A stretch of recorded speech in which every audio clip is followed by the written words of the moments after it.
Regardless of Su Chen's efforts to ingratiate himself, he could not alter his family's prejudice and indifference towards him. After enduring life-faltering experiences, Su Chen awakened to reality, relinquished hope, and resolutely severed ties with them. Once the truth was revealed, his parents and sisters were overwhelmed with guilt, consumed by regret, and came to Su Chen, weeping, to seek his forgiveness. Chapter 1. No longer a fool. As the sun dipped below the horizon, in the outskirts of Yunjiang City, Long Kingdom, amidst the mountains and forests, Su Chen lamented, I regret, I resent, if given another chance, I would never again act like a fool to appease those people. Cold sweat poured down his face, his body muddied and tattered, his eyes filled with despair, remorse, and indignation. A venomous snake had bitten his ankle, leaving 2 crimson marks, and the surrounding skin turned a dark shade of bruised blue. With a pallid complexion, anguished and unwilling, Su Chen sank his hands deep into the earth beneath him, releasing one final roar of defiance before collapsing helplessly into the mire, his life ebbing away. Originally the true heir of the Su family, Su Chen had been lost after birth. The family regarded only the false heir, harboring disdain and animosity towards Su Chen, the rightful son who returned.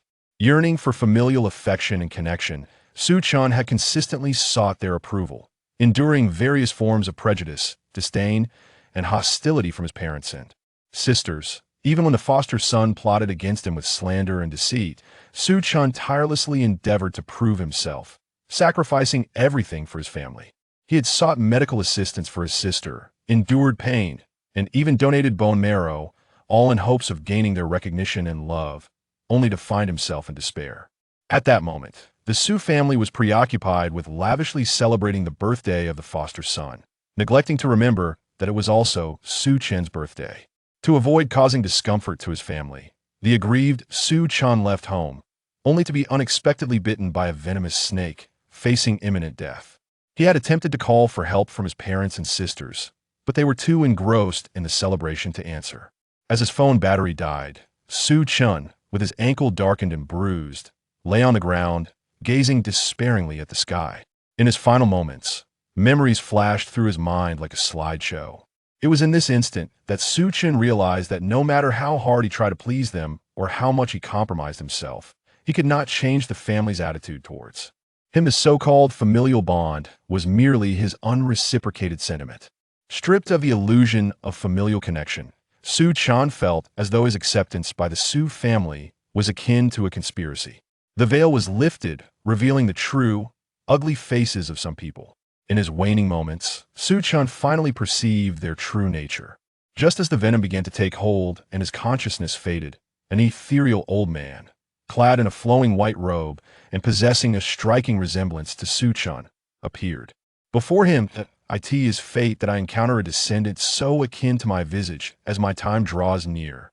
Observing the feeble Su Chen, the old man raised his hand to conjure a dazzling white orb of light. I entrust you with all that I possess in this world. You must fulfill my unaccomplished wishes without transgressing the law or committing wrongdoing, or I shall have my ways of dealing with you. With that, the white orb began to merge with Su Chen's consciousness and body. Suddenly, Su Chen felt a surge of vitality coursing through his once fading form, as a torrent of unfamiliar knowledge and memories flooded his mind, overwhelming him with an excruciating headache. Upon complete fusion with the orb, the old man's ephemeral figure ascended amidst crackling thunder. Su Chen lost consciousness, awakening only the next day. Having traversed the brink of death, he was astonished to find a multitude of unfamiliar memories in his mind. Upon surveying his surroundings, he discovered a purple gold dragon ring and a letter left for him by the enigmatic old man. Everything felt surreal, akin to a dream, but these events were undeniably his lived experience. If heaven has granted me another chance, I shall never again be a fool. In the grand hall of the Su family villa, a group of people sat around the sofa, engaged in cheerful conversation and laughter. They all gathered around a young man, similarly aged to Su Chen, who exuded a remarkable aura, clad in a tailored suit. This young man was Su Jun, the foster son of the Su family and the star of the birthday celebration held the previous day. When Su Chen entered, the joyful atmosphere instantly dissipated, replaced by stern expressions from the Su family, who glared disapprovingly at him. A striking young woman with dyed blonde hair and dressed in denim rushed up to Su Chen, pointing a finger at him. Su Chen, are you deliberately trying to cause trouble and tarnish the Su family's reputation? This woman was Su Shanjiu, the sixth sister, age 23, who shared a close bond with Su Jun due to their similar ages. With a simple mind and a fiery temper, she believed Su Chen had intentionally made a false police report to ruin Su Jun's birthday celebration. A beautiful woman in a white dress, her exquisite makeup accentuating her alluring features, lounged on the sofa, disdainfully chastising him. This was Su Shanhua, the fourth sister, age 24. I spent the night out, and instead of expressing concern for my well-being, you come in and cast blame on me. Truly, you are a wonderful sister. Su Chen retorted, do you have any evidence to prove that I made a false report? Stop trying to curry favor. I have never acknowledged you as my brother. Su Shanhua coldly replied, lowering her legs. This is likely just another childish ploy to garner attention. Such behavior is typical of a greedy and shameless person like you. Fourth sister speaks wisely. Su Shanjiu chimed in. You previously engaged in fights, spied on second sister while she bathed, stole from the house, and even committed indecent acts. Chapter 2. Selective Hearing. A Path to Self-Harm. Be quiet. Before Su Shanjiu could finish, the eldest sister, Su Shanqin, adorned in a black professional attire, reprimanded her with a stoic expression. Family disputes should not be aired publicly. Such disgraceful matters should not be constantly brought up. Realizing her mistake, Su Shanjiu promptly fell silent. Regardless, you cannot waste police resources with false reports, and you've ignored our calls, which is truly excessive. Instead of expressing concern for Su Chen's safety, their mother, Wu Hui, began to chastise him. You must not act so recklessly in the future. My phone died, Su Chen replied. Wu Hui and the others were momentarily at a loss for words, as they had deliberately ignored Su Chen's calls the previous night to avoid affecting Su Jun's mood. Do you realize that making a false report violates public order regulations? At that moment, the family patriarch, Su Chuanda, addressed Su Chen with a stern demeanor, his gaze icy. The Su family has always adhered to the law and will not shelter those who break it. Do you wish for me to take action and have you reported to the authorities, or will you turn yourself in? Little Chun, quickly apologize. Hearing Su Chuanda's words, Wu Hui anxiously urged, just admit your mistake, and we will forgive you. Why should I apologize for something I did not do? Su Chen, shedding his previous submissive demeanor, firmly stated, I did call the police, but I did not make a false report. Su Shanqin and the others stared at him, astonished by his unexpected defiance. Some people only learn when faced with consequences, Su Shanjiu sneered. I support taking legal action against him so he can learn a lesson. I also advocate for lawful proceedings. Only by facing the consequences can he rid himself of those lowly habits. Su Shanqin added, her gaze towards Su Chen as if he were a stranger. Do you not speak recklessly? I am, but your younger brother. Upon hearing these words, Wu Hui grew anxious and implored Su Chuanda, my dear husband, let us overlook this matter. We cannot allow Xiao Chun to be detained. Indulgent mothers breed wayward sons. Excessive pampering yields nothing but miscreants. Su Chen is now an adult and must bear the consequences of his actions. Otherwise, he will only escalate his misdeeds. Su Chuanda shot Wu Hui a stern glance, his expression resolute. If he fails to recognize his mistakes, we shall turn him over to the authorities, allowing him a few days of reflection in confinement. I merely reported an incident, and you escalate it to such extremes. Faced with his family's attitude, Su Chen scoffed. When adopted son Su Jun blinded a classmate, you did not advocate for the law, but instead shielded him with your influence. Yet, for this trivial matter concerning your biological son, you demand legal repercussions? At these words, Su Chuanda's expression faltered, his brow furrowing. Given the Su family's influence in Yunjiang City, even Su Jun's grievous crime could be easily smoothed over, yet they chose not to protect Su Chen, revealing their bias.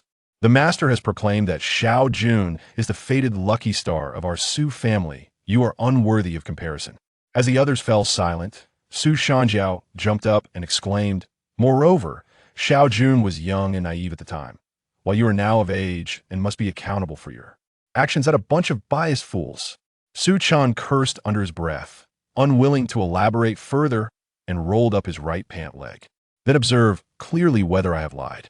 When the ghastly wound on his ankle, inflicted by a snake bite, was revealed, the Su family fell silent. What happened here? Wu Hui was the first to react, rushing to Su Chen's side, anxiety palpable as she examined him. And why is your clothing so filthy? Despite Su Chen having entered the house for quite some time, no one had noticed his tattered and dirty attire, highlighting their profound neglect of him. To those who disdain you, no matter your efforts, you will always appear bothersome.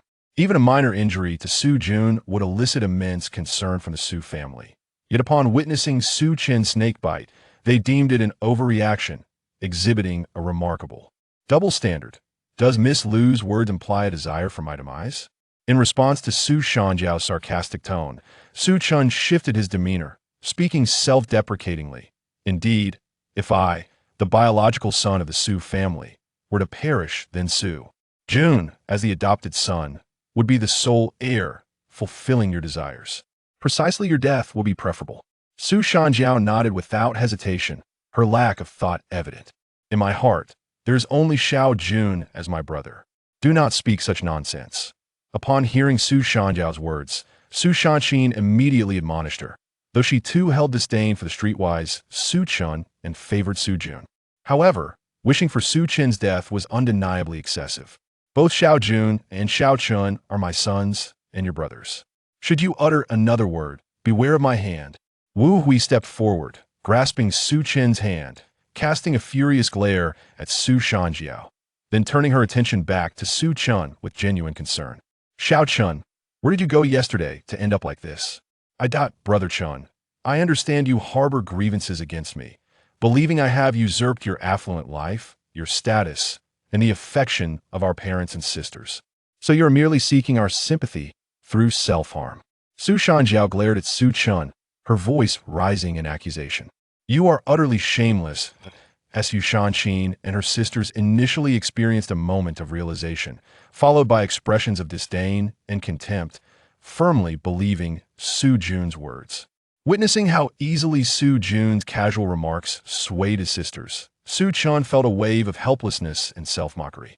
I must have been foolish to seek approval from these dim-witted individuals. If Su Jun claimed that feces were fragrant, they would likely rush to taste itho revolting.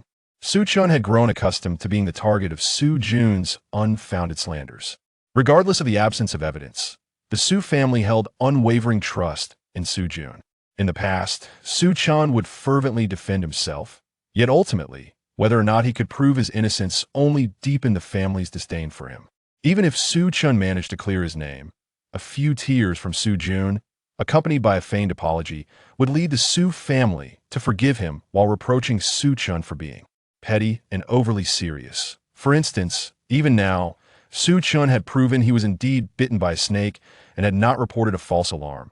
Yet these individuals continued to harbor their grievances against him. In the face of prejudice and targeted animosity, any action you take is deemed erroneous. Chapter 3. The Revelation of Kinship. Everything suddenly made sense. My dear child, how could you harm yourself so recklessly? Wu Hui, holding Su Chen's hand tightly, spoke with a face full of concern and discontent. In the future, let us communicate properly. You must not act so irrationally. As a mother, Wu Hui appeared to be caring, yet her words implied that she believed Su Chen was engaging in self-harm, accepting Su Jun's words without any evidence. Brother Chen, I am truly sorry for you. I have always wanted to make amends and remind everyone to treat us equally. Su Jun interrupted Su Chen once more, his eyes reddening with guilt and determination. If you harbor resentment, I can leave the Su family and return our parents and sisters to you. My dear son, do not entertain such thoughts. Your mother would never allow you to leave. Upon hearing this, Wu Hui immediately released Su Chen's hand, anxiously stepping forward to grasp Su Jun's arm.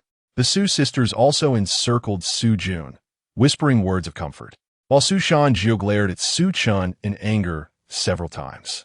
Here we go again. How utterly disgusting. Observing how effortlessly Su Jun diverted everyone's attention to himself, Su Chen silently scorned him, and simultaneously, he recognized that the family he once cared for so deeply had never truly valued him. The snake bite he suffered seemed inconsequential compared to the concern they lavished upon the tearful Su Chen. Such favoritism was outrageous. Seeing Su Chen dominate the situation, Su Chen spoke authoritatively. "Everyone, tidy up and prepare for lunch." Wu Hui and the others continued to console Su Chen as they made their way to the dining room, once again overlooking Su Chen's presence. As it had always been, whenever Su Chen sought his family's attention, it took but a slight maneuver from Su Chen to suppress him. Standing on the staircase in a humble room furnished with a bed, a desk cluttered with books, and a makeshift clothes rack holding a few faded garments, Su Chen reflected on his dismal treatment as the eldest son of the Su family, which was even less favorable than that of a servant. Now that he had been reborn and seen through everything, he resolved to forsake these unrealistic aspirations. Changing into a fresh outfit, he neatly packed his belongings, took out paper and pen, and drafted 2 agreements. Upon completion, Su Chen raised his gaze to the prominently displayed family portrait on the table. This was the only family photo he possessed, yet his attention fixated on Su Chen and Su Chen. At that moment, a sharp pain pierced Su Chen's head as fragments of knowledge regarding physiognomy surfaced in his mind. It dawned upon him that Su Chen and Su Chen bore the traits of close kin. They were either biological father and son or siblings. Rubbing his throbbing temples, Su Chen's eyes widened in disbelief. So the adopted son was actually the biological son. Everything suddenly made sense. How amusing that my biological mother and sisters were sold off, and yet helped count the money for others. Truly fascinating. Once the headache subsided, Su Chen tore away his portion of the family photo, shredded it, and tossed it into the trash before turning to leave. As he descended the stairs with his bag slung over his shoulder, he found the Su family already gathered around a table laden with food, engaged in their meal. Su Chen was accustomed to this. For years, no one in the Su family had ever thought to invite him to dinner. Feeling a pang of hunger, he decided to fill his stomach first. Rubbing his belly, he headed toward the dining room. Humph, they don't even think to call me for dinner.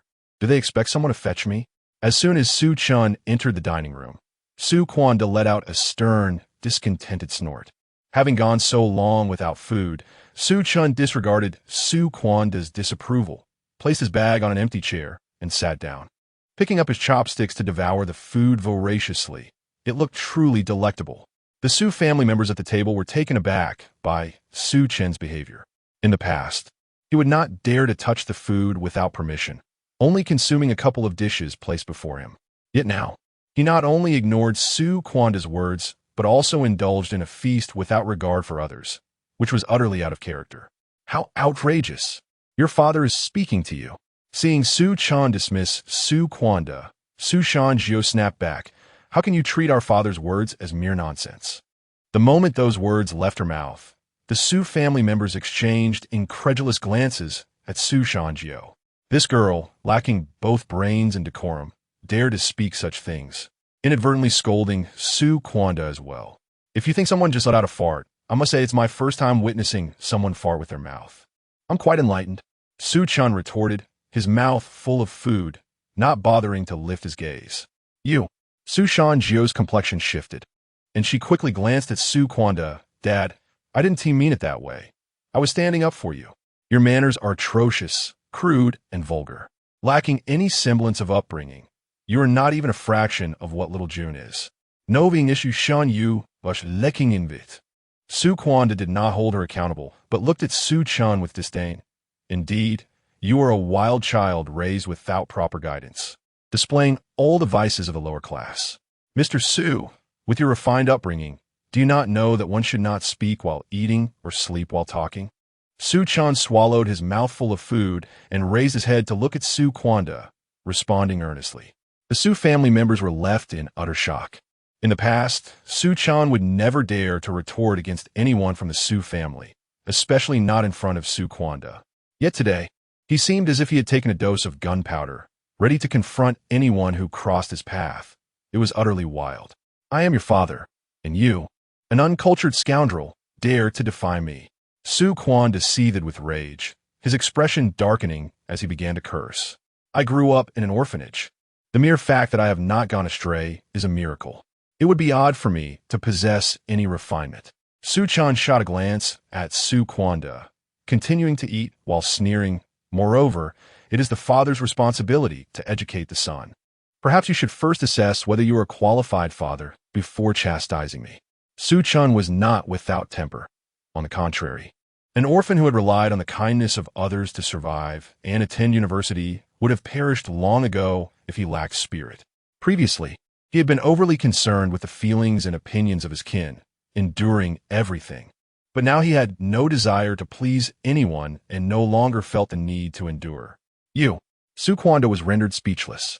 My dear, please calm down. Su Chen has faced so much hardship in recent years. His growth has been a remarkable feat.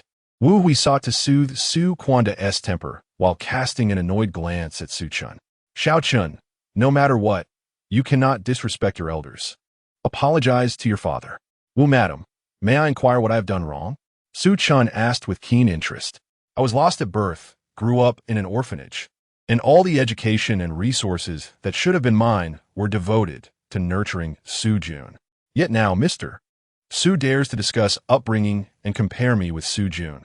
That is profoundly unjust. Chapter 4. Your balance is truly impressive. Confronted by Su Chen's inquiries, Wu Hui moved her lips but found herself at a loss for words.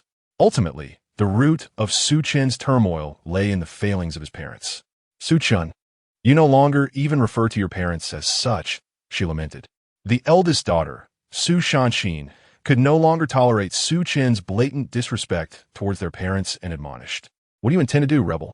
We had informed you in advance about attending Xiao Jun's birthday celebration yesterday, so it is not as if we neglected you. Miss Su, it is one thing for your family to celebrate the birthday of an adopted son, but to expect me, your biological son, to cheer him on seems rather excessive, does it not? Su Chen retorted, his gaze unwavering. That is precisely where you are mistaken. Wu Hui furrowed her brow and stated with utmost seriousness, there is no need to distinguish so clearly between biological and adopted children. I treat you and Xiao Jun equally. A snort of laughter escaped Su Chen at her words, his heart filled with derision. How curious it was that this foolish woman would extend such preferential treatment to the child of a mistress while neglecting her own flesh and blood.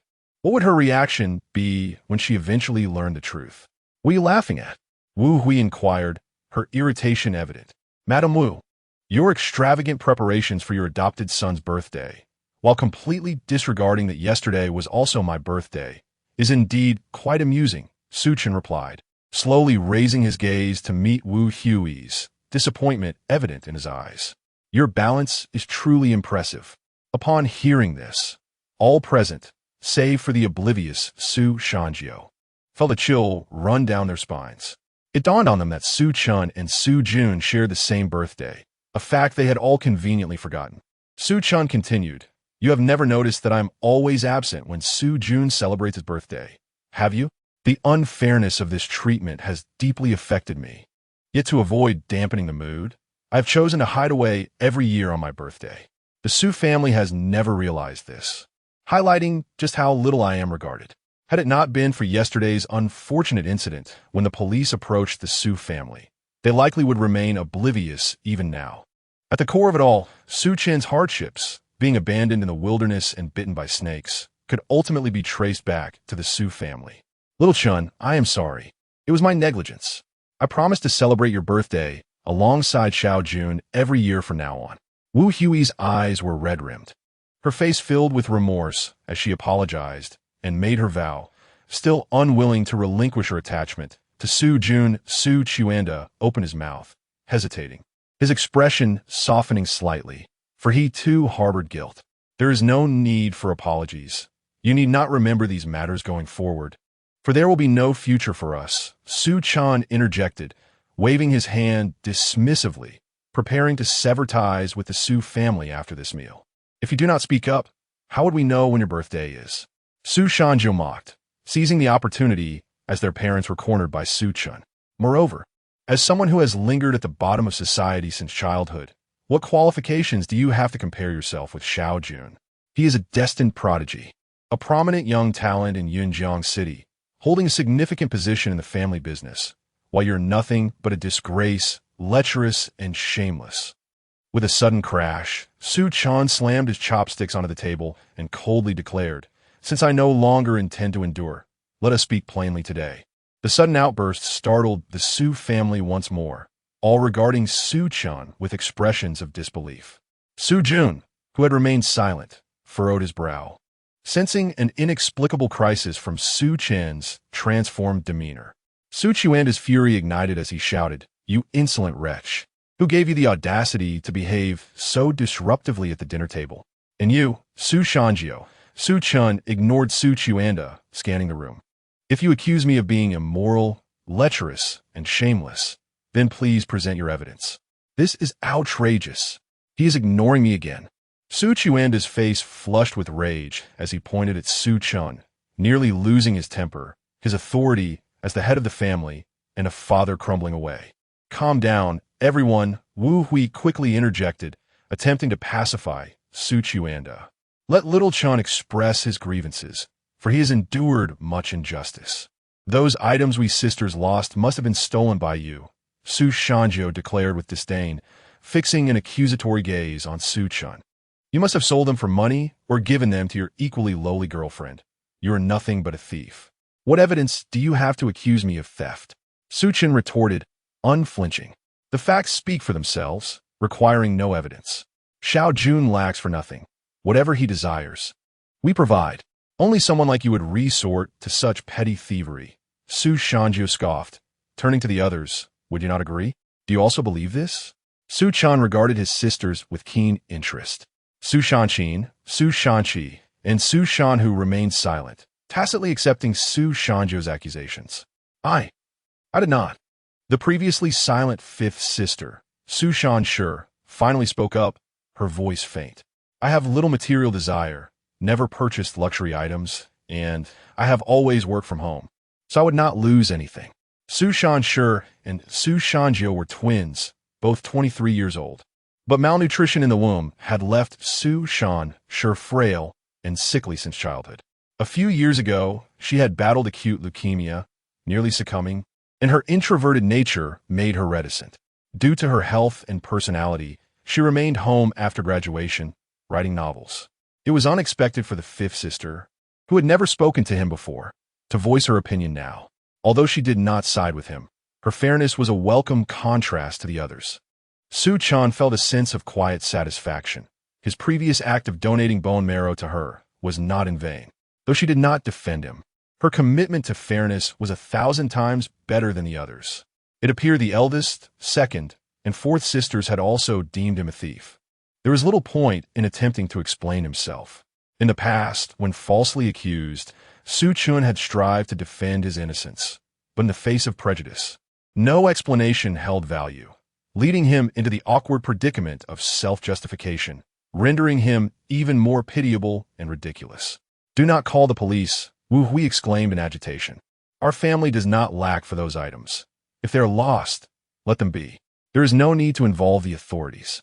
Wu Hui had also concluded that Su Chen was the thief. She feared that if the police were called, he might be imprisoned for the substantial value of the stolen goods. Reporting the matter would tarnish the Su family's reputation. Su Chuanda glared at Su Chen with a grim expression. "Do you wish to bring shame upon the Su family?" Chapter 5. Who do you say is a bastard? "That is my son." Upon hearing the mention of calling the police, Su Jun, who had been silent, felt a flicker of unease as his eyelids twitched. His hands, resting beneath the table, instinctively clenched into fists. The items in question were indeed stolen by him, not out of financial desperation, but purely to tarnish Su Chen's reputation. "Your intention in saying this is to assume that our parents would never agree to involve the authorities." Su Zhanjiu looked at Su Chen with disdain, stating, "In the Su family, who else could possibly have stolen anything? Could it be that little June is the culprit? Until there is concrete evidence, anyone could be a suspect." Su Chen raised his hand, pointing towards Su Zhanjiu. "It could well be you, playing the thief, or perhaps Miss Su or Miss Air Su." As he spoke, Su Chen suddenly pointed at Su Jun. "Of course, it could also be him. Not me." Faced with Su Chen's sudden accusation, Su Jun was thrown into disarray.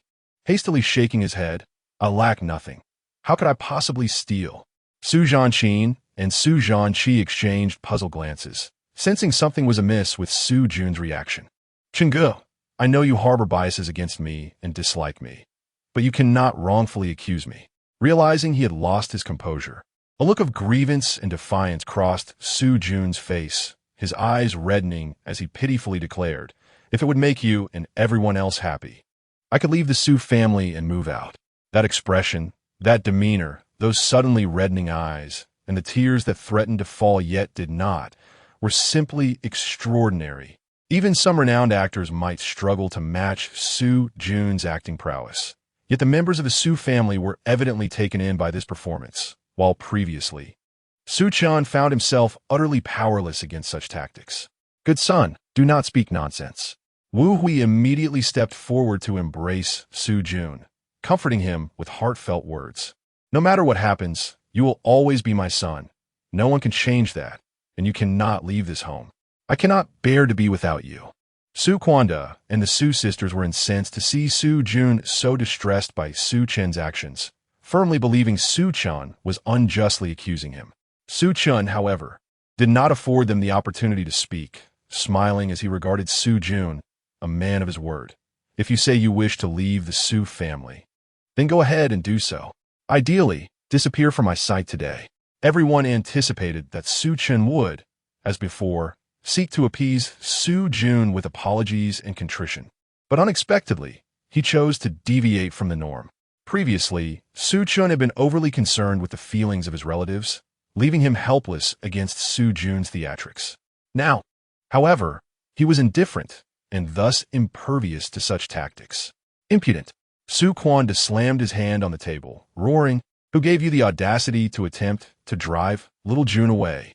Xiao Chun, how can you treat little Jun this way? He is your brother. If little Jun leaves the Su family, he will be left to fend for himself. How will he survive?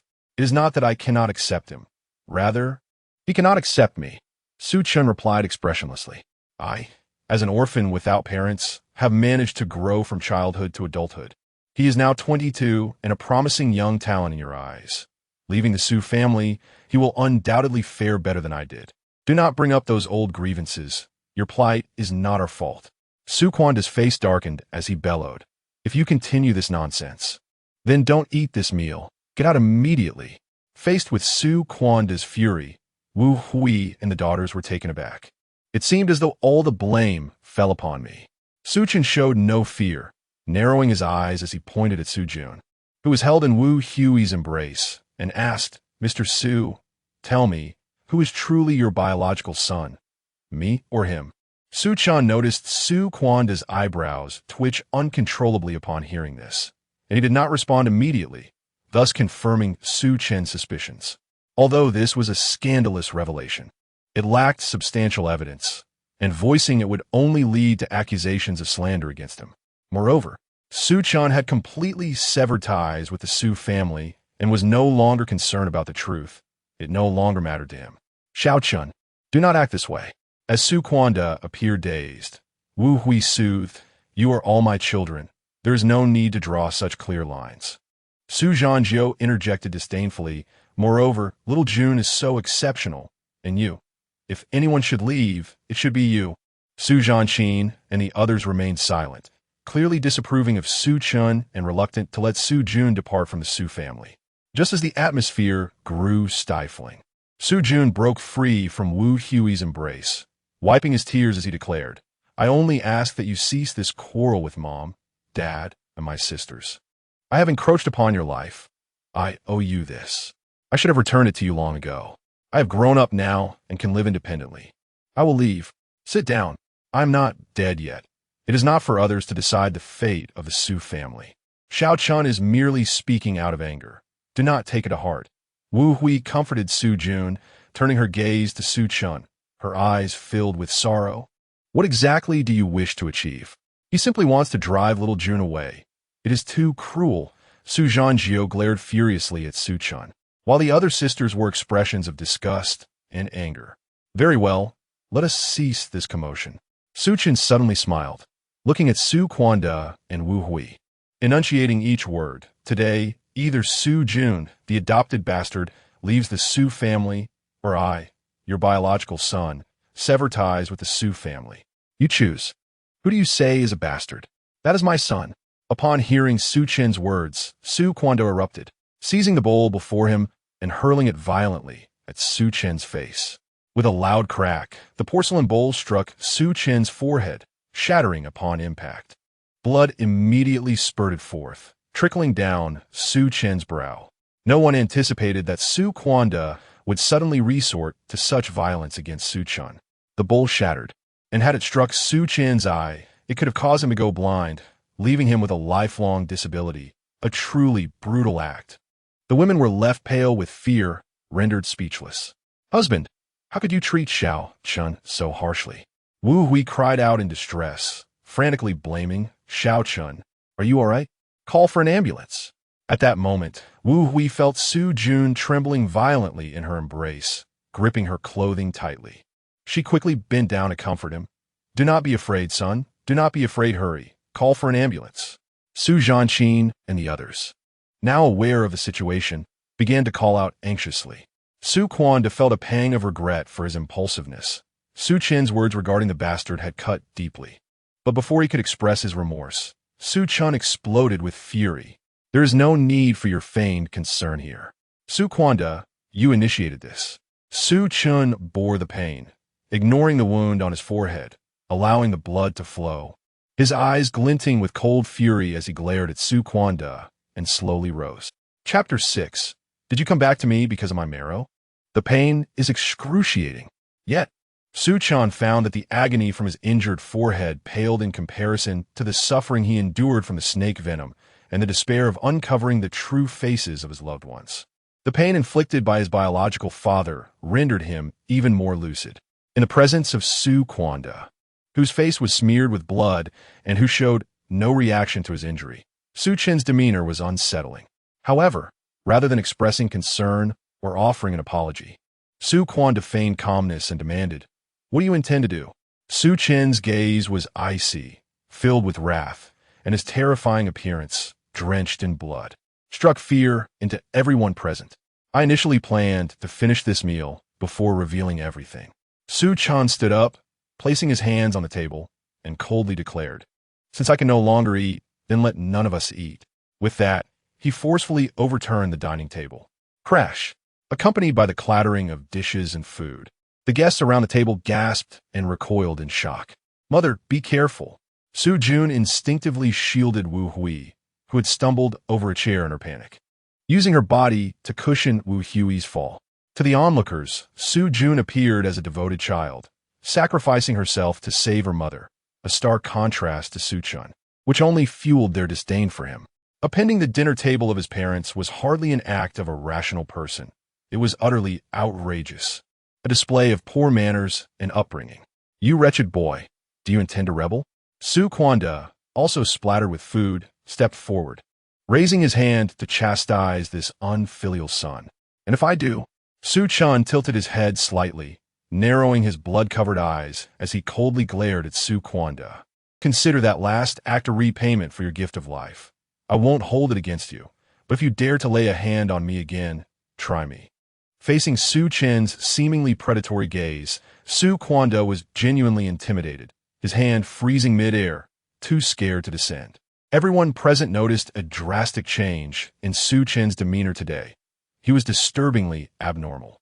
He had always been excessively respectful and docile toward his parents. Yet now he exhibited boldness and audacity, directly addressing his father by name and publicly overturning the table. He has lost his mind. Su Sang-hyu, while anxiously checking if Su Jun was hurt, glared at Su Chen with a mix of shock and anger. "This is your true nature, and all your previous displays of behavior in the home were mere pretenses, weren't they?" Su Zhanqin, while adjusting Wu Hui's clothing, remarked coldly, "Your actions nearly harmed your mother, revealing you to be a heartless wretch." "I'm fine. Please do not speak ill of Xiao Chen," Wu Hui interjected, her expression grim, filled with both anger and disappointment as she looked at Su Chen. Given the gravity of the situation, further discussion was futile. Su Chen wiped the blood from his face and retrieved the prepared agreement from his bag. "Since you all love that adopted son so dearly, I shall no longer present my warm face to your cold backs. This is a severance agreement. Stepping back 2 paces, he placed the document on the chair behind him. Once signed, I shall sever all ties with the Su family and will no longer have any relations with you. You wish to sever ties? Oui, es faspaled. Momentarily setting aside her grievances and anger, she cried out, do you no longer want your mother? No, I will never agree to such a thing. Finally releasing Su Jun's hand, she rushed forward, weeping. After 19 years apart, we have finally reunited, and I. Do you find it amusing to play childish tricks before me? Su Kwanda interjected.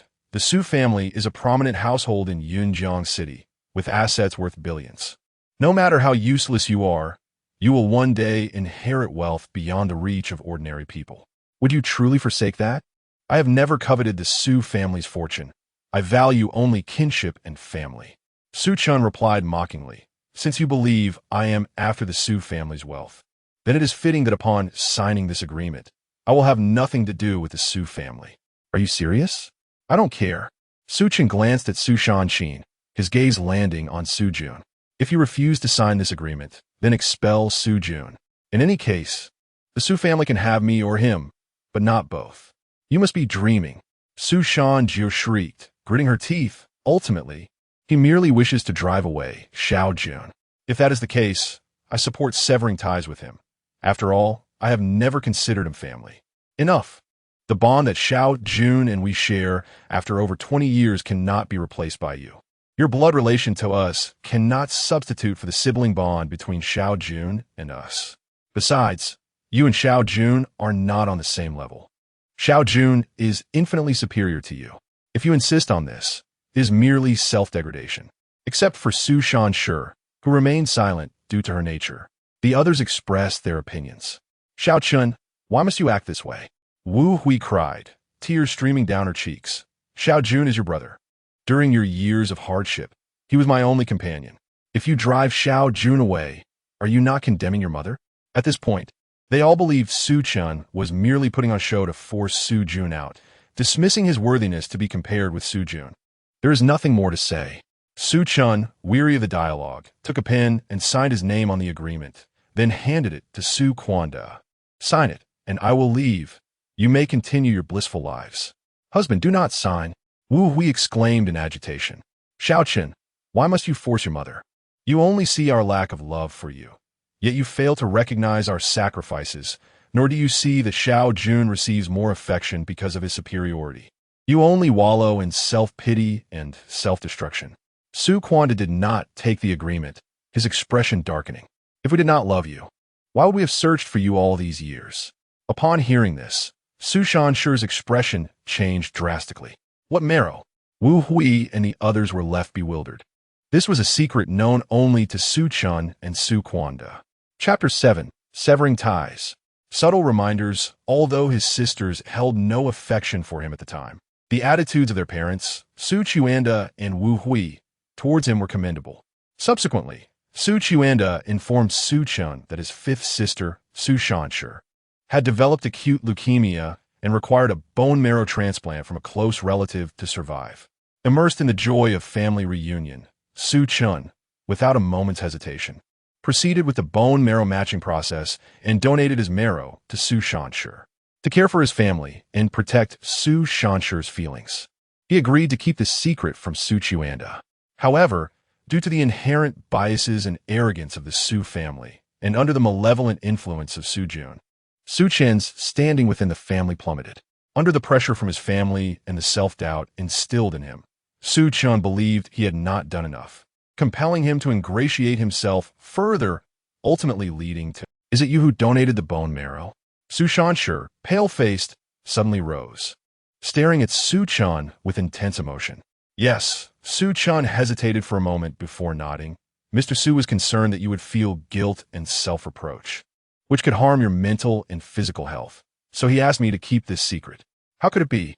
Why didn't you? Su Shanshi stammered, overwhelmed with excitement, and, being naturally inarticulate, was unable to finish her sentence. Clutching her chest, her face flushed, she fainted. Xiao Wu, Shanshi, fifth sister, Wu Hui, Su Jun, and the other sisters immediately erupted into chaos anxiously surrounding Su Chen. Su Chen looked at her with concern, relieved to recall that Su Chen merely fainted without any dire symptoms. He did not wish for any mishap to befall her. "You promised me you wouldn't tell anyone about this." Su Chen glared at Su Chen, his expression darkening. "If something were to happen to Shan, could your conscience bear it?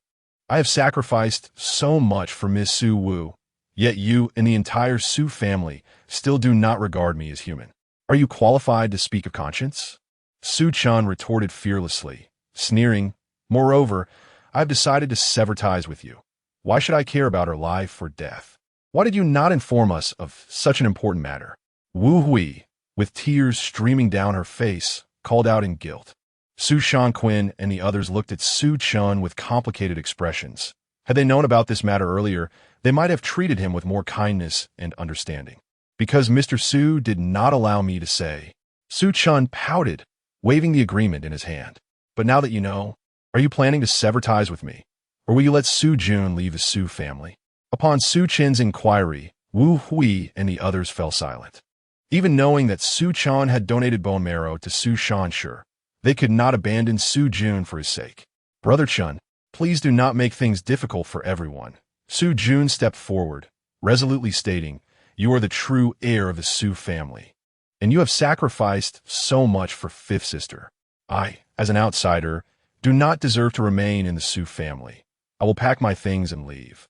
As soon as she finished speaking, Su Jun wiped her tears and headed for the staircase. "If you are leaving, then I will also depart from the Su family." Su Shanju immediately grasped Su Jun's arm, firmly asserting her stance. "As the eldest sister, I thank you for saving Xiao Wu." Su Shanquin stood up, her tone softening. "I can offer you a sum of money as compensation. Just do not cause any more trouble. I cannot agree to let Xiao Jun leave the Su family. We are now aware of your contributions to Xiao Wu, and we will treat you well from now on." While caring for Su Shanshi, Su Shanquin attempted to mediate. "As long as you mend your ways and behave yourself, we shall remain a family." "What a mess this family has become," Su Zanhua exclaimed irritably. "Let this be the end of it. From now on we will strive to treat you and Xiao Jun equally."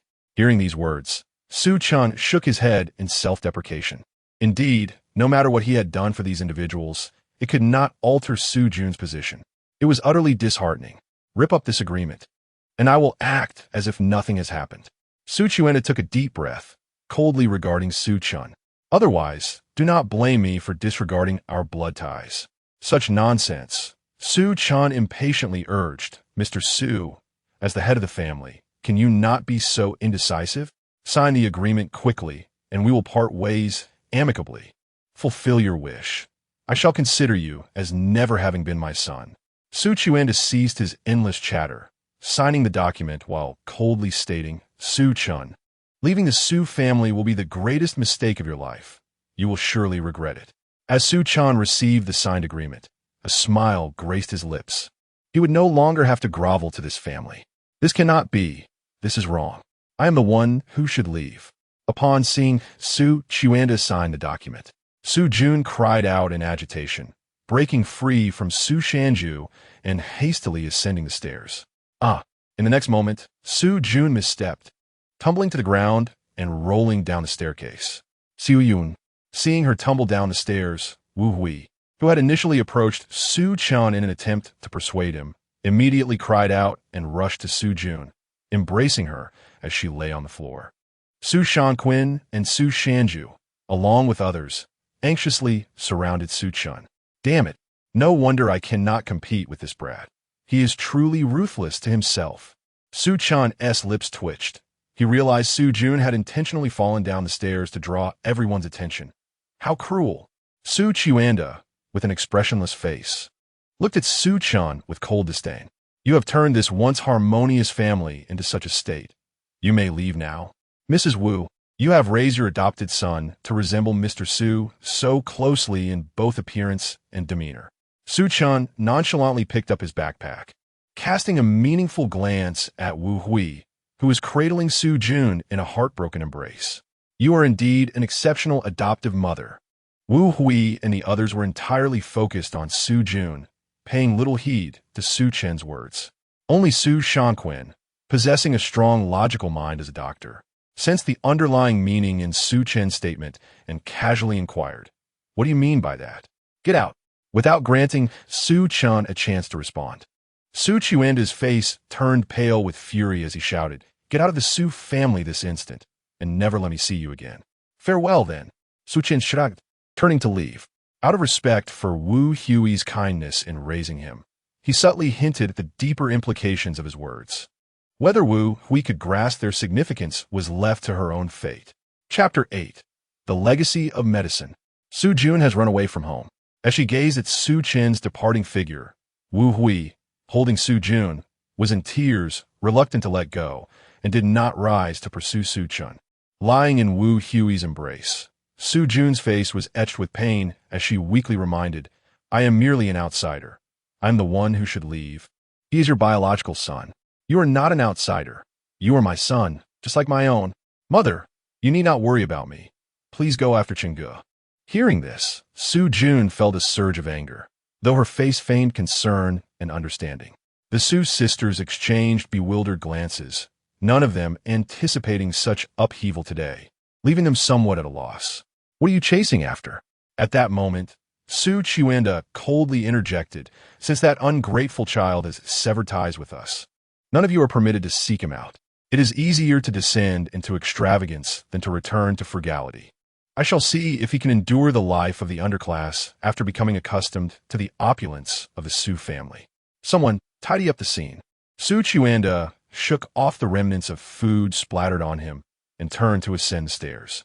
Su Shanqin and the others immediately sprang into action, assisting Su Shanshi, while Su Jun and Wu Hui departed the dining room, disregarding Su Chen entirely.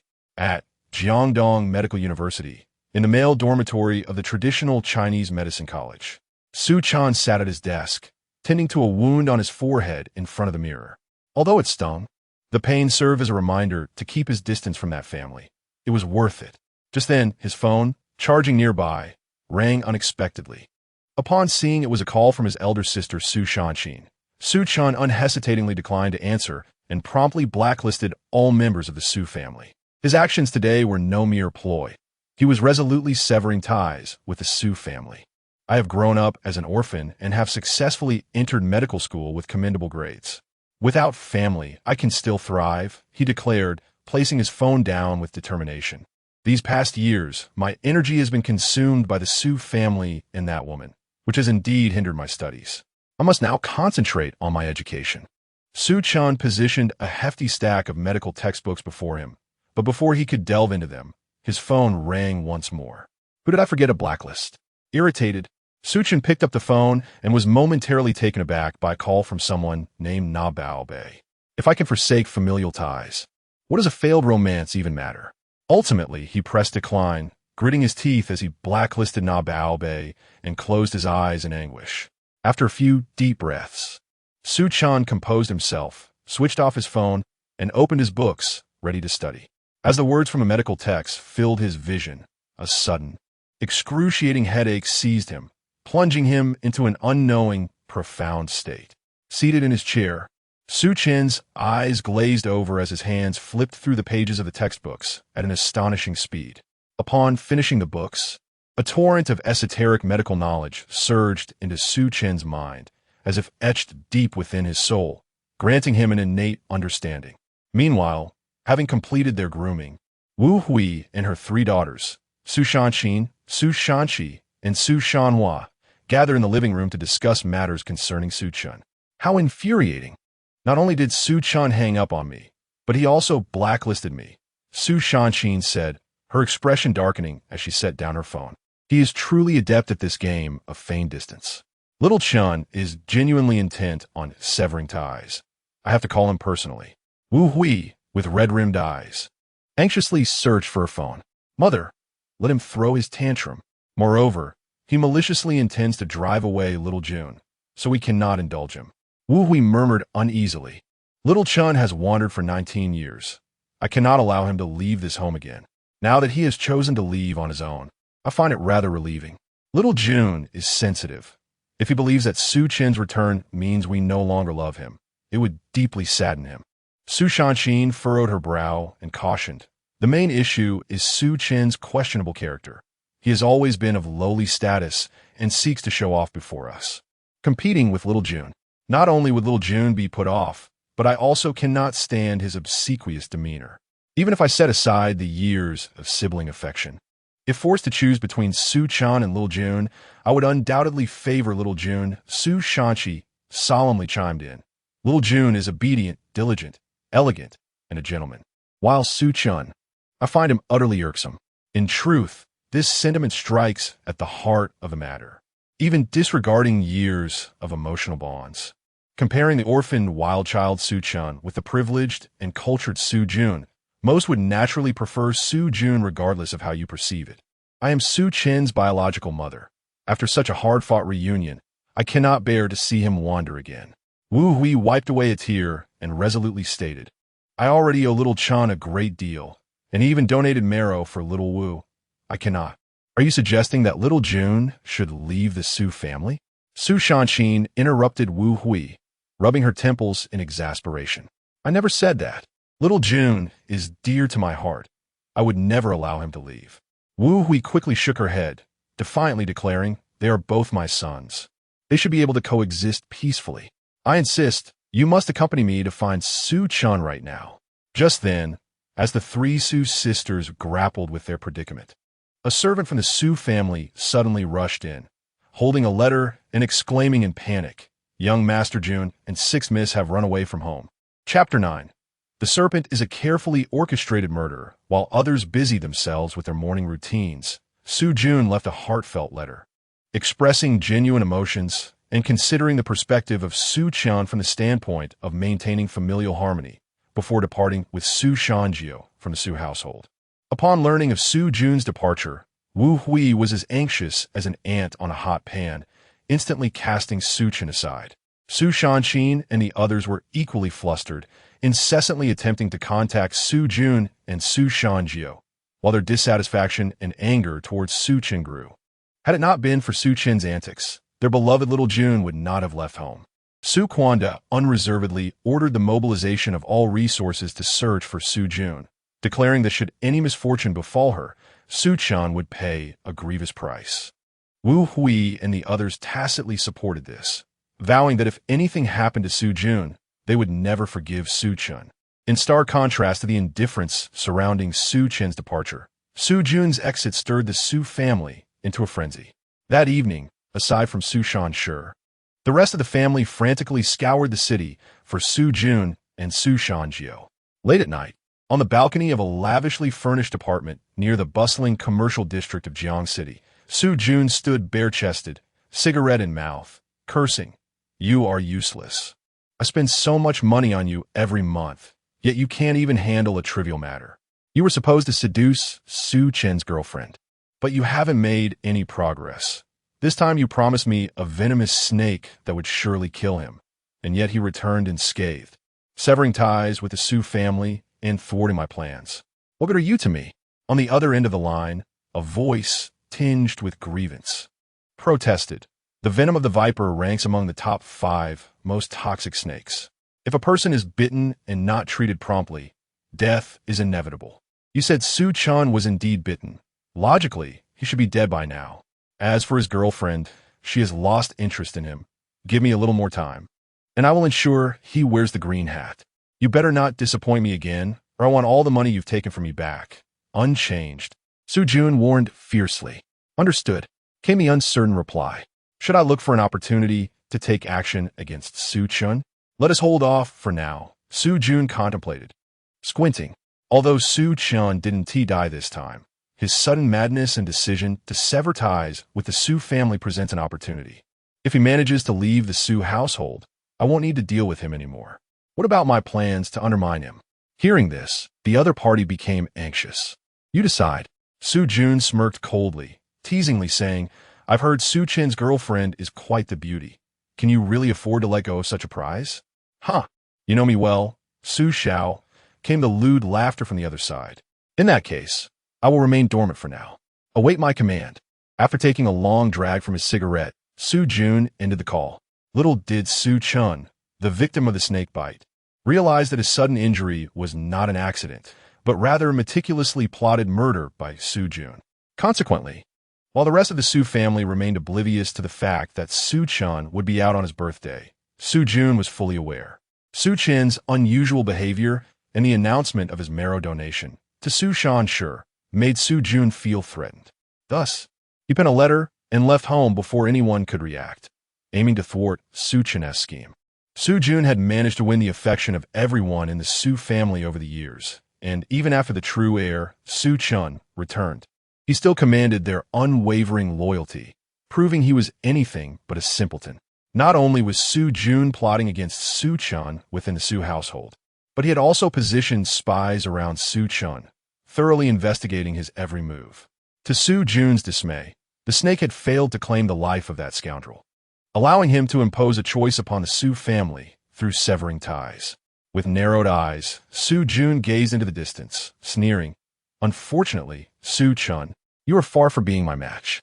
Now that I have left home, I shall see if my parents and sisters still care about your severance. Everything within the Su family belongs to me.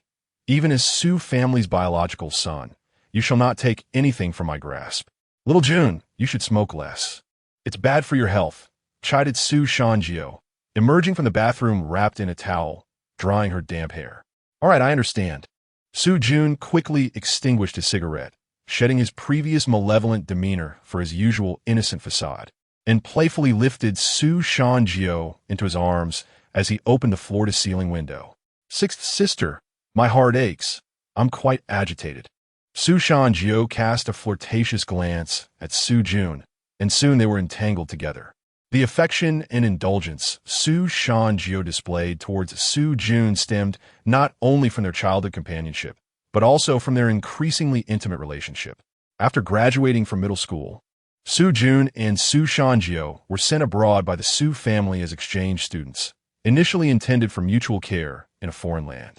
However, it wasn't long before Su Chen had seduced Su Shanjio under the pretext that they were not biological siblings. Little did Su Shanjio realize that the seemingly innocent Su Chen was, in fact, a cunning beast hidden beneath a sheep's disguise. Nor could she fathom the true nature of Su Chen's relationship with Su Quanda. This foreshadowed that Su Shanjio would eventually pay a painful price for her actions today. The following morning, Su Chen awoke from a profound state, his mind brimming with arcane medical knowledge, merely a fraction of the vast memories imparted by the elder. "This is what that old sage bestowed upon me. It's astounding," Su Chen exclaimed as he eagerly assimilated the knowledge swirling in his mind, browsing through the scattered books before him. What had once seemed incomprehensible now appeared as elementary as primary school material. Ecstatic, Su Chen danced with joy. "Then I need not worry about failing the semester." Chapter 10. Your sister came to the orphanage to find you. Break up. At this moment, Su Chen could not fully comprehend the extraordinary and invaluable legacy of medical knowledge he had acquired. He merely understood that he would not fail his courses. Once he calmed down, Su Chen found himself in a state of turmoil. Although he was confident in his grasp of numerous medical techniques and knowledge, he was still just a third-year student without an internship, which posed a significant challenge for applying his skills. He then took out the wax-sealed letter left by the elderly sage. The envelope bore the inscription "To my brother Xinghua," personally opened, along with a detailed address in Jiangxing. The elder not only saved his life, but also bestowed upon him a tremendous opportunity. Su Chen vowed to fulfill the elder's final wish. He tucked the letter away and gazed out at the sky, resolutely declaring his intent. Although he was unaware of the elder's unfulfilled wish, he understood it was undoubtedly linked to this letter, making it imperative to deliver it to the intended recipient. After freshening up, Su Chen powered on his phone, ready to send the letter, but as soon as he turned it on, a call came through. "Xiao Chen, I've called you several times and sent numerous messages. Why was your phone off?" A gentle yet anxious voice came through the line. "Grandma Wu, I sincerely apologize. I turned my phone off to study yesterday. A person claiming to be your sister came to the orphanage looking for you." Grandma Wu inquired with concern. "Is there a conflict with your family?" "Those from the Su family." Upon hearing this, Su Chen's expression darkened. "Grandma Wu, I have severed ties with the Su family. Please send her away. I do not wish to see her." Alas, the orphanage was the last sanctuary in Su Chen's heart, and he could not allow the Su family to tarnish it. Just as he rushed out of the dormitory, he was confronted by two individuals blocking his path. A tall, pure beauty donned in a white dress with waist-length hair stood beside a sickly young man in a navy blue tracksuit who was 3 inches shorter than her. The girl was Su Chen's girlfriend. They had once lived together in the orphanage, relying on each other and eventually blossoming into a couple. Su was also a student at South China University of Medical Sciences, and Su Chen had initially enrolled in medical school for her sake. In Su Chen's heart, Su was more important than any of his relatives from the Su family. However, after experiencing life and death, those feelings had become a thing of the past. Su Chen had lost hope not only in the Su family, but also in Su primarily due to the presence of a young man standing beside her. Anxious, Su Chen glanced at the two obstructing him, and without a word, he attempted to bypass them and head outside the school. Su Chen, stop right there. Su taken aback by his rudeness, stepped forward and grasped his arm, launching into a tirade. Xiao Long kindly accompanied me to celebrate your birthday. Yet you caused him injury and deceived me into believing you were bitten by a snake. Try to prevent me from taking him to the hospital. How shameless of you. You didn't even apologize to Xiao Long and went so far as to block my number. Do you even care about us anymore? Nana, don't be upset. He probably didn't mean to push me down. I forgive him. Su Chen, you shouldn't be so petty. Xiao Long and I are merely innocent friends. There is nothing more to it than that. Hearing Xiao Long's words, Su Chen felt a wave of nausea wash over him. Every year, he had left the Su family on his birthday, spending it with Su but this year, she insisted on bringing Xiao Long along. During an outing, Xiao Long had suddenly dashed to Su Chen's side and feigned to fall. When Su rushed to help, Xiao Long deceitfully claimed Su Chen had pushed him, leading Su to believe that he was upset about Xiao Long's presence. Su scolded Su Chen and drove Xiao Long to the hospital, leaving him alone in the desolate wilderness. Just look at how magnanimous Xiao Long is. Upon hearing that Xiao Long had forgiven Su Chen, Su became even more infuriated, pointing at him and berating, "And look at you, so petty and small-minded. You hardly resemble a man. Indeed, I am not a man. I am unworthy of you." Having seen through everything after his brush with death, Su Chen found no desire to argue, but could not help but ask Su "I have but one question for you. I am your boyfriend. Why do you trust a stranger over me?" Xiao Long is not a stranger. He is my male best friend. How wonderful. A friendship that has lasted over a decade pales in comparison to this so-called male best friend. Su Chen nodded, casting a glance at the anxious and concerned Xiao Long before turning to Su "Then I wish you both a lifetime of bliss in your friendship." "What do you mean by that?" Seeing Su Chen's lack of contrition and desire for reconciliation, Su was furious. "You will apologize to Xiao Long immediately, or I will never forgive you. I no longer seek your forgiveness." Su Chen shook off Su hand and declared coldly, "It's over." Preoccupied with matters concerning the orphanage, Su Chen had no desire to engage further with Su As soon as he finished speaking, he quickly walked away, having relied on each other since childhood. Su Chen had once cherished his relationship with Su pouring his heart and soul into it, even accommodating her when Xiao Long meddled. However, Su disregard for Su Chen's well-being in favor of Xiao Long's actions had irrevocably shattered his heart. There is no greater sorrow than the death of the heart. With familial ties severed, Su Chen was resolute in not wallowing in what he once considered love. He simply chose to end it. Chapter 11. Fifth sister Su Chen shows gratitude and apology. As Su gazed at Su Chen's retreating figure, she momentarily found herself at a loss. Uncertainly looking at Xiao Long beside her. "Did he just say he wants to break up with me? You two have been together for over a decade. Please don't let it be because of me." Xiao Long, anxious, urged, "You must go and comfort him." "I'll explain. There is truly nothing between us." "What nonsense. He has always indulged me over the years. Why should I be the one to placate him?" Su clenched her fists, her expression darkening. "I refuse to believe he would truly break up with me. Just wait. In a few days, he'll come seeking my forgiveness. And this time I won't let him off easily. I'm sorry. It's all my fault." Xiao Long murmured apologetically, his head bowed. Despite being the one who caused her pain and irrationally speculating about their relationship, the blame rested entirely on him. "Sono retorted angredi. If there were anything untoward between us, we would have been together long ago. What business is it of his, anyway? Don't you agree? That's not the case. We are merely good friends, and there can never be anything inappropriate between us, Zhou Xiao long asserted firmly, glancing at Su Chen's silhouette, a smile involuntarily tugging at the corners of his mouth.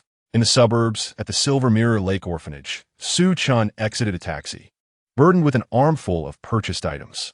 The moment he stepped inside, he was greeted by Grandma Wu, a humble woman dressed plainly, her hair grizzled and wearing reading glasses.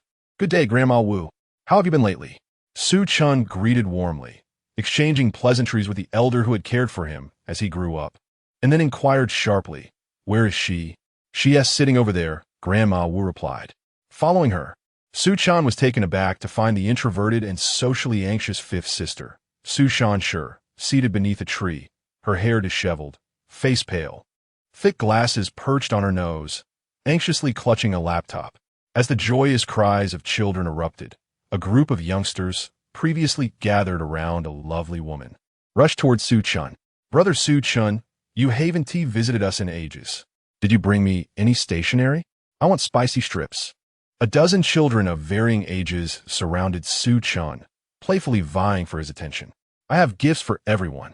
Su Chen patiently embraced each child, showering them with kisses and presents, momentarily neglecting Su Chen. The beautiful woman, who had previously been the center of attention, now looked on with curiosity at Su Chen, who was delighting the children. "Don't mind it, Xiaoya. These children have been close to Su Chen since childhood. It's all right, as long as the children are happy," Xiaoya replied, shaking her head slightly, then curiously asked, "Is he also an orphanage resident?" "He reunited with his family a few years ago, but seems things haven't gone well for him," Grandma Wu expressed with concern. "The girl over there is looking for her brother. I'm not sure what has happened." Xiaoya nodded, admiringly saying, "He truly is remarkable." At this, Grandma Wu beamed with pride, eagerly sharing stories about Su Chen. Watching him play joyfully with the children, Su Chen felt her eyes welling with tears, her heart heavy. After regaining consciousness yesterday, instead of searching for Su Jun and Su Shanjiu with the others, she had immediately reached out to Su Chen, only to find herself blocked.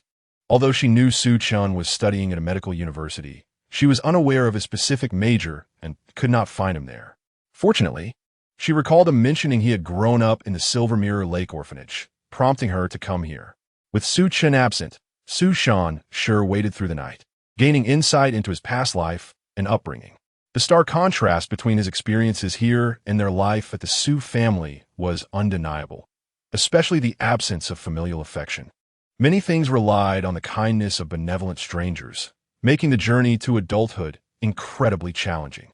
It was absurd that no one in the Su family had ever truly understood the life Su Chen had led. Observing the genuine joy and freedom on his face while playing with the children deepened Su Shan's sorrow. It was clear that he had never experienced such happiness at the Su household. This realization led her to doubt the claims made by the Su family. For such a pure and loving Su Chen could not possibly be as morally corrupt as they portrayed him. "Miss Su." Su Chen's voice broke through her thoughts as he approached, displeasure evident in his tone. "I have severed ties with the Su family. Why are you still seeking me?" I. Su Shan trembled uncontrollably before him, stammering, unable to articulate her feelings. Having been frail and sickly since childhood, her social anxiety and introversion made it difficult for her to express herself. Simply stepping outside her home to find him was a considerable challenge. "Please, don't be agitated.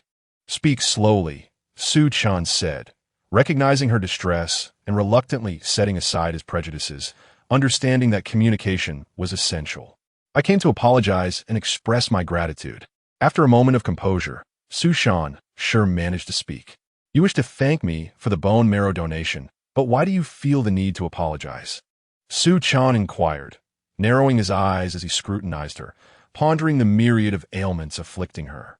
Despite the successful transplant stabilizing her blood disorder, she remained burdened with numerous underlying health issues, and the possibility of leukemia recurrence still loomed. I. Su Chen struggled to explain, her face flushing crimson, unable to form a coherent response. She then opened her laptop and began typing rapidly. Su Chen, I am sorry. I am your sister, and I should have taken proper care of you. Instead, I failed to fulfill my responsibilities and allowed you to donate bone marrow for me. It pains me that I remained unaware of this matter. While I never directed any malice towards you, I also did not offer you the care you rightfully deserved. I am truly sorry. Chapter 12. Su Chen, I am truly sorry. It is all because of me. Can you refrain from leaving the Su family and grant us an opportunity for reconciliation? Su Chen gazed at Su Chen with hopeful eyes. You have already made a choice between me and Su Jun, and you have signed that severance agreement. Upon hearing this, tears finally streamed down Su Chen's face as she trembled, typing. Do you truly wish to forsake our parents and sisters? They never intended to have me. I foolishly believed they held significance in my life for the past 3 years. Su Chen sabisautushanasi. Speaking indifferently, I have awakened to the reality that all relationships require mutual effort, even familial bonds. Miss Su, let me pose a question to you. Seeing Su Chen persistently lower her head to type, Su Chen bluntly asked, if you were compelled to choose only one brother between me and Su Jun, whom would you select? Even a pet nurtured for over 20 years evokes emotions. It is not simply a matter of letting go. Moreover, Su Jun is exceptionally perfect. He has never committed a significant error throughout his life, and under the Su family's devoted cultivation, he excels in every aspect, maintaining a close relationship with his family, treating even the sickly Su Chen with respect and care. It is precisely because of Su Jun's brilliance that Su Chen fails to catch the attention of the Su family. When conflict arises between Su Chen and Su Jun, the family naturally favors and protects Su Jun. See, even though I once donated bone marrow to save your life, you still cannot let go of Su Jun. Observing Su Chen rendered speechless, Su Chen self-deprecatingly smiled. Due to my physical condition, you're the one who is relatively distant from the Su family and Su Jun.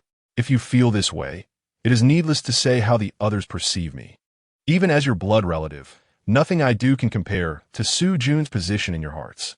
No, it is not like that. Sensing Su Chen's coldness and despair, Su Chen hurriedly interjected. Xiao Jun has shared many years of affection with us. He is not at fault.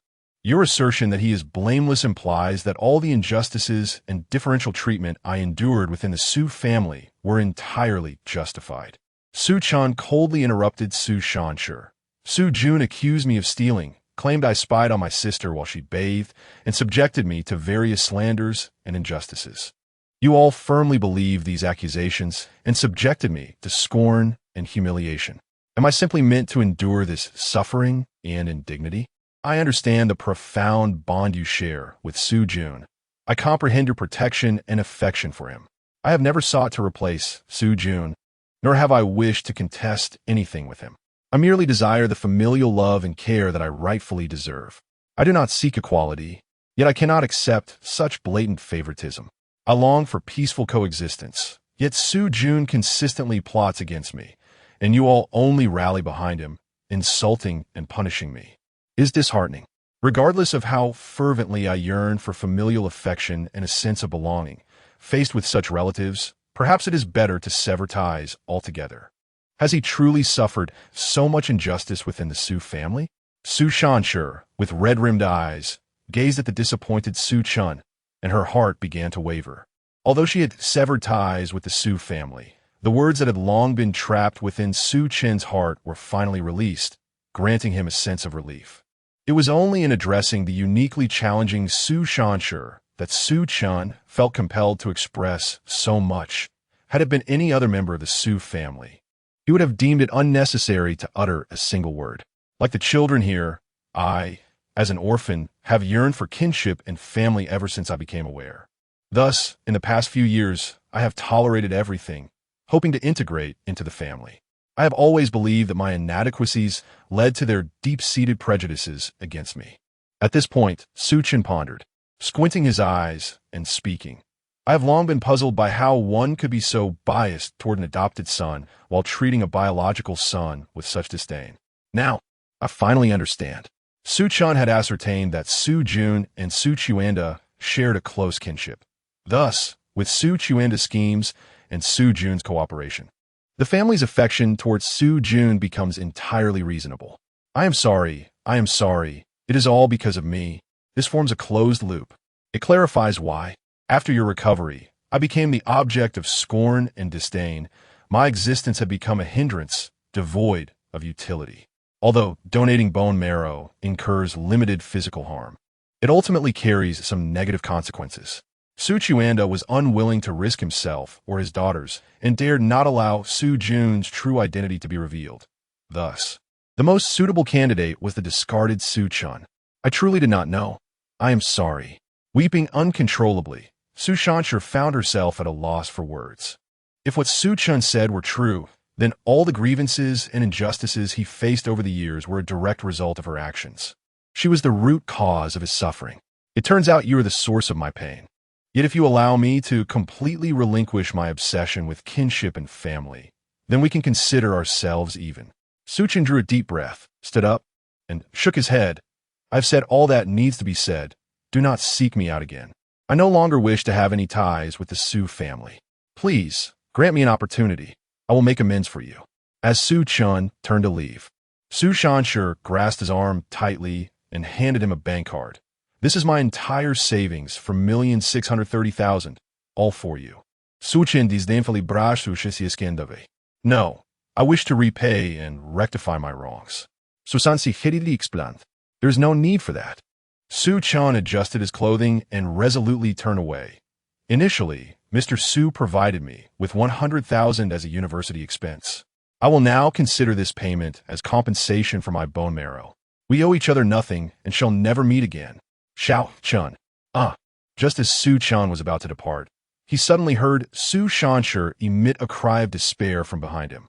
He turned to see her collapsed on the ground, frothing at the mouth, convulsing violently. Chapter 13. The Celestial Transformation Acupuncture. Please refrain from referring to yourself as my sister. Suddenly, Su Chen fell ill.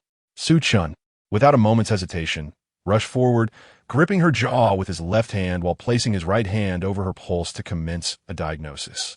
The others in the courtyard were startled. Grandma Wu hurried over, her face a mask of panic, inquiring, "What just happened?" "She was fine moments ago. It appears to be an epileptic seizure. Call for an ambulance." Xiaoya, who had followed, was frantically pulling out her phone. "It's too late," Su Chen exclaimed. Being a twin, she had always suffered from insufficient prenatal vitality, resulting in an underdeveloped cerebral cortex, which had rendered her frail and plagued by ailments since her youth, including a previous acute blood disorder. This was no ordinary seizure. There was no time to transport her to a hospital.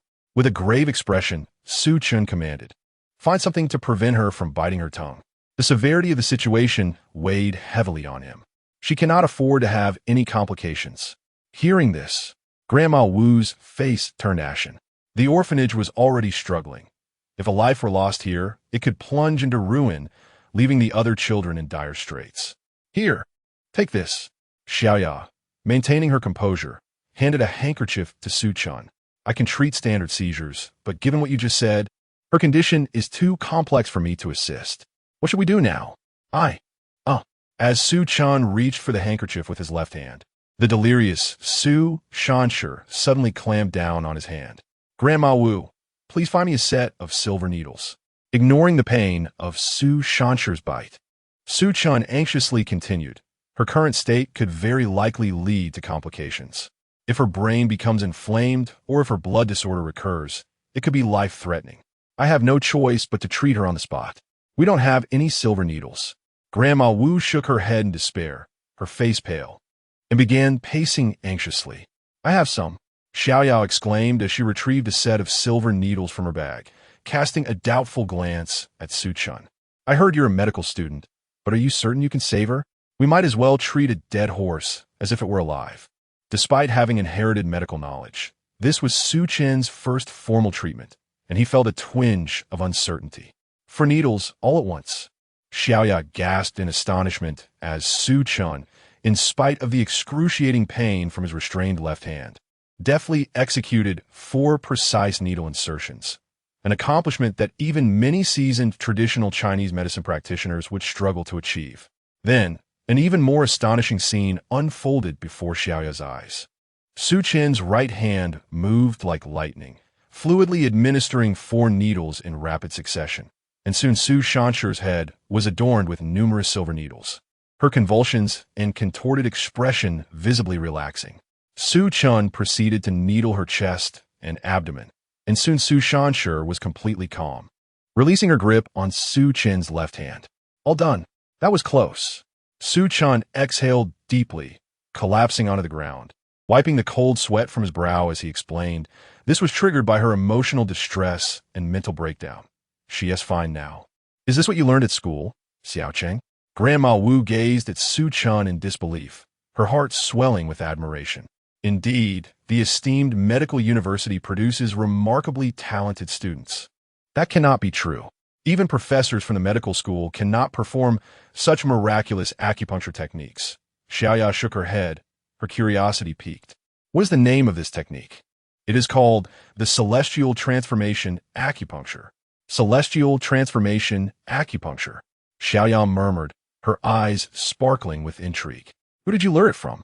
Su Chen's expression stiffened.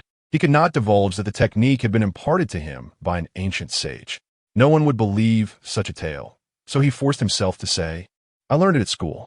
Xiaoya's demeanor shifted to one of displeasure. She knew that no one at the medical university possessed such exquisite skills.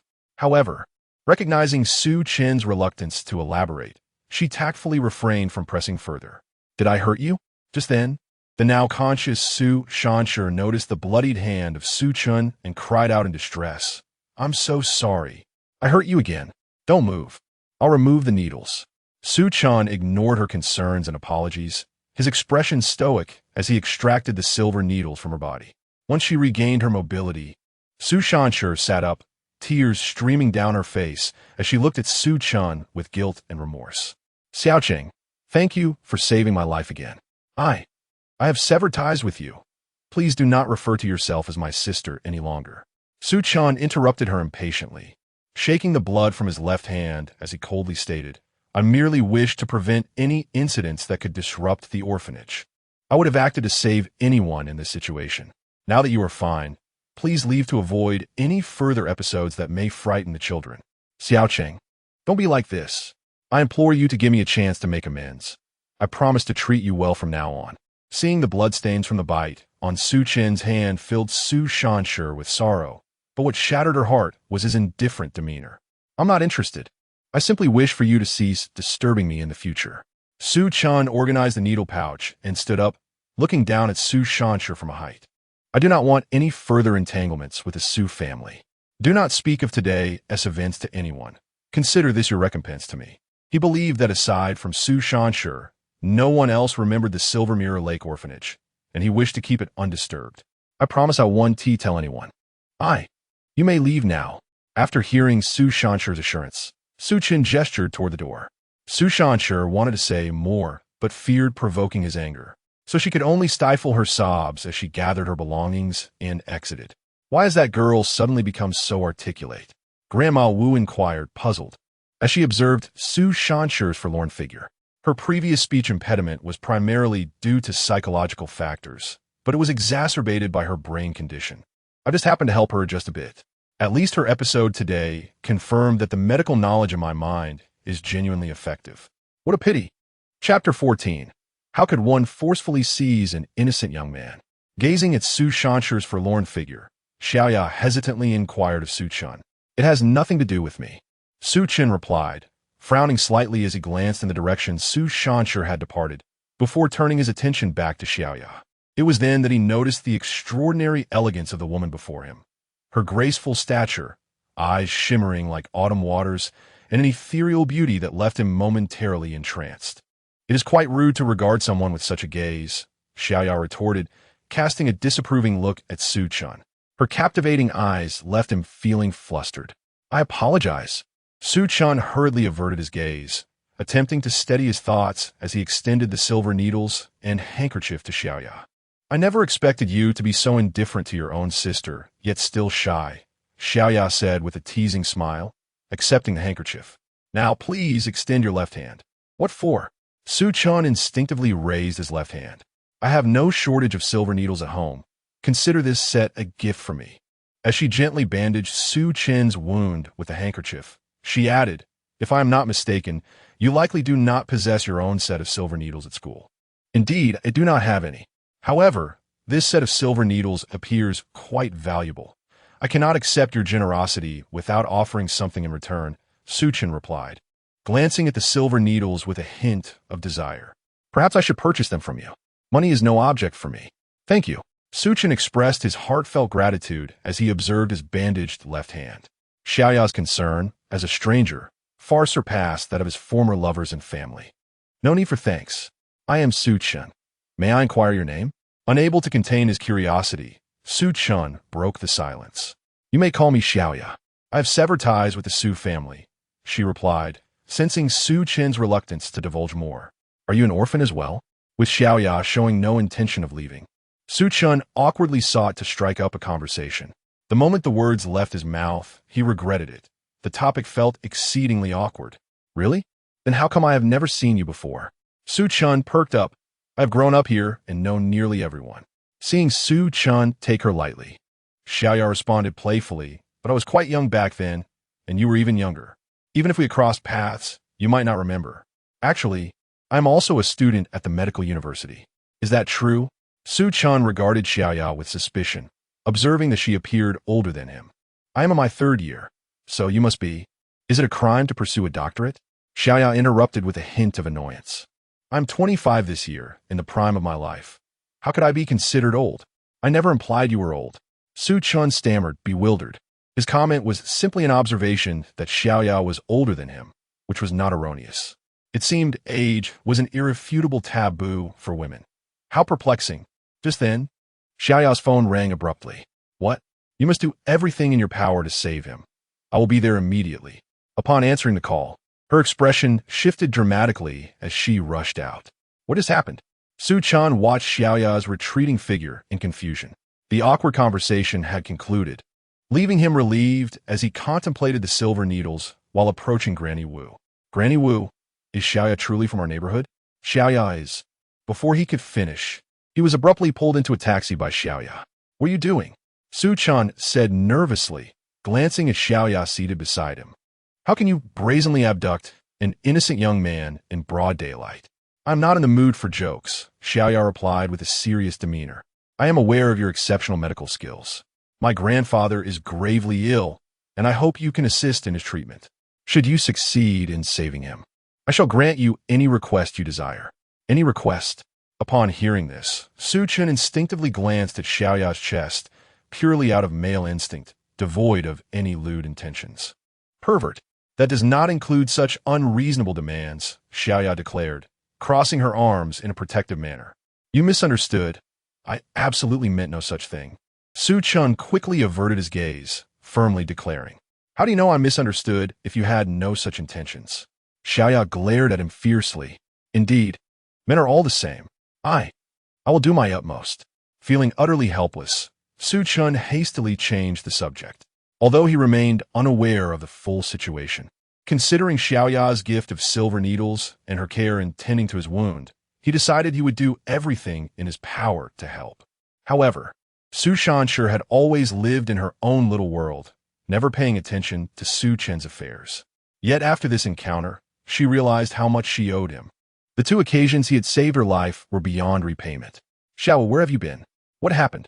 Second sister, with tears streaming down her face, was met with Su Shanshi's heart-wrenching sobs as she threw herself into Su Shanshi's embrace.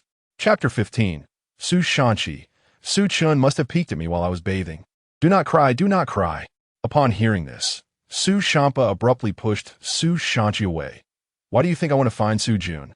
Su Sanqi, bewildered, replied, You have never been fond of venturing out. Could it be that this time you want to seek out Xiao Jun?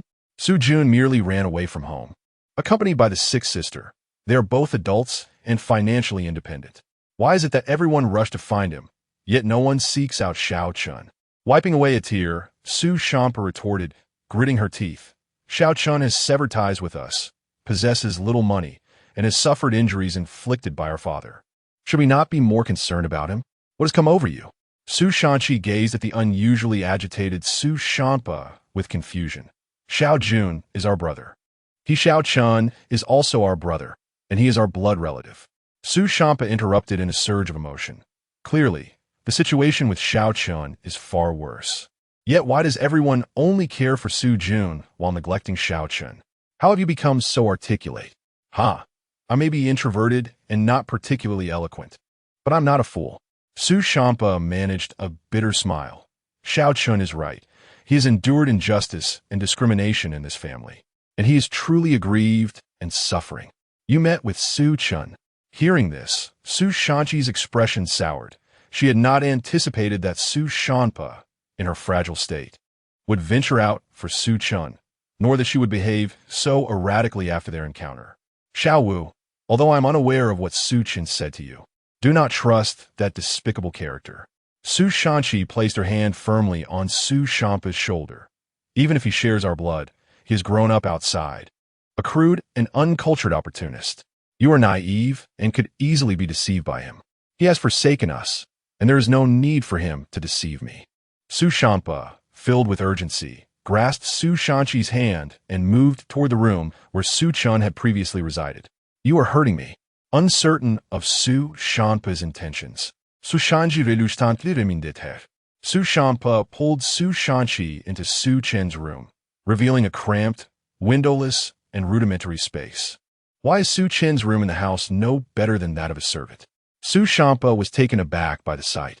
She had been isolated and had scarcely interacted with Su Chen, unaware of the squalor of his living conditions. Su Shanqi was equally stunned, having never grasped the specifics of Su Chen's room, assuming that their parents would have provided him a space comparable to theirs. Xiao Chen is the true heir of the Su family. Why is his room worse than that of a servant? You frequently prepare gifts for Xiao Jun, yet have never purchased anything for Xiao Chen, not even remembering his birthday. When he left, he carried only a small bag, which contained all he had in the Su household. You have not wronged him, but I have wronged him. As she spoke, Su Shanpa noticed the family portrait on the table, now devoid of Su Chen. She collapsed onto the floor, weeping uncontrollably. He donated bone marrow to me, saved my life. And now I'm willing to give him everything, but he does not want it. He does not want me as a sister anymore. Su Sanqi, momentarily taken aback by the shocking state of Su Chen's life in the Su family, was unable to comfort Su Shanpa immediately. However, witnessing Su Chen's desolation shattered her previous perceptions. No. Su Shanqi shook her head vigorously, murmuring, even if he has suffered indignities, it does not alter the fact that his character is vile. After all, he did peek at me while I was bathing. Su Shanpa suddenly stood up, fixing an intense gaze upon Su Shanqi. What evidence do you have to prove that Xiao Chen spied on you while bathing?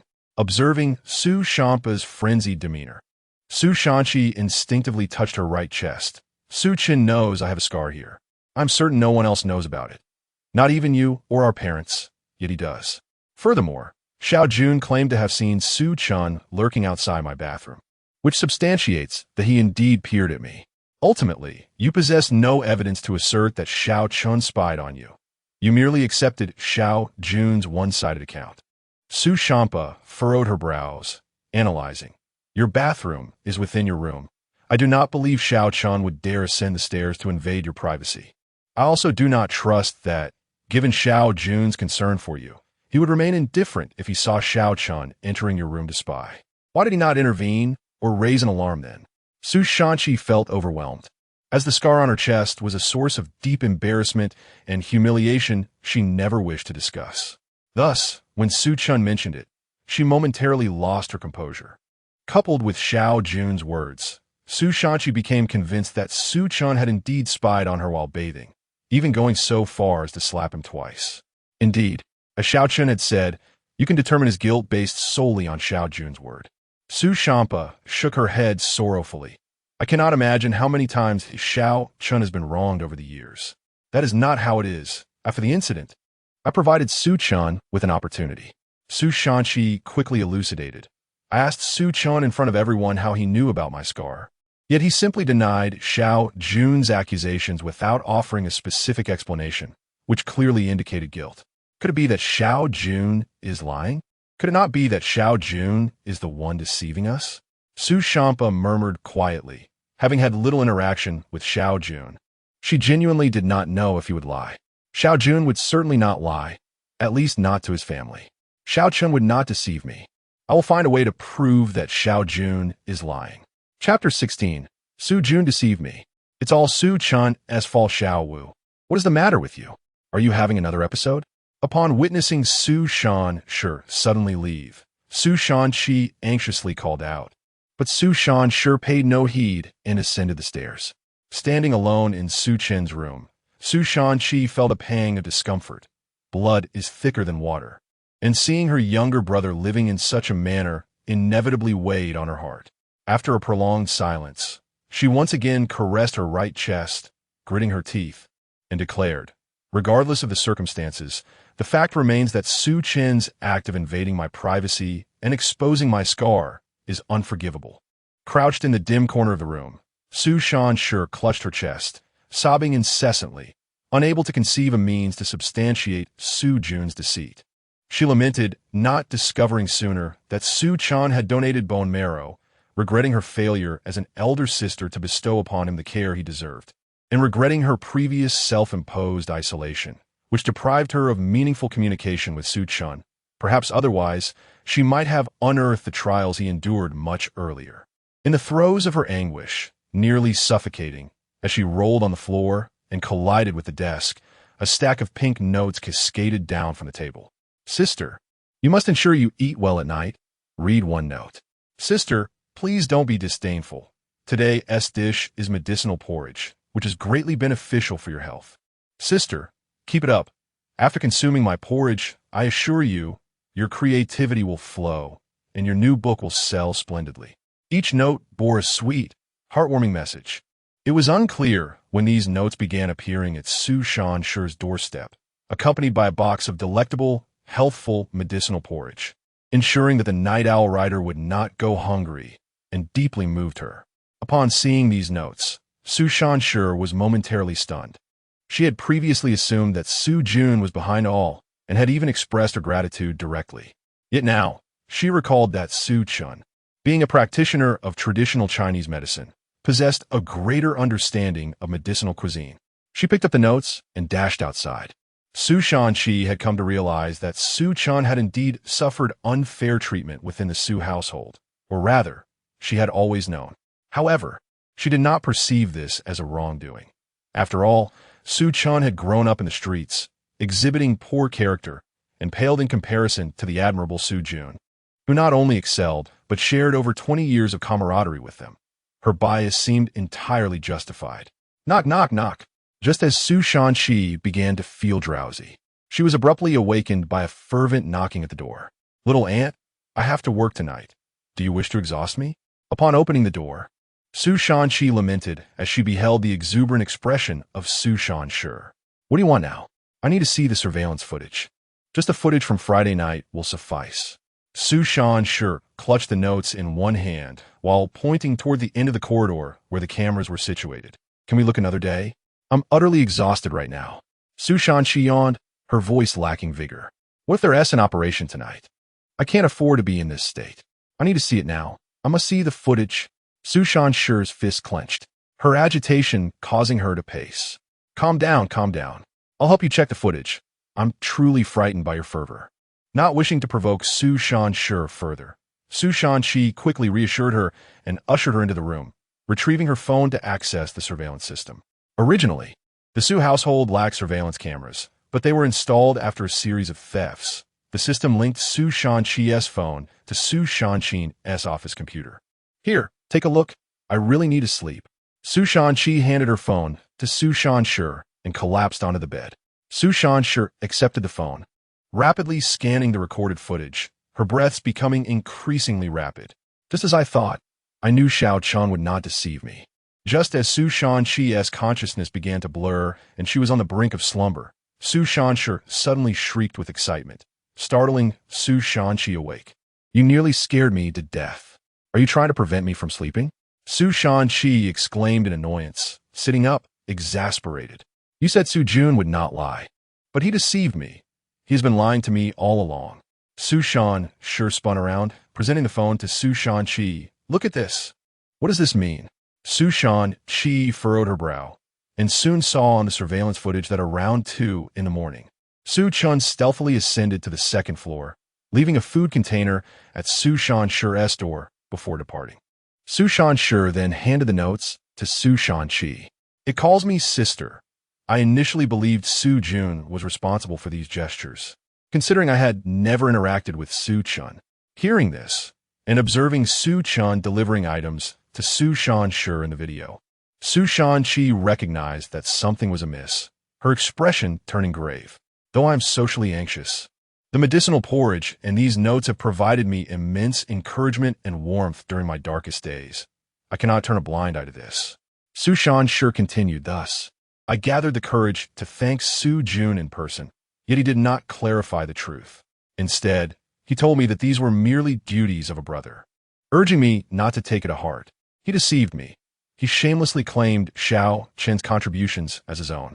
Had I known it was not him, I would have surely expressed my gratitude to Su Chen instead of continuously disregarding his existence. It ought not to be this way. Su Jun could not possibly lie to you. Su Chen instinctively shook her head. Perhaps Su Jun saw Su Chen delivering items before, and then Su Chen began to mimic him. The surveillance system retains only 7 days of footage, failing to prove who performed these acts prior to Su Jun. The evidence is laid bare before you, yet you still rush to defend Su Jun, casting Su Chen as a mere imitator. Stunned, Su Chen gazed at Su Chen, deeply feeling the pain and grievance Su Chen had endured within the Su household. What Su Chen said is entirely true. You all are not only biased but harbor dark hearts. That was not my intention. I merely suggested a possibility. Su Chen hastily clarified. Had it not been for Su Shan's assertion, she would not have realized she had instinctively defended Su Jun while maligning Su Chen. The flavor of the medicinal porridge and the handwriting on these notes have remained unchanged. It has always been Su Chen quietly supporting me. Su Chen wept anew, sobbing. It is all my fault for being unable to communicate normally due to my illness, and for never having spoken to Su Chen. He must have understood my situation. Thus, I did not seek him out, and he would not voice it either.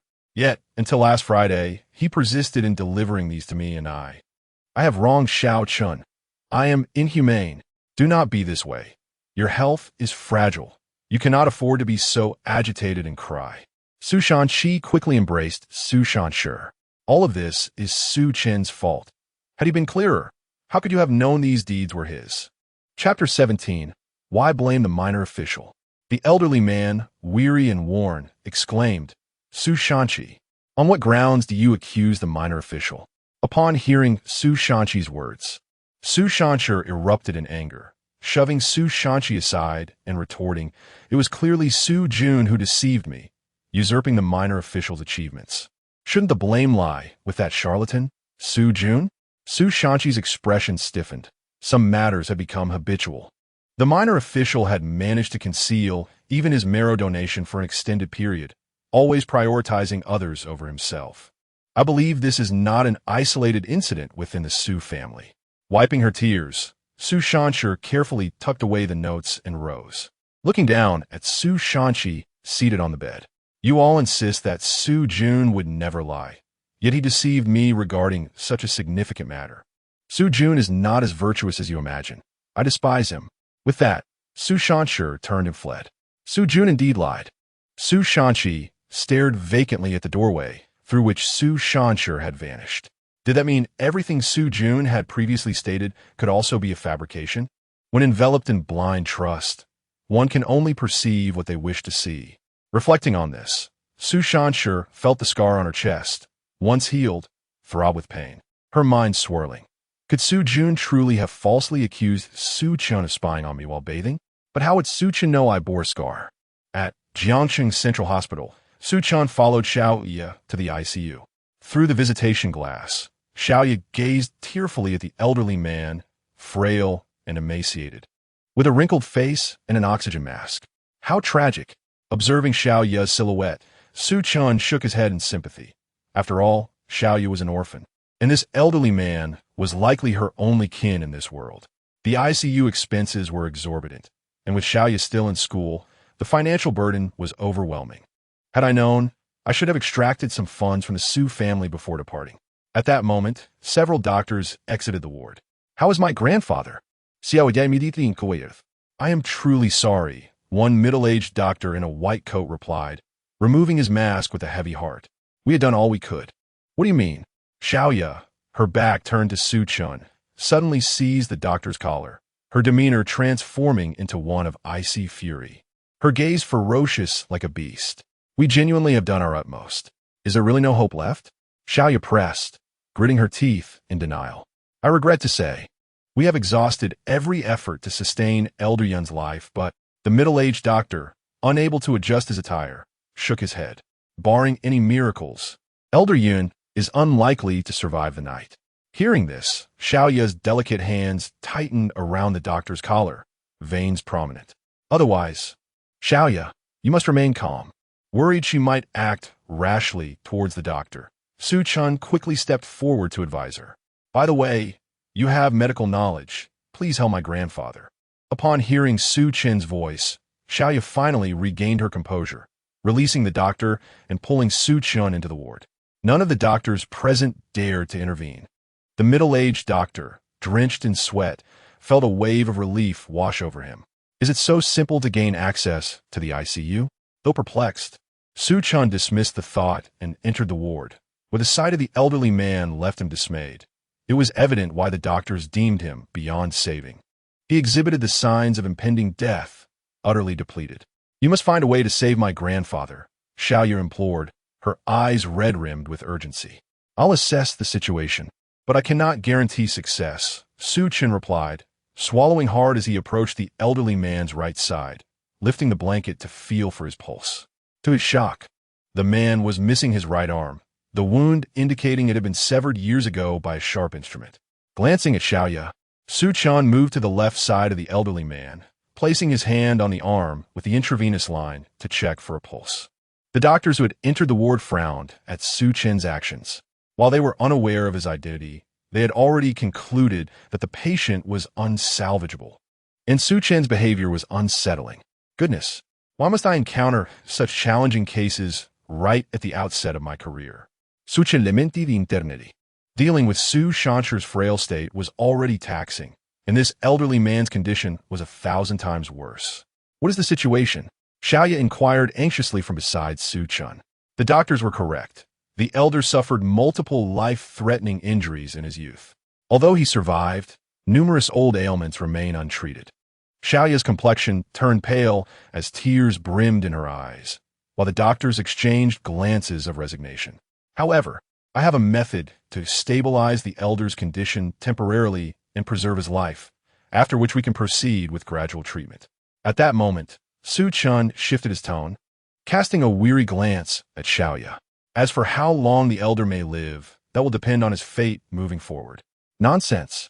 Given Elder Yun's current state, he will undoubtedly not survive the night." The middle-aged doctor exclaimed in agitation. "You yourself have stated that Elder Yun is on the brink of death. Being on the brink of death does not equate to certain demise.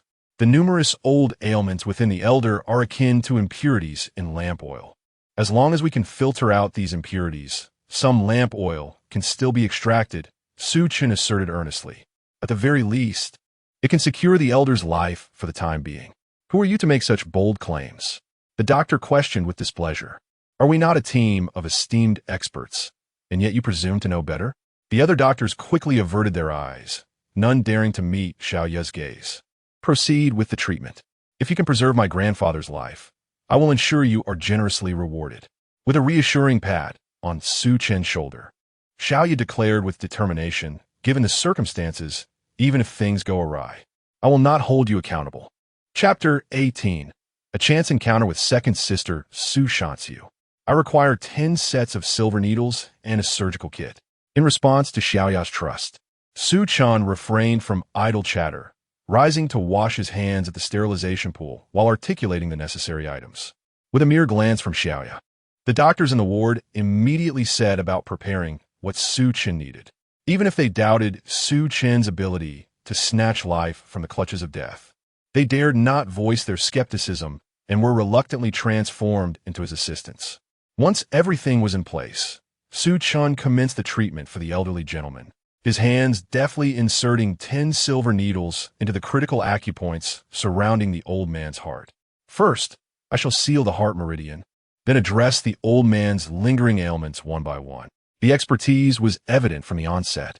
As Su Chen began his needling, even the attending physicians, unfamiliar with traditional Chinese medicine, were captivated by his extraordinary technique and fluid execution. Over the course of 7 hours, utilizing the celestial transformation needles, Su Chen treated the old man's hidden injuries, cleared his chronic ailments, opened the meridians, and stimulated the latent vitality within him.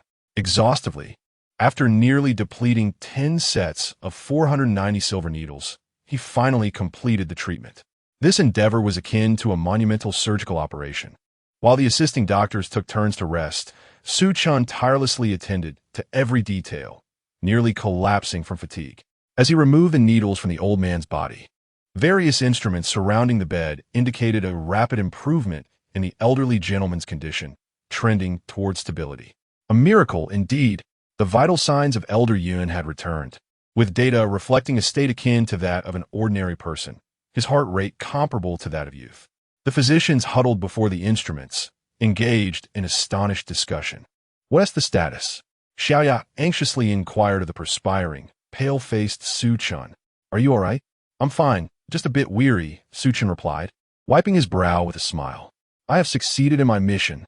The elderly gentleman is no longer in danger, though he remains exceedingly weak and requires proper recuperation." "Thank you, I'm immensely grateful." Upon hearing that her grandfather was safe, Xiaoya excitedly grasped Su Chen's hand. "I will surely repay you for this. There's no need for such formality. You should attend to your grandfather first." Almost depleted, Su Chen lacked the energy for pleasantries and advised, "Let the doctors manage the remaining matters. I shall step outside for some fresh air. You should rest, and we will discuss further shortly." Recognizing Su Chen's exhaustion and her own concern for her grandfather's condition, Xiaoya refrained from saying more. "I truly accomplished it." Weak yet exhilarated, Su Chen sat on a chair in the corridor, gazing at his hands in awe. "The medical skills imparted to me by the old immortal are astonishing. I can save even those on the brink of death. With these abilities, I shall undoubtedly thrive in the future." After regaining some composure, Su Chen rose with his fatigued body, intending to find something to eat. Having not eaten all day and expended considerable energy, hunger gnawed at him. Carrying a food container, he strolled along the dusky street, his spirits elevated. Having distanced himself from the Su family while gaining this miraculous medical prowess, Su Chen felt as though he might just float away. Beep! Just as he reached the entrance of the hospital, a jarring horn blared behind him. A red beetle abruptly parked rudely in front of him. Upon seeing the vehicle, Su Chen's good mood dissipated instantly, his expression darkening as he silently cursed. "What a stroke of bad luck. Su Chen, did you come specifically to find me?" With dark circles under her eyes and an exhausted demeanor, Su Shanxiu descended from the car, her brows furrowed as she questioned him. Frustrated and fatigued from a confrontation with Su Shanqi, Su Shanxiu had spent the day sleepless, enduring until her shift began. 2 days and nights without rest. And with another night of duty ahead at the central hospital, she was at a loss as to how she would manage. Su Shanxiu struggled to accept that her seemingly perfect younger brother would lie, deceive Su Shanqi, and claim Su Chen's accomplishments. Yet the reality loomed before her, forcing her to confront the truth. This fracturing of her perception left her feeling shattered. "Quit your self-importance. Why would I seek you out?" Su Chen replied, impatience evident in his tone. Taken aback by his brusque demeanor, Su Shanxiu, recalling the injustice faced by Su Chen regarding Su Shanqi's matter, attempted to temper her irritation, her gaze falling upon the food container in his hands. "Is this your dinner for me?" "Just in time, as I haven't eaten either." "Hand it over." "I have no desire to see you. Why would I deliver you dinner?"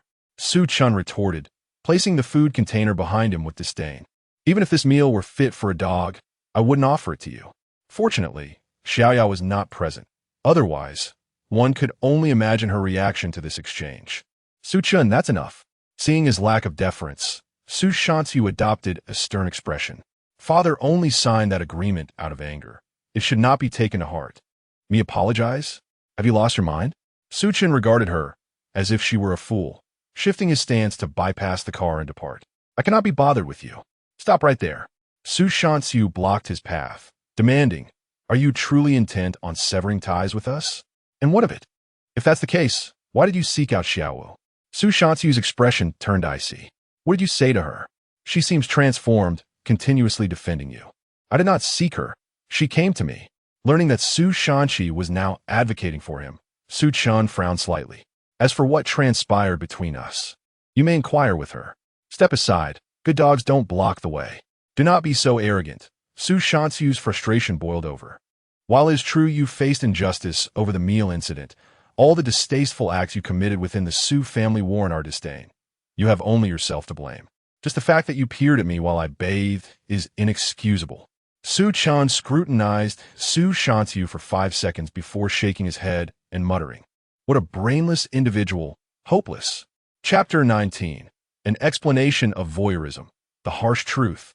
How dare you scold me after shamelessly committing such acts against your own sister?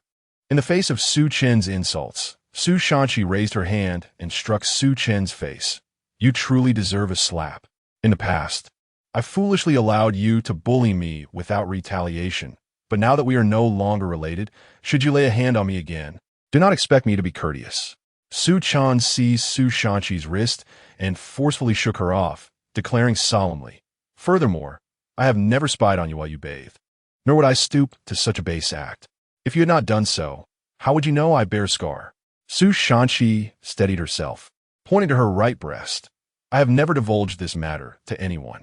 On a chance occasion, Su Chen accompanied Su Shanxi and Su Shanhua while they went shopping.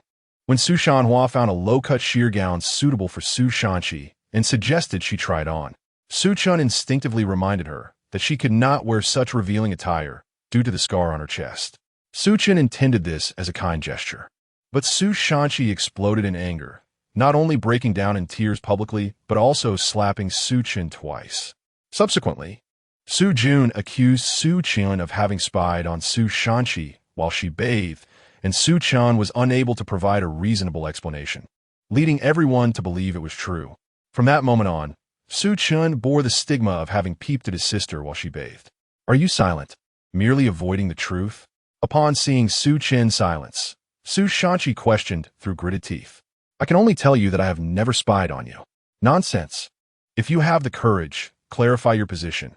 I truly do not believe there exists anything that Su Shanxi cannot endure. Su Shanxi looked at Su Chen with disdain. I perceive it is you who cannot confront your own despicable actions. Hearing this, Su Chen's lips curled slightly as he extended his hand towards Su Shanxi. I have no obligation to reveal this secret without compensation. If you truly wish to know, you must pay for it. How outrageous! It is you who must prove your innocence, and you dare to ask for money? I no longer care about the opinions of the Su family. I only know that we are no longer connected, and I need not prove anything to you. Su Chen gazed at Su Shanxi with interest. I have no desire to divulge anything without compensation. Thus, you must purchase the information. If you disagree, then I must reiterate that I have never spied on you. Wait, how much do you want? Su Shanxi again intercepted Su Chen. Her teeth clenched.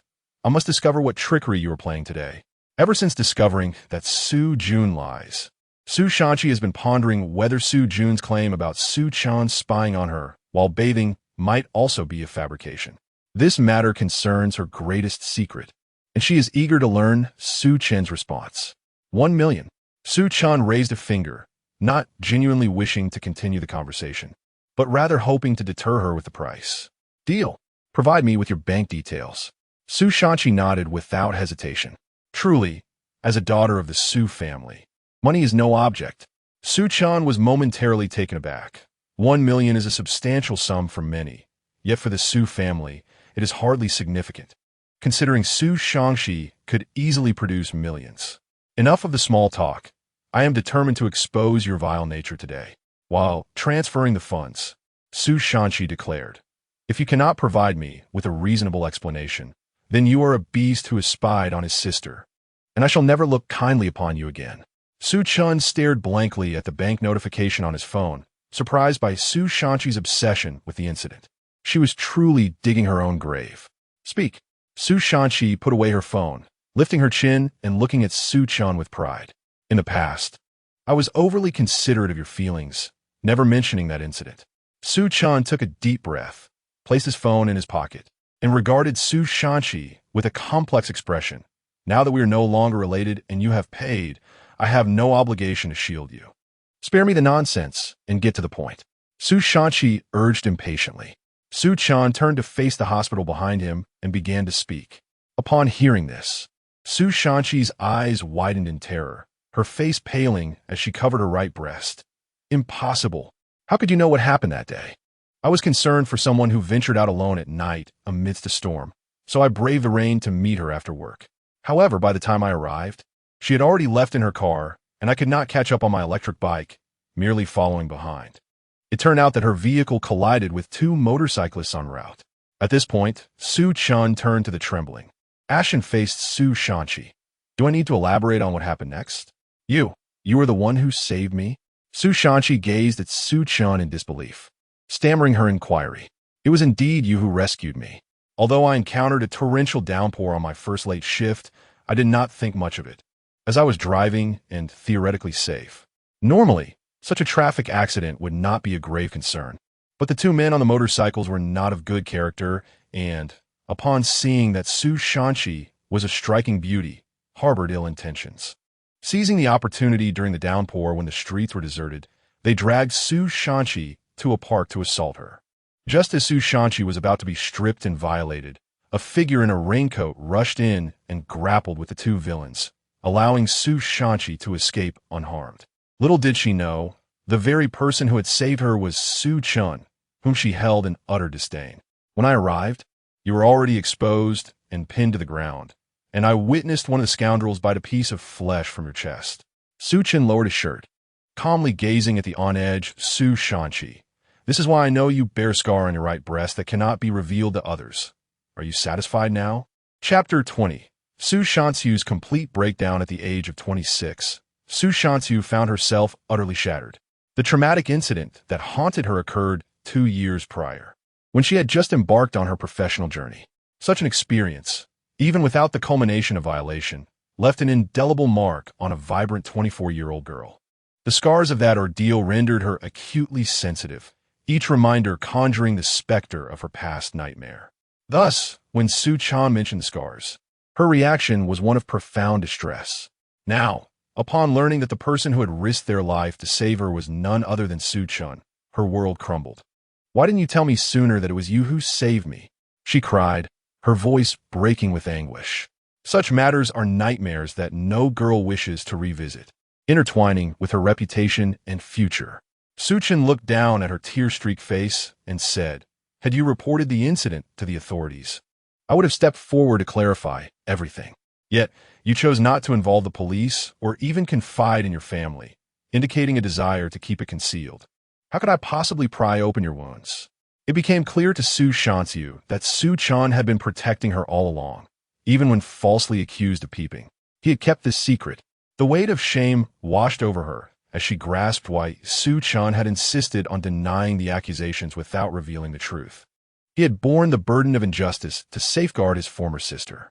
Indeed, I am a fool for enduring such humiliation and slander to shield you, Su Chen said with a self-deprecating smile, his gaze icy. If given another chance, I would reveal the truth, for it is not worth the pain. I'm so sorry, little Chen. I had no idea things were like this, Su Shanqiu pleaded, feeling the coldness radiating from him. She sank to her knees, begging, "I promise to make it up to you and repay your kindness. There is no need for that. We shall remain strangers from now on. This is merely a transaction." He replied coldly, "Please don't say that. I understand my mistakes. I beg you for a chance to atone," Su Shanqiu sobbed, clinging desperately to his legs. The recollection of Su Chen's sacrifices and his brave stand against armed assailants filled her with overwhelming regret. Without Su Chen, she would have faced defilement and possibly death. Her existence extinguished. Had Su Chen chosen to expose the truth, her ordeal would have been laid bare, irrevocably tarnishing her reputation. Moreover, he had suffered grievous injuries on her behalf, enduring 3 stab wounds. Even his mention of scars was an act of protection, yet here she was. In that moment, Su Chen finally comprehended Su Shanqi's unusual demeanor and the guilt-ridden turmoil within her. She had lost a brother who would risk his life for her. Susanku. Su Chen struggled against her entanglement, voice icy. As long as I still regard you as my sister, I shall never disclose this incident. But now that I have, it signifies my desire to sever all ties with you. Your pain and suffering are no longer my concern. Let go. Just as he stated, had he truly cared for her feelings, he would never have revisited the past, allowing her to endure further anguish. I truly understand my errors, she lamented, tears streaming down her face. Each word from Su Chen felt like a dagger piercing her heart. With great effort, she attempted to pursue him, but the emotional turmoil left her weak. Bracing herself against the car, she could only shout desperately, watching helplessly as he disappeared from view. Xiaolin, I am in such pain. I cannot endure this any longer, she cried, struggling to climb into the driver's seat, dialing a number. Why are you crying? What has happened? A melodious voice answered on the other end of the line. Where are you? I will come to get you. I need you to prepare a treatment plan. I am unwell, Su Shanxi replied before hanging up, abandoning her responsibilities and driving away. The woman named Xiaolin was Su Shanxi's therapist. In the hospital room, the previously comatose elder had regained consciousness and exhibited a surprisingly robust spirit, though still reliant on nutritional support due to lingering weakness. Grandfather, I feared you would leave me too, cried Xiaoya, tears streaming down her face. What would I do if anything happened to you? Dear girl, life and death are natural occurrences. At over 70, I know that if my time comes, it is simply my destined end, the elder soothed, affectionately patting her head. Heaven understands my concern for you and has spared my life. By the way, I heard a young man with miraculous medical skills saved me. Who is he? His name is Su Chen, a friend I met today, Xiaoya explained, wiping her tears. I saw him perform an extraordinary rescue at the orphanage and, upon learning of your condition, brought him here. I must express my gratitude. A friend you just met today. The elder narrowed his eyes, a glimmer of discernment flashing within. A life saved is a debt greater than the heavens. We must indeed thank him. However, his timing is too fortuitous. You must limit your interactions with him. Why can't I interact with him? He nearly sacrificed himself to save you. Xiaoya's expression darkened, her voice faltering. Do you think grandfather suspects him of something? I am uncertain. The elder replied cautiously, shaking his head. One must never harbor ill intentions, yet always remain vigilant. Our circumstances are delicate, and carelessness could invite peril. Even if he poses no threat, you must assess him thoroughly. At that moment, Su Chen entered the room, his head bandaged and left hand wrapped, inquiring curiously. What are you two discussing? Chapter 21. Surprisingly, he is the brother of the old immortal.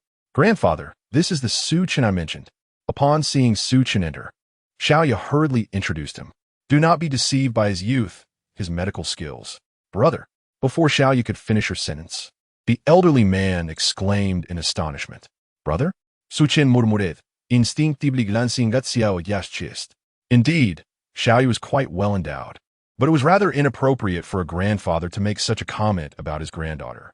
Xiaoya instinctively crossed her arms, glaring at her grandfather. Grandfather, what nonsense are you speaking? Do not mind him. The old man may not have fully regained his senses, Su Chen said, stepping closer to Xiaoya and offering her a lunchbox. You must be starving after not eating all day, right? Do you not recognize me? The elder strained to sit up, calling out loudly, I am Xinghua, my brother Xinghua. Hearing this, Su Chen's expression shifted as he stared incredulously at the old man. Xiaoya's grandfather is the one the old immortal intended to send a message to. What a coincidence. Yes, is indeed I. I never expected to have the chance to meet my brother in this lifetime. Old man, you have mistaken me. Su Chen quickly waved his hands. I'm not your brother. I am Su Chen, an orphan, merely 22 years old this year. You are not my brother? Yuningguo furrowed his brow, scrutinizing Su Chen. Come closer. Let me examine you closely. I truly am not your brother. Su Chen took a step towards Yuningguo.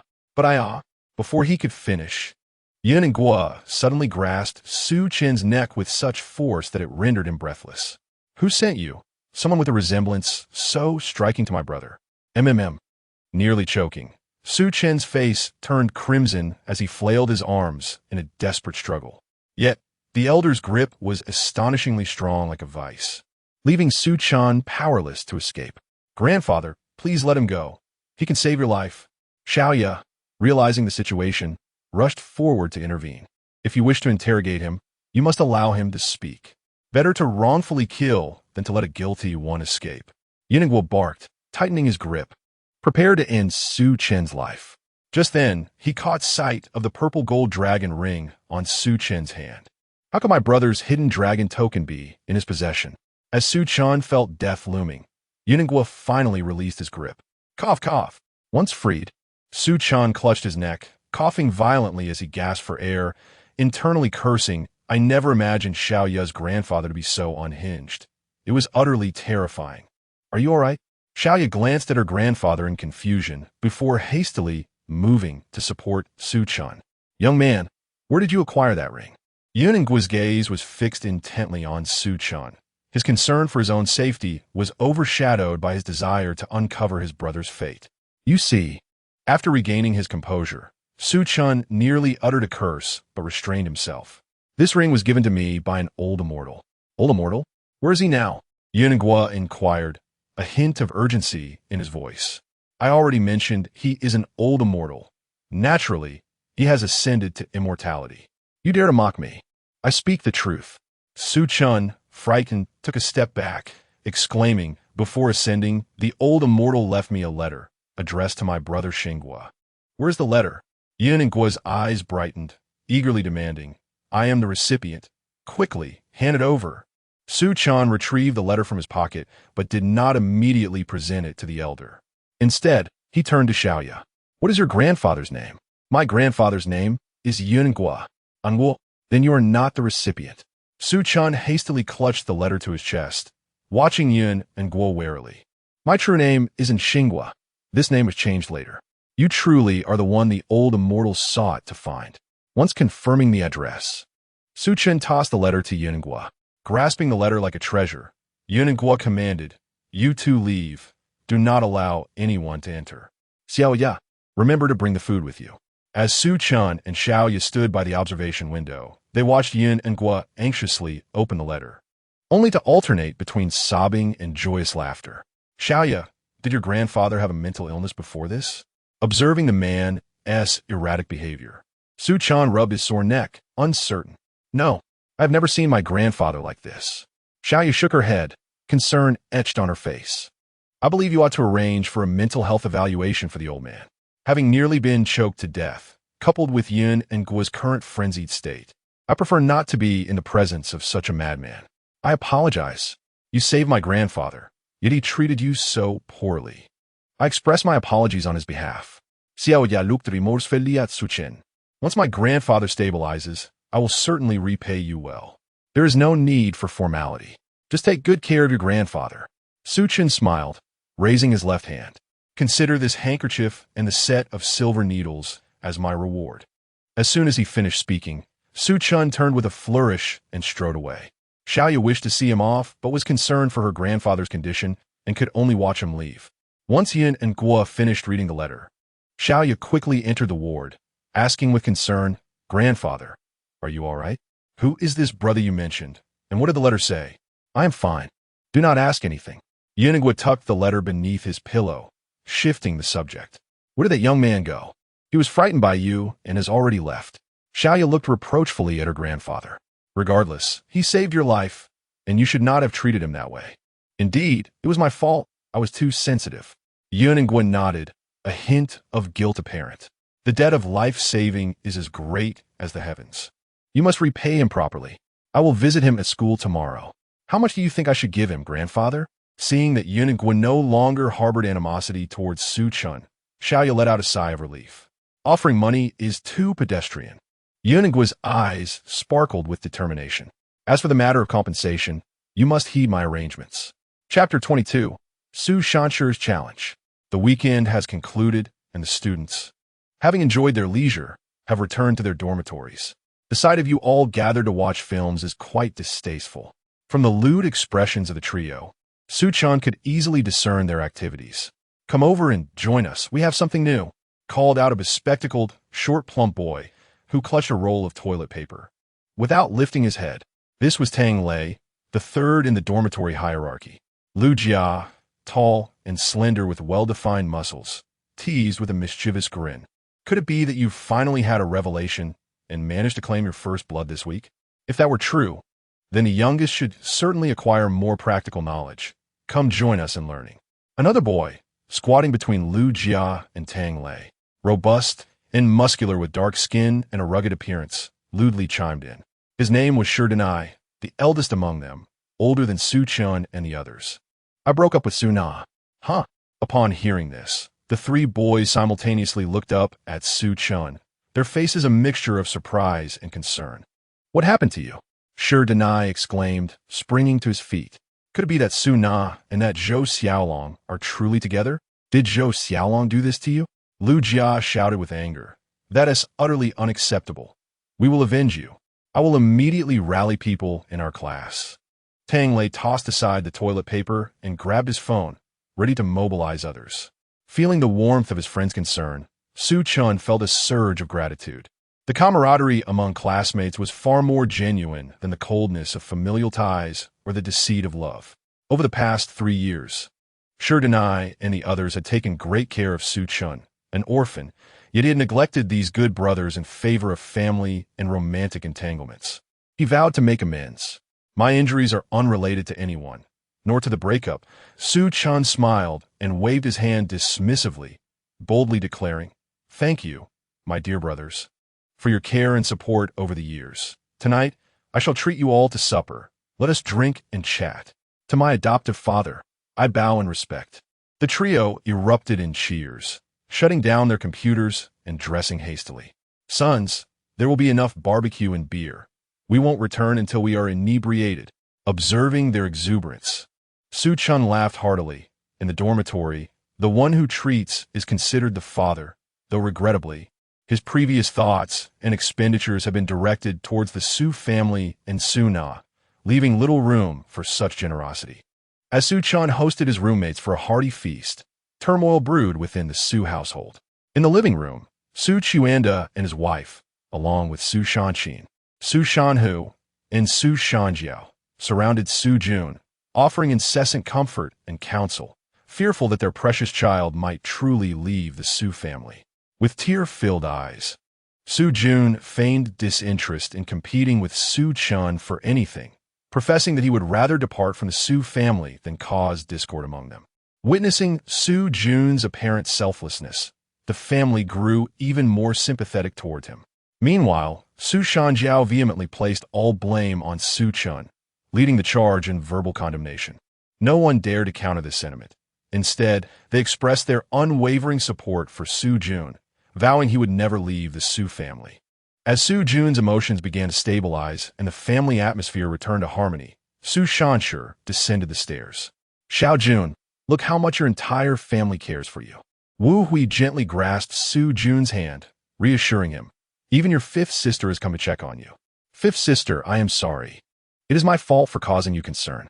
Observing the socially anxious Su Shanshi showing interest in him, Su Jun secretly reveled in his triumph. Though outwardly he feigned a remorseful demeanor. "Su Jun, why did you deceive me?" Just as everyone assumed Su Shanshi was there to offer solace, she suddenly confronted him with rage. Hearing her words, all eyes turned to Su Jun in confusion. "Fifth sister, when did I deceive you?" Su Jun furrowed his brow, bewildered by her accusation. Su Chuanda reprimanded sternly. "What are you trying to do?" "Exactly.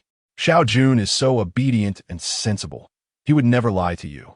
Fearing Su Jun might once again consider leaving home, Wu Hui quickly defended. "Even if Xiao Jun were to deceive you, it would surely be for your own good. A white lie at worst." "Fifth sister, what exactly has transpired?"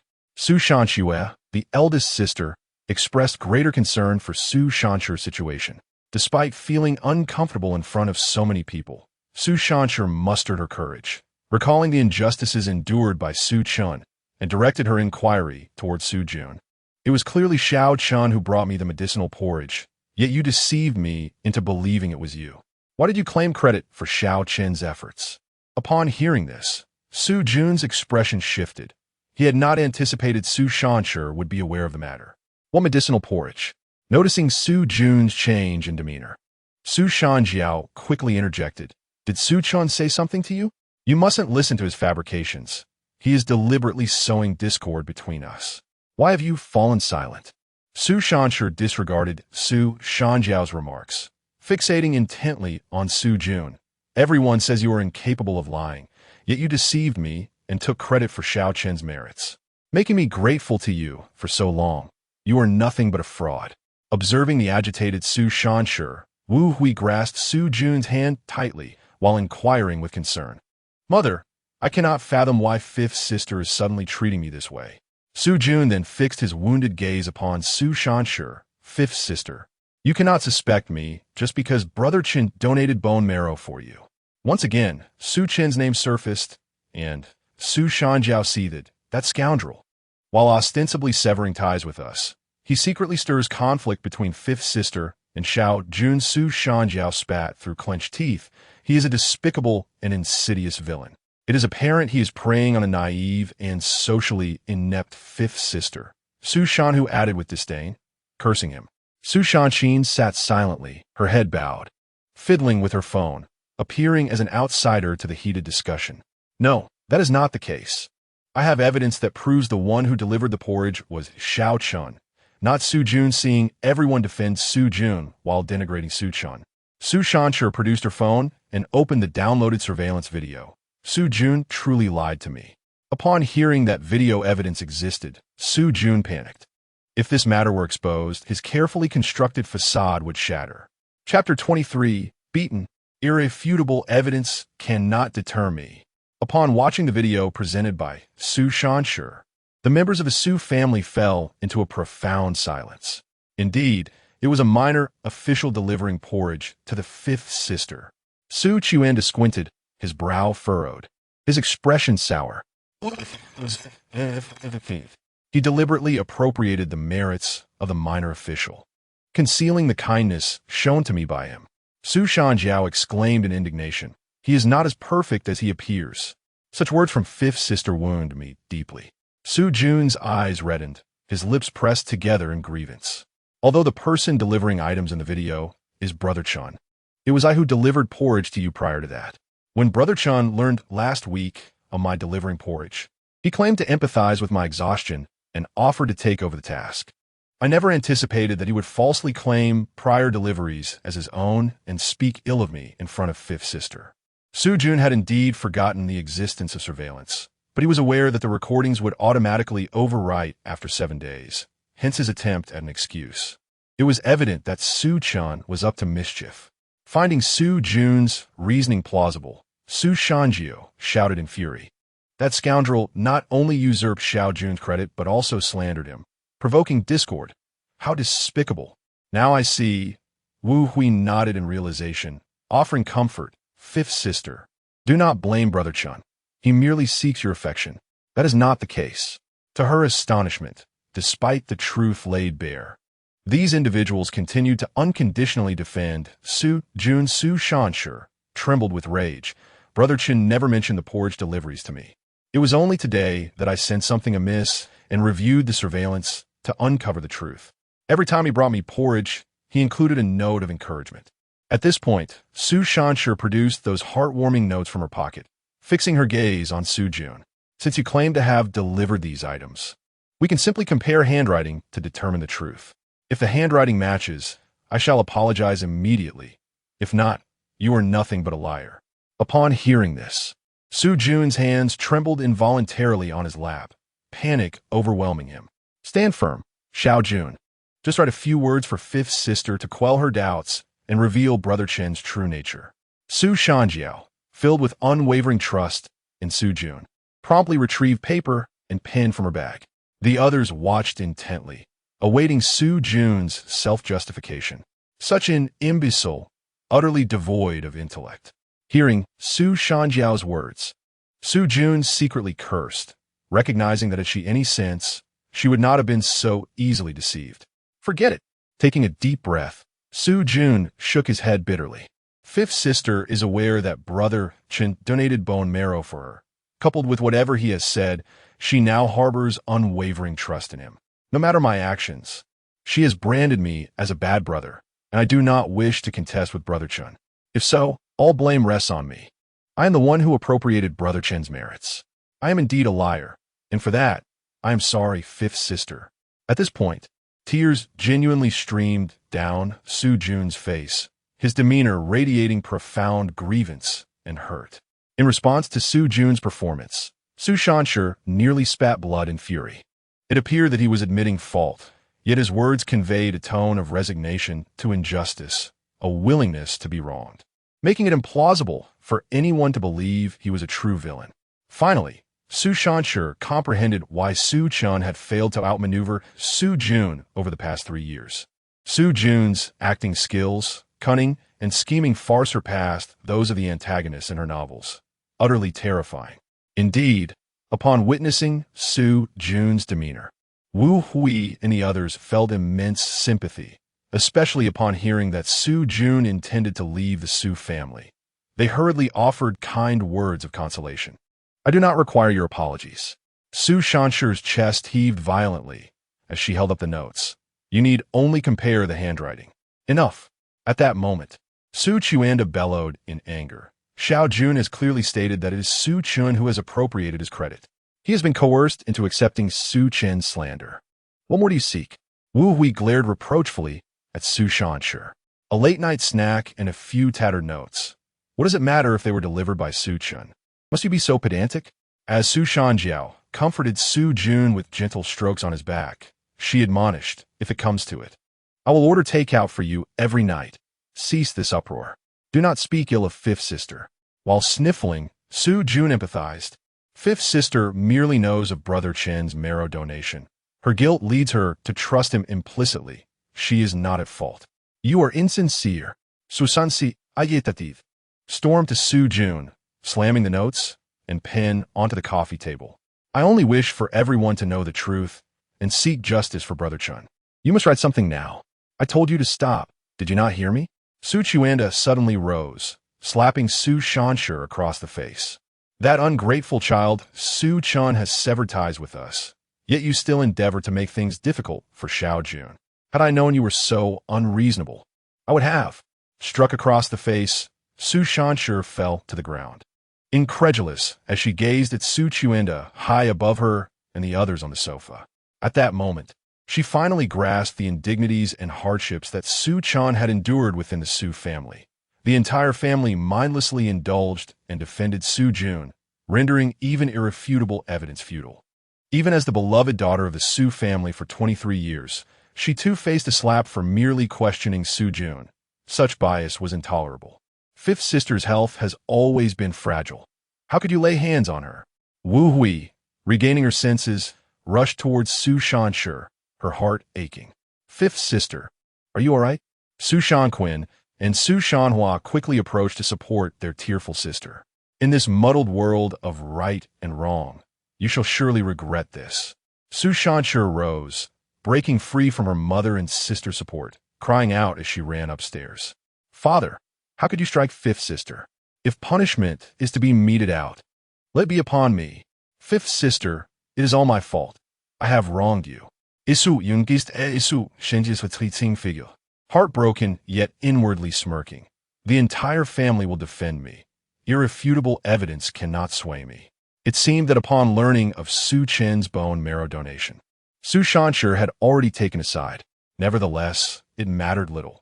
After all, Su Shanchu was merely a frail and sickly liability in the Su family, offering me little benefit, and I had no desire to placate her any longer. Chapter 24. Su Shanxu's Awakening. He will undoubtedly not let him off.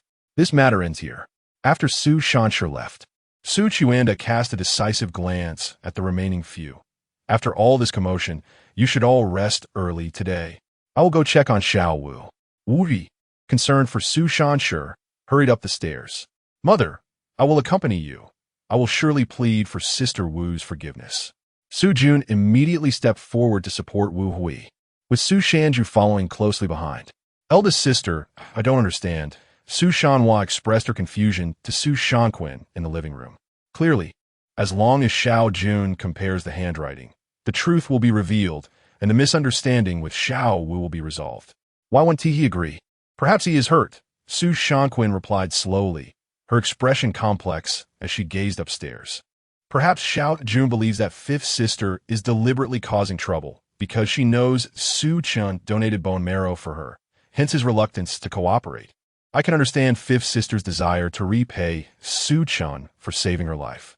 Su Shanhua nodded, murmuring, after all, my kindness toward Xiao Jun is not solely because he is my brother. It is primarily because he saved me from drowning when I fell into a lake during my childhood. Xiao Jun, who cannot swim, risked his own safety to rescue you from the water, demonstrating how much he loves you. Such a brother is far superior to Su Chen. Su Shanquin agreed empathetically. Heading upstairs, I'm utterly exhausted. I shall sleep now. Xiao Jun cannot swim. Su Shanhua gazed quizzically at Su Shankin's retreating figure, recalling that the person who saved her was able to navigate the water with her, even while she was unconscious. How could he possibly not know how to swim? After Su Shanshur ascended the stairs, she locked herself in a dark room, ignoring the calls and knocks from Wu Hui and others.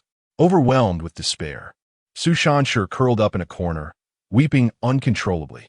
She had always been withdrawn and socially anxious, feeling a semblance of peace only at home and in the presence of her family. Yet, now, facing her family, she felt an immense sense of loneliness and suffering.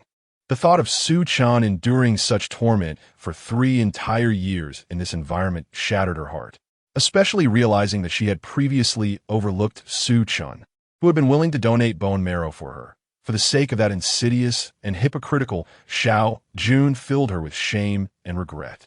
Today, Su Shanshur had mustered the courage to confront Xiao Jun, holding a glimmer of hope for him. After all, who among us is without fault? Moreover, it was she who had initially sought out Xiao Jun to inquire about delivering kanji, making Xiao Jun's misappropriation of Su Chen's credit somewhat understandable. However, Xiao Jun's reactions in the face of the accusations helped Su Shanshur see the truth. Her beloved younger brother was nothing more than a hypocrite. Clutching the warm notes Su Chen had written for her, she wept silently, feeling utterly powerless. Late at night, in an elegantly decorated, tastefully appointed office filled with a soothing ambience and soft music, Su Shansu lay on a treatment chair, her expression one of agony, tears streaming down her face, her body occasionally convulsing as she clutched the armrests tightly. A stunningly beautiful mature woman with waist-length hair, wearing a pristine white suit and silver-rimmed glasses, stood solemnly beside her. This woman, Lin Lin, was Su Shansu's close friend and psychologist, conducting hypnotic therapy while adjusting the dosage of the medication based on Su Shansu's responses. I'm sorry, Xiao Chen. I'm so sorry, she murmured. After what felt like an eternity, Su Shansu suddenly cried out, her eyes flying open. A look of terror and guilt etched across her face, her clothes drenched in sweat. I see it clearly now. I finally see it, she sobbed, covering her face with her hands. The person who saved me in that torrential rain was Xiao Chen. In that moment, the environment had obscured the savior's appearance. Yet under the influence of psychological suggestion, the figure in her dreams had taken on Su Chen's visage. Lin Lin handed Su Shansu a glass of water, analyzing, however, only the 4 of you involved in that incident know the truth. Su Chen could not possibly be one of the 2 assailants. He must be the one who risked his life to save you. Trembling, Su Shansu accepted the glass, tears dripping from her chin into it, as she lamented.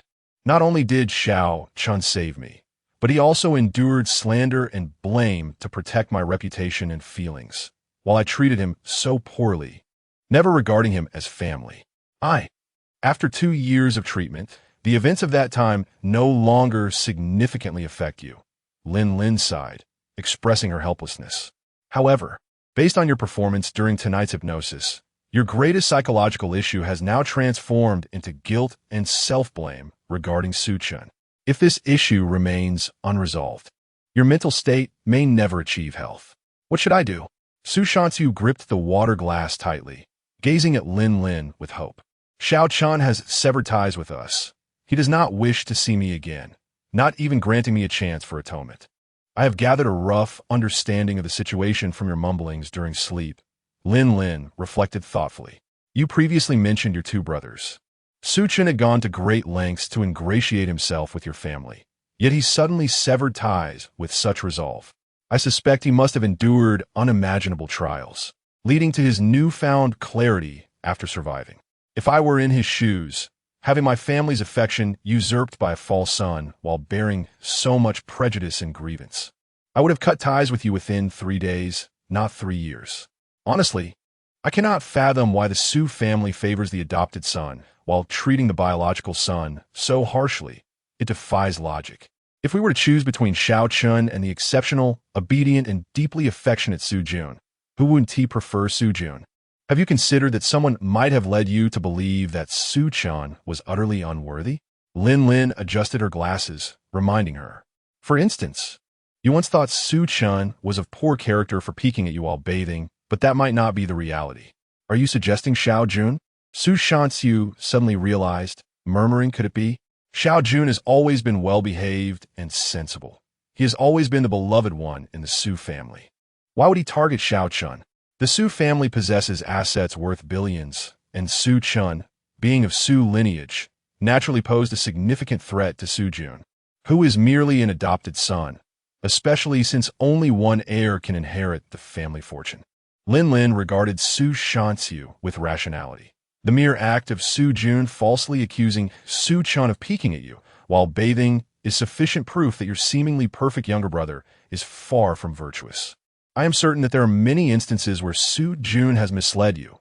You should be more aware of the specifics than I am. Upon hearing this, Su Shanxiu pondered for a moment and then suddenly looked up. In the end, we concluded that Su Chen was a ruffian who frequently engaged in fights. The reason for Su Chen's hospitalization must have been disclosed to you by Su Jun. Am I correct? Lin smirked sarcastically.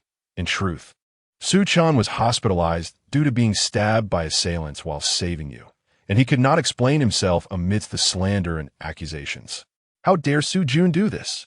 I will not let him go, Su Shanxiu declared resolutely. For merely defaming Su Chen as a peeping Tom and a ruffian, Su Shanxiu would never forgive Su Jun. For Su Chen had borne the blame for her sake, willingly carrying the stigma. Chapter 25. A resounding slap. Su Shanxiu's self-detonation.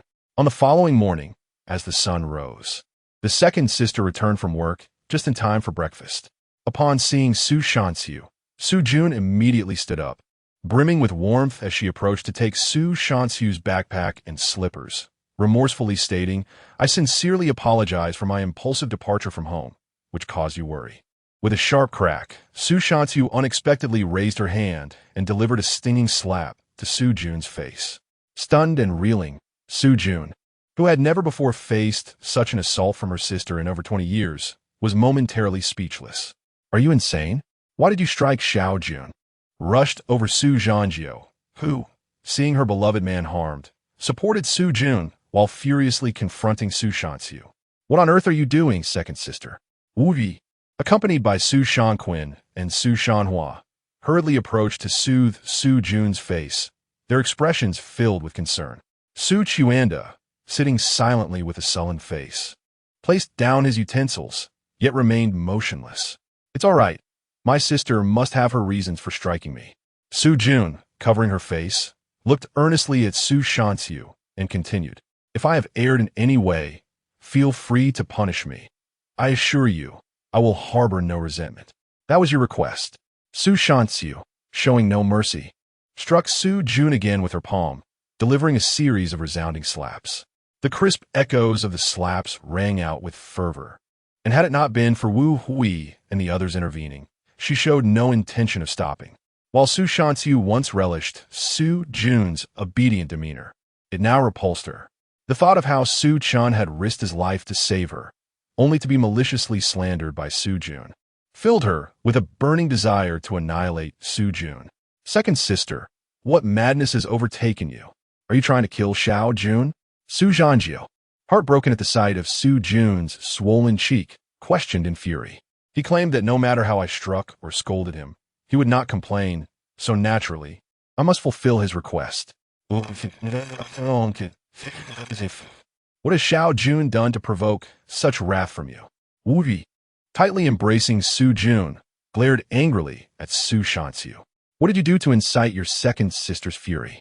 Su Shanquin, understanding her sister's temperament, knew such violent outbursts were not typical unless provoked. I did nothing.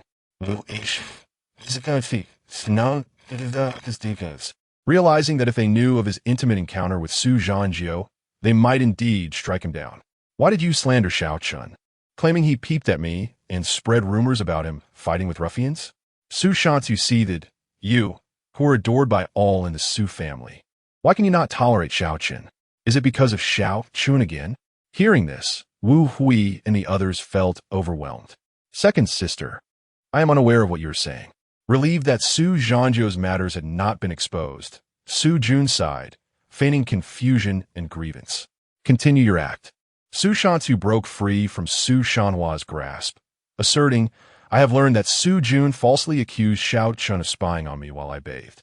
And he also spread rumors about Xiao Chun fighting with thugs, when in fact, Xiao Chun is not that sort of person. Is that true? Wu Hui and the others turned their puzzled gazes toward Su Jun. I did not. Do you no longer believe me? Su Jun, with a bruised face, shook his head in grievance. I know I am not of the Su bloodline, but you cannot suspect me for the sake of Brother Chun. My dear son, do not misunderstand. Mother does not doubt you. She will always believe in you. Seeing Su Jun in such a state, Wu Hui's heart softened, and she gently comforted him. I too believe in Xiao Jun, Su Zhanjiu immediately declared. Does second sister possess any evidence for these claims? Evidence? Su Shanxiu let out a chilling laugh. Did Su Jun possess evidence when he slandered Xiao Chun? Su Zhanjiu was left speechless, and the others fell silent, for they had unwavering faith in Su Jun's words. Never having verified the truth, compounded by Xiao Chen's refusal to clarify, which further solidified the accusations against him.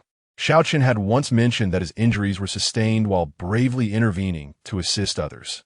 At this point, Su Shanxiu could no longer contain her tears, lamenting. Yet we all chose to believe Su Jun's one-sided narrative, disregarding him entirely. Reflecting on this, Su Shanxiu felt a painful weight on her heart, collapsing to the ground as she cried out, the very person Xiao Chun saved was me. He was stabbed 3 times while rescuing me. How could I have believed Su Jun's lies, deeming Xiao Chun a scoundrel, and consequently alienating him, forcing him to sever ties with us? I have wronged Xiao Chun. Realizing Su Shanxiu was not acting foolishly, Su Shanquin inquired with concern, what happened on the night of your first late shift? Upon hearing Su Shanxiu's story, everyone present was left in utter shock, as they had been oblivious to her harrowing experience. That is how things transpired. Su Shanxiu, her face stained with tears, wiped them away while expressing her regret. Xiao Chun, in consideration of my feelings, reputation, and the family's honor, chose not to reveal his heroic act while being wronged by Su Jun. Yet we placed unwavering faith in Su Jun, branding Xiao Chun a scoundrel. It is utterly disheartening. It is no wonder that despite our relentless questioning, Xiao Chun refused to disclose the truth. Had he done so, it would have exposed second sister's plight. He was protecting her. Upon learning the truth, Su Shanhua felt deeply moved and looked at Su Jun with confusion. But why does Xiao Jun target Xiao Chen so? I did not. I am wronged. Su Jun, caught off guard by the unexpected turn of events, quickly regained his composure, gazing sorrowfully at Su Shanxiu, second sister. I understand you and Brother Chun are truly siblings, yet you cannot fabricate such self-damaging stories for his sake. If you want me to step aside for him, you could simply say so. I truly do not wish for you to harm yourself in this way. Hearing this, Su Shanxiu was taken aback, finally realizing the extent of Su Jun's treachery. It was appalling that second sister would concoct such a story to tarnish Xiao Jun's reputation for the sake of Xiao Chun. Su Zhanjiu, unwavering in her trust for Su Jun, immediately reproached Su Shanxiu. What benefits has Xiao Chun bestowed upon you to compel such behavior? Chapter 26. If Su Chen admits his mistakes and apologizes, let him return. In response to Su Jun's words, Wu Hui, Su Shanqin, and Su Shanhuan remained silent this time. not offering their immediate support. Not everyone is as thoughtless as Su Shanjiao. They understood that Su Shanqi, who had previously expressed disdain for Su Chen, would never tarnish her own reputation to vindicate him. Moreover, the scars that Su Shanqi bore were deeply rooted and could not be fabricated. Mother, eldest sister, fourth sister. Do you also believe I am the villain my second sister claims I am? For the first time, Su Jun found himself without the unanimous support of his family, leaving him flustered as he looked pitifully at them.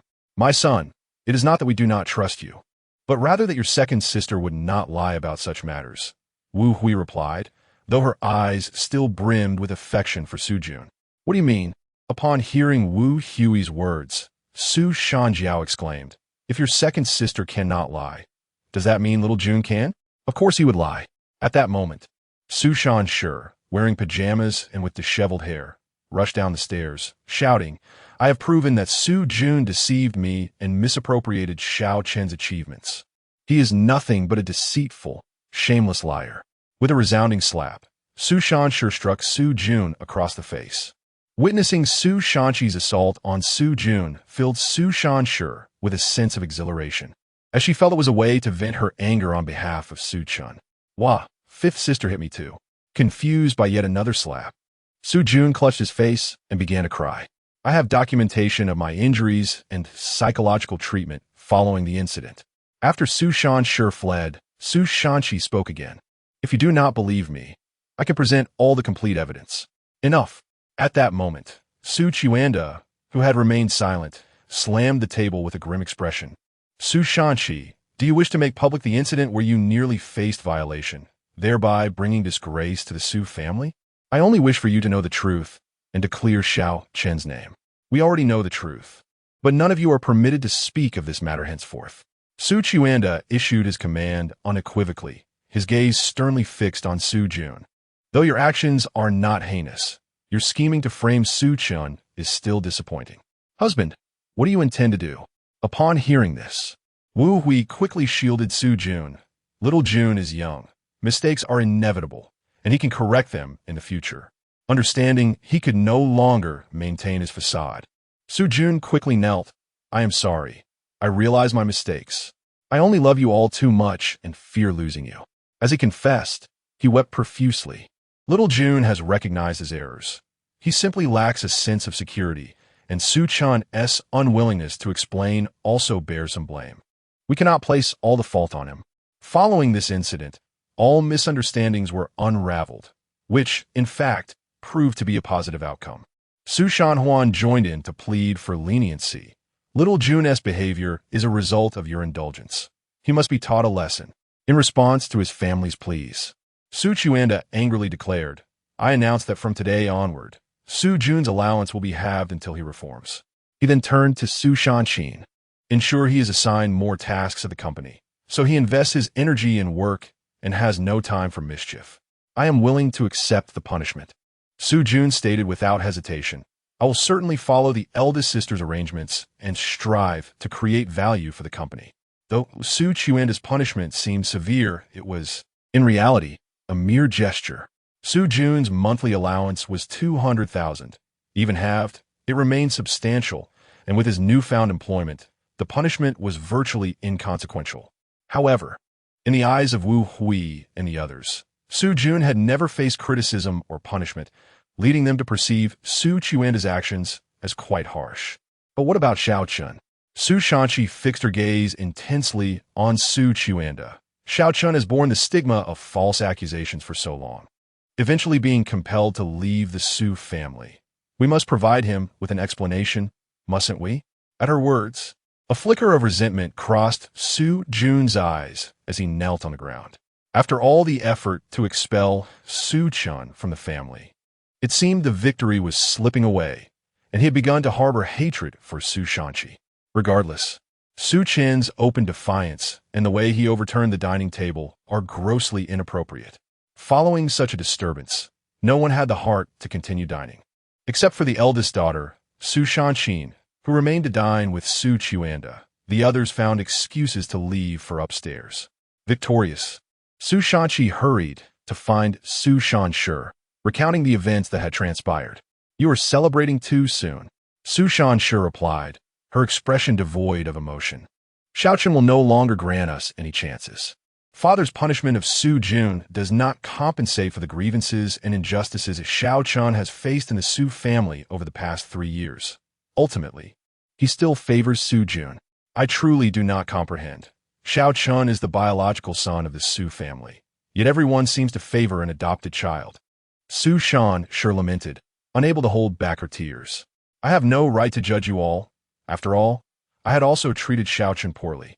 I am unworthy of being his sister. Indeed, how did it come to this? Su Shanqi pondered, feeling a sense of confusion. Their sisterly bond with Su Jun, having grown up together, was understandable, but the parents' blatant favoritism towards their biological son over an adopted one was utterly incomprehensible. Wait, an idea sparked in Su Shanqi's mind as she sat up straight. Before Su Chen left, he left a kind reminder for Mother. Can you help me analyze its meaning? Chapter 27. He is Father's illegitimate son. In a bold display of affection, the young minister remarked, "Our mother has nurtured the foster son's appearance and demeanor to mirror that of Mr. Su. Truly a commendable foster mother." Su Shanqi conveyed to Su Shanpa the reminder left by Su Chen. At that moment, I sensed a flaw in the logic of that statement. But I did not dwell on it. What do you think it signifies? Are you certain that the young minister intended this as a reminder for Mother? Su Shanpa echoed the words thoughtfully, fixing her gaze on Su Shanqi. Indeed, Su Shanqi nodded. Now it all makes sense. What have you uncovered? Su Shanqi gazed eagerly at the mysteriously contemplative Su Shanpa. Su Shanpa halted, whispering, "The young minister is hinting to our mother that Su Jun is, in fact, Father's biological son." Gasping in shock, Su Shanqi abruptly covered Su Shanpa's mouth, casting a furtive glance at the door. "Little five, you must not speak of this indiscriminately. The consequences could be dire." "I am not speaking recklessly," Su Shanpa asserted, brushing aside Su Shanqi's hand. "As a writer, I understand that reminders often conceal deeper meanings beneath their surface." The young minister remarked on Su Jun's resemblance to our father. How could a foster father-son duo possibly share such likeness? Moreover, the young minister's praise of our mother as a good foster mother carries a heavy irony. "Oh my goodness, this cannot be true," Su Shanqi muttered, wiping the cold sweat from her brow, her complexion paling. "If Su Jun is indeed Father's biological son, it implies that our supposedly loyal father had an affair years ago and entrusted his illegitimate child to our mother's care, all while treating his own son, born from her own womb, with disdain. It is even conceivable that he intends to bequeath the Su family's assets to this illegitimate child. How cruel! I lack a comprehensive understanding of family matters. Everything now aligns perfectly. I must inform Mother immediately." Su Shanpa, filled with emotion, turned to seek out Wu Hui. "Calm down. Do not act impulsively." Su Shanqi quickly grasped Su Shanpa's arm, cautioning, "What we have deduced thus far is merely conjecture based on the young minister's remark. We possess no evidence to prove that Su Jun is Father's illegitimate son. Furthermore, we cannot ascertain whether the young minister's words stemmed from anger or if he had a basis for his claims. We must proceed with utmost caution. If we were to expose this without solid proof, he could easily deny it and even retaliate against us. I believe the young minister would not make baseless claims." Su Shanpa replied impatiently, "To verify the blood relation, we simply need a paternity test. Then let us first gather evidence, and once we possess irrefutable proof, we must also contemplate how to convey this matter to Mother." Su Shanqi sighed, torn with concern for whether their mother would accept such a harsh truth. "Should we not inform our sisters first?" Su Shanpa recognized the potential upheaval this revelation could cause within the Su family and agreed with Su Shanqi's cautious approach. "No, until we have absolute proof, none of us can speak of this." Su Shanqi resolutely shook her head. She and Su Shanpa had awakened to the gravity of the situation. While others remained blindly devoted to Su Jun, disclosing this information could provoke unforeseen complications, especially from Su Shanjiao, who adored Su Jun unconditionally. At this moment, Su Chen was unaware of the turmoil within the Su family. After a night of revelry with his 3 roommates, he was rudely awakened early for class. Still foggy from his hangover, Su Chen arrived at the lecture hall, taking a seat in the back row, eager to catch some sleep. As the class was about to begin, Su Na, Zhou Xiaolong, and 3 female students entered the room, only to find that there were no 5-person seats available. Su Na's expression darkened immediately. In the past, Su Chen would always arrive early to reserve seats for Su Na and her roommates, preparing breakfast for them. Su Na, what's going on? Where is that sycophant of yours today? He didn't reserve U.S. seats? I'm starving. Su Na's roommates began to complain, leaving her feeling embarrassed. Su Chen must still be upset with me, Zhou Xiaolong said anxiously. Should I go apologize to him? You did nothing wrong. Why should you apologize? You should be the one to apologize. Su Na huffed angrily as she marched toward the slumbering Su Chen. What is your problem? Why didn't you prepare breakfast and save us seats? Su Na furiously questioned, slamming her book on his Su Chen's head. Are you out of your mind? The fiery Shida Na immediately stood up, rebuking her. My brother has broken up with you. How can you still expect him to cater to you? This is a matter between Su Na and Su Chen. Why are you, an outsider, shouting at her? Zhou Xiaolong stepped forward, though his frail appearance only elicited laughter. Look who it is, the homewrecker, daring to show his face. Lu Jia and Tang Lei rose simultaneously, their glares menacing, having long desired to confront Zhou Xiaolong. Zhou Xiaolong turned pale with fright, retreating behind Su Na. Second brother, third brother, please don't act impulsively. Su Chen rubbed his sore head, still dazed, and waved his hand to calm the situation. He rarely participated in the dormitory drinking games and could not match the drinking prowess of the other 3. Still not fully sober. I made myself clear yesterday, Su Chen said, looking up at the furious Su Na. We have broken up. I am under no obligation to serve you and your friends any longer. Upon hearing this, the students in the classroom turned their attention, eager to witness the unfolding drama. You claim we're broken up, but I never agreed, so it doesn't count. Su Na's face flushed as she faced the crowd. As my boyfriend, you should take good care of me and my friends. Are you implying that we are still in a relationship? Su Chen questioned uncertainly. Of course. Only I can initiate a breakup.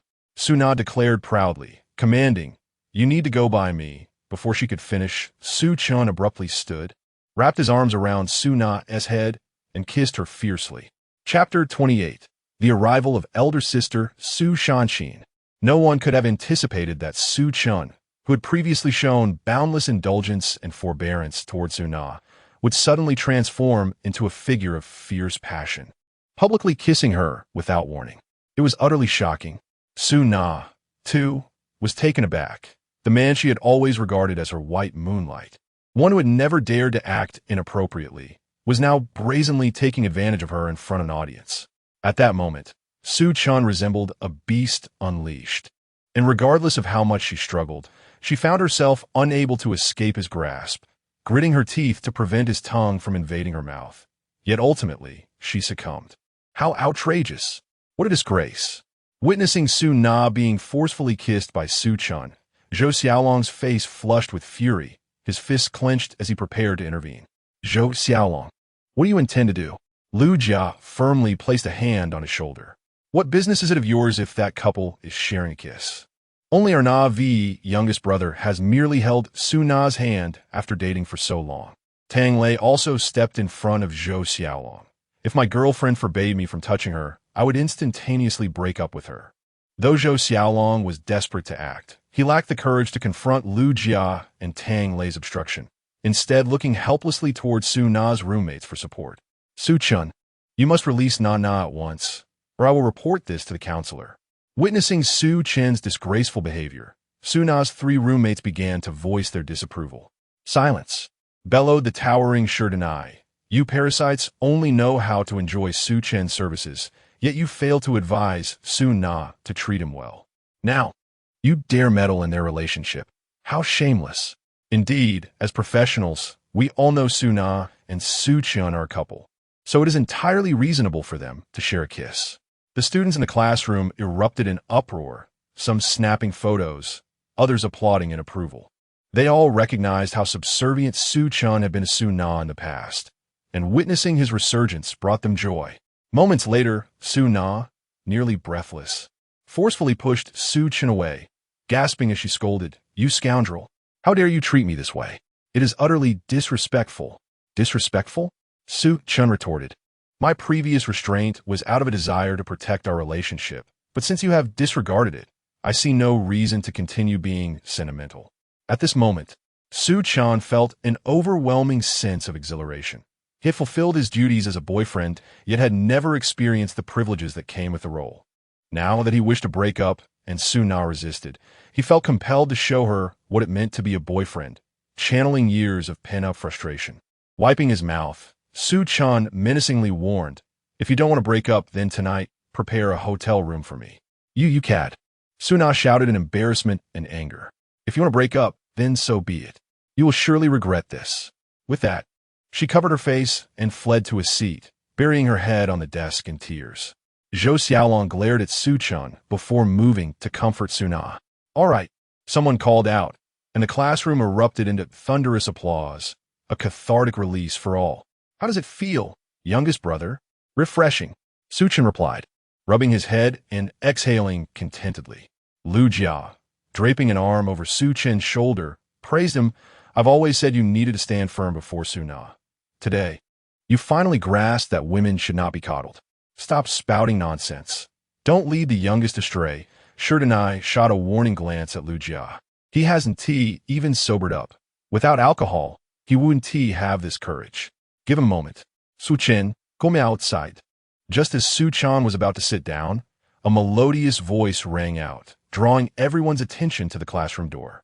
A stunning woman, tall with alluring curves, clad in high heels, black stockings, a fitted skirt, and a tailored suit with a white blouse, stood at the entrance, gazing intently at Su Chen.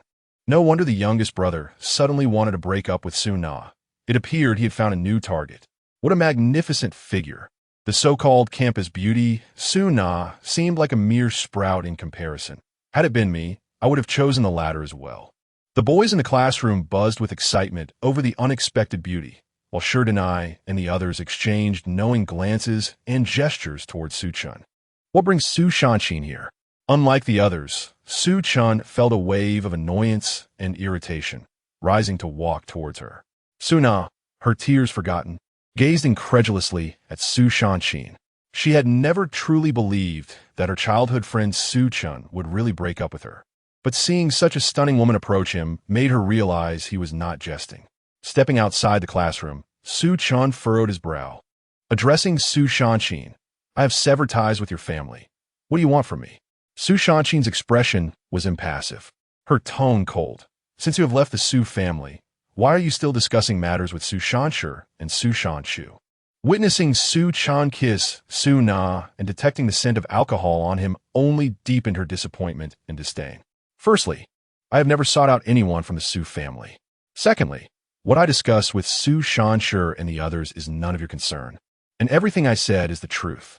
I once cared about the feelings of the Su family, willingly bearing grievances and slander. But I no longer see the need to consider anyone's feelings. If you have endured for so long, why could you not persist further without causing such a scene?" Upon hearing this, Su Chen felt the haze of intoxication lift significantly. His gaze fixed intently on Su Shanqin.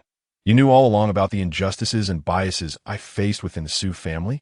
Chapter 29, Su Sankinubese. Xiao, though we share blood ties, in my eyes, you are in no way comparable to Xiao Jun, setting aside emotions and lineage. As the eldest daughter of the Su family, I must prioritize the collective interests and future development of our clan. You are an orphan who has fought to survive at the bottom of society since childhood, while Xiao Jun has been nurtured as an exceptional talent with the finest resources and education. Xiao Jun holds far greater significance for the Su family and the Su Corporation than you do. Your achievement of entering medical school through hard work may be commendable among ordinary individuals, yet in my view, it is inconsequential. The destinies of an orphan and a young master of the Su family have been predetermined from birth, and despite your lifelong efforts, you may never reach the starting point that Xiao Jun occupies. Su Shanqin gazed coldly at Su Chen, stating, "Reality is indeed harsh. Although Xiao Jun has usurped the life that should have belonged to you, we are all unqualified to complain about the past, as it is now a settled fact." The notion that hard work can transcend class is merely a comforting illusion for the downtrodden. Once classes have formed, it is exceedingly difficult for those at the bottom to rise above their station. Now you understand why the entire family favors Xiao Jun and shuns you, do you not? Even though Su Shanqi and Su Shanxi may feel moved and guilty about some of your past actions, such sentiments are fleeting. Once they accept the reality, your standing in their hearts will still pale in comparison to that of Su Jun. Upon hearing these words, Su Chen's expression darkened significantly. Although Su Shanqi's words were hurtful, they were rooted in truth. As the eldest daughter of the Su family and a manager of the Su Corporation, her perspective on issues diverged from that of others. She was more rational and attuned to profit and loss. I understand that your life in the Su family has been far from pleasant. But as a member of the Su family, you are entitled to enjoy a level of wealth and luxury that ordinary people can scarcely imagine. The current state of affairs, leading to a severing of ties, is solely your fault for lacking self-awareness and insisting on competing with Xiao Jun, a truly humiliating endeavor. As your sister by blood, I do not wish to make matters irrevocable, nor do I want the Su family to be unsettled because of you. At this juncture, Su Shanqin handed Su Jun a check, saying, "This is 26. For million. Consider it compensation from the Su family for your upbringing, amounting to 100,000 per month." "So you knew everything all along," Su Chen remarked, refusing to look at the check. His teeth clenched as he glared at Su Shanqi. "You are even more despicable than those who are oblivious to the truth. That is of no consequence. I am indifferent to your opinion of me." Observing everything from an outsider's perspective, it is easy to discern Xiao Jun's hostility towards you and her subtle maneuvers. However, I have no reason to blame Xiao Jun on your behalf. This is the price you must pay for aspiring to the status and wealth of a Su family member. "What a rational and profit-seeking Miss Su," Su Chen retorted, his anger boiling over. "I do not covet the Su family's money, nor will I abandon my studies and leave Yunjiang City. You must depart immediately. There are no other options," Su Shanqin replied, narrowing her eyes coolly. "If I can find you here, I have the means to ensure you do not graduate." "Are you threatening me?" Su Chen's expression shifted, realizing that with the Su family's influence, expulsion from school was indeed a possibility. "I am merely stating a fact."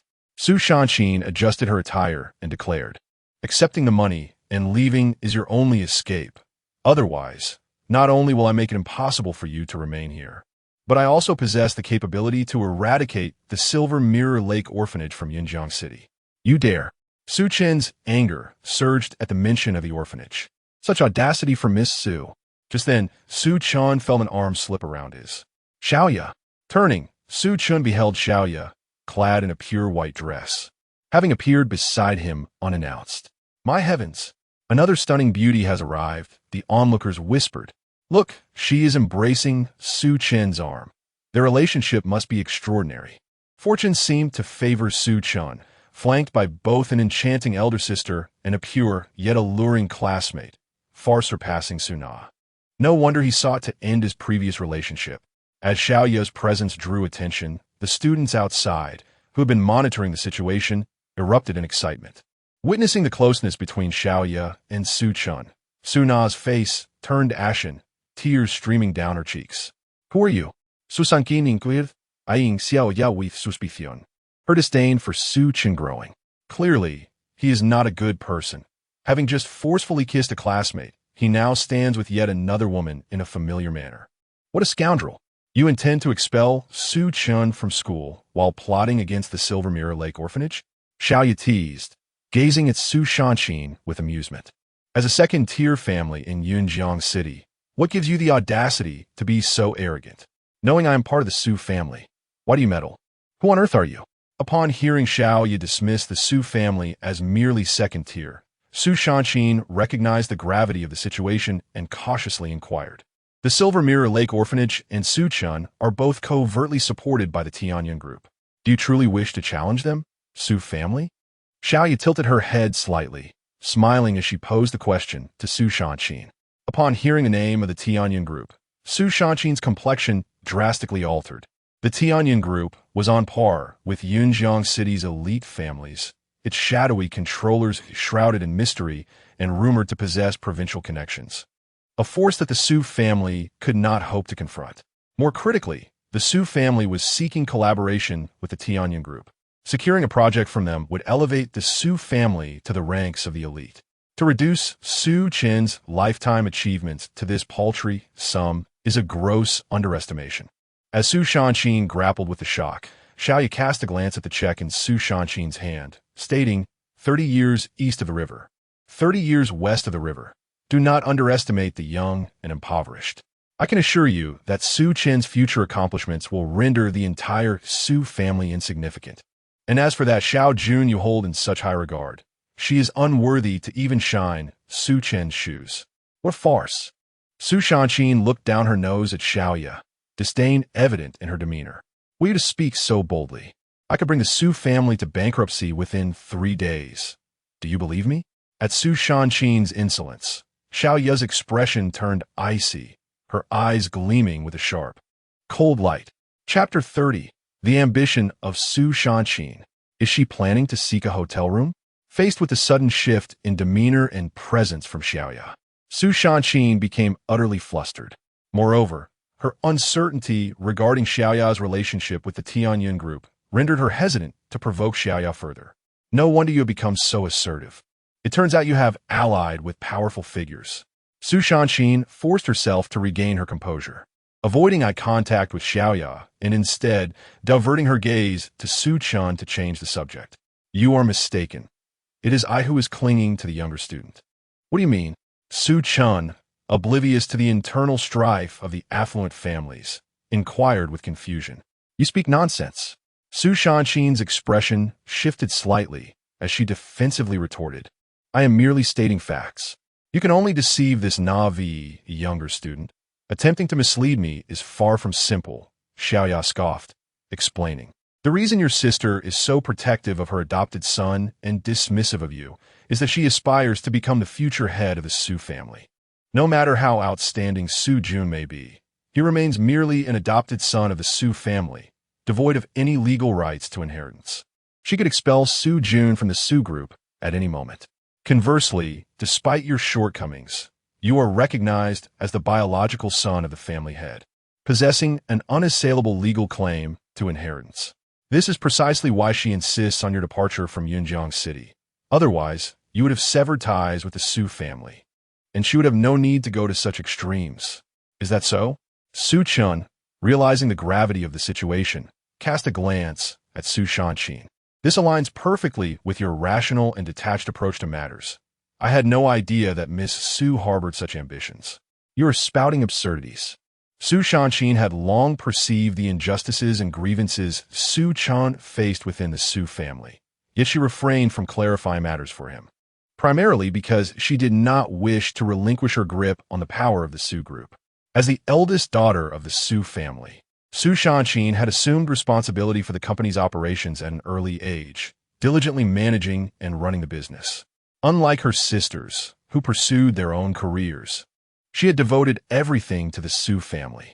Now, at the age of 27 and still unmarried, if she could not take over the Su family affairs, she would inevitably become a tool for family alliances as an old maid.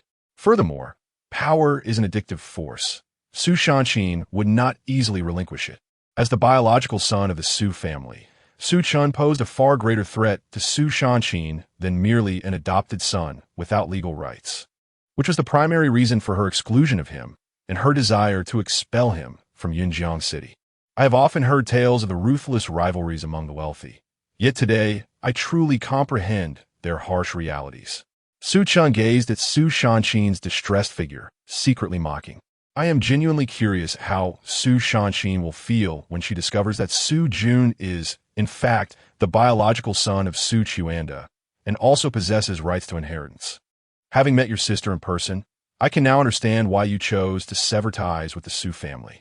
While Su Chen was lost in thought, he suddenly felt a warm and elastic sensation on his arm, accompanied by Xiaoya's melodious voice. Thank you, Senior Xiaoya, for helping me out.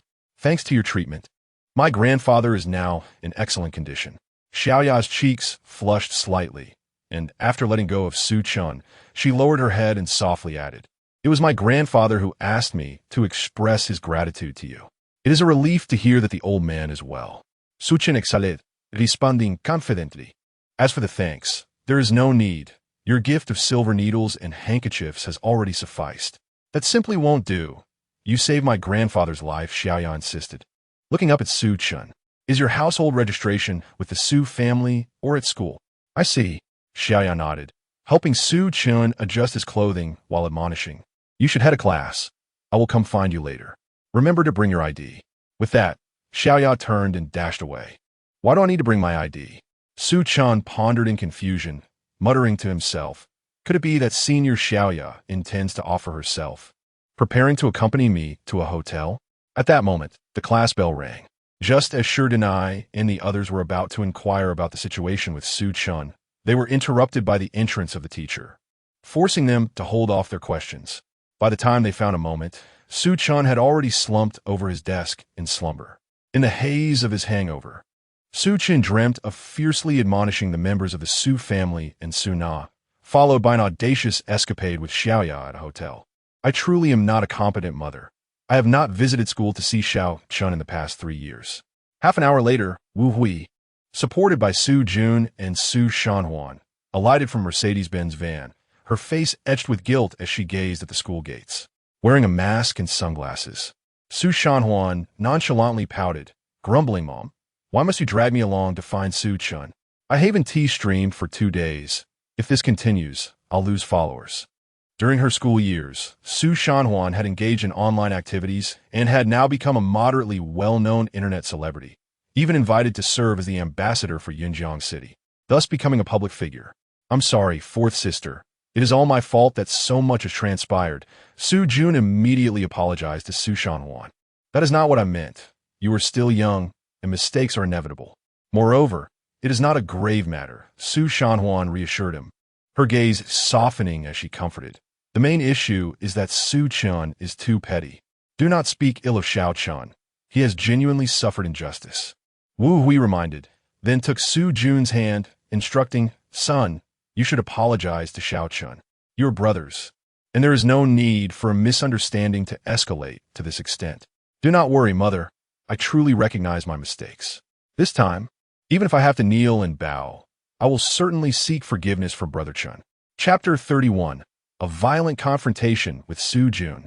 He actually jumped off the building. Although we were aware that Changgu was studying at the medical university, we were oblivious to the specifics of his major. After expressing his determination, Su Jun proposed, Sister C, why don't you accompany Mom for a while? I will go to the administration office to inquire about Chunji's exact major and classes. Then I will call you with his current location. Go ahead. I might as well take a look at the environment where Xiao Chen studies, Wu Hui replied, nodding and releasing Su Jun's hand without further thought. Having arrived, I will film some footage here as material, Su Shanhua said, pulling out a plethora of filming equipment from her bag, ready to capture on-site content. After parting ways with Wu Hui, Su Jun took a detour and headed straight for the building where Jiangsheng was located. Knowing oneself and one's enemy leads to countless victories within the Su family. Su Jun was undoubtedly the most concerned about Su Chen, having long since familiarized himself with Su Chen's circumstances. Inside the classroom, as Su Chen was attentively listening after waking from a brief slumber, Su Jun appeared at the classroom door, gently knocking. Hello, teacher. I apologize for the interruption, but I am Su Chen's younger brother, and I have something of utmost importance to discuss with him. I hope you can make an exception. The teacher, annoyed at being interrupted, softened upon seeing Su Chen's courteous demeanor, dressed impeccably like an elite, and allowed him to step out. After casting a provocative glance at Su Chen, Su Jun turned and approached the window in the corridor, dialing Wu Hui's number. Mom, I found Chinggu. Come to the 6th teaching building. As soon as you reach the 2nd floor, you'll see us. Su Chen, his brow furrowed, stepped out of the classroom just in time to see Su Jun on the phone with his back turned. After pondering for a moment, he fiddled with his phone and tucked it into his pocket. What is wrong with you guys? One after another, coming to find me. How bothersome. Once ready, Su Chen approached Su Jun, irritation evident on his face. Brother, I've come to apologize and admit my mistakes. Since it's just the two of us here, can you drop the pretense? Su Chen looked at Su Jun with disdain. Furthermore, I wish to sever all ties with the Su family. If there is nothing else, please leave. Brother, I genuinely regret my actions. Can you not grant me a chance? Su Chen pleaded, observing the view outside while feigning distress. I understand that you resent me for taking over the life that should have been yours, but it's not something I could control. I truly wish to reconcile. Please forgive me. Su Chen keenly noticed Su Jun's subtle actions and realized the underlying motive, a smirk forming as he understood.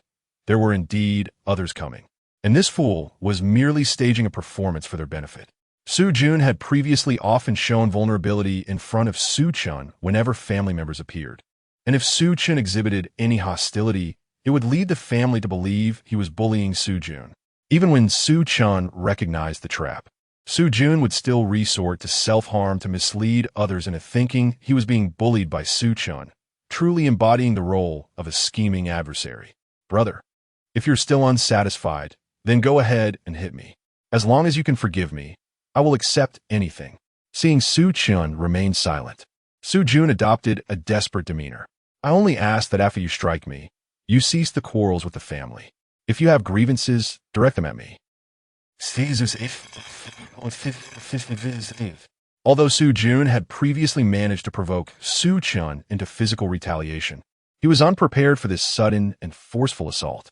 Clutching his stomach, his face flushed, he bent over in agony, tears streaming down, unable to even let out a cry. It hurts so much. Su Chen, you shameless wretch. You professed to apologize while taking advantage of my unguarded moment to attack me. As Su Chen grappled with his pain, Su Chen seized his hair, pushing him down while rapidly kneeing him in the head. What is happening? After receiving a knee strike, Su Chen saw stars, unable to comprehend why he was the one being beaten while Su Chen was yelling. This did not align with the narrative he had constructed, and with Wu Hui and Su Shanhua yet to arrive, he was simply being beaten without justification. Though perplexed by Su Chen's savage behavior today, Su Chen was determined not to remain passive. However, having lost the element of surprise, he found himself unable to escape Su Chen's onslaught, enduring the brutal beating. With each strike, Su Chen exhibited no mercy, his extensive knowledge of anatomy allowing him to inflict pain without leaving visible marks. In a frenzy, Su Chen unleashed a torrent of blows upon Su Chen, reveling in the satisfaction of finally being able to punish the one responsible for his suffering.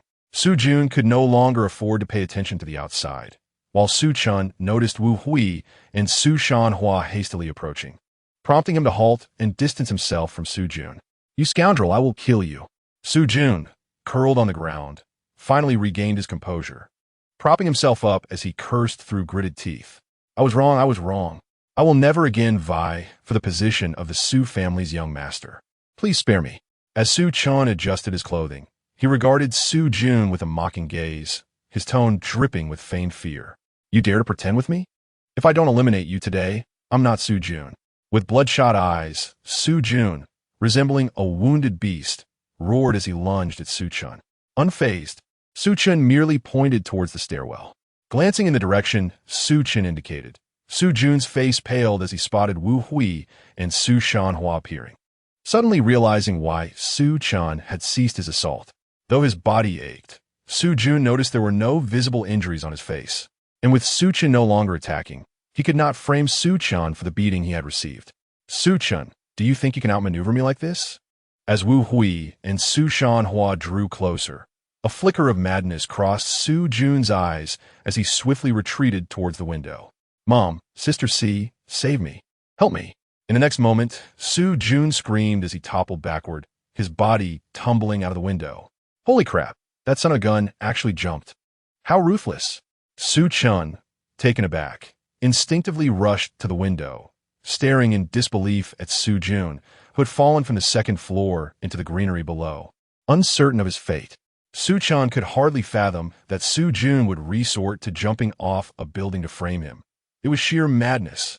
Chapter 32. Must report to the authorities and punish the culprit. The incident goes viral just as Su Chen was lost in thought. Two heart-wrenching cries suddenly pierced the air behind him. Su Shanhua and Wu Hui, who had just ascended to the second floor with their selfie stick, heard Su Jun's desperate calls for help. Following the direction of the sound, they could only see Su Chen's silhouette and the scene of Su Jun plummeting. From their vantage point, it appeared as though Su Chen had indeed pushed Su Jun off the ledge. In a frenzy, Wu Hui dashed to the window, and upon witnessing Su Jun's body sprawled on the ground below, she was instantly overcome with grief. With a sharp crack, Wu Hui slapped Su Chen hard across the face, her voice trembling with rage. "You beast! How could you push Xiao Jun off the building? How could you be so cruel?" "It wasn't me." Su Chen, regaining his senses from the shock, instinctively sought to explain himself. "We saw you push Xiao Jun. Do you still want to argue?" Su Shanhua interrupted, raising the selfie stick and seething with anger. "I was recording a video, and I've captured everything. Just wait to face justice. You monster. You are a monster. If anything happens to Xiao Jun, I will make sure you suffer 1,000 deaths." With those words, Wu Hui scrambled down the stairs, crying out, "My child, please be safe. How can I live if anything happens to you? You are committing a crime. Be prepared to face the law," Su Shanhua declared, saving the video and casting a fierce glare at Su Chen before following after Wu Hui. "What a madman, taking things to such extremes," Su Chen muttered under his breath, hesitating for a moment before pursuing them. No matter how much he resented Su Jun, this was a matter of life and death. If Su Jun were to perish at school, the consequences would be dire. While Su Chen was indifferent to Su Jun's fate, if he could die far away, he would gladly celebrate. But now, as Su Chen descended the stairs, a troubled Xiao Ye emerged from the stairwell not far away. "My grandfather claims that Su Chen is not only the heir, but also my destined partner." Xiao Ye took her time to appear, curiously stroking the file in her arms. "I wonder if he can resolve this predicament on his own. It will be intriguing to observe." Upon reaching the ground floor, Su Chen found Wu Hui and Su Shanhua weeping over Su Jun, who was bleeding profusely. "Brother Chen, I only wanted to apologize. Why are you treating me this way?" Su Jun, lying weakly in Wu Hui's embrace, shook his head in pain, struggling to grasp Wu Hui's hand. "Mom, fourth sister, it's all my fault. It has nothing to do with Brother Chen. Please don't blame him." Before he could finish, Su Jun's head slumped, and he lost consciousness. "Xiao Jun, my child." Wu Hui wailed at the sight of Su Jun's unresponsive form. "Someone, help! Call 120. Did you hear that?" Su Shanhua, her face streaked with tears, glared furiously at Su Chen. "You treated Xiao Jun this way, and he still defends you. How could you bear to push him off the building? We can discuss other matters later. I have medical knowledge. Let me see his condition." Though extremely reluctant, Su Chen approached, concerned that Su Jun might die at school. "Get away. You are not allowed to touch Xiao Jun." Wu Hui instinctively shielded Su Jun, while Su Sanhua disdainfully blocked Su Chen. Hearing this, Su Chen felt a surge of anger rising within him. For a biological mother to utter such cold words to her own son for the sake of an adopted child was unbearable for anyone. "Then I have no desire to interfere," Su Chen retorted, stepping back. "You won't leave so easily." Wu Hui shouted furiously. "Su Shanhua, call the police. Arrest this beast who attempted murder. I want him imprisoned." "Understood." Su Shanhua wasted no time dialing the authorities, then warned Su Chen, "You better not think of escaping. With the Su family's influence, we will find you no matter where you hide. Having a clear conscience means I fear no shadows. I never intended to flee." Su Chen waved dismissively. "Believe it or not, I did not push him. We saw it with our own eyes. There is no doubt. You can speak to the police," Su Shanhua said, dismissing any further discussion as she crouched down to check on Su Jun. Fortunately, it was during class hours, so the incident did not attract much attention. Soon, ambulances and police cars arrived in quick succession. After urging the officials to ensure that Su Chen, the perpetrator, faced severe punishment, Wu Hui and Su Shanhua hurriedly followed the ambulance to the hospital, asserting that they would personally monitor the case's progress once Su Jun's condition stabilized. As Su Jun was wheeled into the emergency room, Su Shanhua's anger grew. Seizing the moment while Wu Hui was distracted, making phone calls to family, Su Shanhua edited and uploaded the video of Su Chen pushing Su Jun off the building online. With millions of followers, Su Shanhua's appeal as the victim's sister demanding justice resonated powerfully, drawing significant attention. The video quickly spread across the internet, garnering immense engagement and skyrocketing her follower count. In a remarkably short time, the video amassed nearly 10 million likes, far exceeding any of her previous uploads. Thus, while Su Chen was still in critical condition and the police had yet to interrogate Su Chen, he had already been vilified online as a murderer. Facing the wrath of countless netizens, who insisted that there could be no justice without a death sentence for him. After emergency treatment, Su Chen was out of immediate danger. Although he appeared gravely injured, his condition was in fact stable. He had merely suffered 2 broken ribs and slight gastric bleeding. No matter how reckless Su Chen had been, he would never risk his life to frame Su Chen. Given that the second floor was not particularly high and that Su Chen had assessed the terrain beforehand, he had deliberately landed on the foliage below before rolling onto the ground, feigning a tragic scene. However, given his current injuries, it was sufficient to ensure Su Chen faced imprisonment. The situation was unfolding precisely as Su Chen had orchestrated. Su Chen had been taken into custody, and as long as the Su family did not relent, Su Chen was destined for conviction. Chapter 33. Su Chen has emerged. In the hospital ward, Su Quanda, Wu Hui, Su Shanqin, Su Shanhua, and Su Shanshu gathered around the bedside, their hearts heavy as they gazed at Su Chen, whose head was swathed in bandages and whose left leg was suspended in plaster. Although his life was not in jeopardy, Su Chen's condition appeared quite dire, and the fact that he had been pushed from the second floor was chilling. How could that scoundrel Su Chen dare to commit such an atrocity? Witnessing his son's plight, Su Quanda felt a surge of fury, gritting his teeth as he lamented, "Had I known this would happen, I should have thrown him against the wall back then. This is murder, a crime." Tears streaming down her face, Su Shanjiu yelled with resentment, "This time, we cannot let Su Chen go unpunished. He must face the consequences. Everyone, please remain calm. I fell down the stairs by accident. It has nothing to do with Brother Chen." Su Chen lay in bed, tears glistening in his eyes, weakly protesting, "Do not blame Brother Chen. After all, I have wronged him so many times. No matter how he treats me, it is all my own doing. If he still harbors resentment, even if he killed me, I would have no complaints.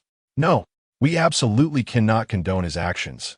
Wu Hui exclaimed, her eyes swollen from crying. "I had always felt guilty for losing him, which is why I tolerated him. But now he has attempted to kill my son. If he is not punished, who knows what he might do in the future? We must let the police handle this according to the law. Turning a blind eye will only enable his malevolence. Indeed, let it be known that even if he has severed ties with the Su family, should he dare to commit murder, we will not protect him," Su Quanda declared, his fists clenched tightly. "Please consider this. It was truly my own carelessness that led to my fall, and Brother Chen bears no responsibility. After all, he is the biological son of the Su family." Su Chen feigned a pained expression. "If my actions lead to his imprisonment, the window ledge is so high. You are not foolish enough to have fallen by yourself," Su Shanjiu interrupted, sobbing as she firmly stated, "In my heart, you are my only brother. I will never forgive Su Chen for what he has done to you." Indeed, Su Quanda shot a decisive glance at everyone. "From this day forth, I shall recognize only Xiao Jun as my son. No one is permitted to refer to Su Chen as a member of the Su family." Su Shanjiu and Su Shanhua immediately expressed their support. Wu Hui, too, had no objections this time, having completely lost hope in Su Chen, who had nearly taken a life. "Eldest brother, did you hear what I said?" Suwanda directida kolgasat Su Sanin, who had been engrossed at her phone. "I have no objections," came a reply. "What does the eldest sister mean?" Su Shanjiu countered immediately. Mother and eldest sister saw Su Chen push Xiao Jun down the stairs. Fourth sister even recorded a video, with both witnesses and evidence. How could the police possibly cover for a criminal? That video, Su Shanqin glanced at her phone, having just been replaying the footage captured by Su Shanhua. It only showed a silhouette, unable to confirm whether Su Chen had made contact with Su Jun. The video is undoubtedly valid. Understanding the influence of social media, Su Shanhua asserted confidently, "Many people are currently discussing this video online. The majority can see Su Chen's guilt, with only a small number of contrarians trying to gain attention with differing opinions." While I am unsure of what concerns the eldest sister, the video is already circulating widely. And under the scrutiny of the public, the authorities will surely dare not shield Su Chen. Nevertheless, Su Chen shook her head, worry etched across her brow. She feared that Tianyun Group might intervene, but without clarity on Xiaoya's identity, she was at a loss for words. There is no room for nevertheless. The Su family is not to be trifled with in Yunjiang City. Su Quan narrowed his eyes, coldly asserting, I will make several calls to friends now, ensuring they oversee the authorities to impose severe penalties on the perpetrator. You all must also leverage your connections to apply pressure. Su Chen must pay for his actions. I still believe that it is unnecessary for a family to be overly concerned. Can't we just assume I fell by accident? Su Jun, sensing the collective decision to punish Su Chen, spoke again, his heart heavy with reluctance. Son, you should focus on resting. We will handle the rest. Wu Hui comforted him while adjusting the blanket over Su Jun. Later, your sister and I will go buy you some delicious food. You need to replenish your strength. Su Jun sighed in resignation, his heart secretly elated. Su Quanda and Su Shanqin exited the room to make contacts, while Wu Hui took Su Shanjiu to fetch food for Su Jun. Meanwhile, Su Shanhua sought to capitalize on the online buzz, recognizing the immense potential for publicity. The Su family had reached a unanimous decision to severely punish Su Chen, yet they remained unaware that he had already left the police station and was en route to the hospital. Not long after everyone departed, Su Shanqi and Su Shan stealthily approached the door of the ward. Second sister, do you believe that Xiao Chen would push Su Jun down the stairs? Su Shan asked nervously, glancing around. Xiao Chen is not that kind of person. Even if he were foolish, he would know that a fall from the second floor would not be fatal. Why would he do something so foolish? I inquired with the hospital staff, and they said Su Jun's injuries are not severe. I suspect this is yet another scheme of Su Jun's. I'm a bit scared. As Su Shanqi prepared to open the door, Su Shan anxiously tugged at her sister's garment. There's nothing to fear. Weren't you very brave that day? Just go in. Su Shanqi encouraged, pushing the door open and leading Su Shan to Su Jun's bedside. Second sister. Fifth sister, you've come to see me. Su Jun greeted them. Alas, even if they try to be kind to him now, it was too late. Once he seized control of the Su family, he would either turn them to playthings or use them as tools for marriage alliances. Smack! At that moment, Su Shan followed suit, delivering a slap to Su Jun's other cheek, even harder than Su Shanqi, leaving 5 red marks on his face. After striking Su Jun, the two sisters turned and fled, disappearing like assassins who had struck and vanished without a trace. Even after they left the ward, Su Jun remained in a daze, momentarily forgetting the pain on his face. He had anticipated that Su Shanqi and Su Shan had come to mend their relationship, only to be taken aback by their sudden attack, leaving him utterly bewildered. Chapter 34. The Su family will not accept a private settlement. Su Jun, you are under arrest. In the corridor of the hospital, the deed is done. Su Shanqi sat on the stairs, placing the hair she had just pulled from Su Jun's head into a sealed bag, exclaiming in delight. Not only have I obtained hair with follicles from Su Jun, but I also managed to slap him across the face. What a thrill. I have some of Su Jun's flesh here as well. Let us secure that to ensure accuracy. Su Shampa carefully extracted some flesh from under her nails with a toothpick and placed it into the sealed bag. You are quite ruthless. Su Shanqi looked at Su Shampa with surprise. This girl had actually scratched Su Jun's face. Indeed, those who are mentally unstable are not to be trifled with. If it weren't for the fact that taking a life demands a price, I would have relished the idea of eliminating that scoundrel Su Jun. Su Shampa muttered fiercely. With Su Jun dealt with, all we need to do now is collect our father's hair for the DNA test. The issue is, it won't be easy to obtain Dad's hair. Su Shanqi put away the sealed bag, her brow furrowing in concern. In my recollection, Dad has always sported a bald head with a wig and has been very meticulous about hair cleanliness at home. Even the housekeeper has never found any of Dad's hair while tidying up. It seems only Mom would be able to procure hair from other parts of his body. Given that Dad has orchestrated such a grand scheme, manipulating everyone for over 20 years, it's not surprising that he is cautious. Su Shampa formed her hands into claws and suggested viciously, Why don't we find an opportunity to beat Dad like we did with Su Jun? Collect some blood and flesh for his DNA? Are you mad?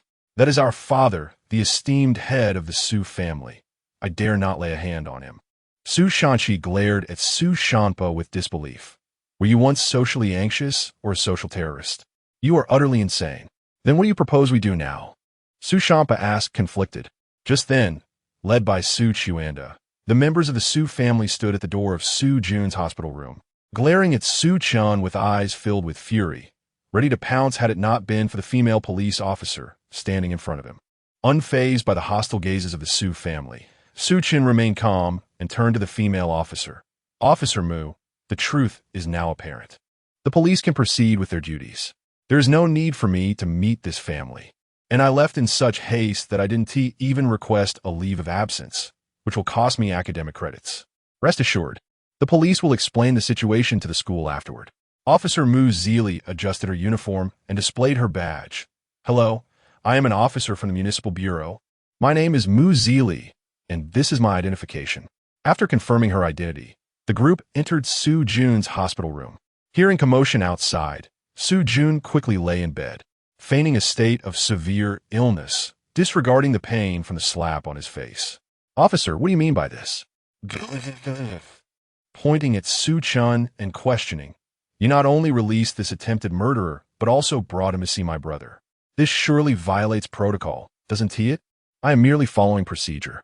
The hospital has already notified the police regarding the victim Su Jun's injuries, and I have brought Su Chen here to mediate the matter.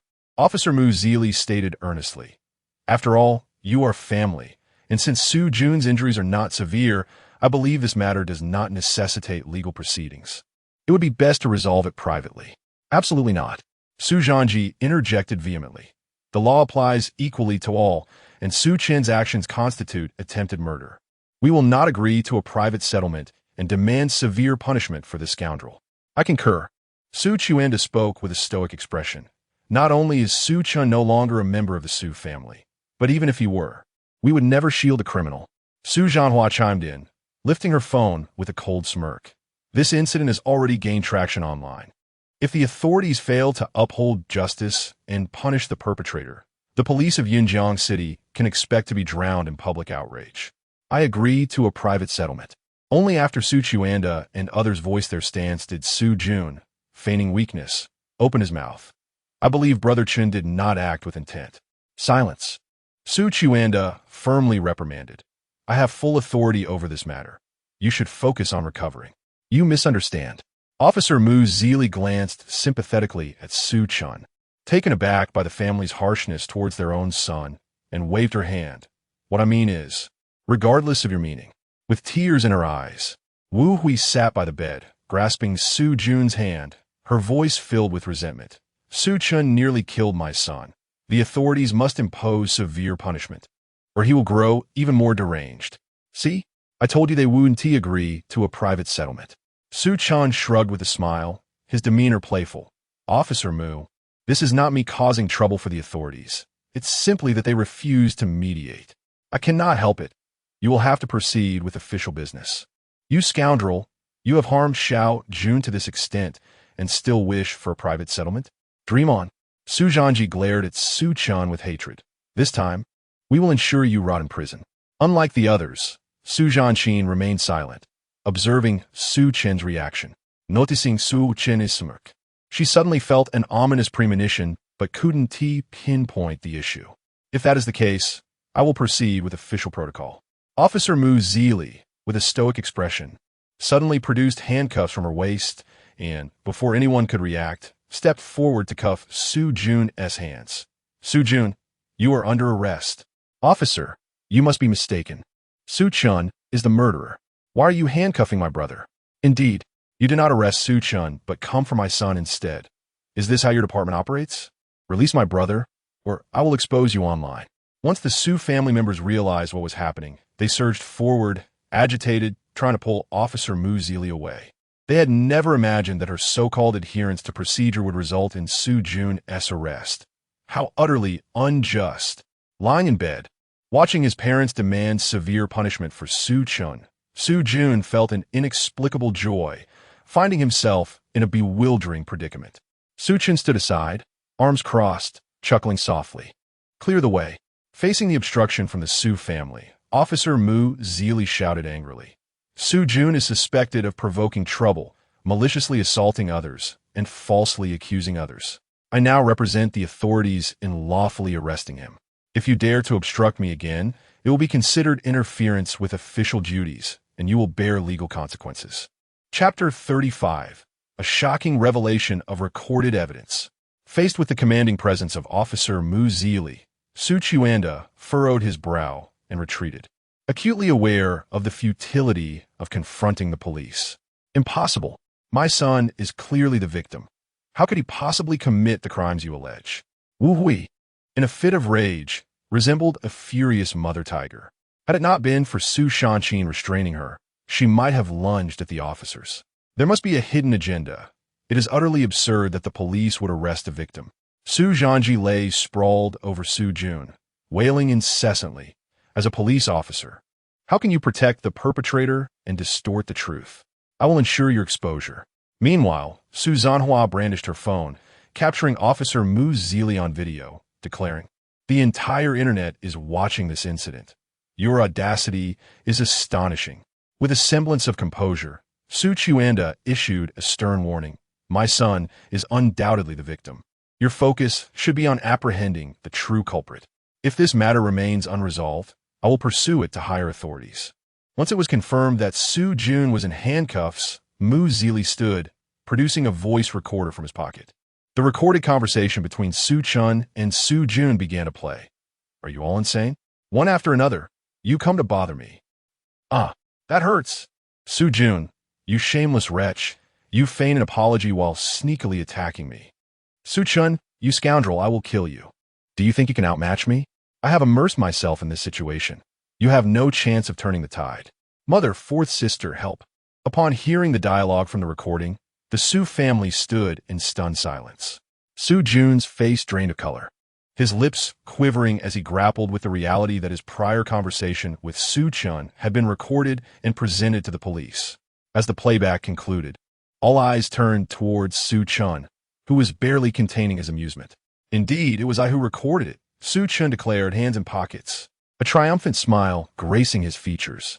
Having been wronged and falsely accused by Su Jun multiple times, I learned my lesson. When I met him, I activated my phone's recording function.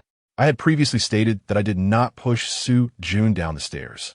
Before Ms. Wu and fourth Miss Su arrived, it was Su Jun who assaulted me. When they appeared, he screamed and jumped from the top of the stairs. I was utterly taken aback. As the shock subsided, Wu Hui and the others turned to the pale-faced Su Jun, questioning him in disbelief. It's fake. This recording must be fabricated, Su Zhanji exclaimed, her voice filled with agitation. In this day and age, even videos can be manipulated. This recording must be false. Yes, it's false, Su Jun nodded vigorously. I never struck him. He was the one who kept hitting me. At that moment, Su Jun finally comprehended why Su Chen had been crying out so pitifully while being beaten. It was a trap meticulously orchestrated by Su Chen. As Su Chen and Su Zhanji spoke, the expressions of Su Chen and his wife darkened, for they understood that the recording was authentic. Even if recordings could be fabricated, Su Chen had been taken to the police station immediately after the incident, leaving no time for deception. The police had conducted a professional assessment of the recording, confirming its veracity. Officer Mu Zili interjected, "In fact, I am here on behalf of the Municipal Bureau to mediate the incident involving Su Jun's provocation, assault, and framing of Su Chen. However, since you have already rejected my attempt at reconciliation, we must proceed with formal legal action. Oh dear, although I have yet to conduct an injury assessment, the charge of framing someone for murder is sufficient for a conviction. According to criminal law, anyone who fabricates facts to falsely accuse another with the intent of causing a criminal investigation may face up to 3 years of imprisonment, or even longer if serious consequences ensue." Casting a glance at Su Chen, Mu Zili elaborated, "This incident has become widely known across the nation, thus meeting the criteria for serious consequences, starting with a minimum 3-year prison sentence. And no, I can't go to jail." Su Jun panicked. never imagining that his scheme to frame Su Chen would lead to his own imprisonment. The thought of incarceration would ruin his life. No, please. We can resolve our family issues without involving the authorities. Upon hearing the possibility of Su Jun's imprisonment, Wu Hui too became frantic, wiping her tears as she looked at Su Chen. Regardless of the circumstances, Xiao Jun is your brother. You cannot send him to prison. It's over, completely over. Su Zanhua slumped onto a chair, her mind consumed by the viral video she had posted.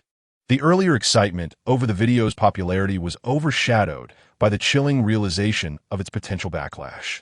Su Chen, must you truly send Xiao Jun to prison when he is already in such dire straits? Su Zhanji recognized the critical nature of Su Chen's stance, her expression darkening as she inquired, though Xiao Jun has erred, this matter impacts the family's reputation and his future. Su Shanshin felt compelled to speak, forcing a smile that was more painful than tears, pleading, Xiao Chen, we can resolve our family matters privately. Please do not involve the authorities. Please refrain from addressing me in such a manner. I rather preferred your former arrogant and domineering demeanor. In light of the Su family's capitulation, Su Chen shook his head with a tinge of regret, stating, originally, Officer Mu intended to downplay the situation, but since you have rejected mediation and refused to settle privately, we must adhere to legal proceedings.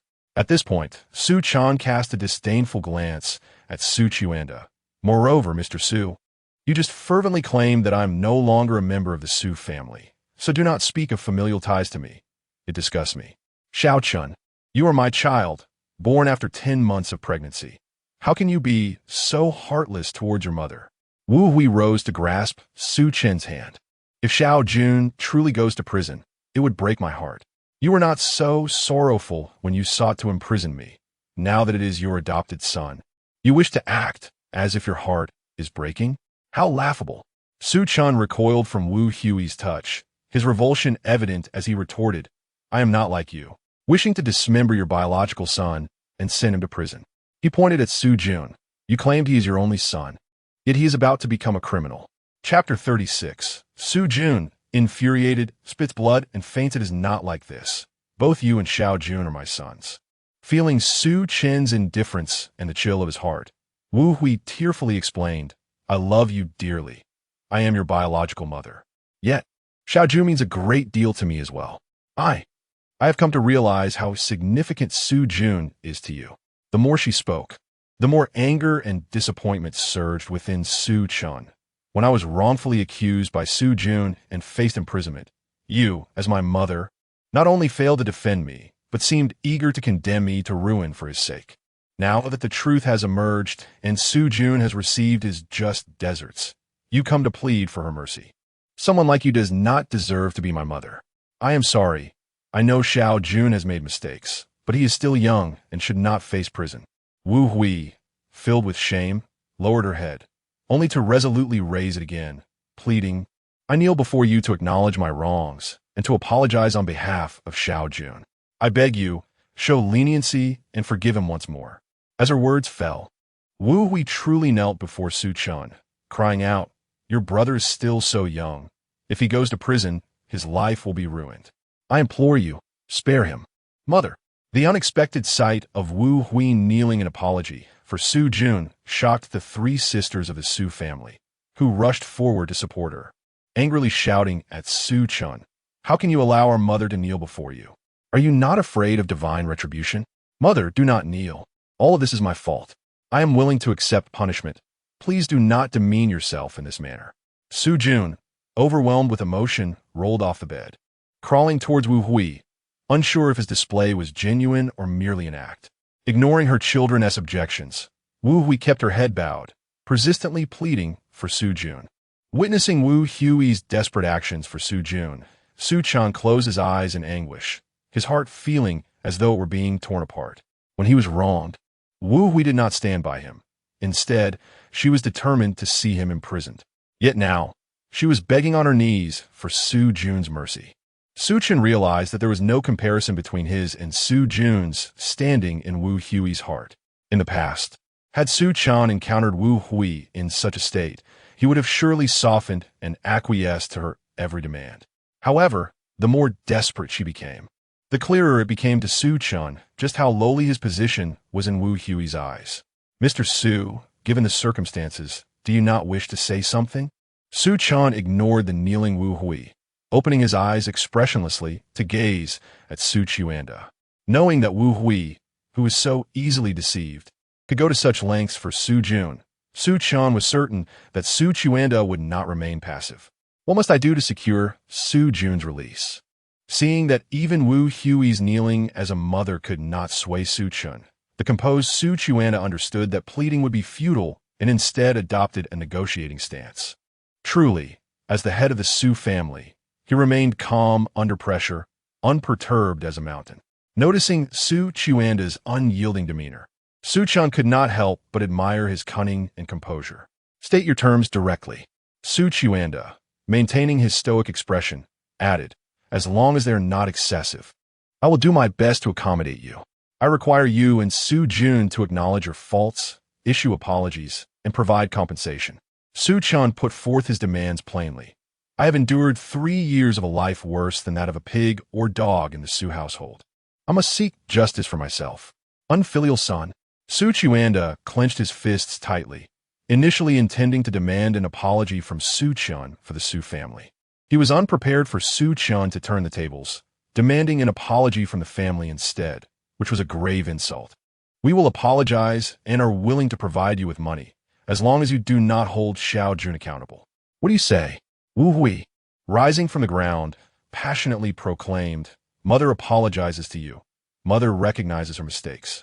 Su Chen dismissed Wu Hui's apology with indifference, observing Su Chuanda with interest. "Mr. Su, what do you think of my terms?" "I am sorry, I was wrong. I formally apologize to you." Su Chuanda inhaled deeply, gritting his teeth as he addressed Su Chen, feeling humiliated as a father forced to apologize to his son. "Su Jun, it is now your turn." Su Chen smiled at the collapsed Su Jun. "You are the true instigator. Your attitude is of utmost importance. You have gone too far." Faced with Su Chen's condescending scrutiny, Su Jun felt a surge of shame and indignation. Under normal circumstances, offering favors and apologies to Su Chen would be a trivial matter for Su Jun, as he excelled in the art of performance. However, now, apologizing to Su Chen felt like an admission of defeat, a profound humiliation that he was unwilling to accept. Xiao Jun quickly apologized to Brother Chen. "He will not pursue your responsibility if you do." Sensing Su Jun's reluctance, Wu Hui hastily urged him. Su Shanhua, Su Shanjiu, and Su Shanqin also softly encouraged him.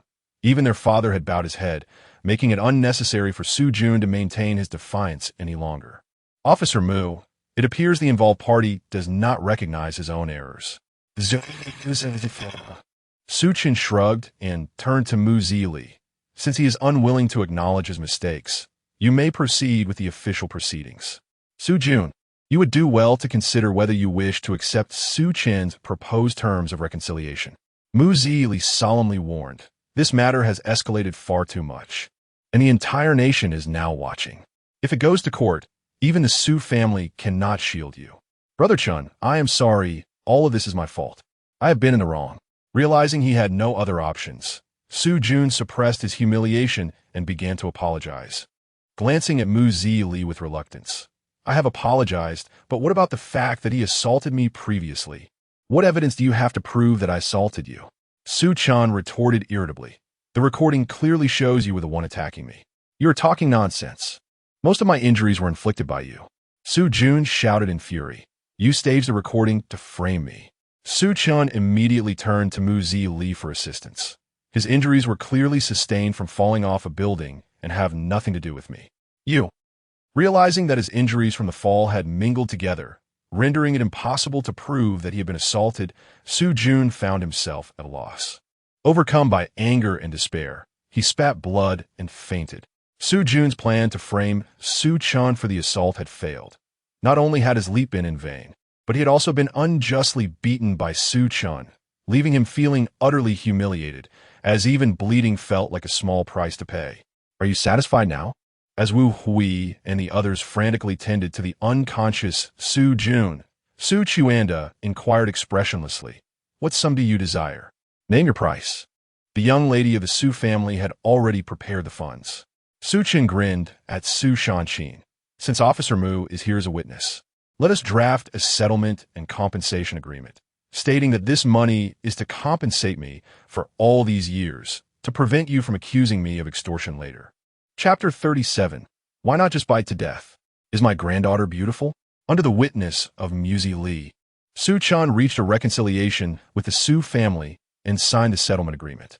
Su Chen also signed a compensation agreement to pay Su Chen 26 million. When Su Chen handed the check to Su Chen, she gritted her teeth in hatred. This was originally the money Su Chen intended to use to drive Su Chen out of Yunjiang City. Who would have thought it would ultimately become a compensation for him? The difference between giving it voluntarily and being compelled to pay is entirely a different sentiment. With matters settled, everyone was pleased. After the procedures were completed, Su Chen gleefully waved the check in front of the Su family.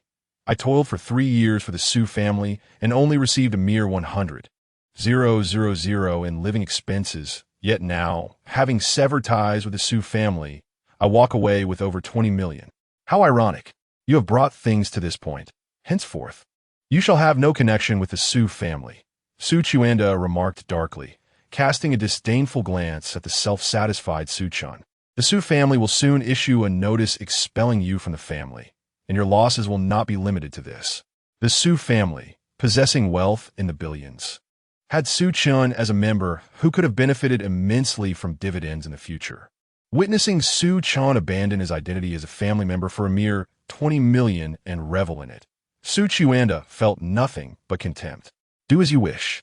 I have already severed my ties with the Su family. Just do not disturb me any further. Su Chen pocketed the check and cast a meaningful glance at the unconscious Su Jun. In your eyes, the pure, kind, and infinitely perfect Su Jun could commit such unlawful and foolish acts, ultimately leaving evidence against himself. This adopted son of the Su family is nothing more than that. After ensuring Su Jun's safety, Wu Hui's maternal instincts surged, her expression complex as she gazed at Su Chen, uncertain of what to say. You have received your money. Now swiftly disappear from our sight. Su Shanjiu shouted angrily at Su Chen, even though she knew Su Jun was reaping what he had sown. Her hatred for Su Chen remained potent, for without him, Su Jun would not have come to such a fate. Su Chen, uninterested in further discourse, greeted resolutely and turned to leave. Officer Mu, do you have any further matters? After Su Chen departed, Su Chen noticed that resolutely had not yet left and furrowed his brow in inquiry. The dispute between Su Jun and Su Chen had been resolved. Resolutely straightened his uniform and turned to Su Shanhua. Next, I must address Miss Su Shanhua's dissemination of false rumors online, which have caused exceedingly adverse effects. I have already deleted that video. Su Shanhua, pale-faced, hastily raised her phone. Too late. Resolutely shook his head impassively. As a public figure with millions of followers, your release of that video without official confirmation to mislead the public is deemed malicious slander. An official announcement will be made to clarify this matter. And in addition to publicly apologizing, you will face 5 days of administrative detention. You have 24 hours to rectify the situation online and then report to the police station. After announcing the punishment for Su Shanhua, resolutely also left the hospital room. It's over. My online career is utterly finished. Su Shanhua collapsed to the ground. This incident had already stirred considerable uproar online. Merely deleting the video and apologizing would suffice to stain her history. Should news of her detention spread, she would undoubtedly face total obliteration. Sister, quickly contact the PR team, Su Chen calmly reminded. Right, I'll contact Gao Shanlu immediately. He will surely have a way to assist me. Su Shanhua hurriedly moved to the side to reach out to a manager who had been orchestrating and managing her career since her debut. This manager, Gao Shanlu, had played a crucial role in her achievements. With a sense of triumph, Su Chen strolled through the hospital corridor, feeling invigorated. In this confrontation, he not only dealt a significant blow to Su Jun, thwarting his self-harming and false accusations, but also compelled the high and mighty Su Chen to apologize while pocketing over 20 million. What euphoric experience!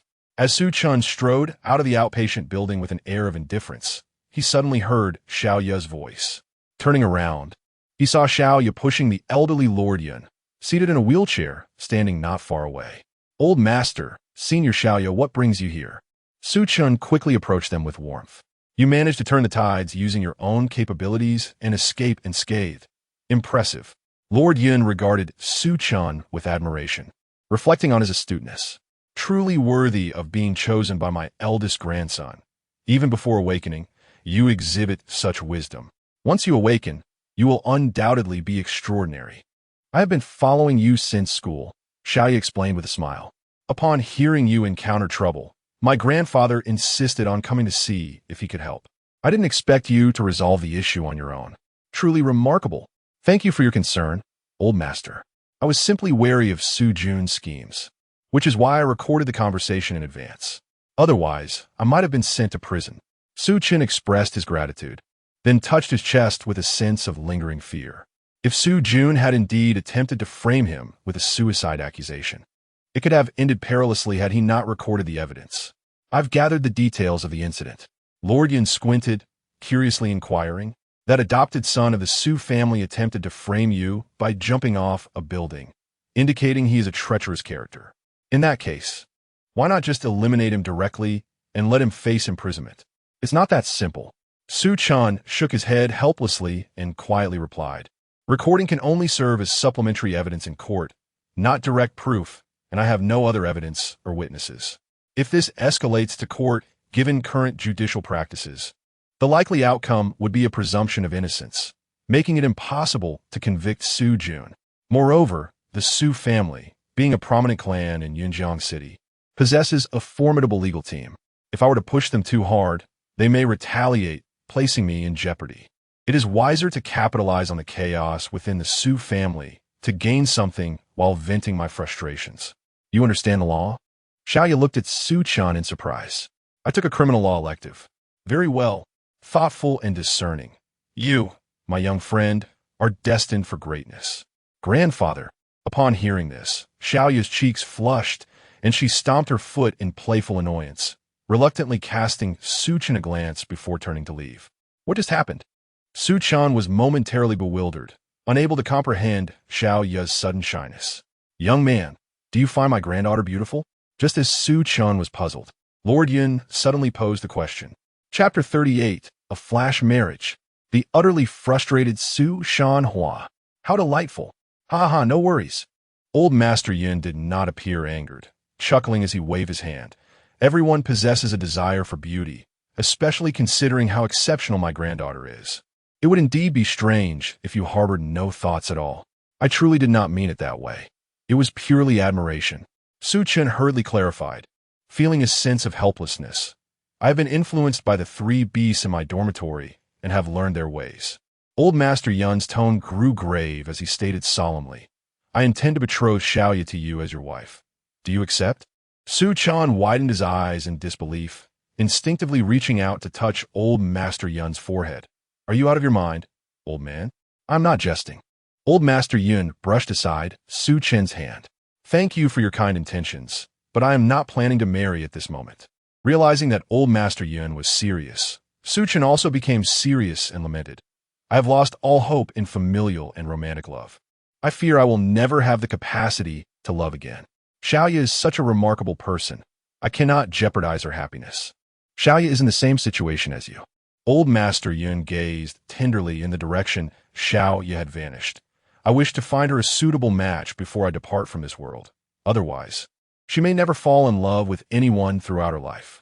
Then why would you have 2 people incapable of love together? Isn't that absurd?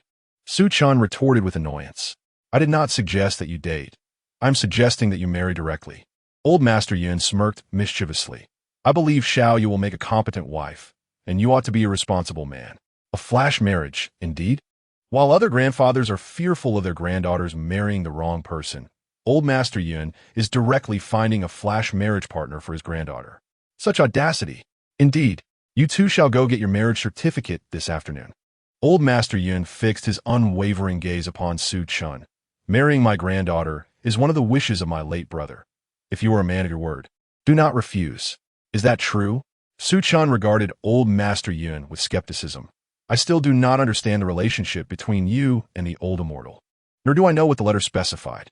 I cannot believe that the old immortal would have such a wish.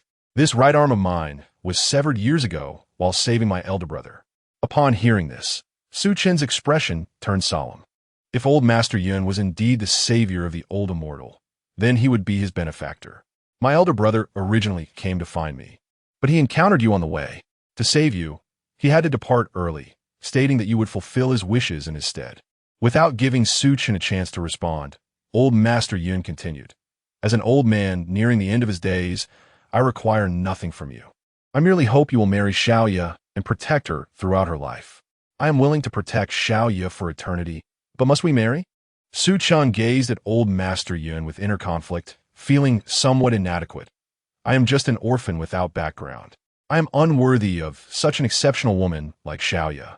Even if I wish to marry her, she may not be willing to accept me. I am willing. At that moment, Xiaoya unexpectedly stepped up behind old Master Yun, raising the folder in her hand. I've already transferred your household registration from the school. We can go get the certificate at any time. This is even possible? Su Chen stared at Xiaoya in shock, finally understanding why she had inquired about the household registration earlier that morning. It turned out she had been preparing for a flash marriage. Do not harbor any concerns. Simply proceed to obtain the marriage certificate with Xiaoya. Old Master Yun chuckled, patting Su Chen's arm. Go on. I believe you can bring happiness to Xiaoya. And if you truly let her down, my elder brother will not spare you. A flash marriage it is. As long as Xiaoya is willing, I have no objections. Su Chen nodded vigorously, feeling the weight of the check in his pocket. Not to mention the involvement of the old immortal. Simply being able to marry such an outstanding woman as Xiaoya leaves Su Chen with no reason to refuse. If the woman is unafraid, what is there for a man to fear? As Su Chen and Xiaoya made their way to the Civil Affairs Bureau, Su Jun, who had been unconscious, finally awoke.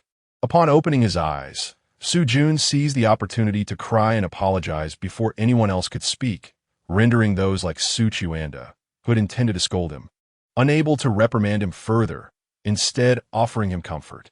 Su Jun, since it was not Su Chen who pushed you down the stairs, why did you not inform me sooner? Unlike the others, Su Shanhua, whose career was in jeopardy, could no longer hold back her frustration. To protect you, I am now facing the possibility of being blacklisted. You have ruined me. Fourth sister, how can you blame me? In response to Su Shanhua's accusations, Su Jun protested with an aggrieved expression. I never said it was Brother Chen who pushed me down, and I did not ask you to post that video either. Upon hearing this, Su Shanhua was left speechless. I've always said that I accidentally fell from upstairs. It had nothing to do with Brother Chen. Su Jun stated with conviction. I even said not to hold Brother Chen responsible, didn't I? Indeed, Su Jun never claimed that Su Chen was at fault, and he consistently stated not to pursue responsibility. Wu Hui nodded in agreement. We misunderstood. I did not have the chance to explain before I fainted. Su Jun looked at Su Shanhua with a pitiful expression. How could I have known that fourth sister would upload the video while I was unconscious? It was only after learning that you had posted the video online and that the situation had escalated that I hesitated to clarify, fearing it would affect your future. Who would have thought that Brother Chen would have a recording? Yes, if there is someone to blame, it should be Su Chen. Susan Hiu nadie repeatedly, saying fiercely, if it weren't for him having the recording, fourth sister-S video would not have caused such a reversal. It is all Su Chen's fault. At this point, discussing it further is futile. We must resolve the situation as it is. Su Chuanda asserted with conviction. Su Jun is gravely injured and needs to rest well. Fourth, you should quickly find a way to quell the online turmoil and report to the police to strive for a better outcome. Wu Hui nodded in agreement. You all. Witnessing Su Jun's eloquence while their parents completely disregarded her feelings, Su Shanhua trembled with anger, feeling powerless to refute. She had acted with good intentions only to bear all the responsibility in the end. While Su Jun emerged as the innocent party, it was utterly suffocating. Such occurrences had likely happened to Su Chen countless times. Su Shanhua was now experiencing firsthand the feelings Su Chen had endured. Chapter 39. Let us marry. Su Na seeks forgiveness and reconciliation. At the entrance of the Civil Affairs Bureau, are we truly getting married? Su Chen squatted on the steps. staring incredulously at the red booklet in his hand, feeling as though he were trapped in a dream. Just moments ago, he had severed ties with his family and parted ways with his childhood sweetheart, and now, in the blink of an eye, he was registering for marriage. Could this be what they call a reversal of fate? This is my first time, too, he thought, nervously wiping the sweat from his palms. Sitting on the steps, Xiaoyu shared his disbelief, gazing at the marriage certificate in her hands. Though she had a favorable impression of Su Chen, had it not been for her grandfather's insistence, she would never have so readily agreed to marry him. The very notion of cohabiting with Su Chen as a married couple felt overwhelming. Although they had tied the knot, easing her grandfather's concerns, how was she to face Su Chen now? With a flush of embarrassment coloring her cheeks, Xiaoyu stole glances at Su Chen, fretting internally. What if he suggests we sleep together? What should I do? Moreover, I'm not a medical student. How do I communicate with him? No. Even though we are married, I cannot accept a man's touch. If he dares to force himself upon me, I will not hesitate to retaliate. Yet, having already wed, it would be inappropriate to deny him any form of intimacy, wouldn't it? While Xiaoya's mind raced with apprehensions, Su Chen, squatting and grinning foolishly, was blissfully unaware. All he comprehended was that he was now married, yet he felt little emotional weight, considering he had only known Xiaoya for a day and held no emotional foundation. They had merely obtained a certificate. Xiaoya, after a long pause, Su Chen finally looked up at her. No, I am not ready. She instinctively shielded her chest with her hands, resisting his gaze. What? Su Chen regarded her with confusion. Nothing. I mean, although we are married, you are still a student. This matter must remain confidential and not be disclosed publicly, she clarified, realizing her reaction had been excessive. What were you about to say? I wanted to assure you that I will not engage in any indecorous actions, as our marriage was hastily arranged under the old man's orders. What do you mean? Do you look down on me? Xiaoya retorted, her displaisir évident. I am quite attractive, possessing both beauty and figure. Do you truly not harbor any thoughts? Huh? Can I even have thoughts about you? Su Chen inquired uncertainly, feeling the weight of youthful vigor. Of course not. Xiaoya glared at him fiercely. If you dare to act recklessly, I will not spare you. Su Chen felt as though he might choke on his own blood. He wished to be a gentleman, but was accused of disrespect. If he had feelings, he was threatened.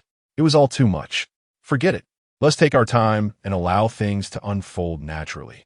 He rubbed his temples and retrieved a check from his pocket, offering it to Xiaoya. What does this mean? She asked, perplexed. Since we are married, I am now your husband and must shoulder my responsibilities. With a flourish, Su Chen tossed back the bandage on his head. Although our union was sudden and devoid of dowries or ceremonies, I am willing to entrust you with all my savings. For safekeeping.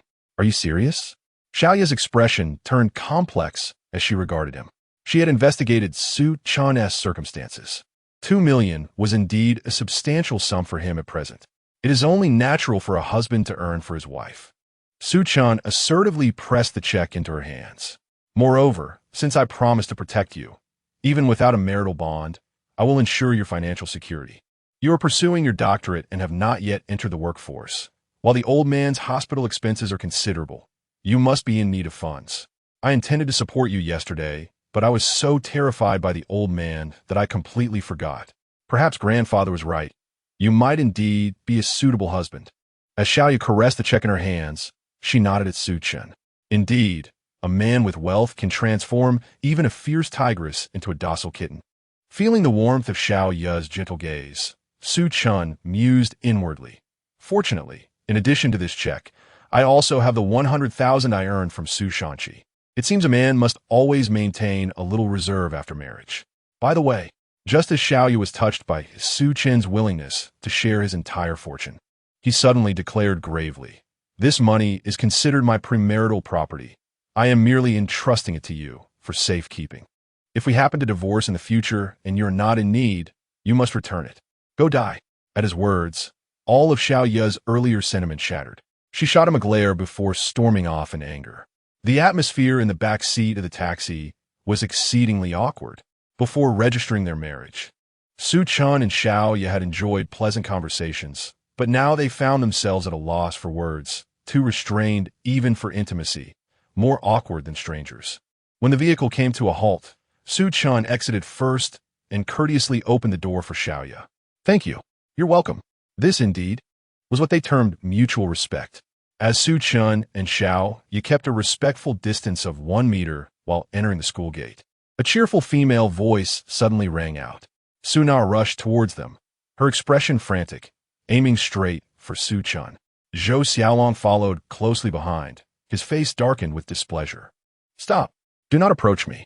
Su Chen extended his hand to prevent Su Na's advance. He had resolved to sever all ties with her, and now that he was a married man, entanglements with Su Na were out of the question. "Little Chen, I realize my mistakes. I do not wish to break up with you." Su Na halted before him, eyes brimming with tears as she pleaded, "I know you love me. After all, we grew up together. It cannot be that easy to part ways. Because we grew up together, I was so forgiving of you. I once thought we could never be separated, that you would always indulge me. Hence my capriciousness and mischief." Unable to restrain herself any longer, Su Na burst into tears, gritting her teeth as she implored, "I now understand my wrongs. Please grant me another chance. I promise to change. I have already booked a hotel room and am willing to give myself to you tonight. Let's not break up, okay?" Seeing Su Chen surrounded by two striking women, Su Shanqi and Xiaoya, Su Na finally recognized the gravity of her situation and understood that she might truly lose Su Chen, prompting her to seek reconciliation and confess her errors, even having arranged a hotel room in advance. Chapter 40. A late affection is worthless. Is Xiaoya unwell? I have already booked a room. Realizing that she might truly lose Su Chen, Xiaoya cast aside her reservations. Her face flushed with determination as she gazed firmly at Su Chen to express her resolve. Su Chen looked at Xiaoya with disbelief, unable to trust his ears. After they confirmed their romantic relationship, Xiaoya had always been quite reserved in that regard, having only held Su Chen's hand at most. Su Chen, deeply in love with Xiaoya, was incredibly tolerant and indulgent toward her. It was only after deciding to break up that he uttered the harsh words suggesting she should book a room. Hoping to dissuade her, he had assumed Xiaoya would retreat in the face of difficulty. Yet he was astonished to find that she was willing to go to such lengths to keep him. Truly, one must not spoil a woman. Gathering her courage, Xiaoya softly confessed, "I do not wish to break up, so I have followed your suggestion and booked a room." Behind her, Zhou Xiaolong's expression darkened significantly. He had thought that his prolonged instigation would destroy Xiaoya's feelings for Su Chen, but he never anticipated that she would immediately undermine all his prior efforts after Su Chen proposed the breakup. It was too late. After a moment of wavering, Su Chen regained his composure. Had he not married Xiaoya, he would have certainly accepted the invitation to indulge himself. However, now that he was a married man, even in a whirlwind marriage, he had no desire to betray his vows. He turned to Xiaoya, only to find her standing to the side, her eyes fixed on the ground, appearing entirely indifferent, like an outsider. How could she remain so unmoved while another woman was inviting her husband to a hotel room? Su Chen's anger flared at Xiaoya's detached demeanor. Who was she? Following his gaze, Xiaoya's expression soured as she looked at Xiaoya. I am Su Chen's friend, Xiaoya replied, her emotions seemingly untouched. Did she truly possess such a carefree heart? Realizing Xiaoya genuinely did not care, Su Chen felt speechless, then stepped forward to embrace Xiaoya at the waist. Yes, she is my close friend, Yananya. Caught off guard by Su Chen's sudden move, Xiaoya tensed. Her gaze fixed on Su Chen's face, though she did not resist. After all, they were married, and she could accept being used as a shield. How can she be your friend? Xiaoya exclaimed, pointing at the two of them, her voice trembling with emotion. How can you be so close to her? Is it because of her that you want to break up with me? Su Chen retorted, that argument lacks merit. You can have a male best friend. Why can't I have a female friend? He looked at Xiaoya with a teasing glint in his eyes. As for our current behavior, you and Zhou Xiaolong are far more excessive. When we were shopping, you often held hands with him, shared drinks, and sometimes even wrapped your arms around his. Yet here I am, a legitimate boyfriend, merely carrying bags. So what is wrong with me hugging a friend now? I disagree. I will not accept this. Xiaoya shouted passionately, finally grasping the grievance and bitterness Su Chen felt when she was with Zhou Xiaolong. One should not be so hypocritical. I am merely returning the favor. Su Chen smiled faintly, casting a glance at Zhou Xiaolong. My relationship with Xiaoya is entirely innocent. Regardless of whether we have broken up, you shouldn't be so petty. I'm sorry. I realize now how painful this feels, Xiaoya admitted, finally understanding her feelings and the hurt she had inflicted on Su Chen. However, after the snake incident, Su Chen had already lost all hope for her, and her epiphany came too late. A late affection is indeed worthless. I once regarded you as the most precious entity in my life, yet you never saw me as human. Su Chen coldly regarded Xiaoya, embracing Xiaoya as they walked towards the campus. When I loved you, you were a treasure. When I no longer love you, you are nothing.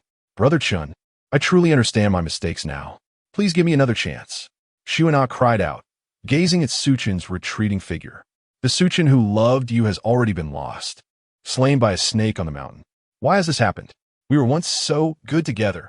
Xiaoya collapsed on the ground, sobbing uncontrollably, memories flooding her mind of how Su Chen had fought to protect her, how he had saved food for her, and how he had worked tirelessly to buy her snacks and toys.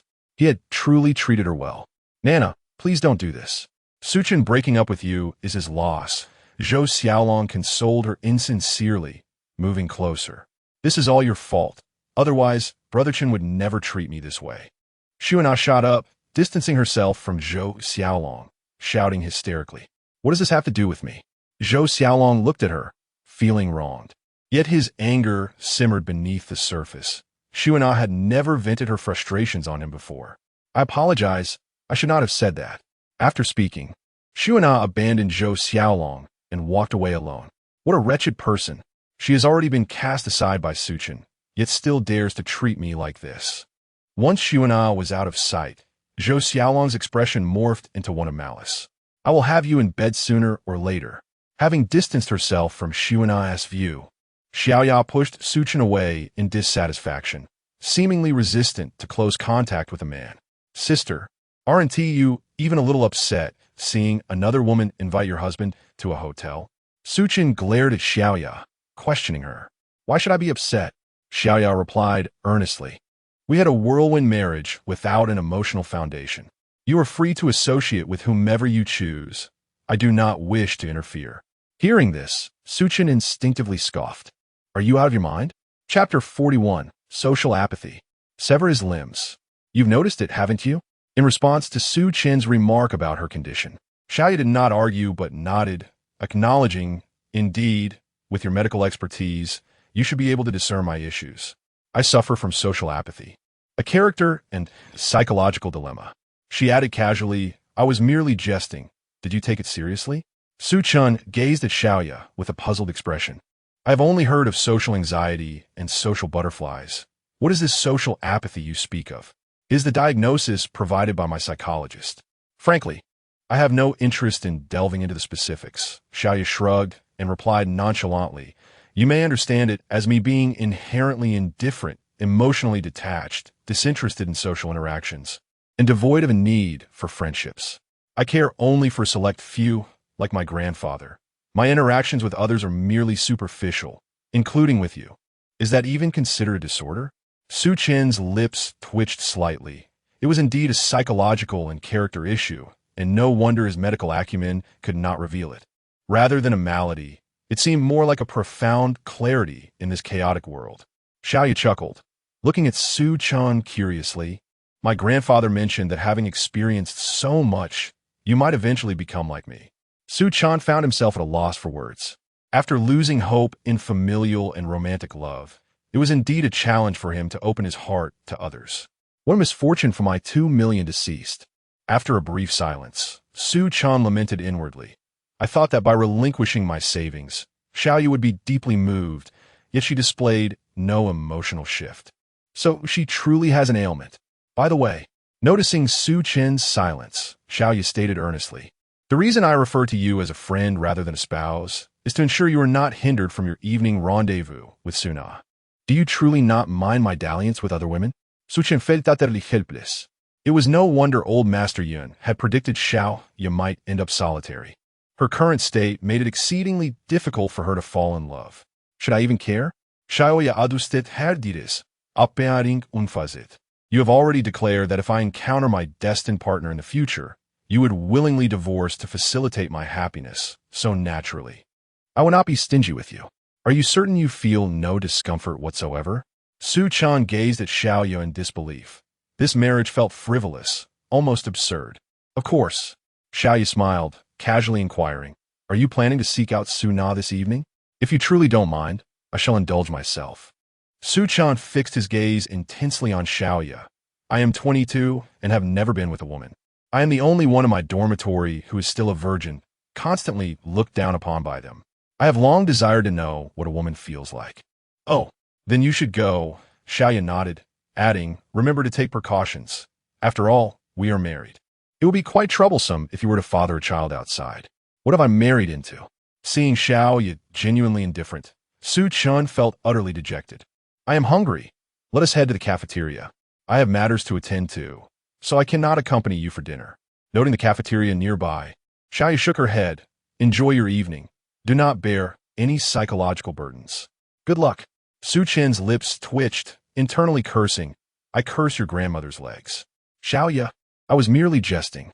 As Xiaoyu turned to leave, Su Chen called out, I never intended to engage with Su Na again. This is not my concern. How is it that I feel Xiaoyu is even more challenging to win over than the legendary ice goddess?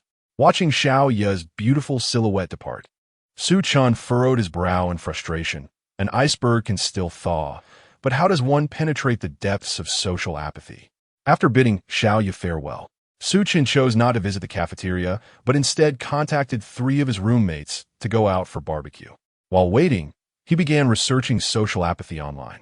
In the evening, Su Shanhua had initially intended to reach out to the enigmatic Gao Shan Lu Shui for solutions to her predicament, only to discover that Gao Shan Lu Shui had not only blocked her, but had also withdrawn her substantial fan base from her streaming room. In the hospital restroom, I don't care what method you employ. I want to see Su Chen rendered powerless today. Su Jun leaned against the ventilation window, smoking while angrily shouting into his phone. Young master, are you certain you wish to proceed with this? The voice on the other end, a contact previously in communication with Su Jun, expressed concern. This is criminal. The consequences could be dire. Enough of your prattle. If the venomous snake you procured had been lethal enough to finish Su Chen, we would not be facing these subsequent troubles. Su Jun snapped impatiently. You must teach Su Chen a lesson this time. Otherwise, you will face my wrath. Does young master mean to kill Su Chen? No. He has completely severed ties with the Su family and poses no threat to me. There is no need to escalate matters to murder. Su Jun narrowed his eyes, malevolently stating, break his limbs. I want him to suffer a fate worse than death. In this day and age of legal governance, to incapacitate Su Chen, it requires a financial incentive. I will transfer 200,000 to you first. Once Su Chen is incapacitated, I will send you an additional 300,000. Su Jun declared carelessly. Young master, await my good news. I assure you Su Chen will never stand again from tomorrow onward. After finalizing the terms, the other party promptly vowed. Su Chen, you have caused me such misery. I shall ensure that you cannot even beg for alms in the future. After ending the call, Su Jun extinguished his cigarette with a grim expression. Logically, Su Chen had already severed ties with the Su family, rendering Su Jun's vendetta unnecessary. Su Quanda and Wu Hui had previously warned Su Jun to cease any dealings with Su Chen. However, after being physically bested by Su Chen and sustaining injuries from his fall, compounded with the humiliation of being forced to apologize, Su Jun found it impossible to swallow this bitter pill. Thus, seizing the opportunity in the restroom, he contacted an associate to ensure Su Chen's downfall. At this moment, Su Chen was indulging in a lavish feast with his 3 roommates at a barbecue stall outside the campus. With a fortune of $1 million in his possession, he felt extravagant and was determined to treat his dorm mates well. Unbeknownst to Su Chen, the snakebite incident had been orchestrated, and he remained oblivious to Su Jun's renewed malicious intentions. An imminent crisis concerning life and death was silently approaching. Chapter 42. The Ruthless Su Chen. More ferocious than assassins. After a night of excessive indulgence, Su Chen realized that he was a lightweight when it came to drinking. This time he abstained entirely, only pouring drinks for his 3 roommates and eventually settling the bill. Sherdani and the others had no objections. They were still able to enjoy lively conversations with Su Chen, despite his sobriety. Brother Chen, just as the atmosphere among the four friends reached its peak, a voice suddenly called out. Irritation washed over Su Chen. Only Su Na would address him like that. Su Na, with swollen eyes from crying, and Zhou Xiaolong, somehow found their way here. What a downer. Sherdani scowled, taking a swig of his drink. Eldest brother is right. Women should not be coddled. When our youngest was pouring out his heart, someone was ungrateful. Now that the youngest is wised up, that someone is trying to get back in his good graces. Where was that effort before? Exactly. Lu Jia chimed in, draping an arm over Su Chen's shoulder, mocking at this point. That someone still flaunts his male friend in front of us. How shameless. Get lost. If you dare to bother our youngest again, don't blame me for getting physical. Tang Lei, his face flushed from drink, exploded with profanity. Faced with the sarcastic remarks from Sherdani and the others, Su Na bit her lip, gazing hopefully at Su Chen's back, only to be met with disappointment. In the past, if anyone had spoken to Su Na like that, Su Chen would have erupted in fury. Brother Chen, I truly know I was wrong. What must I do for your forgiveness?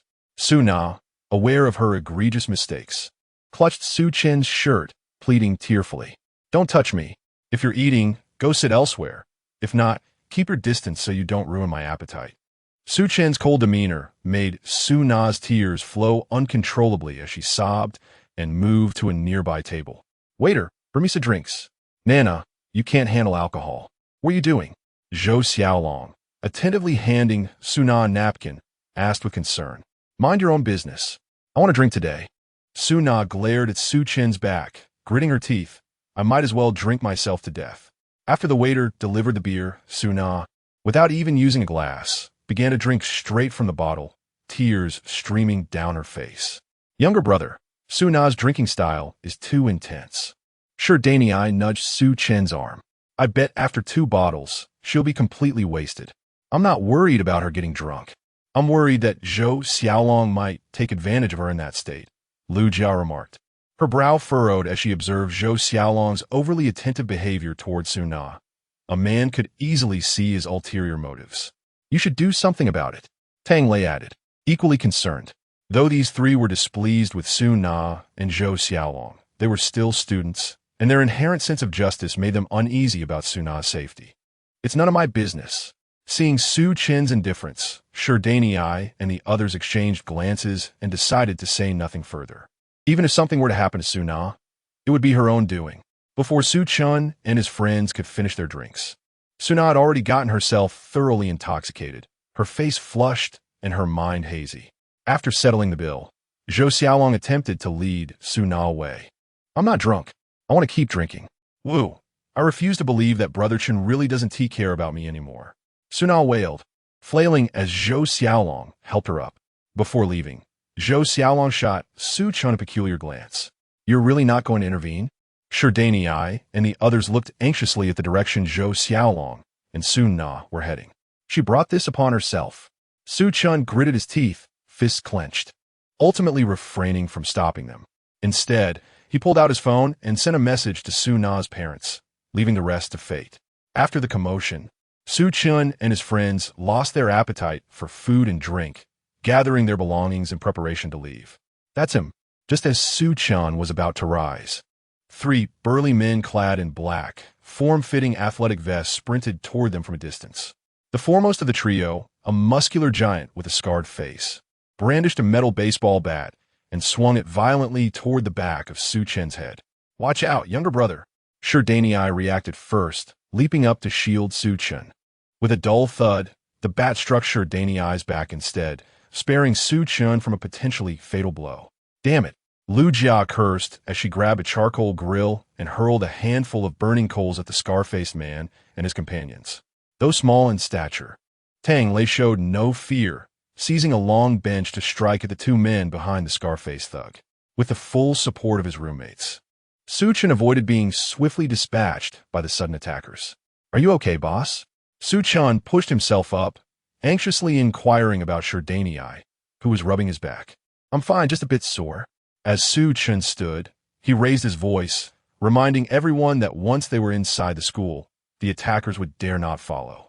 I can't run. Su Chen and the others, having consumed quite a bit of alcohol, felt their legs weaken. Given their earlier response, simply fending off the attackers was already quite an achievement. Let us go all out and take that brat down. The scar-faced man, having blocked the coals and bench, rallied his companions to charge at Su Chen once more. You all go ahead. I'll hold them off. Ugh.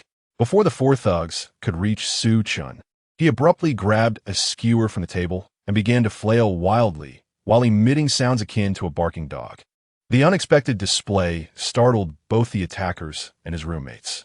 Just as the scar-faced leader grew flustered by Su Chen's frantic barking, Su Chen lunged toward him, aiming the skewer directly at his eyes. This scene sent the scar-faced man into a panic. Even among those who lived by violence, they had never encountered someone so ferocious. If struck, his eyes would surely be blinded, and potentially his skull pierced by the sharp metal. In a state of disarray, the scar-faced man wildly swung his bat in defense, only to suddenly feel a sharp pain in his groin. Moments later, he collapsed to the ground, clutching himself and curling into a ball, utterly defeated. Chapter 43. Ultimately, not a heartless person, unable to let go of Su Na. Leading a trio of henchmen, the scar-faced man had roamed the underbelly of society for years, completely dismissing Su Chen, a mere student. Yet, they were met with a resounding defeat. Influenced by Su Chen's unusual behavior, the scar-faced leader managed to block several sharp steel rods aimed at his eyes, but suffered a brutal kick to his groin, incapacitating him on the spot. Drop your weapons. Lay them down. Following a decisive strike, Su Chen did not relent.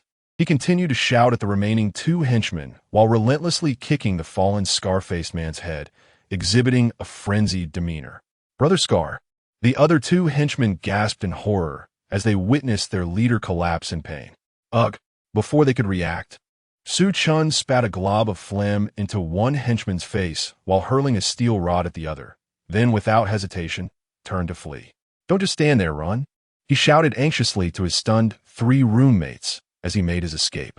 Only then did Su Chen and the others snap back to reality, sprinting towards the school. The remaining henchmen, thrown into disarray by Su Chen's repulsive assault and concern for their leader's well-being, chose not to pursue. Forget about that kid. Help me get out of here. The scar-faced man yelled, one hand clutching his groin and the other gripping his head. If someone calls the police, we're done for. The two remaining henchmen assisted their leader in fleeing the scene. As professionals, they valued efficiency. Failing to incapacitate Su Chen meant they needed to escape swiftly. The barbecue stall owner had promptly alerted the authorities, but by the time the police arrived, the three henchmen had vanished without a trace. My heavens! After 3 years of school together, I had no idea you were such a formidable fighter. Panting as they rushed through the school's side entrance, Tang Lei looked at Su Chen in disbelief. Indeed, those three were seasoned thugs, and that scar-faced guy was particularly vicious, yet you took him down in one encounter. Lu Jia's eyes sparkled with admiration, as most young men dream of martial prowess in their youth. It's not as exaggerated as you think. I don't possess any special skills. Su Chen replied modestly. Essentially, I leveraged yelling to spike adrenaline and disrupt my opponent's focus while hitting hard. That's why you rarely see me engaging in fights unless faced with someone as ruthless as those guys. Otherwise, I would have landed in jail long ago. Brother, you took a hit. Should we go to the hospital? Su Chen inquired with concern directed at Su Chen, his eyes filled with gratitude. Had it not been for Su Chen shielding him, he would have surely faced a fatal blow from the scar-faced man, and the opportunity for a turnaround would have been lost. I'm fine. Su Chen grinned widely, seemingly unfazed. Thanks to my year of labor on construction sites during high school, I'm stronger than you all. If it had been any of you taking that hit, you wouldn't have been able to get up. Thank you, brother. Su Chen expressed his gratitude with a flourish. I'll cover your living expenses this month, along with the cost for your dates with your girlfriend. Deal, Su Chen exclaimed, excitement evident in his voice. Since you say you're financially secure now, I'll be going out with your sister-in-law every weekend, and you'll foot the bill. This hit was worth it.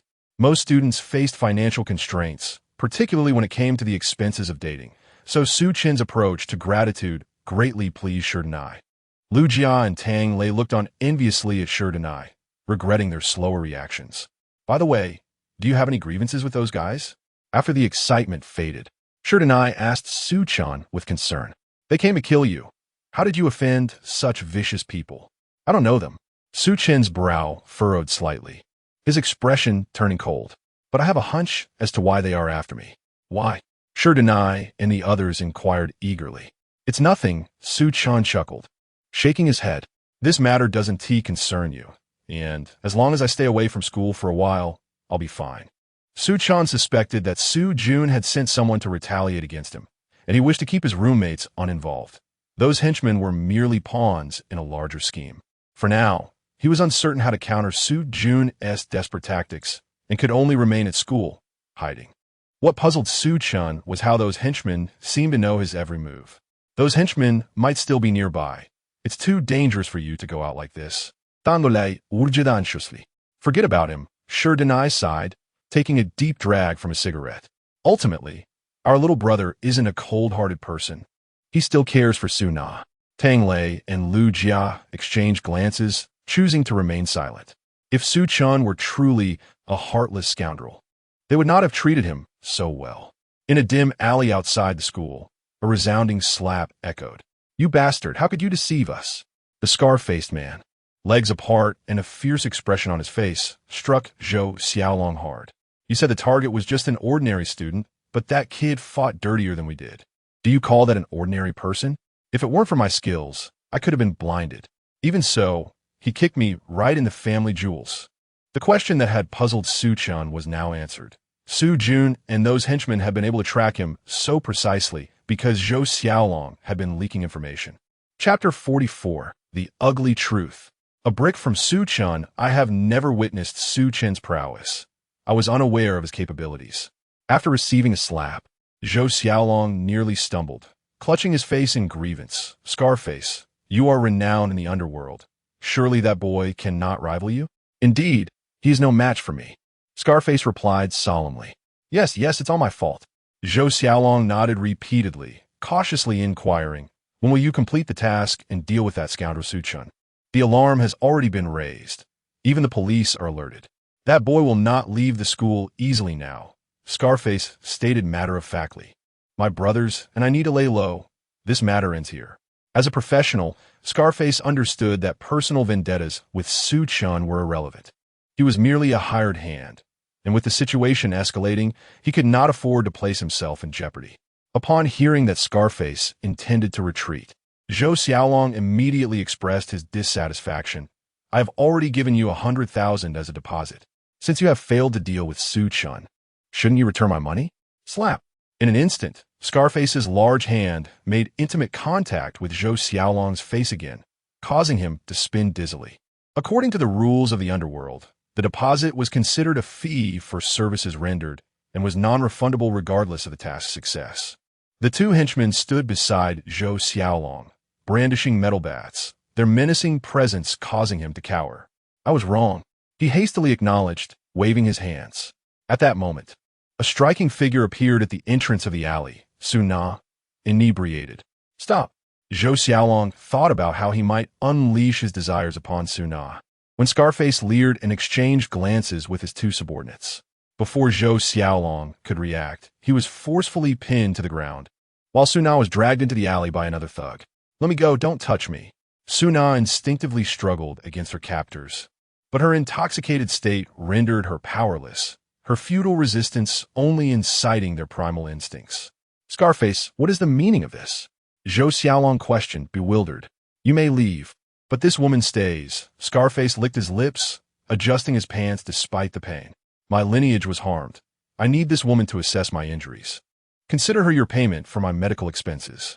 No, Xiaolong, save me. Despite her drunkenness and dizziness, Su Na retained enough clarity to realize her peril and urgently called for Zhou Xiaolong. She is my girlfriend. I beg you, Scarface, have mercy and do not harm her. Zhou Xiaolong's face paled as he pleaded.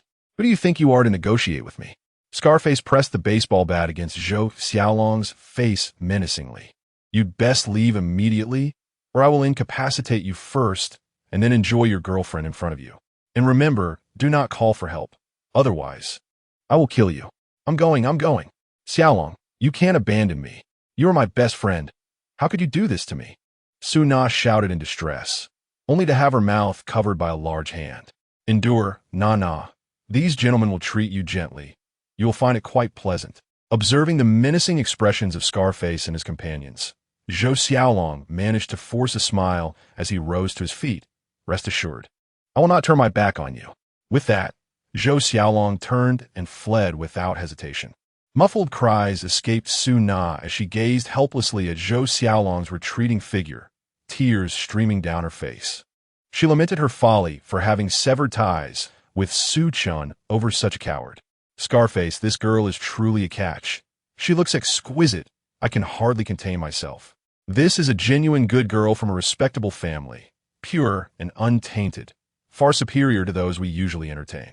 Despite the day's setbacks, they felt fortunate to encounter such a remarkable student. Once Zhou Xiaolong departed, Scarface and his men eagerly sought to silence Su Na, pinning her to the ground and forcibly tearing at her clothing. Realizing the dire fate that awaited her, Su Na struggled with all her might. But how could a single woman stand against such brutish men? Her heart was filled with despair and regret, haunted by the image of a certain someone. That scoundrel was truly vicious. It hurts. Scarface, kneeling before Su Na, attempted to take the lead, but after a laborious effort, he found himself unable to perform, having been injured by Su Chen earlier. Scarface, if you're unable, let us go first. We're dying of impatience. The other two henchmen, holding Su Na's limbs, taunted as they took liberties with her. This stunning girl must be mine first. Scarface shot his subordinates a fierce glare, unwilling to yield yet. Just as Scarface and his men were entirely focused on Su Na, Su Chen stealthily entered the alley. With a swift motion, he shattered Su Na's shorts, swinging a brick with tremendous force against Scarface's head. The brick splintered into two, illustrating the sheer power behind Su Chen's strike. Scarface, caught in a state of exhilaration, could not even utter a cry before collapsing, blood gushing as he fell upon Su Na. Chapter 45. Ultimately, she went to the hotel. She actually charged at him. Although Su Chen had already blocked Su Na's contact information, the two of them still had a unique connection through their phones. Despite having broken up and feeling despondent about Su Na, Su Chen found it impossible to be completely heartless, even though they were no longer lovers. The bond they shared, having grown up together in the orphanage, was genuine, and Su Na's parents had always treated Su Chen with kindness. He could not simply stand by idly. However, Su Chen never anticipated that when he found Su Na, she would be in the midst of an assault. He could not remain a bystander. Seizing the moment when the Scar-faced man and his accomplices momentarily lowered their guard to torment Su Na, Su Chen stealthily approached wielding a brick, striking the Scar-faced man with a force that left him dazed. In the instant he dispatched the Scar-faced man, Su Chen picked up a metal baseball bat from the ground and unhesitatingly swung it at the other two assailants. Everything transpired far too swiftly. As the Scar-faced man fell upon Su Na after tearing apart her intimate clothing, the other two henchmen were oblivious to the impending attack, mistakenly believing that the Scar-faced man had succeeded in his vile intentions, and they laughed lewdly. Yet in an instant, bang, the bat struck the heads of both assailants with remarkable speed. In the blink of an eye, Su Chen had incapacitated all three men, who had not even caught a glimpse of his face. After successfully ambushing them, Su Chen did not dare to relax. He delivered one final blow to each of their heads before finally exhaling in relief. The only one still somewhat lucid at the scene was Su Na. Upon recognizing that it was Su Chen who had moved the Scar-faced man off her, she immediately cried out, struggling to sit up and dress. But her clothing was in tatters, her undergarments utterly destroyed, leaving her barely covered. "Brother Chen," she sobbed, pulling away the remnants from her mouth and collapsing into Su Chen's arms, weeping inconsolably. Su Chen, expressionless, allowed her to vent her emotions without embracing the woman he once adored, nor offering any words of comfort. Feeling his coldness, Su Na's cries grew more heart-wrenching. She was filled with regret and sorrow. Had this been a time long past, Su Chen would have held her tightly, offering gentle reassurances. But now, "This place is not suitable for us to linger. We should leave," he finally said. Moments later, Su Chen took Su Na's hand and led her away from the alley. choosing not to contact the authorities. Su Chen's anger had led him to strike with excessive force. Should the police be involved, even if the three men deserved their fate, he would find himself in trouble. Since they had not seen his face, they would be unable to retaliate later. Of course, if those scoundrels dared to report him, Su Chen would simply remark on their audacity. Furthermore, the location chosen by Zhou Xiaolong and the Scarface man had no surveillance, rendering any police report futile against him. Upon exiting the alley, Su Chen glanced at the disheveled Su Na, uncertainly inquiring, "I can't." Su Na shook her head vigorously, her fear palpable. "If someone sees me like this, I won't be able to face anyone." At that moment, she was not only in a state of vulnerability, but her clothing was also in shambles. Blood from the scar-faced man had splattered all over her. Being seen would spell disaster. Su Chen furrowed his brow as he looked at Su Na. It was still early autumn, and he was dressed in short sleeves and shorts, with no extra clothing to cover her modesty. "Brother Chen, please take me to the hotel," Su Na pleaded, her tone tinged with desperation. "I have a room booked. I can clean up there." Sighing heavily, Su Chen reluctantly conceded, removing his t-shirt and draping it over Su Na to obscure the bloodstains. Otherwise, her current state would surely attract unwanted attention in a public space. "Thank you," Su Na murmured, lowering her head in gratitude as she took the lead. Su Chen followed her, shirtless, and contemplated asking how she ended up entangled with such scoundrels, but seeing her tears, he refrained from doing so. They intentionally avoided crowds and took a detour to the Shuefu Hotel. After checking in, they entered a room with a large bed. "Stop crying." Su Chen snapped impatiently at the tearful Su Na. "Did you not see the front desk staff looking at me as if I had committed some heinous act?" "I'm sorry." Su Na wiped her tears and, filled with remorse, pleaded, "Brother Chen, I know I was wrong. Please, spare me the pleasantries." Su Chen interrupted, standing at the door with disdain. "I am helping you out of the friendship we've shared for over a decade and your parents' kindness towards me. This is the last time. Your fate is no longer my concern. You're safe now.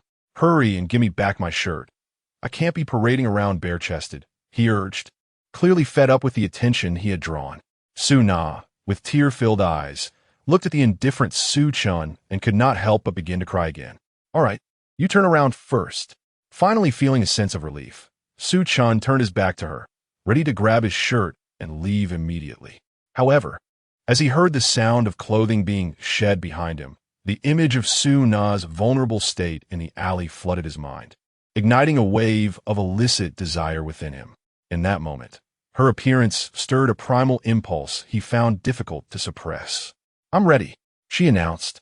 But instead of retrieving his shirt, Su Chen felt a soft and supple sensation as she pressed against his outstretched hand. "What on earth?" he exclaimed, realizing Su Na had stripped completely bare and had moved in closer to him. "Are you out of your mind?" Su Chen could hardly withstand such provocation, instinctively attempting to retreat, but Su Na had anticipated this and did not grant him the chance. "Brother Chen, I truly realize my mistakes," she said, her body pressed against him as she locked the door behind them. "I am willing to do anything for you, and I swear you will always be the most important person in my life. Should I break this vow, may I suffer dire consequences."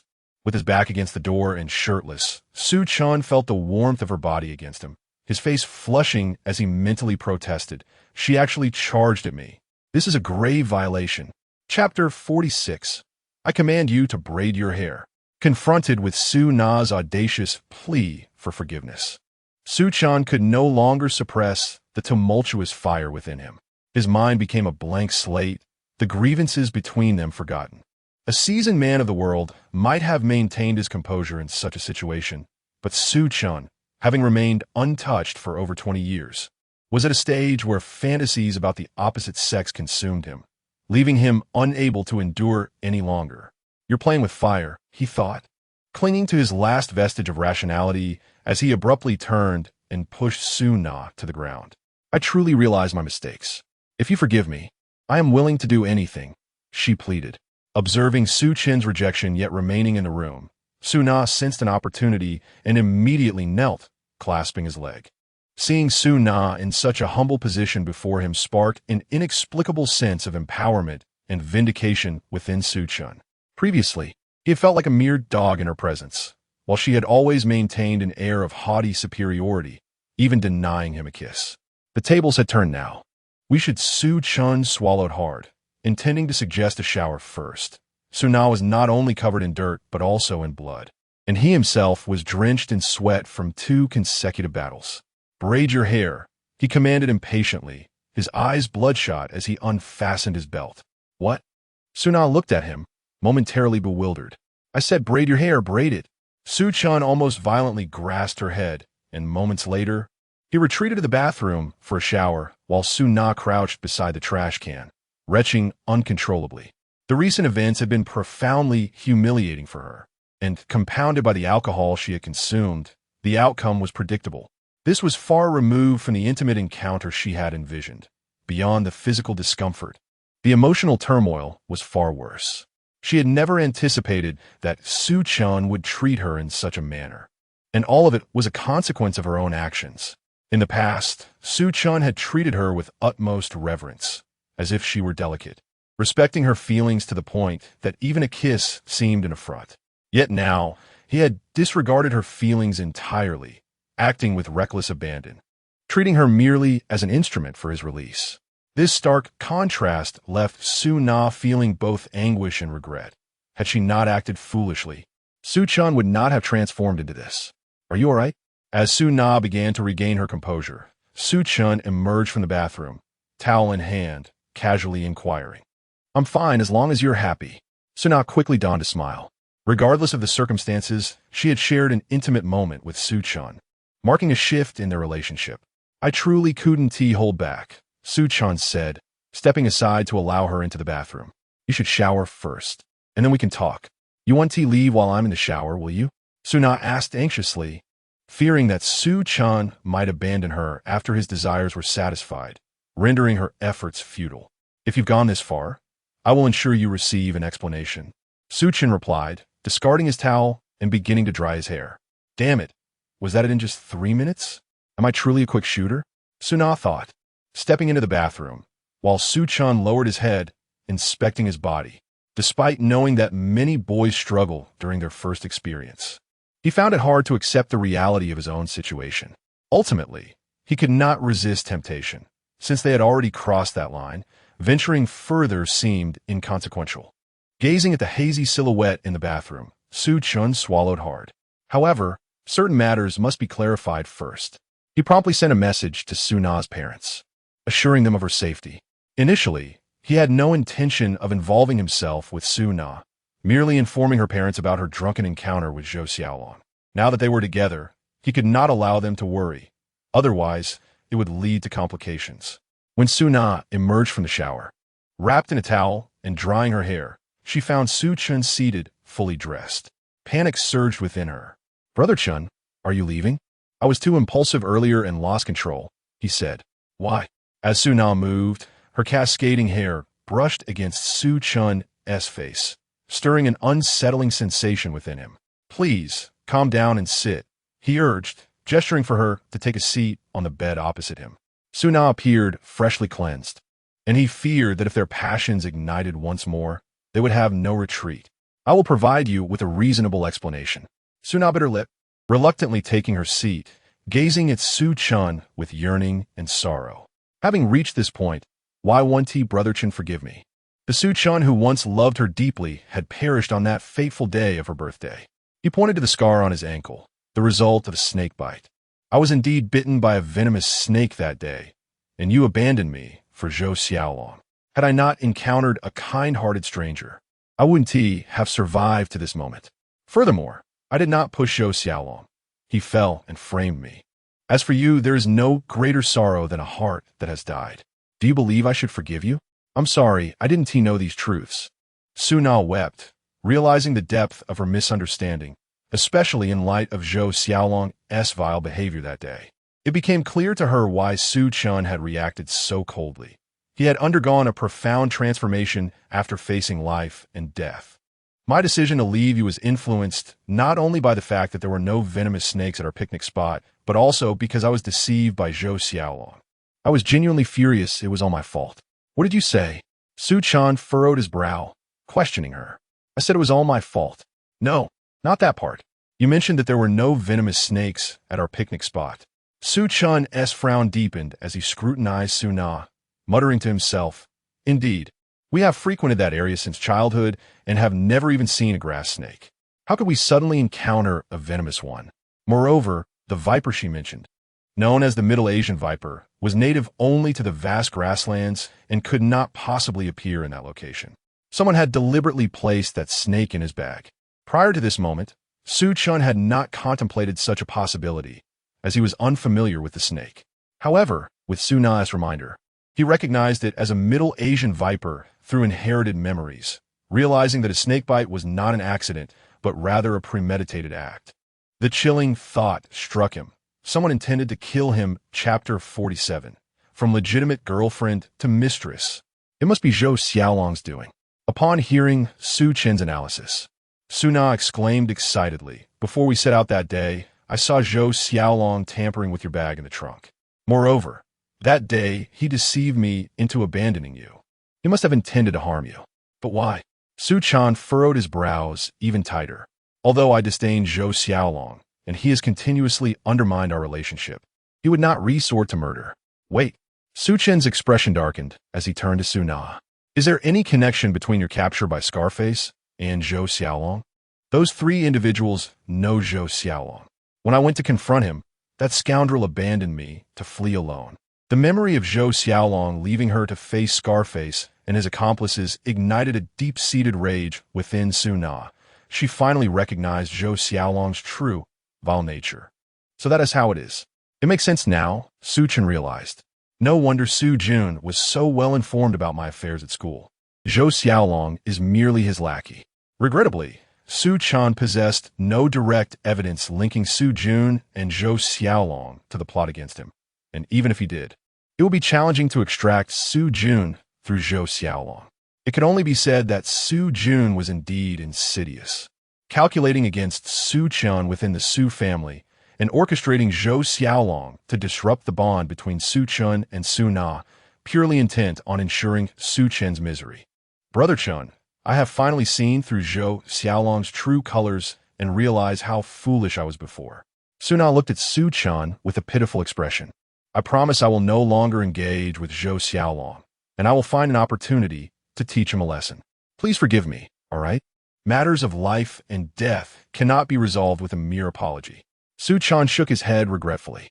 "Some mistakes, once made, cannot be undone. Zhou Xiaolong is no longer our primary concern." At this point, Su Chen pulled a red booklet from his pocket and tossed it to Su Na. "I am now a married man. A marriage certificate?"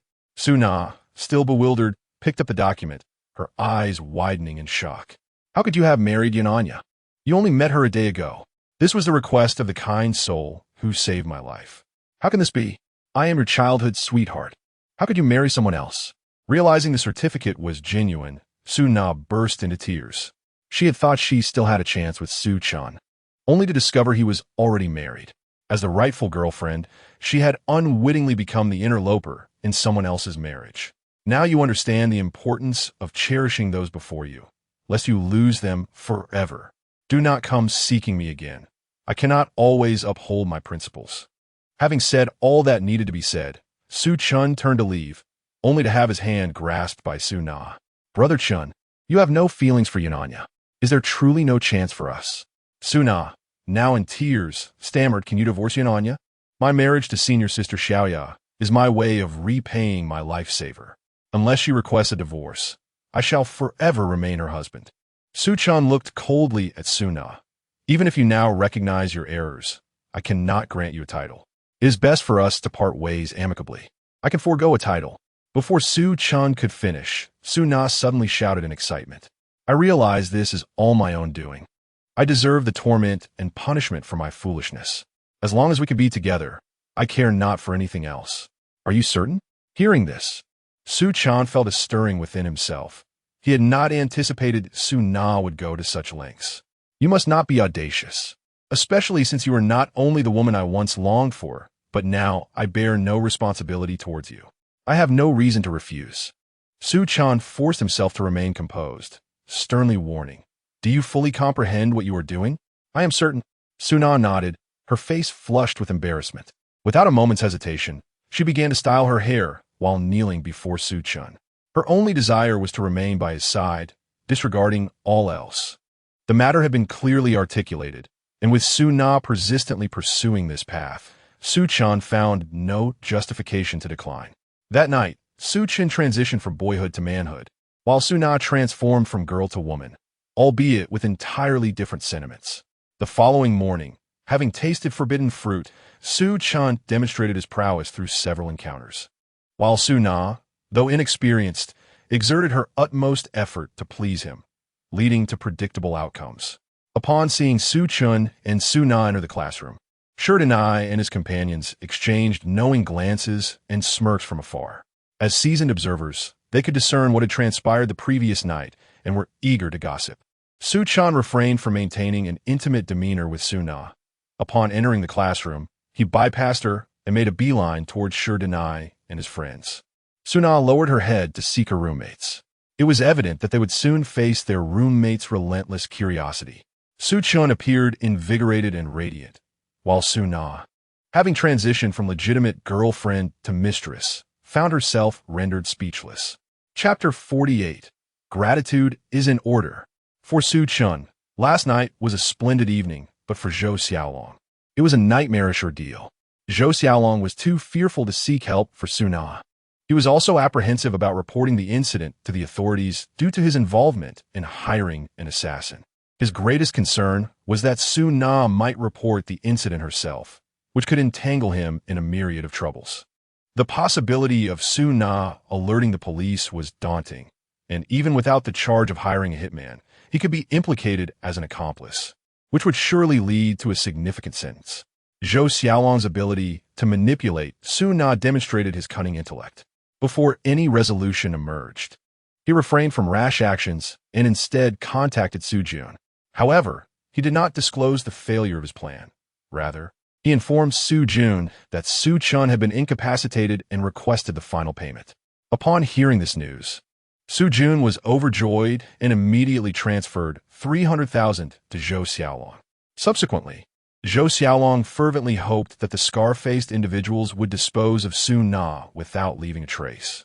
He also contemplated how to sweet-talk Su Na into forgiving him should she survive, thereby preventing her from escalating the situation. If all else failed, he intended to abscond with the money he had deceitfully acquired from Su Jun, sufficient for him to live lavishly for an extended period. Despite meticulous planning, Zhou Xiaolong spent an anxious night devoid of sleep, nearly driven to madness. His presence in class today was to observe whether Su Na would appear and to glean information from her roommate. To his utter astonishment, he discovered that Su Na had arrived alongside Su Chen. Observing Su Na, who appeared radiant and unscathed, Zhou Xiaolong was engulfed in confusion, especially when their eyes met.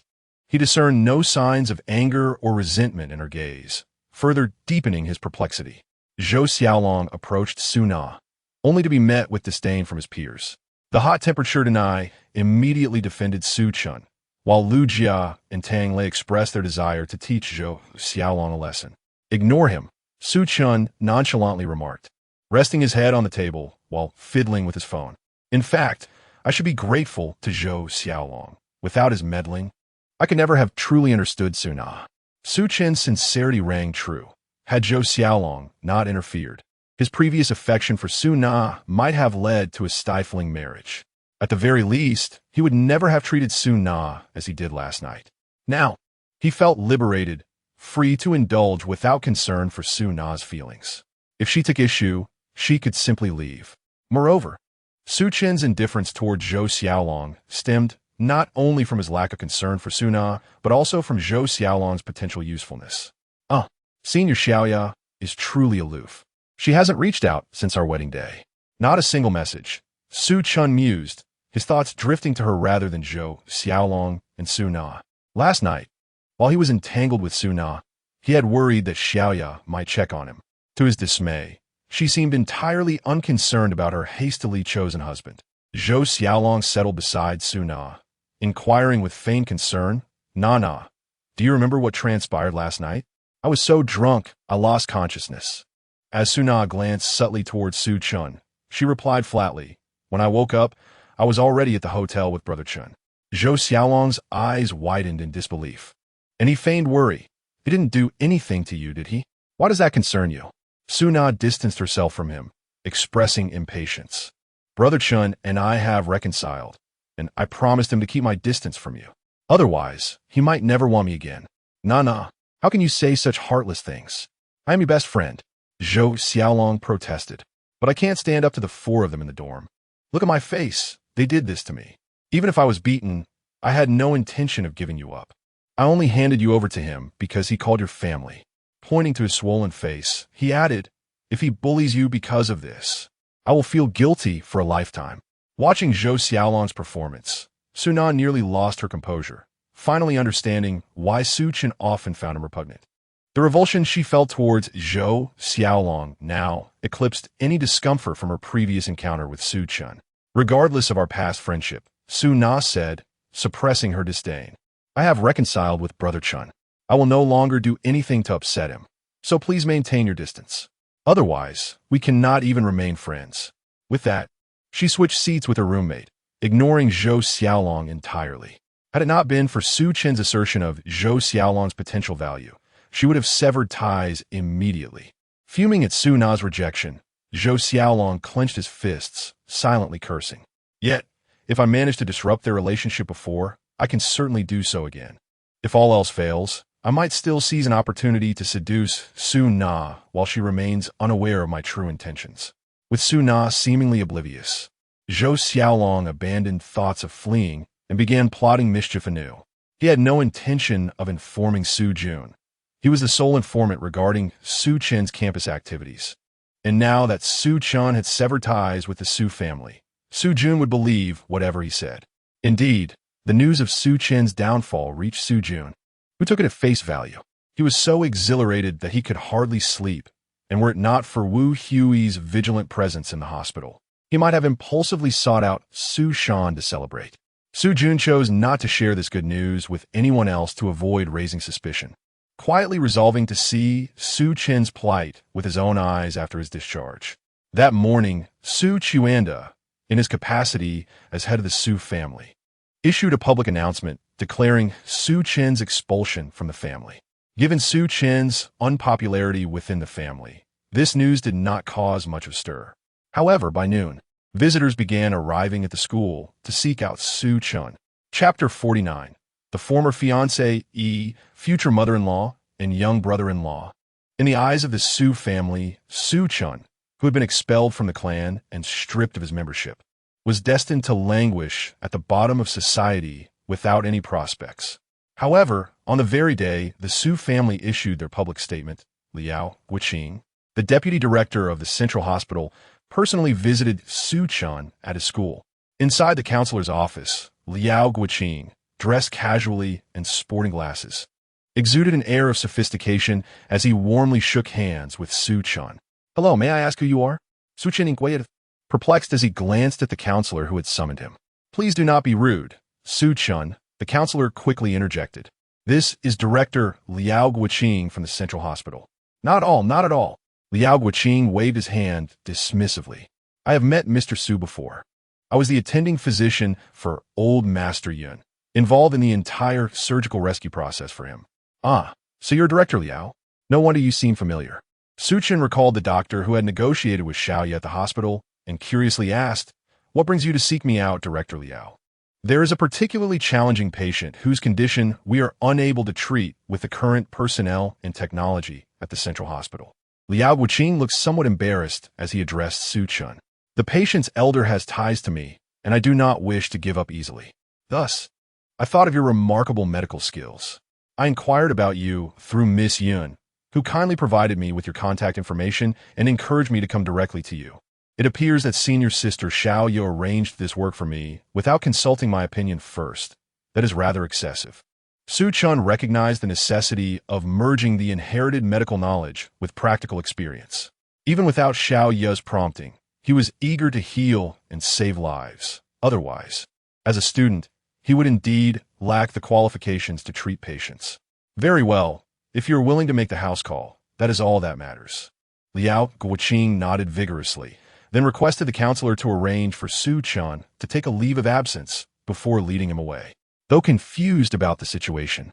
The counselor promptly reported the matter, ensuring that Su Chen's name came to the attention of the higher-ups at the hospital. This patient is my classmate's son, who has tragically developed pancreatic cancer, typically seen in middle-aged individuals, and, unfortunately, it was diagnosed at a late stage. I will do my utmost. Whether or not he can be saved will depend on the specific circumstances of the case, which we can assess after an in-person consultation. Soon, Su Chen followed Liao Guoqing into a VIP ward, and upon entering, he was taken aback. The room was filled with familiar faces: his former fiancée, prospective mother-in-law, and young brother-in-law. A frail, emaciated young man lay on the hospital bed, wearing an oxygen mask, comforting a pair of sorrowful women, a mother and daughter of exquisite beauty and distinct grace. Xiao Wei, I have brought a miraculous doctor, Liao Guoqing enthusiastically greeted, oblivious to Su Chen's surprise. Your son has hope. Really? Upon hearing this, the young woman in a form-fitting beige jumpsuit promptly rose, showcasing her alluring figure. Please, let this miraculous doctor save my brother. The Zhao family is willing to pay any price to ensure his survival. A tall beauty, similarly aged as Su Chen and dressed in a white shirt and jeans, with swollen eyes, firmly declared, I will do whatever it takes to save my brother. Allow me to introduce, Liao Guoqing said, pulling Su Chen forward.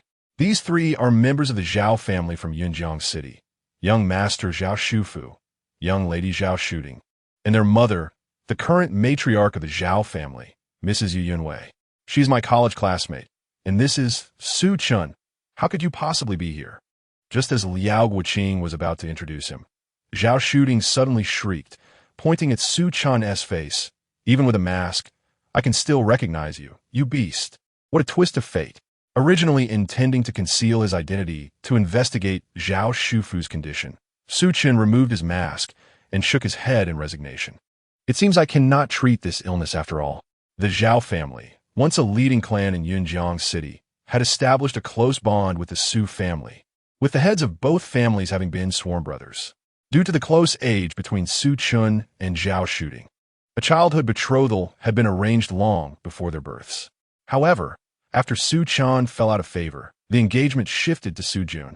Yet, Yu Yunwei dismissed Su Jun, rejecting the alliance based on the argument that he was not of the Su bloodline, although the Zhao family had previously ascended to the ranks of first-class families. The untimely death of the family head left the business empire precariously supported by Yu Yunwei alone. She had little regard for the Su family, deemed a second-rate clan, especially since Su Jun was an adopted son whose ability to inherit the Su family legacy remained uncertain. Yu Yunwei, a shrewd woman, preferred to see her daughter marry into a more powerful family to solidify the Zhao family status rather than risk a union that could potentially drag them down. Conversely, the Su family valued this marriage greatly, as Zhao Shufu was the only male heir and in poor health. His untimely demise could lead to the Su family absorbing the Zhao family, thereby elevating their status to that of a first-class family. Regrettably, Yu Yunwei refused to acknowledge Su Jun. Yu Yunwei did not remain idle. She invited Su Chen to their home under false pretenses, drugged him, and then used herself as bait to entice him into a compromising situation, which was then interrupted by goons who framed Su Chen with the accusation of attempting to assault his future mother-in-law. Thus, Su Chen became a victim of Yu Yunwei's scheming, leading to the annulment of the engagement, which also served as a basis for the Su family to malign his character, alleging misconduct toward his future mother-in-law. Chapter 50. Have the Su family summon Su Chen.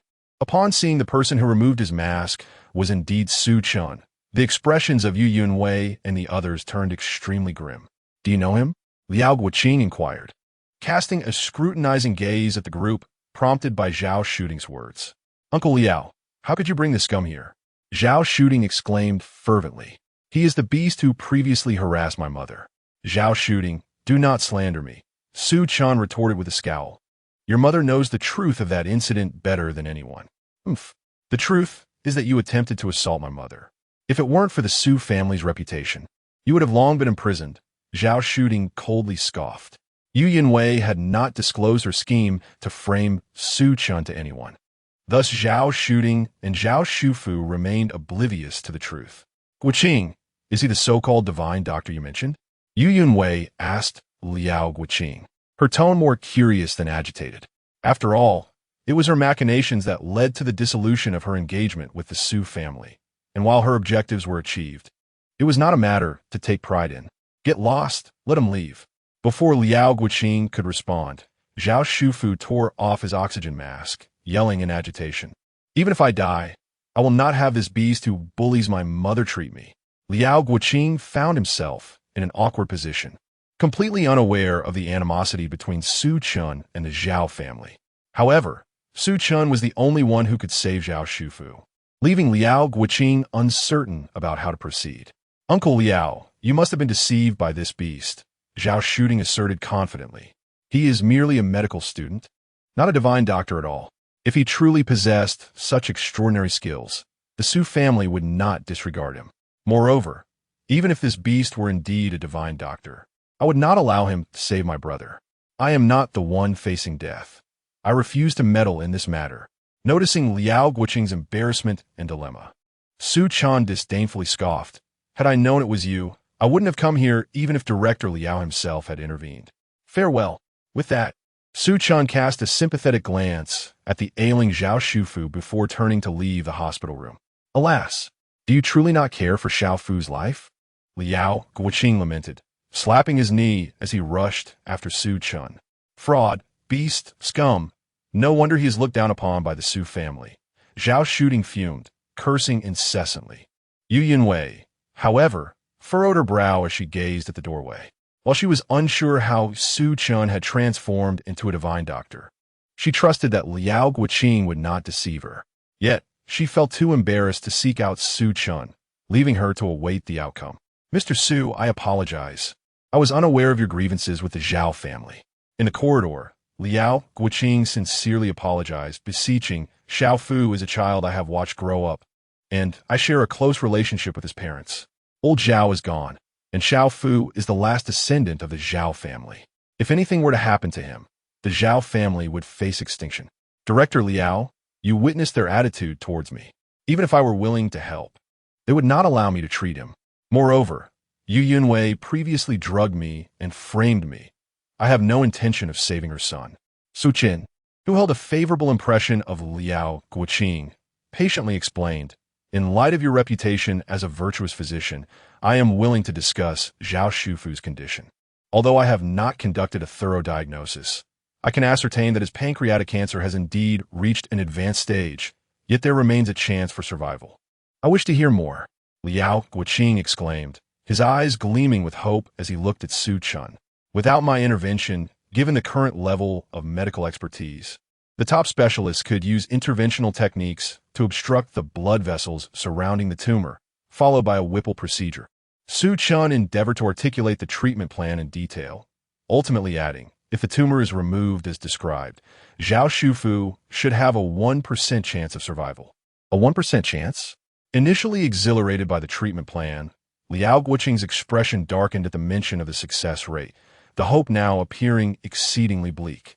Then, what is the likelihood of success if you were to intervene? Liao Guoqing gazed at Su Chen with anticipation. After bowing to Liao Guoqing, Su Chen decisively turned to leave, stating, providing you with a treatment plan is the extent of my assistance. Farewell. The fact that I could delineate Zhao Shufu's condition and formulate a corresponding treatment plan merely through my verbal account and examination indicates that this Mr. Su is undoubtedly a divine doctor. Uncle Liao, you must find a way to save my brother. He is the last bloodline of the Zhao family. Upon seeing Liao Guoqing enter, Zhao Shooting hurriedly pleaded, I have already sought out a divine doctor for you, yet you chased him away with insults. What more can I do? Liao Guoqing glared at Zhao Shooting, his displeasure then shifting to Yu Yunwei. Xiao Wei, do you truly not care about Xiao Fu's life? Are you certain that Su Chen is a divine doctor and that he can heal Xiao Fu? Yu Yunwei was indeed deeply concerned for her son's safety, but remained skeptical of Su Chen being a divine doctor. Mr. Su is certainly a divine doctor. Unfortunately, this treatment plan offers only a 1% chance of success. If Mr. Su were to personally intervene, there would be a tenfold certainty of restoring Xiaofu's health. I truly cannot comprehend your thoughts. You seem entirely oblivious to the gravity of the situation. Mother, what should we do now? Observing the suffering of Zhao Shufu, Zhao Shooting inquired helplessly, are we truly to beg that beast? I have already dispatched someone to invite the foremost expert in this field from abroad. Once the expert arrives, he will surely be able to cure Xiao Fu. At this point, Yu Yunwei paused and earnestly looked at Liao Guiqing. Guiqing, could you please make another attempt to invite Su Chen?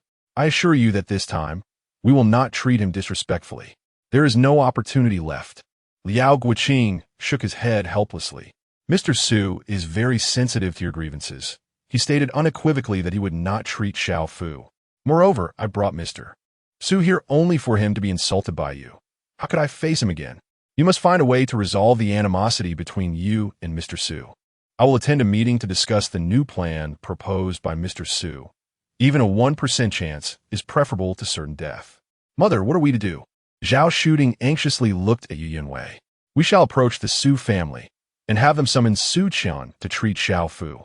Unaware that Su Chen had severed ties with the Su family, Yu Yunwei narrowed her eyes, resolutely declaring, given Su Chen's concern for the Su family, if they intervene, he will undoubtedly not refuse.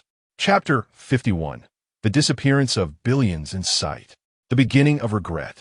In Su Jun's hospital room, he lay on the bed like a nobleman, while Wu Hui sat on his left, feeding him bone broth, and Su Shanjiu sat on his right, gently offering him fruits. Su Quanda occupied the sofa opposite, engrossed in reading the newspaper. Just as the atmosphere in the family seemed harmonious, Yu Yunwei entered, bringing Zhao Shu Ting along, both carrying a basket of fruits. Why have you come, sister-in-law? Su Quanda promptly rose to greet Yu Yunwei warmly. Despite her being significantly younger, he addressed her as sister-in-law.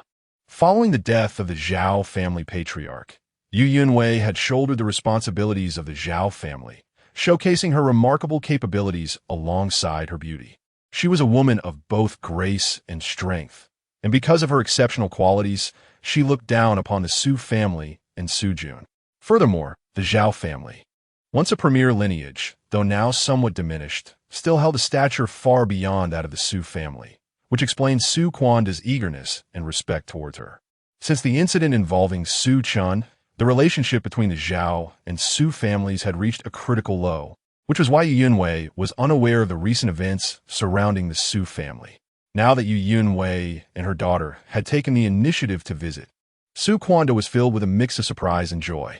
If they could restore their previous closeness with the Zhao family, or even arrange for Su Jun and Zhao Shuting to marry, it would undoubtedly be a tremendous boon for the Su family.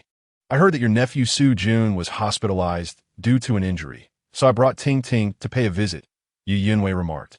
Indeed, sister-in-law, your thoughtfulness is commendable. Su Quanda responded, elated at the prospect of mending ties between the two families.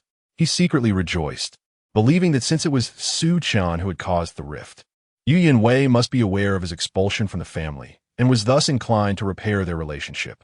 Yanani said she came to see me, which indicates that I hold weight in her heart.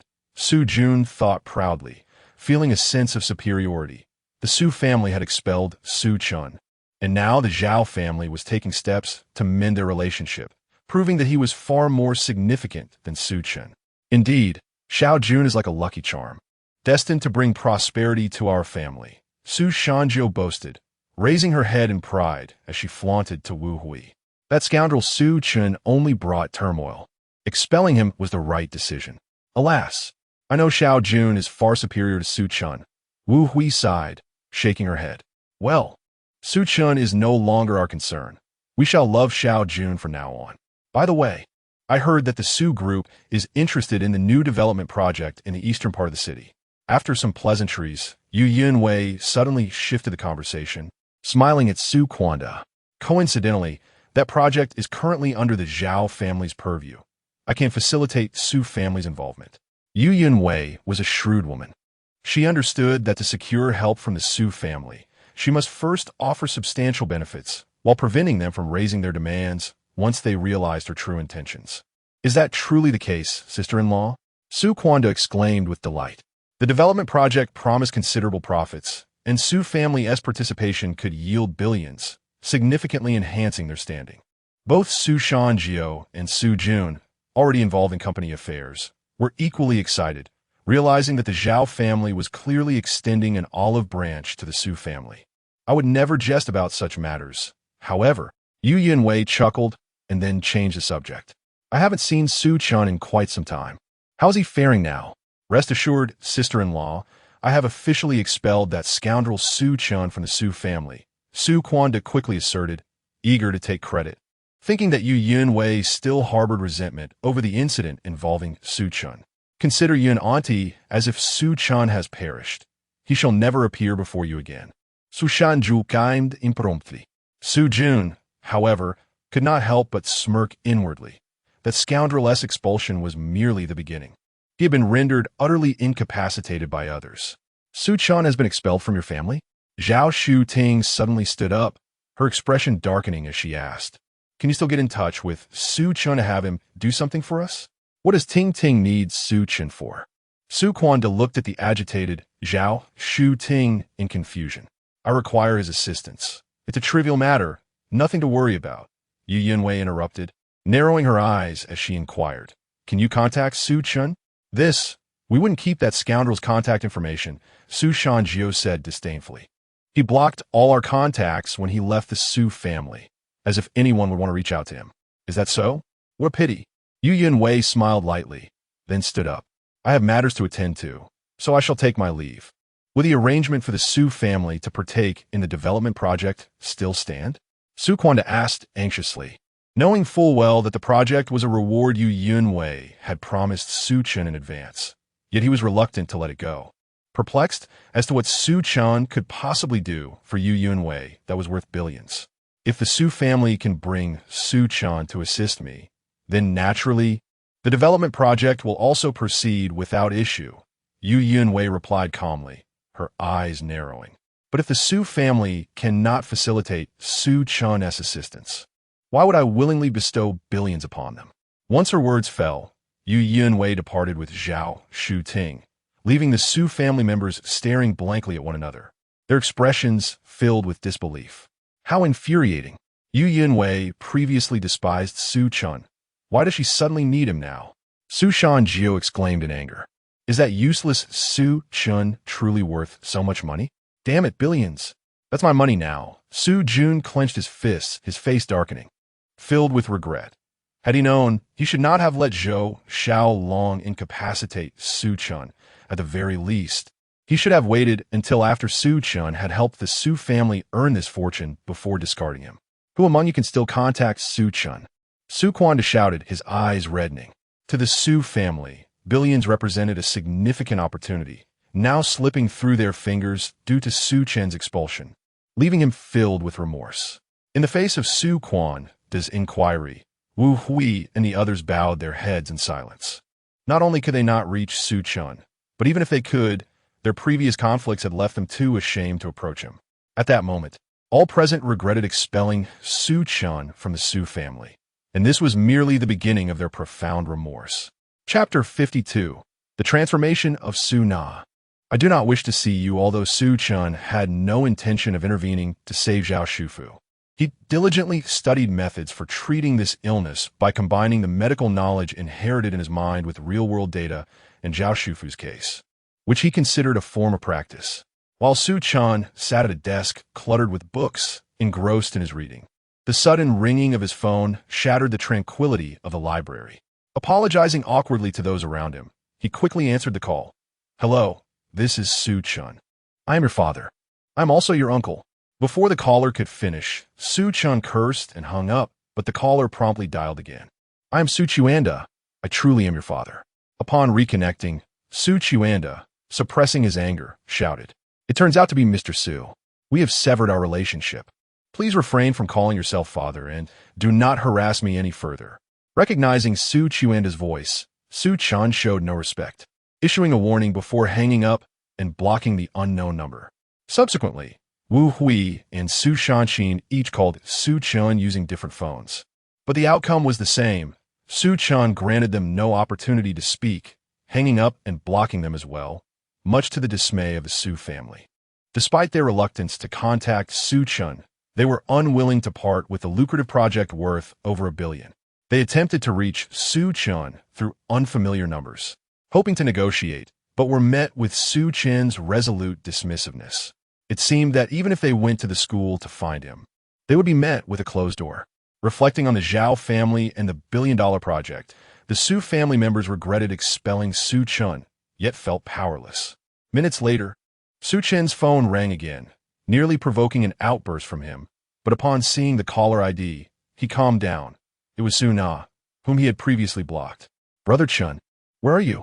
Upon answering, Su Na's voice was tinged with nervousness and timidity. "I am in the library. Is there something you need?" Su Chen found her demeanor quite pleasing. Previously, Su Na had spoken to him with an air of arrogance. But now her careful and submissive tone filled him with a sense of delight at having gained the upper hand.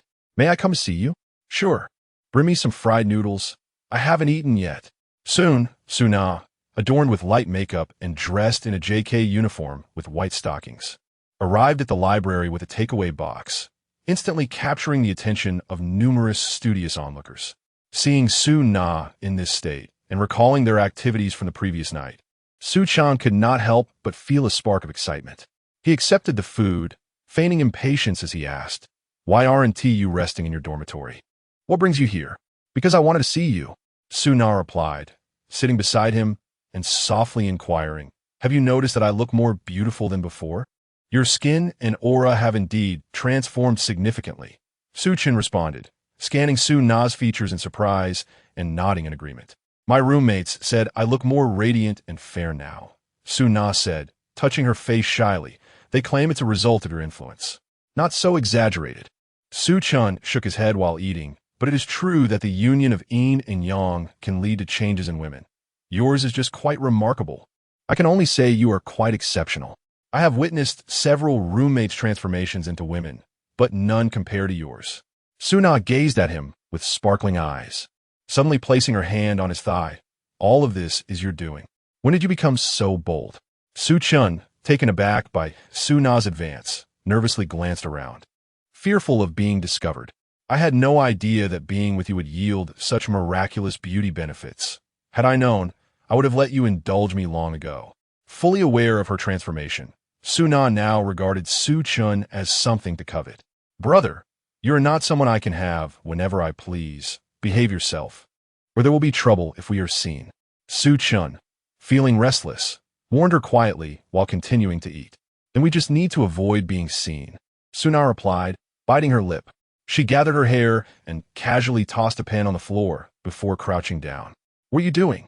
Su Chen's expression shifted as he observed her movements, astonished that the previously innocent Su Na had transformed so audaciously overnight.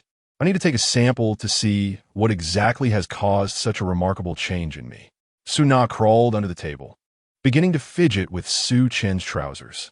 "Stop, no don't," Su Chen half-heartedly protested, leaning over the table, but before Su Na could make contact, his phone vibrated again. Bang! The unexpected call startled both of them, causing Su Na to bump into the table and hurriedly adjust her appearance as Su Chen anxiously answered, "Director Ma, what can I do for you? Where are you right now?" It was Su Chen's advisor on the line. "I'm studying in the library. Come to my office immediately. It's of utmost urgency." The advisor's tone was exceedingly serious. "Okay, I'll be right there." Upon hearing that Su Chen had pressing business, Su Na said nothing further and obediently tidied up the table. Had this been before, she would have been furious. Su Chen rushed to the advisor's office, and as he entered, his expression darkened. There he found Yu Yunwei and Zhao Shooting engaged in pleasant conversation with advisor Ma Jun. "Su Chen, you finally arrived." Advisor Ma waved him over. "Miss. You and Miss Zhao have been waiting for you. They are esteemed guests of our school, even the principal. I do not wish to see you. What brings you here?" Su Chen impatiently interrupted Ma Jun's enthusiastic introduction, his irritation mounting as the presence of these two women disrupted his anticipated moment with Su Na. Ma Jun's expression twitched, casting a bewildered glance at Su Chen. The two women before him were figures to whom even he had to show the utmost respect. The Zhao family was a prestigious lineage in Yunjiang City, having made numerous donations to the medical university and its affiliated hospitals. Even the principal treated Yu Yunwei with courtesy. Yet Su Chen's disrespectful words were exceedingly reckless. Chapter 53. Too much given. A change of heart, just as Ma Jun was about to reprimand Su Chen for his rudeness. Yu Yunwei smiled and spoke up, showing no signs of anger or blame towards him. Zhao Shooting, though maintaining a stern expression, had no choice but to suppress her fury as she needed Su Chen's assistance. What would be the reason? Ma Jun gazed incredulously at the three individuals, secretly pondering. Earlier in the morning, Dean Liao sought out Su Chen, and now even the matriarch of the Zhao family treats him with such leniency. Could it be that Su Chen harbors some astonishing hidden background? With your assistance, Director Ma, I assure you that there will be generous rewards in the future. Yu Yunwei elegantly rose and nodded towards Ma Jun. We shall take our leave with Su Chen for a discussion outside, so as not to intrude. With that, Yu Yunwei led Zhao Shooting toward the exit. Although Su Chen had little desire to engage with these two women, he opted to follow, not wishing to complicate matters for his advisor or the school. How fortunate I am that I have not treated Su Chen poorly, Ma Jun thought, wiping the cold sweat from his brow as he watched their retreating figures. If he offended Liao Guoqing, he might only face some petty vengeance. But offending Yu Yunwei could lead to him losing his job in an instant, considering the Zhao family's influence. I am aware of your intentions in seeking me, but I absolutely refuse to treat Zhao Shufu, Su Chen declared before either of the women could speak upon reaching the playground. Su Chen, you need not harbor such hostility towards us, Yu Yunwei replied, still smiling gracefully. There is nothing in this world that cannot be negotiated. I have no grounds for negotiation with you, Su Chen retorted, feeling a wave of nausea at the sight of Yu Yunwei's poised and elegant demeanor, especially when recalling how she had once schemed against him to escape a marriage. You are being excessively arrogant. Do not presume that our need for your assistance grants you the liberty to act as you please, Zhao Shooting snapped in anger. If you wish for me to refrain from such behavior, then do not seek my help. Su Chen scoffed, dismissively curling his lip. Goodbye. Wait. Yu Yunwei shot a glare at Zhao Shooting, blocking Su Chen's path. As a physician, one should possess a compassionate heart. Since you have chosen to study medicine, you cannot simply turn a blind eye to those in need. Are you attempting to morally coerce me? Su Chen regarded her with amusement. Setting aside the grudge I hold from when you tarnished my reputation, the insults you hurled at me in the hospital justify my indifference to your plight. I understand your resentment, but I do not intend to have you assist me for free, Yu Yunwei replied, her expression unwavering, narrowing her eyes slightly. I can offer you 10 million as a consultation fee. How ridiculous is it that the life of your only heir is worth merely 10 million, given the Zhao family's wealth? Su Chen mocked her, his gaze filled with disdain. You may not realize that individuals like me, who have grown up as orphans or in dysfunctional families, are indifferent to money. Having learned to survive on our own, we do not compromise our principles for financial gain. 20 million. Before Su Chen could finish, Yu Yunwei interrupted with a revised offer. Su Chen's countenance stiffened, and he unconsciously swallowed hard. Although he possessed a substantial sum of money, being a student rendered him somewhat detached from its value. However, he recognized that 20 million was indeed a significant amount. 30 million. Yu Yunwei's lips curled into a slight smile as she presented her final offer, confident that no problem was insurmountable with enough financial incentive. Zhao Shooting regarded Su Chen with scorn, viewing him as nothing more than a greedy individual. Yet, she was willing to spend money to save her brother, especially since the Zhao family had previously considered sacrificing billions in benefits to the Su family. You are correct. A physician should possess a compassionate heart. And as a medical student, it would indeed be inappropriate for me to refuse assistance. Su Chen coughed lightly, seeking confirmation. Are you truly prepared to give me 30 million? I will transfer the amount immediately upon your success in saving my son, Yu Yunwei affirmed with unwavering certainty, willing to pay even 300 million if it meant saving her child. To save a life is more valuable than constructing a towering pagoda. Let us proceed to the hospital. Su Chen adjusted his attire. Although he had initially been reluctant to assist Zhao Shufu, the offer presented by Yu Yunwei was simply too enticing to decline. Soon after, Yu Yunwei drove Zhao Shooting and Su Chen to the hospital. Upon seeing Su Chen's arrival, Liao Guoqing was overjoyed and immediately began discussing the specifics of the surgical procedure for Zhao Shufu. However, just as Su Chen, Liao Guoqing, and several other doctors had spent hours preparing for the surgery, a medical team equipped with the most advanced medical technology arrived at the central hospital. Su Chen, we no longer require your services for my brother's treatment. Zhao Shooting burst into the conference room, her face beaming with triumph. Miss Tingting, Mr. Su has already made preparations for Xiaofu's surgery. What nonsense are you spouting at this moment? Liao Guoqing admonished her immediately. You're being reckless. Be careful lest your mother scold you. That is precisely my point. Who is this? Liao Guoqing questioned, eyeing the foreigner with a puzzled expression, feeling a sense of familiarity. This is Mr. Wells, the top expert in pancreatic head cancer, whom the Zhao family has invited from abroad at the cost of $30 million. $30 million? Su Chen's brow furrowed as he scrutinized Wells, internally cursing. The Zhao family spends such an exorbitant sum on this foreigner, but only offers me 30 million yuan. The disparity is outrageous. Bring on, Wells. Liao Guoqing's expression shifted dramatically as he stared at the foreign expert in shock. No wonder he seems familiar. He is a top-tier expert who has appeared multiple times in international medical journals. I have reviewed the patient case brought to me by Miss Yu, Wells said, adjusting his glasses with gentlemanly demeanor. My team and I are fully confident in our ability to cure this patient. Did you hear that? Zhao Shooting sneered at Su Chen. Mr. Wells is absolutely certain he can save my brother, while you, despite your luck in treating a single patient, are nothing when compared to this experienced expert. So, what you imply is that I am no longer needed. Su Chen's expression darkened, feeling a mix of irritation at the Zhao family's fickleness and regret over the lost 30 million. We have never required the services of charlatan like you. Zhao Shooting openly derided, no longer holding back. In truth, I never believed you could be a miracle worker. Otherwise, the Su family would not have treated you in such a manner. How dare you, a worthless individual deemed unworthy even by the Su family, claim to be a miracle worker and attempt to deceive my family for money? It is utterly disgusting. Chapter 54.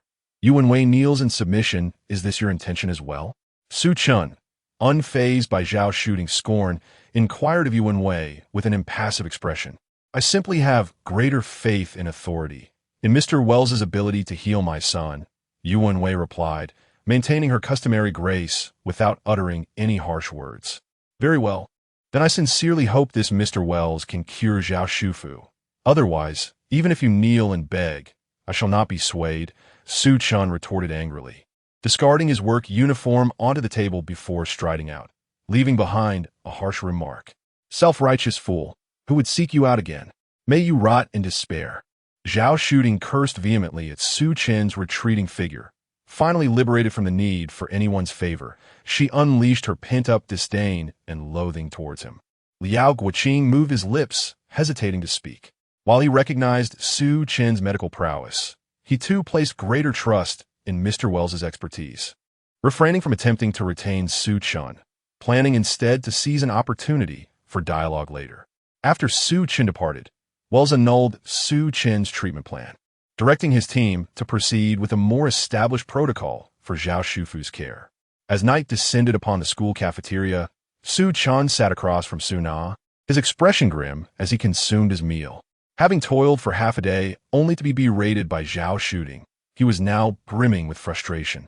Perceiving his discontent, Su Na timidly offered him some food, wishing to express her concern, yet hesitating to speak. Whatever you say, Su Na promptly nodded in agreement, devoid of dissent, even harboring a hint of anticipation. Su Chen glanced at her, his mood slightly lifting. Previously, he had to swallow such grievances alone, but now he had someone to vent to. Having satisfied their hunger, Su Chen wrapped his arm around Su Na as they walked outside the campus. A rumble echoed as a black Lincoln limousine abruptly halted beside them. Su Chen, get in. Yu Wenwei called urgently, her eyes swollen with tears. What do you want from me now? Su Chen regarded her with disdain. I implore you, please get in first. Yu Wenwei, shedding her earlier composure, begged with a voice nearly breaking into sobs. It seemed Mr. Wells's treatment had not gone well. With that thought, Su Chen climbed into the passenger seat. Ugh. Watching the vehicle drive away, Su Na clutched her chest, collapsing to the ground in tears. Su Chen offered no explanation of the beautiful woman's identity, nor did he consider her feelings as he abandoned her. The old Su Chen would never have treated her this way, yet she had inadvertently cast aside the man who cherished her as a treasure.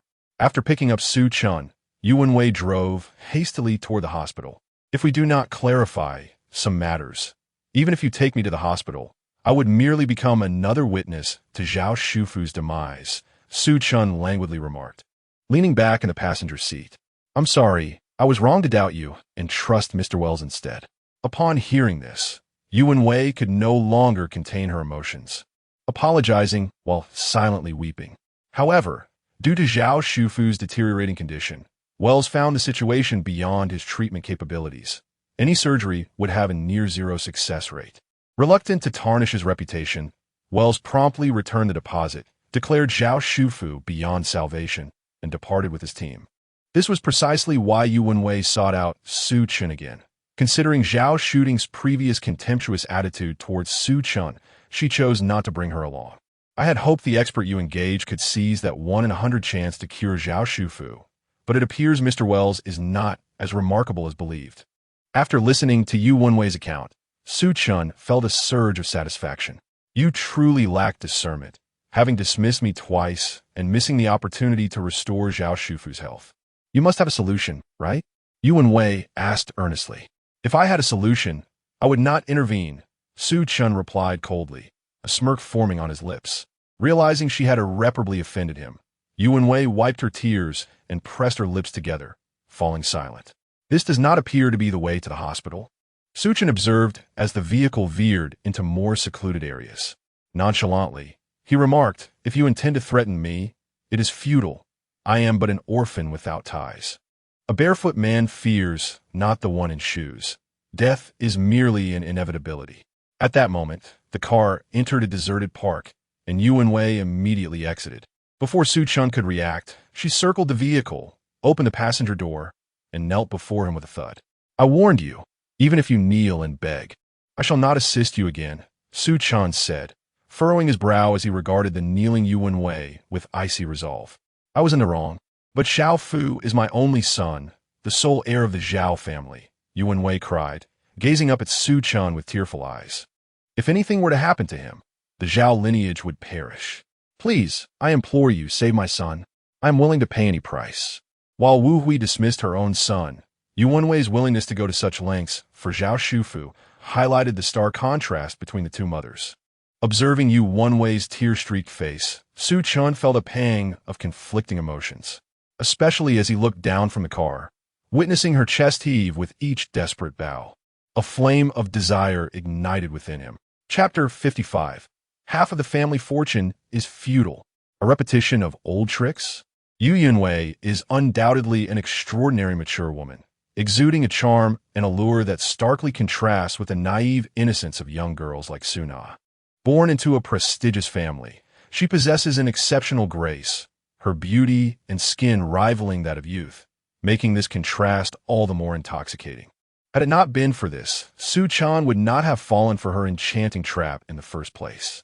Confronted by the striking figure of Yu Wenwei, Su Chen hastily dispelled any distracting thoughts, quickly alighting from the vehicle to maintain a distance, warning her, do not attempt to play these games with me.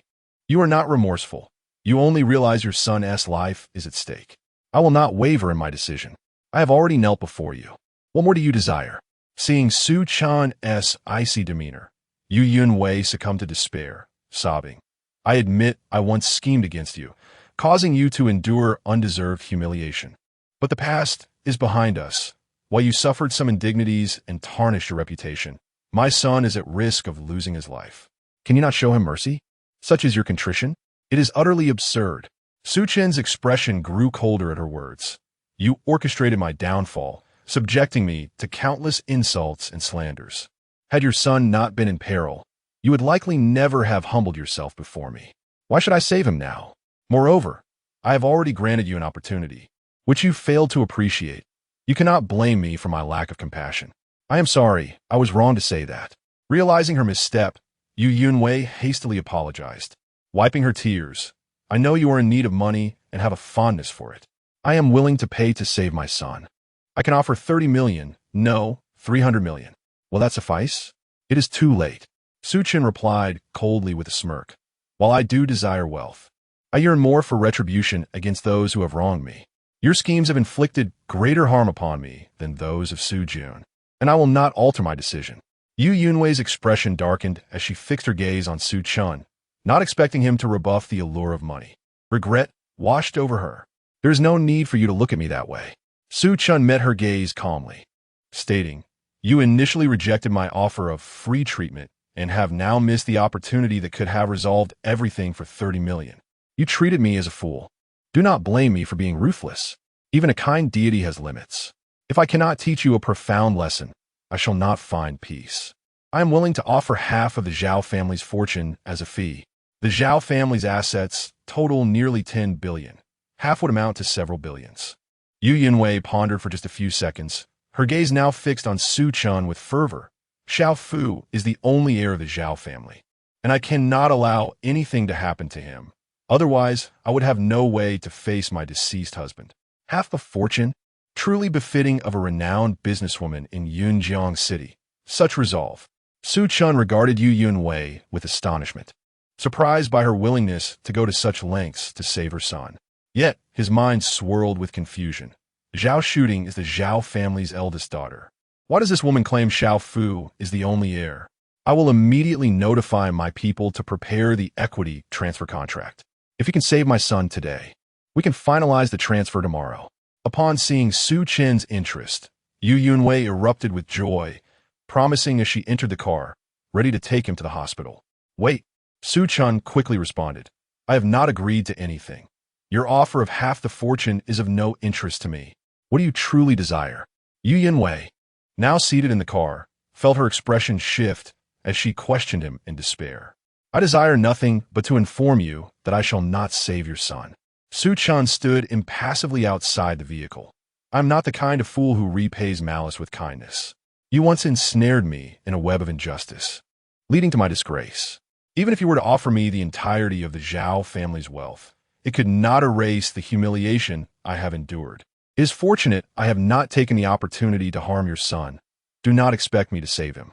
Indeed, it was I who initially devised the plot to sever my ties with the Su family. I owe you an apology. Yu Yunwei's complexion paled as she gritted her teeth. I will explain the situation to the Su family and others involved, restoring your reputation.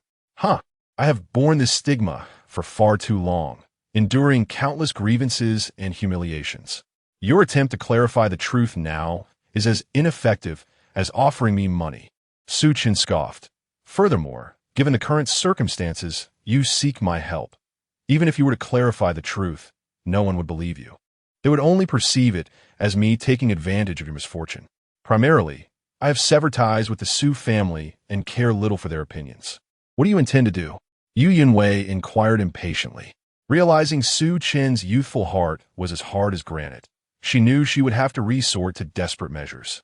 Gazing at Su Chen's retreating figure, Yu Yunwei felt a mix of despair and regret, but thinking of her critically ill son, she was compelled to devise a strategy to persuade him. Beep beep. I have stated I will not relent in my decision to save your son. If you do not seek other means, why follow me? Su Chen shifted cautiously towards the inner side of the sidewalk to avoid any collision, growing impatient.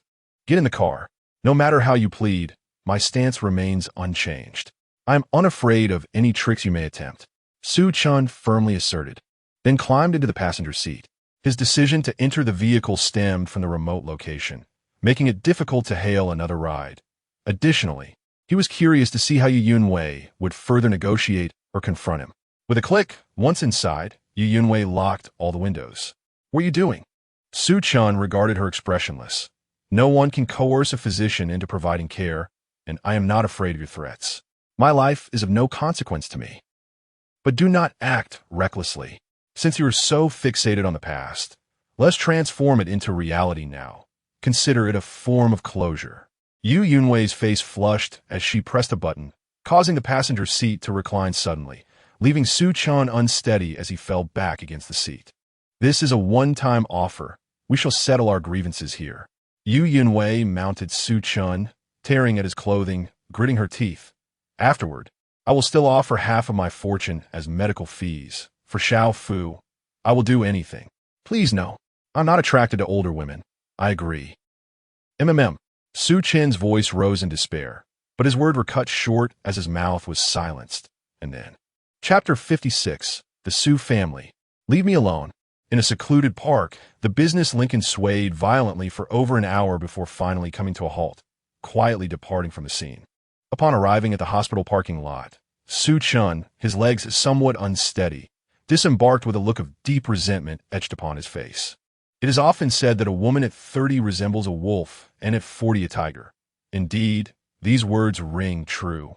Leaning against the car, he cast a complicated glance at Yu Yunwei, who was retouching her makeup inside.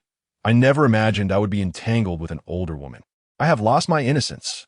Yet, engaging in a duel with this woman was far more exhausting than battling with Su Na multiple times last night. The intensity was incomparably greater. Su Na, a novice in such matters, would cry out in pain at the slightest movement, whereas this woman, regardless of how I maneuvered, was perfectly accommodating. It is no wonder so many are enamored with mature women. Their allure is undeniably captivating. Yu Yunwei's seasoned physique, extensive experience, adept skills, and open-mindedness left Su Na far behind, rendering any comparison futile. Moved by her sincerity, Su Chen ultimately agreed to assist in treating Zhao Shufu. After a brief touch-up, Yu Yunwei alighted from the vehicle, her complexion radiant. Though she appeared to be the weaker party in her transaction with Su Chen, in reality, for a woman who had endured years of widowhood and pent-up desires, the experience was a gratifying relief, both psychologically and physically. Yet confined within the vehicle, she had not fully indulged, as Su Chen had already changed his mind and consented to help. Had it not been for her son's safety and the pressure from Su Chen, she would have relished the moment entirely. Such is the allure of a mature woman, who does not exhibit the coyness of a younger girl. The atmosphere grew somewhat awkward as Su Chen mustered the courage to speak. Initially, I had schemed to ensnare you with a beauty trap, and now you can find some semblance of balance. Yu Yunwei shot him a fierce glare and swiftly made her way to the elevator. Balance my foot. I have suffered greatly, watching her graceful silhouette sway away. Su Chen felt a pang of dissatisfaction. As a man, being forced into such a position was utterly humiliating. As Su Chen and Yu Yunwei stepped out of the elevator, they encountered Su Qianda and his wife, along with Su Shanjiao, who were pushing Su Jun, seated in a wheelchair, as they conversed with Zhao shooting outside Zhao Shufu's hospital room. Upon seeing so many people gathered, Yu Yunwei instinctively adjusted her dress and hair, anxious about any potential scrutiny. Why are they here? Su Chen frowned in distaste. The last people he wished to see were the Su family. After inquiring, he learned that upon discovering Zhao Shufu's severe illness, Su Qianda and the others had come bearing gifts to visit, aiming to mend relations with the Zhao family for the sake of the Development Zone project. However, by the time they arrived, Yu Yunwei had already sought out Su Chen, leaving them to converse with Zhao Shooting, during which they spoke ill of Su Chen. Little sister-in-law, you must not believe Su Chen's deceitful words. He knows nothing of medicine, let alone being a miracle healer. Upon seeing Yu Yunwei and Su Chen approach, Su Qianda, having already gleaned the situation from Zhao Shooting, immediately raised his voice in warning. Indeed, although Su Chen is studying at the medical university, he is yet to graduate. How could he possibly treat anyone? Wu Hui chimed in, echoing his sentiments. Little sister-in-law, you must not let him treat Xiao Fu. The consequences could be dire. Su Chen, how dare you deceive in such matters? If anything were to happen to Xiao Fu, you would bear the responsibility. With his disreputable character, it is entirely normal for him to engage in such deceit. Su Shanjiao regarded Su Chen with disdain. You actually dare to demand 30 million from the Zhao family. Such a substantial sum could easily land you behind bars. Su Jun, incredulous, scrutinized Su Chen from head to toe. Xiaolong said Su Chen had his hands and feet broken. How is he still intact? This is a private matter for the Zhao family, so please do not concern yourselves. Approaching the group, Yu Yunwei maintained her dignified and elegant demeanor, politely asserting her position. Su Chen, disinterested in conversing with the Su family, stood silently behind Yu Yunwei. Under different circumstances, we would naturally refrain from interfering, Su Chuanda said earnestly to Yu Yunwei. But concerning Su Chen, this outcast of the Su family, I cannot allow him to deceive you. Otherwise, I would be failing in my duty to our deceased brother. Ms. Yu, we understand Su Chen well. Su Shanjiao introduced with a look of disdain. He has always been a lowlife, a disgraceful individual in the Su family, and is certainly incapable of understanding medicine. Furthermore, he has previously behaved inappropriately towards you. You must realize what kind of person he is. How can you trust him? Enough with the nonsense. Su Chuanda immediately shot a glare at Su Shanjiao.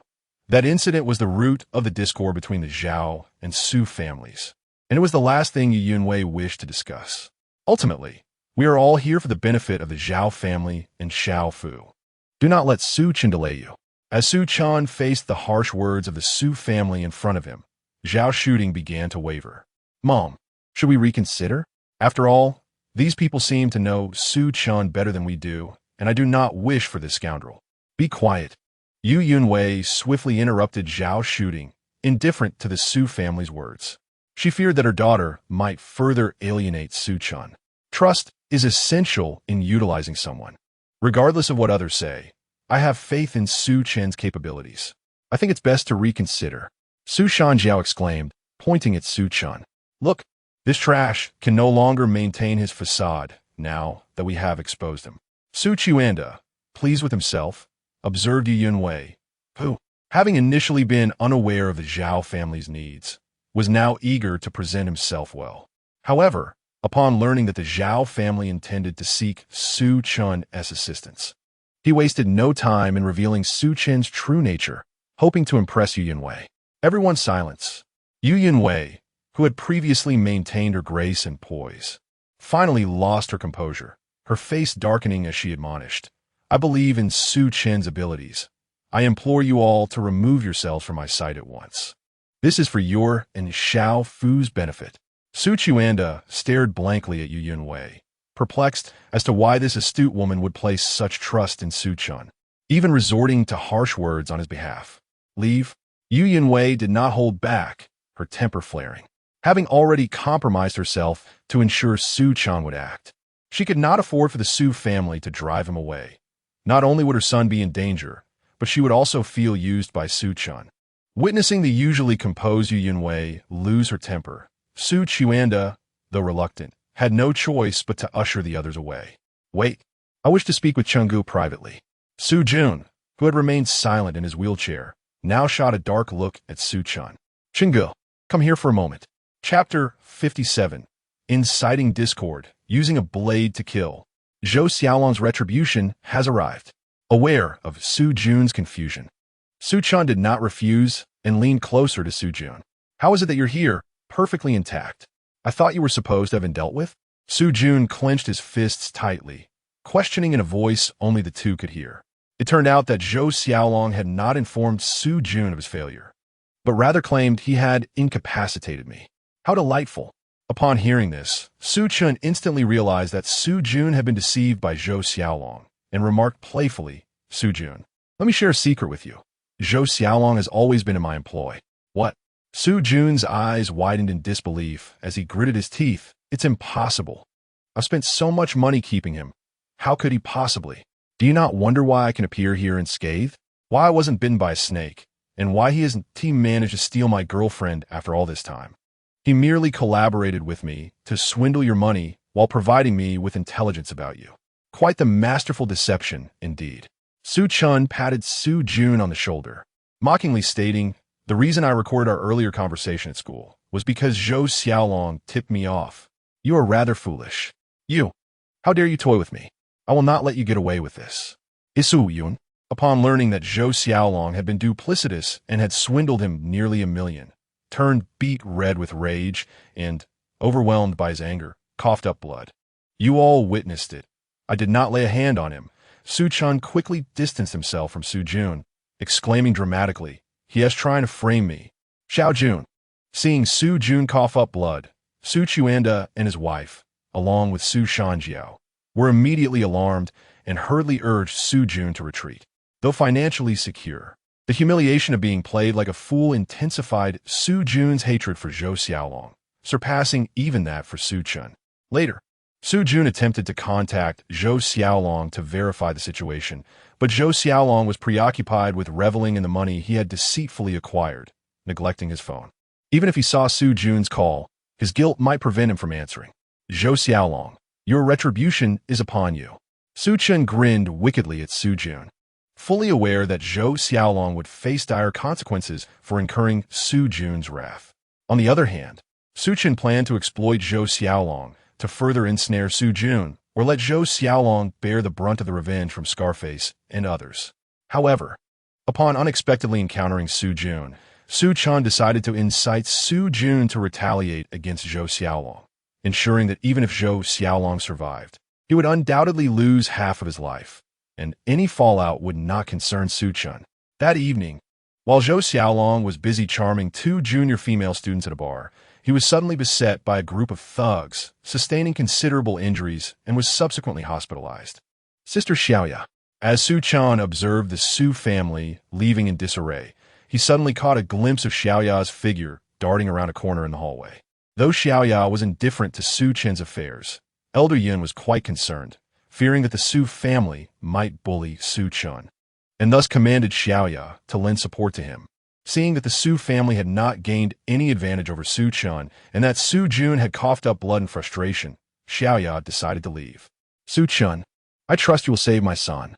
Do not heed the barking of the Su family's rabble, she said as Su Chen contemplated pursuing her, only to be halted by Yu Yunwei, who grasped his hand. Also, my daughter is still young. Do not hold any grudges against her. It's nothing. I bear her no ill will. Receiving advance notice, Liao Guoqing had prepared everything, and after sterilizing the instruments, Su Chen entered the operating room to perform surgery on Zhao Shufu. This surgery drew the attention of all the higher-ups at the central hospital, especially since even the Wells team had declared their inability to assist Zhao Shufu's condition.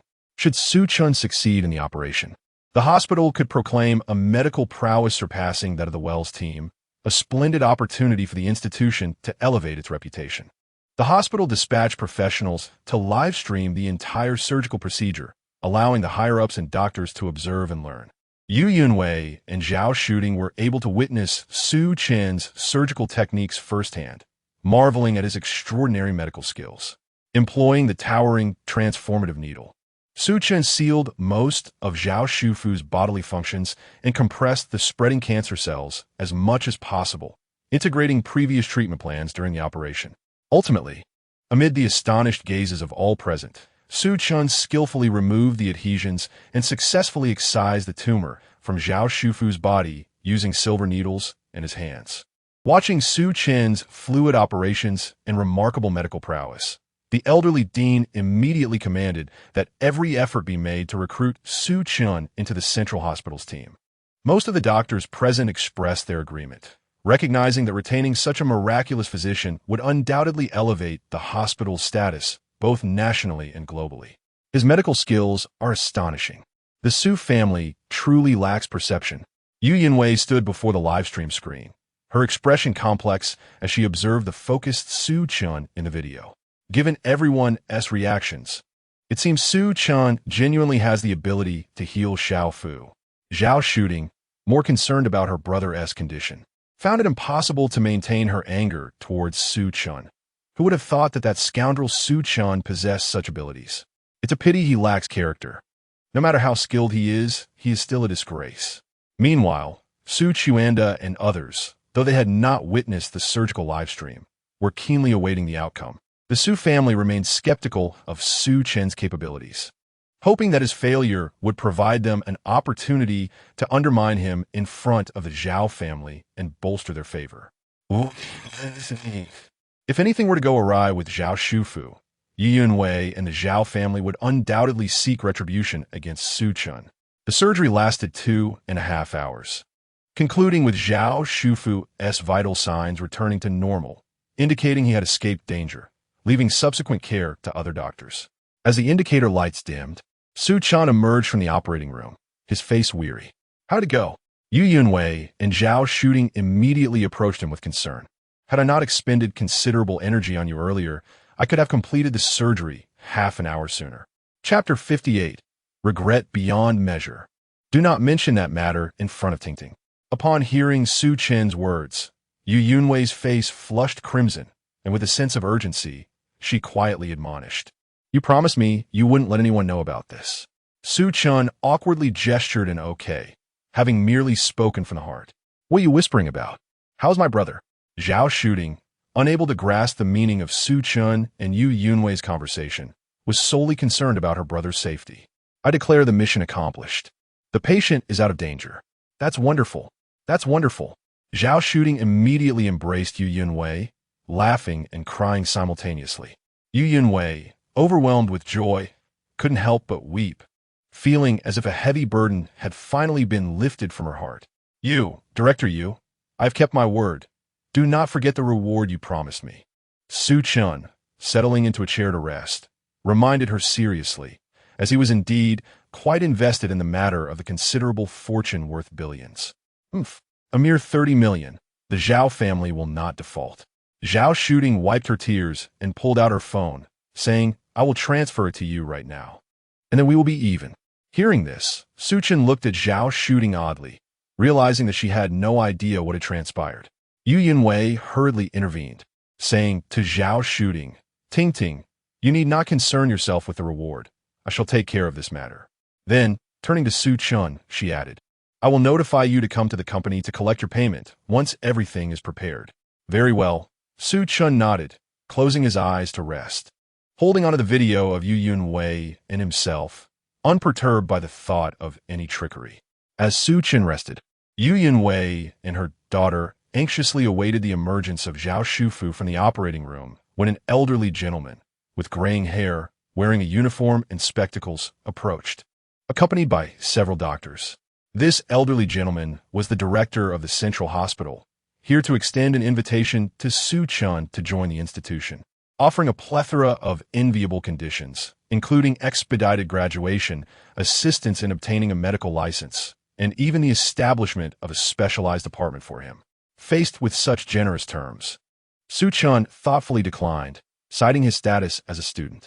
The old director, undeterred, proposed that Su Chen become an honorary physician at the Central Hospital, with substantial benefits and no requirement to hold regular hours, simply hoping that Su Chen would assist with challenging medical cases as he had this time.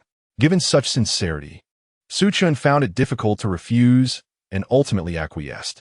Zhao Shooting's thoughts were entirely consumed by the operating room, while Yu Yunwei observed the hospital executive's attitudes towards Su Chen, stirring some unusual thoughts within her.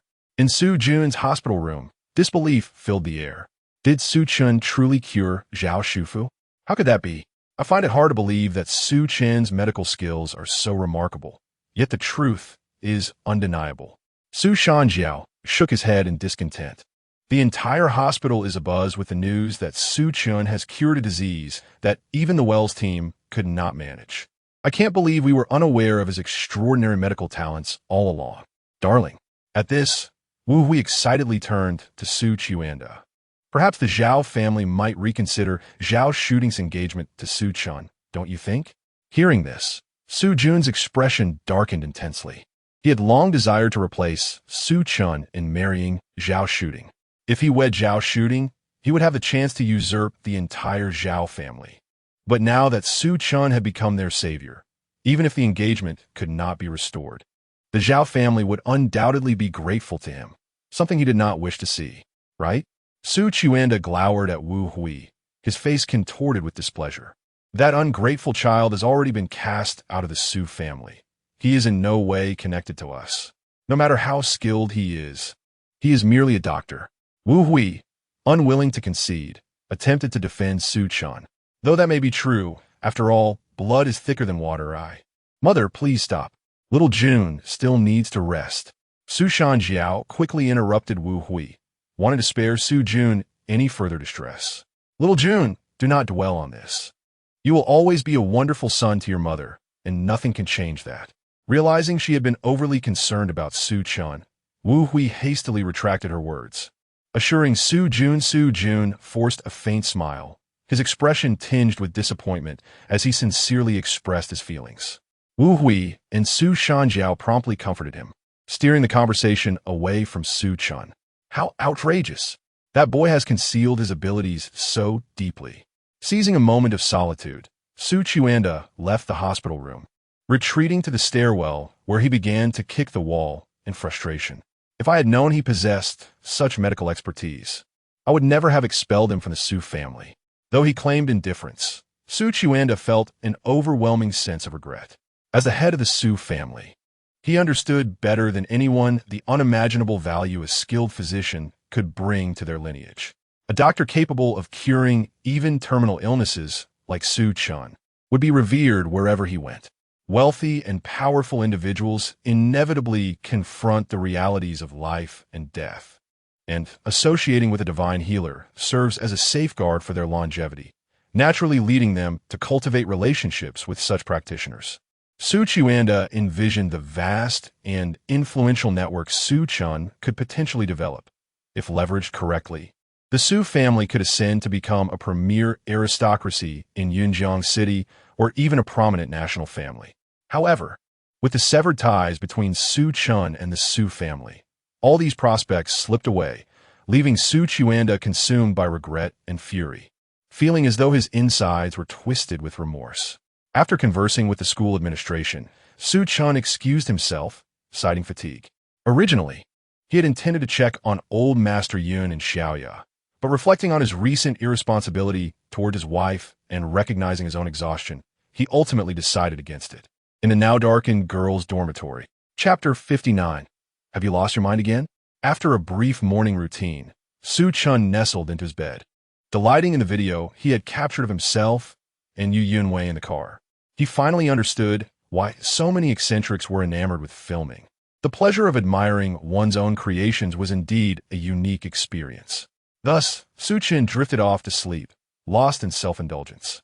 On the following morning, free from classes, Su Chen had intended to enjoy a leisurely slumber, but he received a call from Yu Yunwei requesting him to come to Zhao Group to sign the transfer agreement.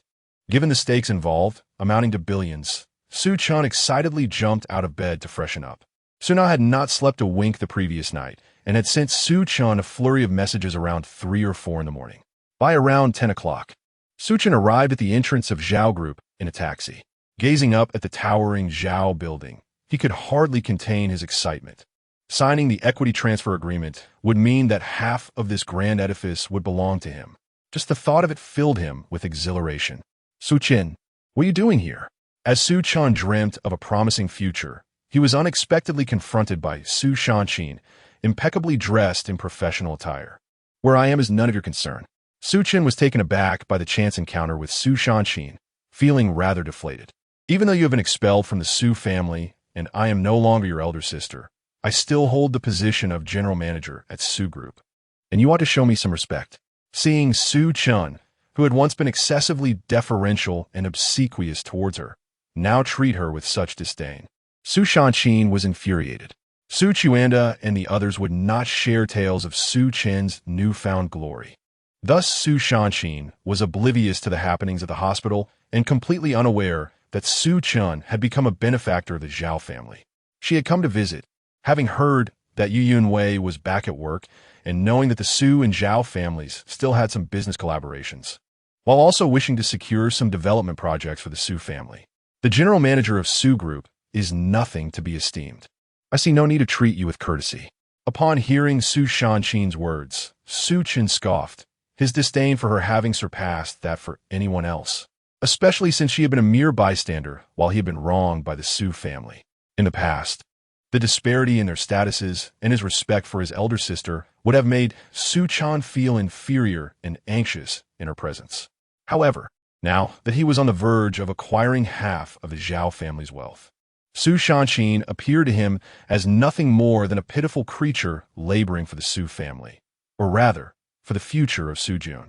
Since leaving the Su family, you have indeed grown bolder, dismissing even the general manager of Su Group. Su Shanqin smirked at Su Chen, her tone dripping with sarcasm. It is a pity that this facade of bravado you put on is merely a pathetic attempt by someone of your lowly status to feign superiority. How ludicrous! I can't be bothered to engage with you. Disregarding the arrogant Su Chen, Su Chen strode into the Zhao building. Father mentioned that the Zhao family had business with Su Chen. He is probably here to see Aunt Yu. Su Chen followed behind, contemptuously observing Su Chen's retreating figure. Based on my understanding of Su Chen's capabilities, he is of little use to the Zhao family.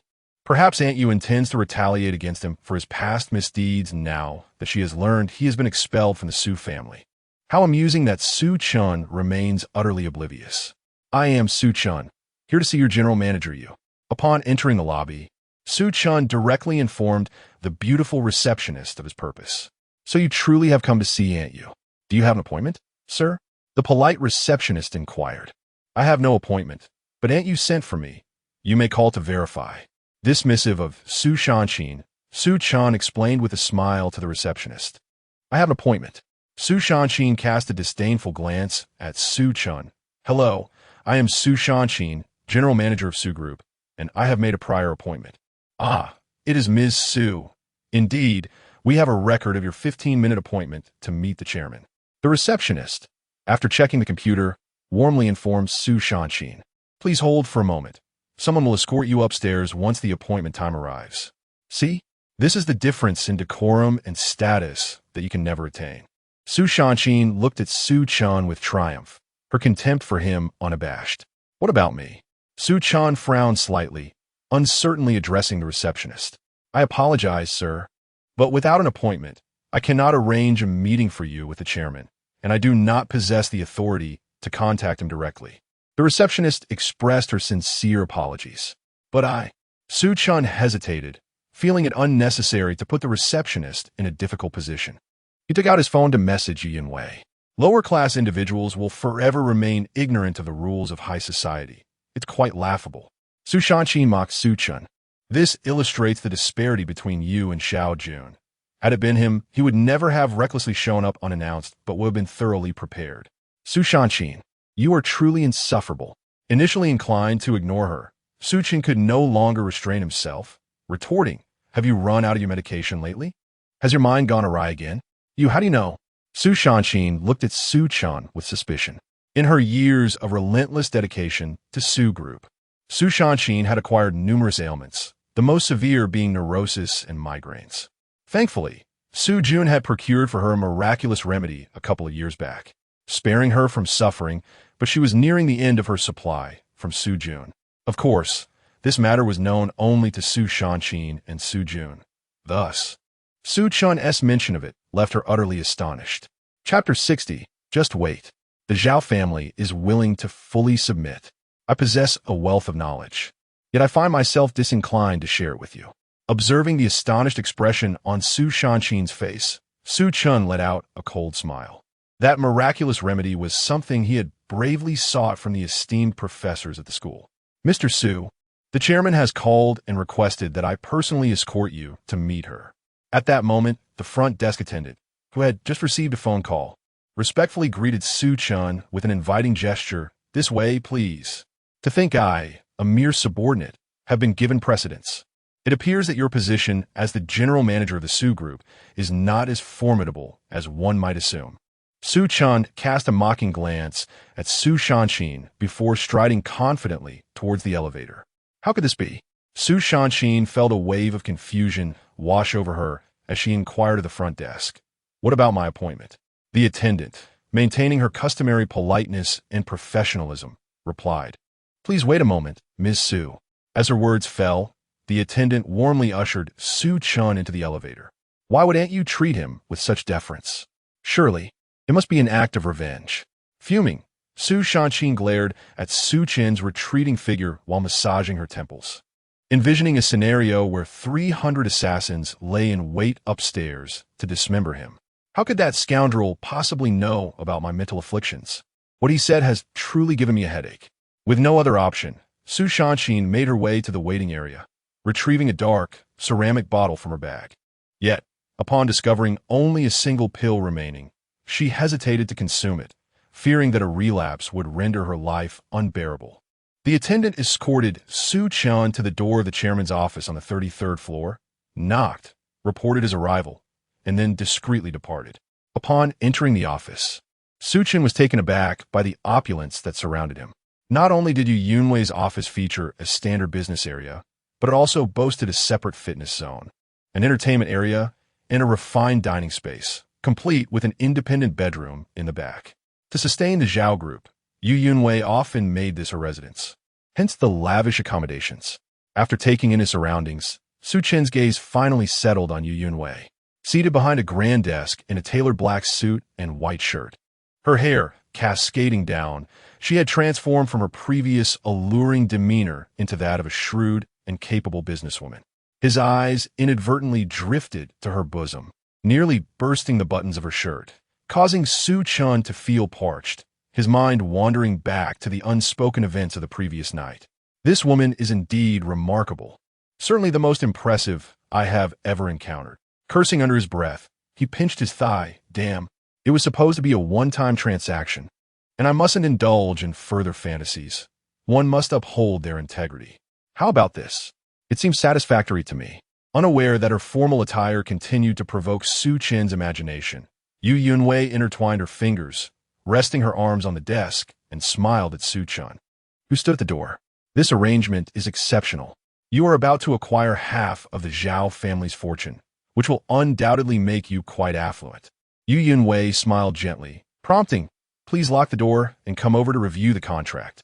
Without a second thought, Su Chen locked the door and took a seat across from her, astonished by the stack of documents on the table. Why are there so many? In addition to the stock transfer agreement, there were documents detailing the asset status of the Zhao group across various sectors, accompanied by transfer agreements. Yu Yunwei patiently explained, "You wouldn't only want to sign a stock transfer agreement without understanding the company's situation, would you? If that were the case, the transfer agreement would be as good as worthless. I could easily misappropriate assets or forge documents. It seems you're not only lacking in character, but also particular about this matter." Su Chen stroked the documents before him, secretly amused. As Su Shanqin's appointment time approached, he resolved to take his time reading through them, deliberately prolonging her wait. "You need not harbor such deep-seated prejudice against me. I have always conducted business with fairness and integrity." Picking up on Su Chen's lingering grievances, Yu Yunwei stated earnestly, "In my lifetime, I have only committed 2 acts of betrayal, one of which was orchestrating your entrapment, but it was solely for the future of the Zhao family and my daughter. It's of no consequence. Past grievances have been resolved, and we shall turn the page." Su Chen shook his head dismissively, glancing at the stock transfer agreement, his brow furrowing in suspicion as he looked back at Yu Yunwei. "Why are you granting me 51% of shares? You don't intend to deceive me, do you?" Su Chen sought half the shares out of concern that the Zhao group might fall into disarray, fearing that Yu Yunwei might retaliate should she be unable to cope with the transition. Retaining half would ensure that the Zhao family would still have a stake, compelling them to consider their own losses before any malicious acts. "You have discerned my intentions." Yu Yunwei regarded him with admiration. "I am willingly transferring ownership of the Zhao group to you, intending for the Zhao family to be entirely subordinate to you." "What do you mean?" Su Chen gazed at Yu Yunwei, momentarily perplexed by her motives. "You seek half the shares solely for financial gain. You care little for the Zhao group's development or its responsibilities. Even if the Zhao group were to face bankruptcy, you would sell your shares for cash." A shrewd glimmer sparkled in Yu Yunwei's eyes as she continued, "However, I must be accountable for the Zhao group. Otherwise, I would be failing my late husband and my children. Rather than allowing you, the holder of the Zhao group's lifeblood, to become a threat, it is wiser to make you the owner. This way, you will care about the Zhao group's fate." Could this woman possess the ability to read minds? Su Chen's expression turned serious as he studied Yu Yunwei. His reluctance to demand cash stemmed from the Zhao family's inability to produce tens of billions in cash at once, and liquidating assets would be excessively time-consuming. Furthermore, he was indeed prepared to sell his shares at any moment, aware that numerous parties were interested in the Zhao Group stock, facilitating swift liquidation. As for the fate of the Zhao Group, he was indifferent. "There's no need to regard me so seriously. This is a well-considered decision." Granting you half of the shares leaves little room for concern over that 1%. Yu Yunwei smiled at Su Chen. Moreover, having witnessed your medical prowess, I believe the Zhao family's submission to you, even with only 49% of the shares, will ultimately yield greater wealth than they currently possess. At this point, her gaze softened remarkably, seeming to shimmer with warmth as she leaned forward. Her cheeks flushed as she looked at Su Chen. As long as you are willing, not only can the Zhao family submit to you, but the women of the Zhao family can as well. Chapter 61. Aftercare for Yu Yunwei. Even Su Chuanda could envision the immense potential and energy possessed by a divine healer, and naturally, Yu Yunwei could as well. She firmly believed that with the remaining less than half of the Zhao Group as shares bound to Su Chen, their future achievements would undoubtedly surpass those of the complete Zhao family by innumerable folds. Thus, Yu Yunwei resolved to grant Su Chen 51% of the equity, transferring control of the Zhao family to him. Why do you have such confidence in me? Su Chen was taken aback by Yu Yunwei's words. He could not fathom that he possessed such capabilities to manipulate the Zhao family, believing it to be merely taking advantage of a situation. Just as I am willing to share half of my wealth to save Xiao Fu. Consider the countless billions a certain gambling king spent merely to extend his life by 6 months. Even after the Zhao family submits, I shall diligently manage and operate the business. Typically, I would not require your intervention. I merely hope that when you possess the capability in the future, you shall not forget that you are the rightful owner of the Zhao Group and have the responsibility to seek corresponding benefits for it. I can certainly play the role of a hands-off manager. Su Chen, intrigued, nodded. Although he was uncertain about the benefits he could bring to the Zhao Group, he realized that gaining control over it would undeniably yield advantages for him. Even if he could not enhance the value of the Zhao Group in the future, it would merely reflect Yu Yunwei's misjudgment, leaving him unscathed. At worst, he could sell his shares later for liquidity, ensuring he would not incur losses. Let us settle this. Please review the contract carefully and sign at the necessary spots. I shall not disturb you further. Upon receiving Su Chen's consent, Yu Yunwei smiled. Granting Su Chen half of the shares was undoubtedly a significant loss for the Zhao family. Yet, binding the Zhao Group to him would not only avoid substantial loss, but might also present opportunities for future prosperity. At the very least, it would deter Su Chen from purchasing shares, preserving the current stature and size of the Zhao family. Otherwise, if others acquired the shares, the Zhao family could swiftly plummet from the ranks of first-class families, perhaps even becoming a second- or third-tier family inferior to the Su family. Consequently, Su Chen focused intently on the contract, beginning to sign. Observing his earnestness, Yu Yunwei smirked, her eyes shimmering like autumn waters, and after a gentle bite of her lip, she retreated to the lounge. Time passed, and eventually, Su Chen completed all the documents, confirming that everything was in order. He understood Yu Yunwei's sincerity. It seemed that being wealthy was not as easy as it appeared. Signing numerous contracts in one sitting was quite exhausting. Are you tired? Have a drink and take a moment to rest. At that moment, Su Chen heard Yu Yunwei's voice, which seemed to melt bones, accompanied by an intoxicating fragrance. Thank you. I am indeed a bit thirsty. Oh my. Su Chen instinctively turned towards the source of the voice, unable to restrain an expletive mid-sentence. He beheld Yu Yunwei, who had once donned a professional attire emanating an air of authority, now clad in a sheer purple silk nightgown, bearing her figure in a way that accentuated her mature and voluptuous curves, exuding an enchanting allure. Isn't this a bit too direct? Hearing Su Chen's words, Yu Yunwei, holding 2 glasses of red wine, cast him a flirtatious glance and playfully retorted, I've prepared the wine. We should at least indulge a little before proceeding. That is not what I meant. Why are you changing into sleepwear in broad daylight? Overwhelmed by Yu Yunwei's boldness, Su Chen quickly averted his gaze, internally reminding himself, do not indulge in improper thoughts. This is a one-time transaction. Yu Yunwei placed a glass of red wine before Su Chen. Have a drink to celebrate your new role as the owner of the Zhao Group. Are you trying to drum me again? Su Chen eyed the glass warily, recalling how he had previously fallen victim to her ploys. Do I really need to resort to such measures now? Yu Yunwei shot him an exasperated look, took a sip from her glass, and then exchanged it with Su Chen's, leaving her lip print on the rim. As she spoke, Yu Yunwei leaned closer to Su Chen, whispering in his ear, "Rest assured, the Zhao family will rely on you in the future. I cannot afford to drug you now, nor is it necessary." Su Chen felt a surge of heat from her proximity and quickly stood up, distancing himself from her. "I've signed the contract. Unless there's anything else, I shall take my leave." He continuously reminded himself that this was merely a one-time transaction, and he must not entertain further thoughts. Otherwise, the precarious nature of their relationship could lead to danger. Yu Yunwei looked at Su Chen in surprise. She hadn't anticipated that despite her blatant hints, he remained unmoved. Was her performance last night truly inadequate? "Are you sure you don't wish to do something else with me?" Yu Yunwei tilted her body, allowing her nightgown to slip from her shoulder, exposing a significant portion of her delicate skin while enhancing the already low neckline. "Please don't do this." Su Chen, with a dry throat, swallowed hard and warned, "Although our encounter in the car was a one-time arrangement, I am not a person of unwavering resolve.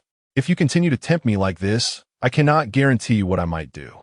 I said it was a one-time affair, and he genuinely believes that. He is quite the man of his word. Yu Yunwei was slightly taken aback. As someone experienced, she understood that once intimacy was initiated, it often led to endless encounters.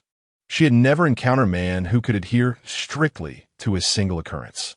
Frustrated, she suddenly burst into laughter, extending the wine glass towards Su Chen once more. "As I mentioned before, I conduct business with utmost integrity and fairness." "What then?" Su Chen accepted the wine glass, bewildered by her sudden shift to discussing business matters. "I felt that our previous encounter in the car was entirely unfulfilled, and given that I was preoccupied with Xiao Fu, I may have been too dismissive towards you, which contradicts my principles." As she drank, Yu Yunwei smiled sweetly at Su Chen. "Hence, I intend to provide you with aftercare today, if only to feel justified in this transaction. However, I sense you may not require it, so perhaps we shall let it be." Chapter 62. The women of the Zhao family have also succumbed. "To me, you are nothing. If you insist on saying that, then I shall not hold back." Upon hearing Yu Yunwei mention the need for after-sale service regarding the previous incident, a wicked fire ignited in Su Chen's eyes. He downed his glass of red wine in one gulp and, like a ravenous wolf, pounced on Yu Yunwei, pinning her against the office desk. In truth, engaging in an improper relationship with Su Chen was one of the reasons Yu Yunwei was willing to let the Zhao family align themselves with him. She was puzzled by this change within herself, suspecting it might be related to Su Chen or perhaps the reality that older women truly require the nurturing presence of a man. Having endured years of solitude, she had managed to withstand the absence of contact with the opposite sex. However, when faced with the youthful vigor of Su Chen, her boundaries were shattered, leading to the impromptu meeting in pajamas that unfolded that day. Fortunately, Yu Yunwei was mature and open-minded, otherwise with Su Chen's limited intellect. Had he encountered a woman who was not proactive or was overly reserved, he might have convinced himself that their encounter was merely a one-time transaction. An hour later, her pajamas torn, drenched in sweat, and panting, Yu Yunwei lay on the bed, lazily gazing at Su Chen, who stood before the wardrobe. The connection they shared, now unrestrained, was far more pleasurable than the previous night, akin to a state of blissful transcendence. "In fact, I preferred your previous professional attire. It felt more gratifying to dominate a woman dressed like that." Su Chen retrieved the suit shirt and stockings Yu Yunwei had worn earlier from the wardrobe, turning to her with a mischievous grin. "You still have the energy to play around. Being young is truly wonderful. However, since today is for after-sale service, I must ensure the client is satisfied." Yu Yunwei propped herself up, casting a sideways glance at Su Chen as she began changing clothes. Just as she was fully dressed, she was once again tackled, her exquisite suit and shirt meeting a similar fate. More than an hour passed. Refreshed and elated, Su Chen exited the elevator on the first floor, carrying a bag filled with contracts. He was extremely pleased with the after-sales service provided by Yu Yunwei, warranting a 5-star review. Unlike their previous encounters, which were laden with constraints, this intimate exchange was comprehensive and fulfilling. Yu Yunwei, experienced and proactive, introduced Su Chen to a myriad of new experiences, perhaps the stark difference between a mature woman and a young girl. Just as Su Chen prepared to leave, Su Chen suddenly intercepted him, her face dark with inquiry. "It has been nearly 4 hours, and you are still here."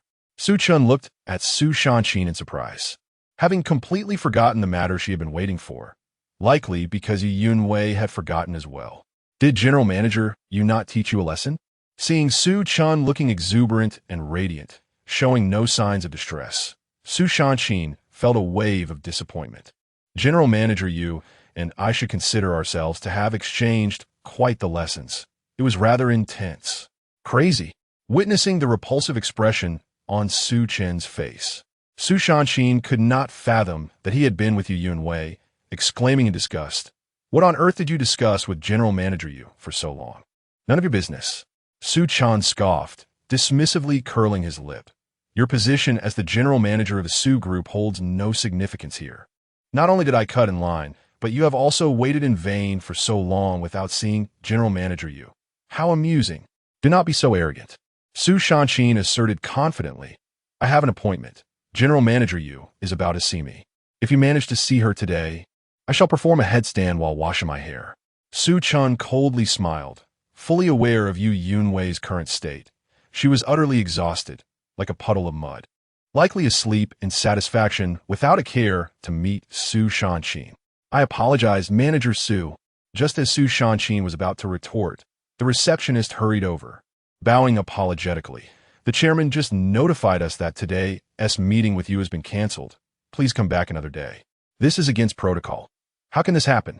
Su Chen's expression shifted, her displeasure evident. "I have an appointment, and I have waited 4 hours for this meeting with General Manager Yu. This is utterly outrageous. I am truly sorry." The receptionist continued to apologize profusely, helpless against the decisions made by upper management. "I am the general manager of the Su Group. I am a person of decorum and status. I have an appointment. I am superior to you lower-class individuals." Su Chen mockingly echoed Su Chen's former haughty tone as he walked away. As he passed by her, he sneered, "In my eyes, you are nothing. You. Su Chen pointed at Su Chen's retreating figure, her anger flaring. However, overwhelmed by her emotions, a sharp pain shot through her head as if it might split open. Hastily, she retrieved a black porcelain bottle from her bag and swallowed the last pill to ease her headache, while Su Chen had long vanished from sight. "I have given over 20 million to senior sister Xiaoya, which can be considered fulfilling my duty as a husband." Su Chen, with a sense of satisfaction, fondled the backpack he carried. "This income can be regarded as my little treasure chest, which is not an unreasonable conclusion. It is decided then. I shall refrain from informing senior sister Xiaoya of this matter for the time being." Subsequently, Su Chen pulled out a black diamond-studded bank card from his pocket, feeling a swell of emotion. "Hello, Auntie. You are a beacon of light in the darkness." Su Chen had promised Yun Wei not to liquidate Zhao Group's shares for cash, which meant he was unable to access substantial funds in the short term. Thus, Yun Wei provided him with a supplementary card to her savings account. This card had a monthly limit of 100 million, allowing Su Chen to spend freely, with Yun Wei responsible for repayment each month, settling the accounts during profit sharing. Once he received a dividend, financial worries would be a thing of the past. "Brother Chen, I'm here." Just as Su Chen was lost in thought over the card, Sunar rushed out from school, eager to see him. Having prepared meticulously for this encounter, Sunar donned a pair of fitted jeans that accentuated her long legs and shapely figure, complemented by a loose pink t-shirt, earrings, and a necklace. Naturally beautiful, she radiated youthful vitality, making her a striking presence on campus. Yet, with a mindset shaped by subsequent experiences, Su Chen viewed Su Na as rather ordinary, having encountered the allure of more mature women. To him, she resembled an undeveloped sprout, too green and innocent. Chapter 63. The results of the paternity test have arrived. I was preoccupied with matters yesterday and this morning, and now that I have completed my tasks, I find myself hungry and invite you to join me for a meal. After casting a casual glance at Su Na, Su Chen rose, slinging his bag over his shoulder, and spoke in a neutral tone. "I shall treat you to a lavish feast, and then, taking advantage of the afternoon when there are no classes. I will accompany you on a shopping trip, as a form of compensation. Noticing that Su Chen did not lavish praise on her appearance as he had in the past, Suna felt a pang of disappointment. She considered mentioning that she had already eaten lunch, but refrained. If it's inconvenient for you, then never mind. I'll invite someone from the dormitory to accompany me. Perceiving Suna's discontent, Su Chen replied with impatience, I'm fine. Nothing is more important than spending time with you, Brother Chen. Suna quickly flashed a smile and stepped closer to link her arm with his. Don't stand so close. It's too warm, Su Chen remarked, creating distance between them as they walked, with Suna trailing behind. Her eyes glistened with unshed tears, nearly bringing her to the brink of sobbing. Previously, she had found Su Chen's clinginess tiresome. Now, in experiencing his indifference, she recognized how unreasonable she had been. Though his feelings for Suna had been irreparably damaged, Su Chen was not one to be petty. Since he and Suna had crossed a line, he felt it only right to invest in her, especially as he found himself in a position of financial comfort. In the office of the general manager at the Su Group, Su Chen sat in her chair, her brow furrowed in frustration. After the commotion caused by Su Chen, she had waited for several hours without even a glimpse of Yu Yunwei, which only fueled her anger. Gazing at the now empty black porcelain bottle, Su Chen retrieved her phone and dialed Su Jun's number. Xiao Jun, how is your injury? Thank you, big sister, for your concern. I knew you would look after me best. There's no rush on work matters. Focus on your recovery first, Su Jun replied. After imparting her advice, Su Chen inquired, where did you acquire the special medicine you provided me? I've run out of the last batch you sent. I must prepare in advance. What special medicine? Su Jun asked, confused. The kind you had your secretary deliver to me every month for my headaches, Su Chen clarified, her brow slightly furrowing in uncertainty. Ah, I remember now. You're referring to the medicine in the black porcelain bottle. Of course, that was for me, Su Jun acknowledged. However, I'm currently injured and hospitalized, so I cannot retrieve it for you, he added, his voice tinged with distress. Then please provide me with the address and contact details of the seller. I shall procure it myself, Su Chen insisted, rubbing her temples, genuinely fearful of the excruciating pain of her condition. Su Jun stammered, before helplessly stating, the seller only sells to me. You won't be able to obtain it. Just give me the contact information and address. I will handle the rest, Su Chen pressed, her patience wearing thin. Oh no, my head suddenly hurts so much. I can't remember anything, Su Jun exclaimed, his voice filled with agony. Big sister, let's discuss this after I recover. It hurts, goodbye. Before Su Chen could respond, he hung up. How infuriating. Does he take me for a fool? As one of the few clear-headed individuals in the Su family, Su Chen quickly recognized that something was amiss with Su Jun and promptly summoned her secretary. What can I do for you, General Manager? The secretary, Yang Lu, dressed in professional attire with a ponytail and glasses, entered the room. Yang Lu, Su Chen said, her expression stern as she pushed the medicine bottle toward her. You previously claimed this medicine was sent by Su Jun to the company. Is that correct? Indeed, that is correct. With a loud bang, Su Chen slammed her hand on the table, her anger boiling over. How dare you deceive me? If you do not tell me the truth, I will have you expelled from the Su Group. I apologize, General Manager. It was Su Jun who instructed me to say that, Yang Lu quickly clarified, her voice trembling. In truth, it was Master Su Chen, no, Mr. Su Chen, who asked me to deliver it to you. Indeed, it was him. Su Chen's complexion shifted, disbelief evident in her eyes. How can this be?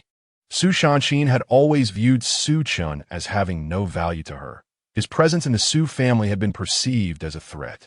Even after learning of his bone marrow donation to Su Shanshi and saving Su Shanshi, her opinion of him had not changed, as she owed him nothing, neither emotionally nor otherwise. However, upon discovering that the special medicine alleviating her headaches had come from Su Chen, she finally felt a twinge of guilt. Unbelievable. Are you my secretary? Or Su Jun's? Su Chen exclaimed, her anger flaring as she directed her frustration at Yang Lu. You conspired with Su Jun to deceive me about such an important matter. Will you also conspire to have me ousted from the Su Group? I would never. I wouldn't dare. Yang Lu protested, shaking her head fervently, her voice tinged with distress. When Su Chen first delivered the medicine, Su Jun saw him and instructed me to claim it was from him. As a mere secretary, I did not wish to defy Su Jun's wishes nor offend Mr. Su Chen, so I did not present the medicine to you. When Su Chen came again, I explained the situation to him, and he said it was acceptable as long as you took the medicine to alleviate your headaches, regardless of the source. He even suggested that you might be more inclined to take it if you believed it was from Su Jun. No wonder you brought me 2 bottles of medicine the first time. It all makes sense now, Su Chen remarked, her expression darkening as she clutched the medicine bottle. Su Chen, I suddenly understand why the 2nd and 5th branches feel such guilt and remorse toward you. You have considered my well-being, allowing Su Jun to take credit without complaint, and I find myself feeling guilty toward you. Yet, you remain my greatest obstacle in controlling the Su group. Such trivial kindness will not deter me. General Manager Yang Lu ventured cautiously, her anxiety palpable. If you dare deceive me again, I will certainly have you dismissed. Leave, Su Chen warned coldly, lowering her head to resume her work. Before long, the day of Su Shanhua's release from detention arrived. Su Shanqi drove to the entrance of the detention center, waiting with Su Shanshi in the car, both appearing haggard and worn, as the results of the paternity test had been revealed. Chapter 64. Confronting with the results of the paternity test. Sister, should we inform 4th sister about this matter? With a grave expression, Su Shanshi sat in the passenger seat, repeatedly scrutinizing several paternity test results from 3 different hospitals. Her mind in turmoil as she posed the question to Su Shanqi. Let's assess the situation first. Su Shanqi replied cautiously. Herr Bryce Furovit. 4th sister has suffered greatly for Su Jun. If she continues to blindly protect him, she does not deserve to know the truth, nor does she merit the title of elder sister to the younger ones. Exactly. Su Shanshi nodded vigorously. If 4th sister fails to see through Su Jun's hypocritical facade, then she deserves to be treated like a fool. At that moment, the gates of the detention center swung open, and Su Shanhua emerged, dragging a large suitcase filled with personal belongings. Prior to this, Su Shanhua had been the pampered daughter of the Su family, renowned as a prominent internet celebrity in Yunjiang City, her makeup taste and overall demeanor placing her among the elite. However, after 5 days in detention, she appeared unadorned, haggard, and pale, a stark contrast to her former self, revealing the toll her incarceration had taken on her. Upon seeing Su Shanhua, Su Shanqi and Su Shanshi hurriedly gathered their belongings and exited the vehicle to greet her. Thank you, 2nd sister, 5th sister, Su Shanhua said, placing her suitcase in the car while scanning her surroundings. Stop looking around. Su Shanqi closed the trunk and explained, Su Jun is being discharged today, and our parents are busy preparing for his welcome feast. Eldest sister is occupied with work and couldn't come. It's just me and 5th sister who came to pick you up. After all I've suffered for him, he has the audacity to hold a welcome feast without even coming to pick me up. He truly is an ungrateful wretch. Su Shanhua cursed, her expression darkening. Due to previous incidents, her account had been permanently banned, though she had not been entirely erased from the internet.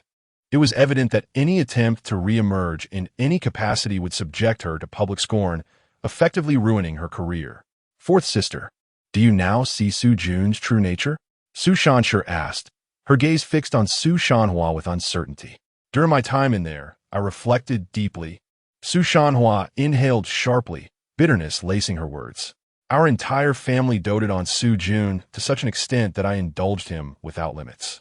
I had always believed he was my savior, which made my affection for him all the more excessive. Yet, after this ordeal, I sacrificed so much for him, only for him to shift all the blame onto me, showing no sense of responsibility or desire to protect me whatsoever. At this juncture, Su Shanhua clenched her teeth, declaring, I was blind to have treated him so well in the past. I will not be foolish again. And what of Su Chen? Su Shanshi inquired hastily. Su Chen? Su Shanhua frowned slightly, nonchalantly responding, I harbor no fondness for Su Chen either. After all, we inhabit entirely different worlds, regardless of our blood relation. Our upbringings diverge so greatly that I cannot treat him as I would treat Xiao Jun, who grew up alongside us. I do not feel indebted to Su Chen. If anyone is at fault, it is our parents for losing him, not me. Exchanging glances, Su Shanqi and Su Shanshi were taken aback by Su Shanhua's indifference toward Su Chen even after her revelation about Su Jun's true character. Of course, I will no longer extend any kindness to either Su Chen or Su Jun, Su Shanhua declared, wrapping her arms around Su Shanqi and Su Shanshi's shoulders. From now on, I shall have only my sisters. To hell with brothers. There are no good men among them. Realizing this is a positive step, Su Shanqi said, gently patting the back of Su Shanhua's hand as she opened the car door. Let's go find eldest sister for a meal. Given fourth sister's reaction, should we still inform her about the paternity test? After Su Shanhua entered the vehicle, Su Shanshi quietly asked Su Shanqi, at the very least, she will no longer side with Su Jun. We will confront eldest sister with the truth. Su Shanqi glanced back at Su Shanhua, who was engrossed in her phone in the back seat. Regardless of fourth sister's choices, we must seek justice for Su Chen and our mother. In the office of the general manager of the Su Group, Su Shanqi sat with a furrowed brow at her desk, which was cluttered with takeout containers. With no time to pick up Su Shanhua, and knowing that Su Shanqi had important matters to discuss, she had prepared a feast for her sisters in the office. Under normal circumstances, with her brother discharged and her sister freed, Su Shanqi should have felt joyous. However, these past few days had been nothing short of torturous. Despite exhausting all her connections, she had been unable to procure the specific medication she required. Now, without it, she feared the onset of her illness, a suffering that felt worse than death. Su Shanqi understood that the only solution lay in seeking help from Su Chen, yet given their prior conflicts, she found it difficult to approach him, particularly knowing he would likely ignore her. Eldest sister, we have arrived. Just then, the three sisters entered the office, led by the secretary. Thank goodness you are here. Su Shanqi dismissed her worries, warmly rising to greet them. Fourth sister, you have endured much these past days. Come, eat well, and replenish your strength. Thank you, eldest sister, Su Shanhua replied, her eyes slightly red as she began to indulge in the meal under the attentive care of her sisters. Eldest sister, I have a matter of utmost importance to discuss with you. While Su Shanhua feasted, Su Shanqi and Su Shanshi regarded Su Shanqi with seriousness. If you wish to discuss Su Chen, you may as well forget it. Su Shanqi waved her hand dismissively, stating calmly, I will not interfere with how you choose to treat Su Chen, but as the eldest daughter, I cannot defy our parents or act against them. Setting aside Su Chen, we wish to discuss Su Jun. Su Shanqi retrieved the envelope containing the paternity test results from her bag and handed it to Su Shanqi. Su Jun is not the adopted son of the Su family. He is the biological son of our father and an outside woman, making him an illegitimate child. Cough, cough. Water, please. Before Su Shanqi could process the information, Su Shanhua choked on her food, turning bright red in the face. Su Shanqi quickly poured a glass of water for Su Shanhua and gently patted her back. Is what you're saying true? After regaining her composure, Su Shanhua stared wide-eyed in disbelief, snatching the envelope to examine its contents. You cannot be joking. Now fully aware of the gravity of the situation, Su Shanqi's expression grew serious as she focused on Su Shanqi and Su Shanshi. If this revelation were indeed accurate, then all her previous strategies, including her cold treatment of Su Chen, would be rendered futile. Absolutely true. Chapter 65, A Foreseeable Tragic Future. Father's mistress, Li Haitang, is an alluring and beautiful middle-aged woman. As Su Shanqi finished speaking, Su Shampa handed another folder containing documents and photographs to Su Shanqi, adding, residents of the community say Li Haitang is already married, but her husband is often away, which must refer to our father. The two sisters have been quite busy these past few days. Su Shanqi even took annual leave to uncover a wealth of valuable information. How could father be such a person? This is simply unfathomable. With trembling hands, Su Shanqi opened the folder to review its contents. In her memory, Su Chuanda was a paragon of fidelity and responsibility, a rare breed of man devoted to his family. Now, learning that everything was a fabrication, her worldview was shattered. No. Just as Su Shanqi found herself overwhelmed by the shocking documents and photographs, Su Chen suddenly exclaimed. These paternity test reports do not indicate a father-son relationship. If there is no father-son relationship, that would be splendid. I always believed our father could not possibly be that kind of person. Su Chen released a long sigh of relief. It is not uncommon for someone of our father's status to carry on an affair. Many wealthy individuals do the same. Sister, you are rejoicing too soon. Su Chen regarded Su Chen with an unusual expression. Father is extremely meticulous about managing his biological samples. My fifth sister and I have never been able to obtain a valid sample from him. Thus, we could only use our own hair and that of Su Chen for the paternity tests, which indicated that my fifth sister and I share nearly identical mitochondrial DNA with Su Chen. The results from the autosomal DNA tests further confirmed a genetic relationship. Sister, please refrain from being so technical. I cannot comprehend. Su Chen impatiently interjected. Try to simplify your explanation. Su Chen's face turned pale as she grasped the implication of Su Chen's words. In simple terms, these reports confirm that we are blood relatives of Su Chen. Su Chen summarized as plainly as possible. In other words, Su Chen is indeed our father's biological son. I refuse to believe it. Su Chen gritted her teeth and took the paternity test documents, scrutinizing them with utmost seriousness to ensure the accuracy of the tests. Su Chen and Su Chen had divided their and Su Chen samples into 6 portions, sending them to 3 different laboratories for analysis. And the results were consistent across the board. Despairing, Su Chen leaned back in her chair, the evidence laid bare in black and white, leaving no room for denial. Although somewhat unexpected, the Su family had always treated Su Chen as their own son. What significance do these test reports hold? Having regained her composure, Su Chen looked uncertainly at her sisters. Now that it is proven Su Chen is the biological son of the Su family, they can rightfully dote on him. You are mistaken. Su Chen shot Su Chen an exasperated glare. Now that we know Su Chen is our father's biological son, it means all of us have been deceived by him. If he could do something like this, I have reason to suspect that the loss of Su Chen years ago was not accidental. As a writer, Su Chen's imagination ran wilder than the others. Clenching her fists, she declared angrily, if that is the case, then Su Chen's years of suffering could have been orchestrated. I never cared for Su Chen. His fate has no bearing on me. Su Chen replied with mild impatience. Even after seeing Su Jun's true nature, she felt no empathy for Su Chen. Setting aside Su Chen, this matter could also inflict unimaginable negative repercussions on us. At that moment, Su Chen, rubbing her temples, gravely analyzed, we have always trusted and revered father. If mother discovers that the man she loves has been unfaithful for over 20 years and has kept his mistress's child under our roof, do you think she could bear it? Indeed, our mother would never accept being pitted against her own biological child for the sake of an illegitimate one. Su Chen sighed bitterly, realizing that she and Su Chen had come to discuss the potential harm to Wu Hui upon learning the truth. Otherwise, they would have simply told their mother. Are you all overthinking this? Su Chen said uncertainly. Mother has always regarded Su Chen as her own son. Even if she learns of father's deception, it shouldn't change her feelings towards him, right? No wonder you fell victim to Su Jun's schemes so terribly.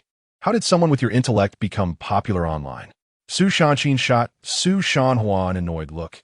If Su Chen were not an illegitimate child, mother could indeed treat him as her son. However, Su Chen is the offspring of the woman who destroyed our parents' marriage. This is a complex web of resentment. Damn it! With Su Jun's ungrateful nature, he would undoubtedly favor his biological mother and distance himself from ours. Su Chen finally grasped the gravity of the situation, her complexion paling as she said, he might very well expel our mother from the Su family. Not might, but will. Su Chen asserted confidently, having crafted numerous characters. I'm all too familiar with the villainous demeanor of someone like Su Chen. Not only will our mother be ousted from the Su family, but we, the legitimate daughters of the Su family, will also become mere vassals to Su Chen. When that time comes, we will find ourselves at their mercy, perhaps even reduced to pawns exchanged for alliances or benefits for the Su family, sacrificing our dignity and bodies. Xiao Wu, please refrain from such wild speculation. It is too terrifying. Upon hearing this, Su Chen shivered and hastily interrupted Su Chan's ominous thoughts. Sister, I am not merely speculating. It could very well become a reality.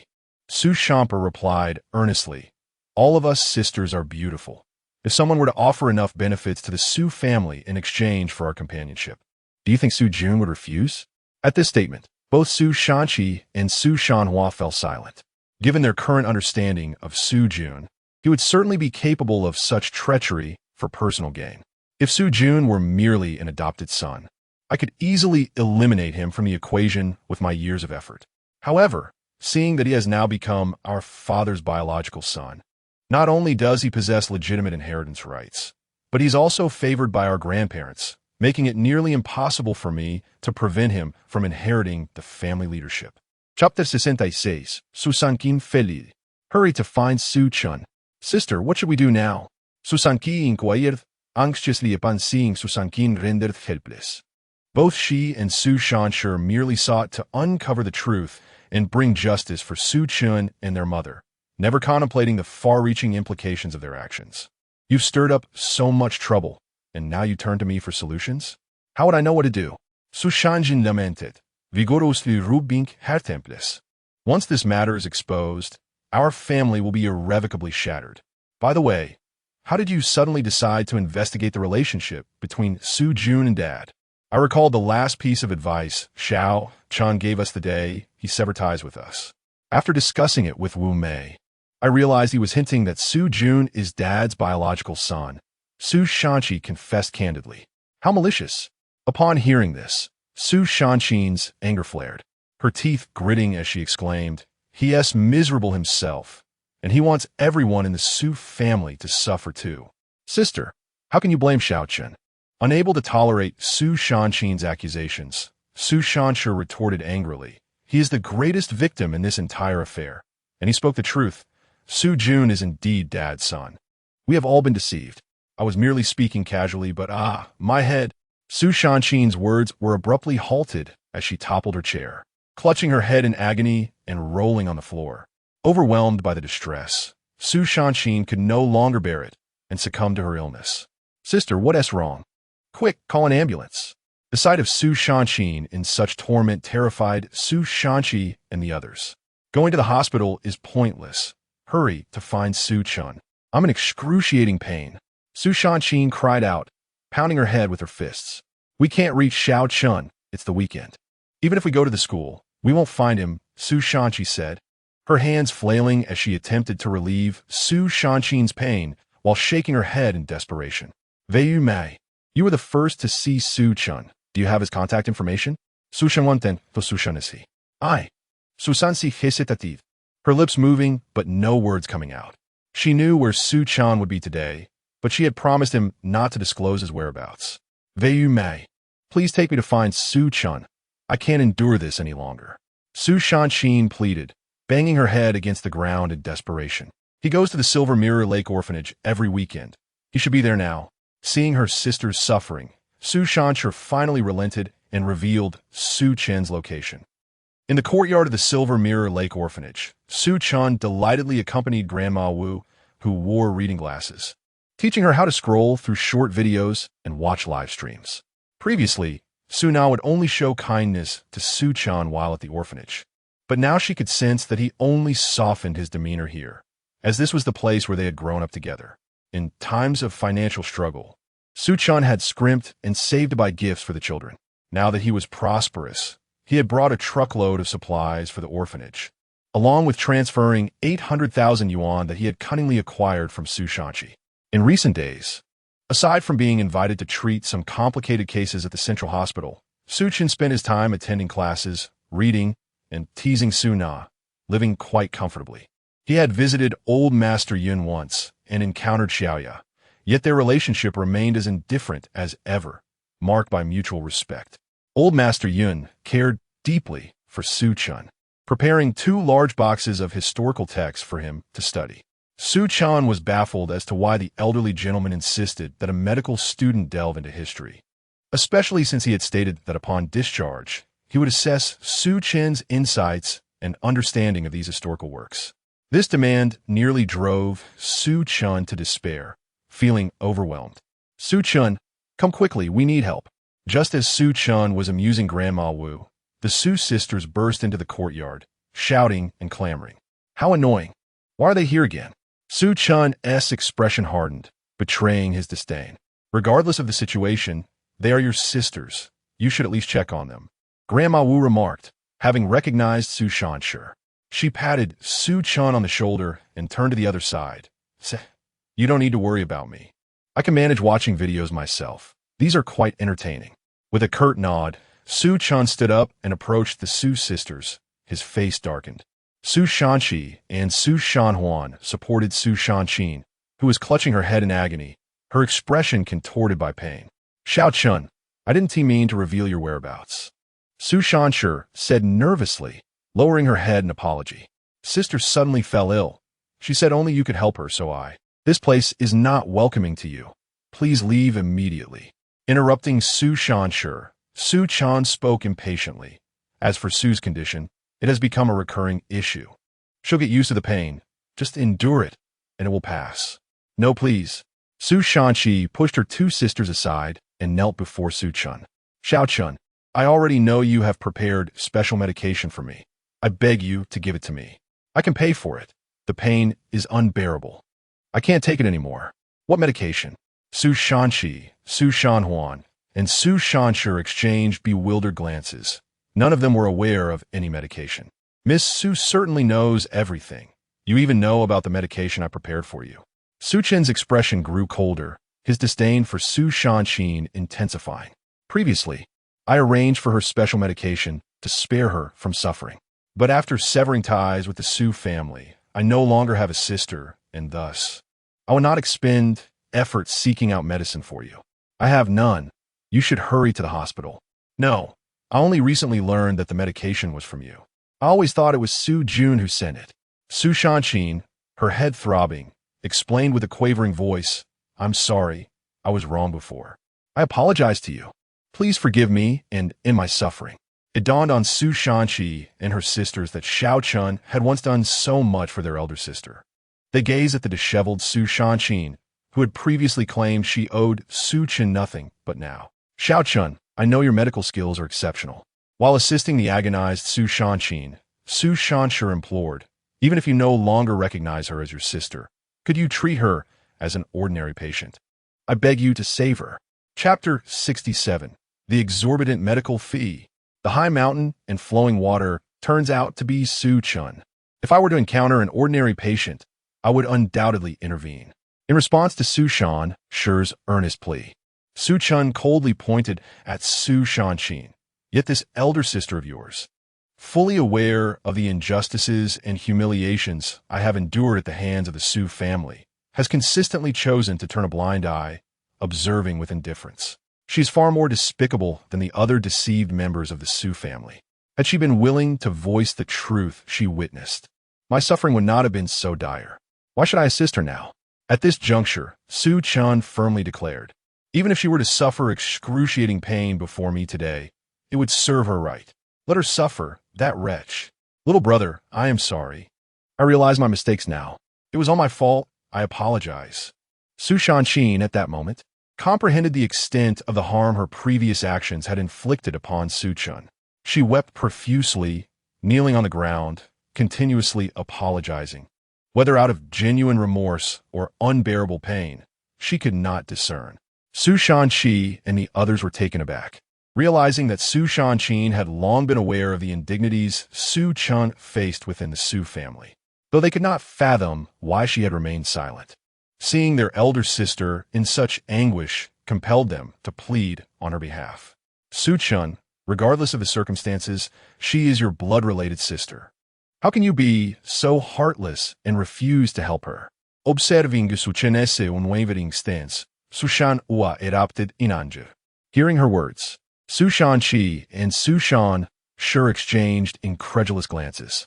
Previously, Su Shanhua had dismissed Su Chen entirely. Now, she sought to bind him with the ties of blood, an act of self-defeat.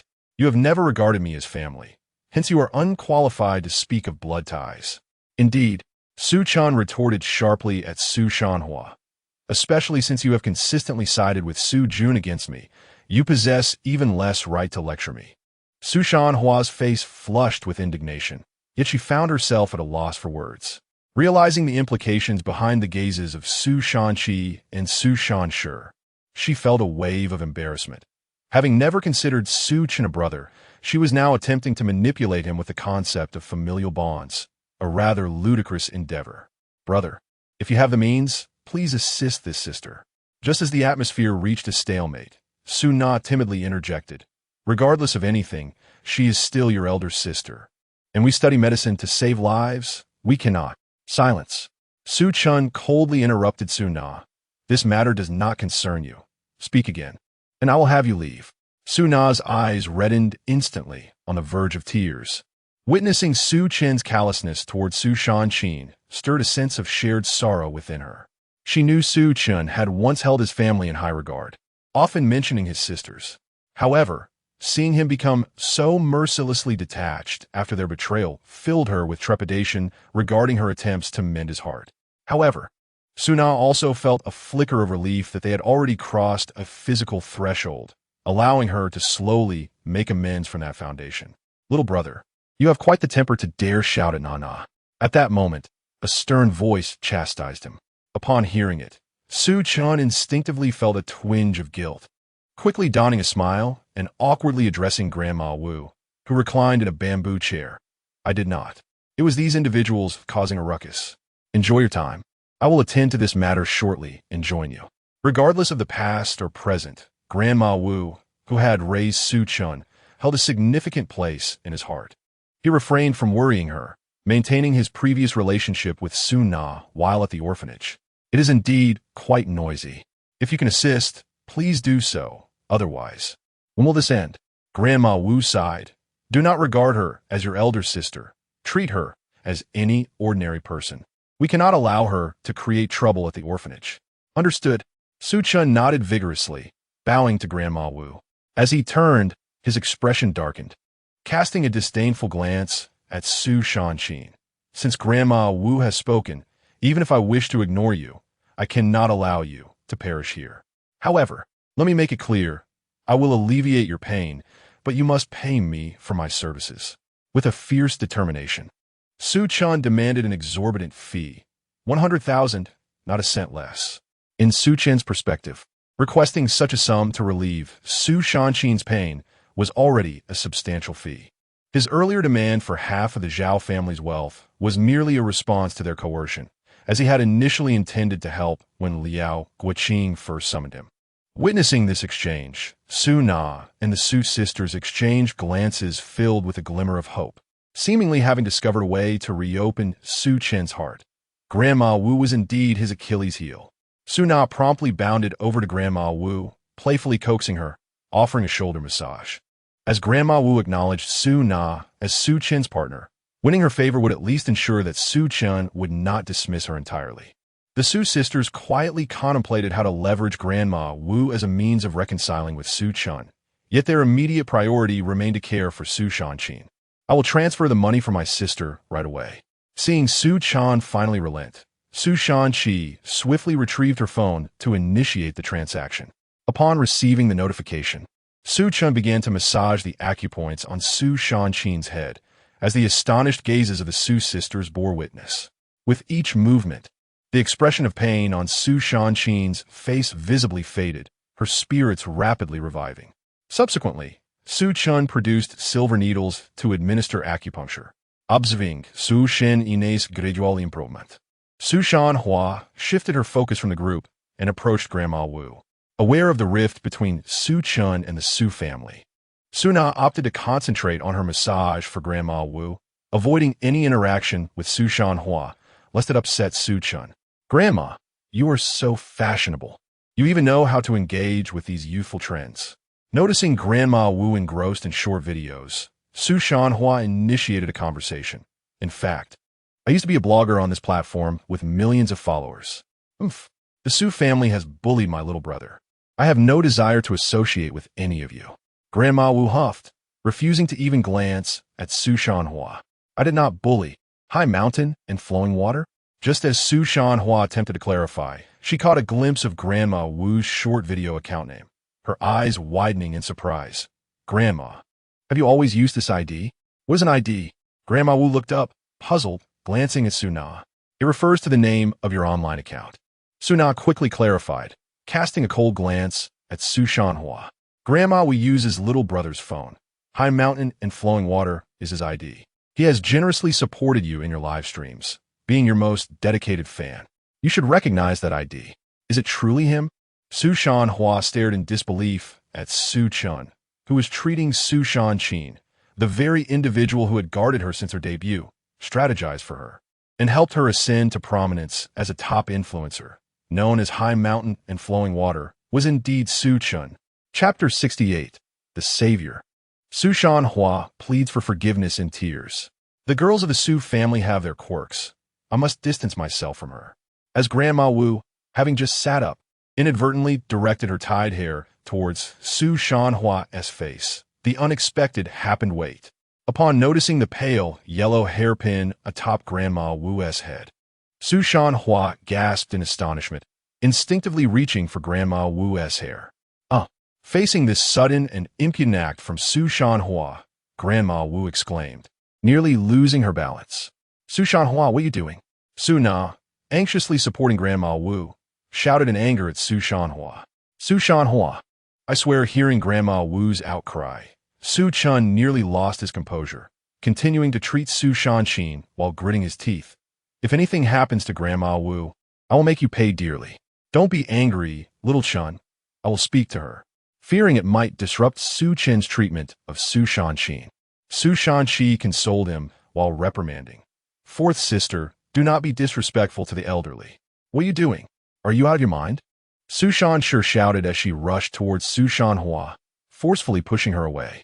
It was she who had leaked their location, if any trouble arose. Su Chen would never forgive her. I'm fine, everyone stay calm. Sitting on the chair, Grandma Wu adjusted her hair, trying to soothe the crowd, while casting a disapproving glance at Su Shanhua. You bold girl, how dare you lay hands on an old woman? Aren't you afraid I might feign illness and accuse you? I'm sorry, I didn't mean to. Su Shanhua hurriedly apologized to Grandma Wu and the others, then excitedly pointed at the hairpin on Grandma Wu's head. Grandma, who gave you that hairpin? This was a gift from little Chun to me when he was young. You wouldn't want it for yourself, would you? Grandma Wu, surprised, touched the clearly old hairpin on her head. It's from Su Chen. Su Shanhua's eyes widened in disbelief as she anxiously asked, Grandma, do you know where Su Chen obtained this hairpin? I have no malicious intent. This matter is of great significance to me, so please tell me the truth. I truly don't know. Grandma Wu gently shook her head, fondly caressing the hairpin. However, this was the first gift Su Chen gave me, and I adore it. I know. Su Na scrutinized Su Shanhua strangely. About 10 years ago, while playing in Silver Mirror Lake, my brother Chen jumped into the water to save a little girl who had fallen in, despite my objections. This hairpin accidentally fell into his pocket during the rescue. At this point, Su Na looked at Su Shanhua uncertainly. Could you possibly be that little girl whom Brother Chen saved back then? Wu by the time Su Na finished speaking, Su Shanhua had already collapsed on the ground, sobbing uncontrollably, only able to nod desperately. She was indeed the girl who had fallen into the water, and that hairpin was a limited edition gift from Wu Hui bought from abroad for her birthday. Even after 10 years, she recognized it at a glance.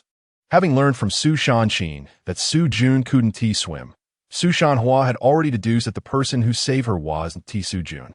She had been trying to find her savior, not expecting it to be Su Chen. In fact, Su Chen had no recollection of the girl he saved. He had even forgotten the incident.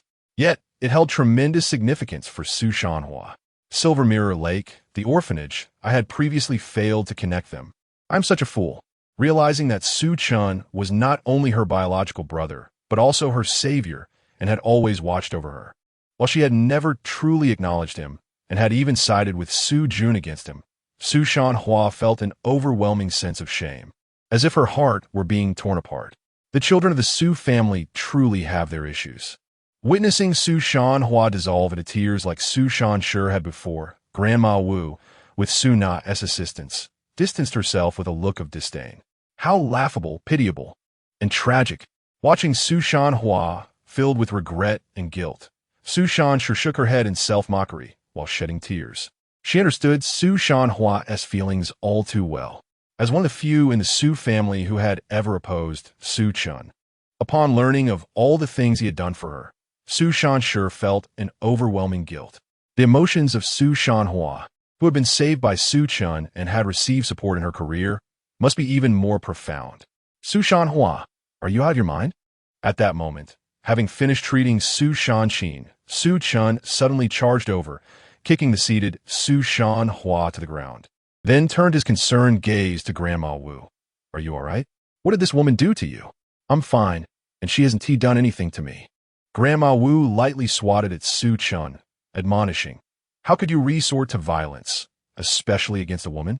Whoever offends you, I will deal with them, regardless of gender.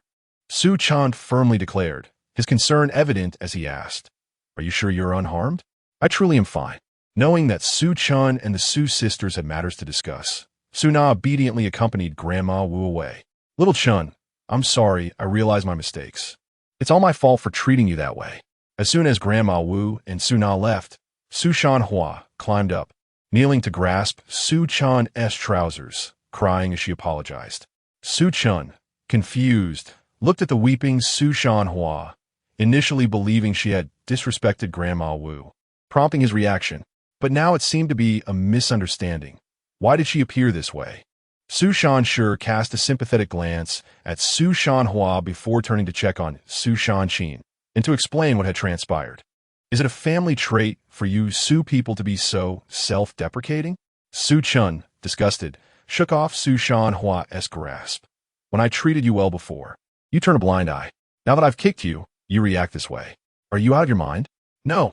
I know now that you are the high mountain and flowing water who accompanied me in my online entrepreneurial journey. Why didn't you tell me sooner? Su Chen wiped her tears, asking through her sobs. So you've realized. Su Chen, enlightened, scoffed. When you wanted to venture into social media, I offered you numerous suggestions, yet you wouldn't even speak to me, dismissing my ideas as those of the lower class. Later, when I used the high mountain and flowing water account to communicate with you online, you found it immensely helpful. In your eyes, I, a living person, pale in comparison to a virtual stranger online. How absurd. Chapter 69. Little Minister, you are too cruel. Only 3 years of life remaining. I apologize. I was biased against you. In truth, your suggestions have been exceedingly beneficial. Otherwise, I would not have achieved such rapid success. It is all my fault.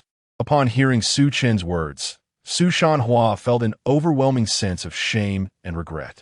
It was her prejudice and discrimination that had compelled Su Chen to resort to a virtual identity online to assist her. Setting everything else aside, the mere fact that Su Chen treated Su Chen so poorly in reality, yet Su Chen still tirelessly aided her in secret, was enough to make her feel utterly mortified. Speaking of this was futile. I was previously assisting my sister, but now I have severed ties with the Su family. You are no longer my sister, and thus I have no obligation to help you. Su Chen scoffed, gazing coldly at Su Chen. I thought that by blocking you and withdrawing from the management and fan groups, this matter would come to an end, but I did not expect you to discover it. Soon, I will cancel the account of Gao Shan Lu Shui, and we shall be completely severed. No, little minister, please do not do this. I truly understand my mistakes. Su Chen exclaimed, gripping Su Chen's leg in desperation. My online career has been ruined for 3 years. You have been my only devoted manager. I beg you not to cut off my sole connection in the online world. It is too late. Su Chen replied coldly, presenting the account cancellation screen on his phone before her and unhesitatingly pressing the cancellation button. Little minister, you are too cruel. Watching the Gaoshan Lu Shui account being deactivated, Su Chen wailed as though all her strength had been drained away. I have completed the treatment for Miss Su and stabilized her condition. You may leave now. Su Chen tucked away his phone, no longer wishing to engage with Su Chen. This woman had previously aided Su Jun in targeting him and was far less forgivable than Su Shan Shi and Su Shan Qi. Wait, seeing Su Chun about to leave, Su Shan clung to his leg once more. In truth, I'm the little girl you rescued from Silver Mirror Lake 10 years ago. Su Chen deceived me into believing he was my savior, which is why I favored him so much. I only now realize the true identity of my rescuer was you. I genuinely did not know this before. I implore you to give me an opportunity for recompense. I promise to treat you well from now on. Su Chen looked at Su Shanhua, who was crying profusely, astonished. He had truly been unaware of this matter until now. You have mistaken me. I have never saved any little girl, nor have I saved you. Su Chen, regaining his composure, coldly extricated himself from Su Shanhua. He had no desire to entangle himself with the Su family and was disinclined to be indebted to anyone, thus outright denying her claims. Little minister, you need not deceive me. I'm already aware of the truth, and I know I was wrong. Su Shanhua was taken aback by Su Chen's resoluteness, her sorrow deepening as her only hope in the online realm shattered, along with her dreams of expressing gratitude to her savior. Su Shanhua had often envisioned how she would repay her benefactor upon finding them. She had even considered offering herself if the situation permitted. Yet, the reality was that she had caused Su Chen significant harm, proving that repaying kindness with ingratitude was all too real. Sister, it is futile. The little minister will not easily forgive us. At that moment, the three sisters, Su Shanqi, Su Shanshi, and Su Shanhua approached. Su Shanshi, holding back tears, grasped Su Shanhua, who was still attempting to reach for Su Chen. The only thing we can do now is to seek atonement, which is why my second sister and I were determined to investigate Su Jun's true identity. Beyond that, we are at a loss. Both Su Shanshi and Su Shanqi had confessed to Su Chen before, but he had firmly decided to sever ties, leaving them with no opportunity for reconciliation. Thus, no matter how much Su Shanhua lamented or pleaded, it was all in vain. Thank you for curing my persistent headache. Supported by Su Shanqi, Su Shanqi approached, sincerely thanking Su Chen and expressing her astonishment. I never expected your medical skills to be so extraordinary. Setting aside past grievances, Su Shanqi was genuinely grateful for Su Chen's treatment, as the pain had been unbearable. Do you think that Yu Yun Wei sought me out for any other reason? She implored me to treat Zhao Shufu's illness. Su Chen waved his hand nonchalantly, reminding her in a matter-of-fact tone. Furthermore, you need not thank me. This is merely a fair transaction. I have not completely cured your condition. I have merely stabilized it to ensure you will not suffer another episode within a month. If you wish to avoid further torment from your ailment, you must either take medication long-term or urgently seek treatment at a hospital. Not cured. Su Shanqi's expression stiffened, fear flickering in her eyes. Little minister, is it true that your skills cannot lead my elder sister to recovery? Su Shanqi inquired with concern. Having never witnessed Su Shanqi in such a state before, she was genuinely alarmed. Do you think my medical skills are miraculous? Su Chen shot Su Shanqi an exasperated glance. Miss Su's headaches are a result of a combination of nervous exhaustion and cephalalgia, essentially the consequence of overwork leading to the formation of an issue in her brain. Given the duration, it has become entrenched. Only through surgical intervention can she be cured. Even with my exceptional skills, surgery can only be performed at a hospital. I cannot resolve such a dilemma through acupuncture or herbal medicine alone. I will not go to the hospital. I would rather die than undergo surgery. Su Shanqi vehemently shook her head. She had previously undergone examinations and was aware that recovery necessitated surgery. But the prospect of scar on her head was an unbearable thought for any woman who values beauty. The Su sisters, understanding Su Shanqi's reluctance, fell silent in solidarity. Could you possibly continue to provide me with that special medication? I am willing to purchase it. Su Shanqi looked at Su Chen with hopeful eyes. That special medication is far more effective than the painkillers prescribed by hospitals, as long as I take it regularly. I will be as good as new. If such medication could be bought, it would already be widely available on the market. Su Chen scoffed, his tone laced with derision. That is a treasure from a retired professor at our school, not for sale at any price. Each time I procure it for you, I must kneel and plead for a considerable time. I have no desire to demean myself further for those unworthy.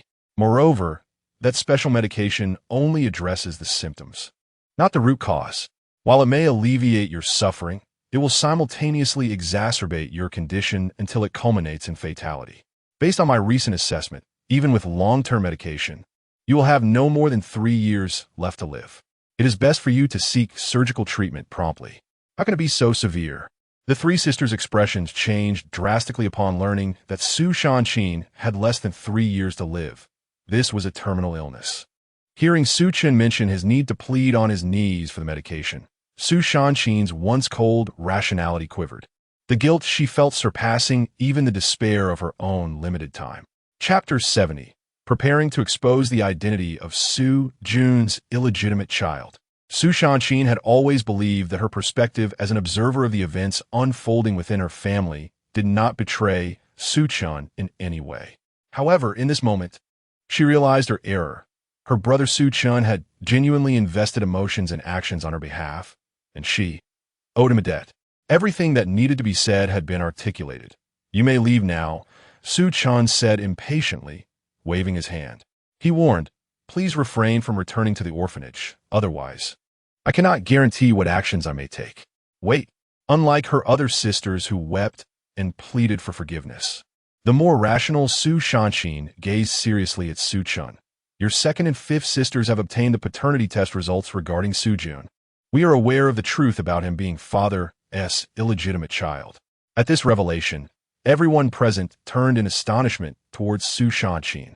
She had intended to find an opportunity to explain this matter to Su Chen, but was surprised that her eldest sister spoke first.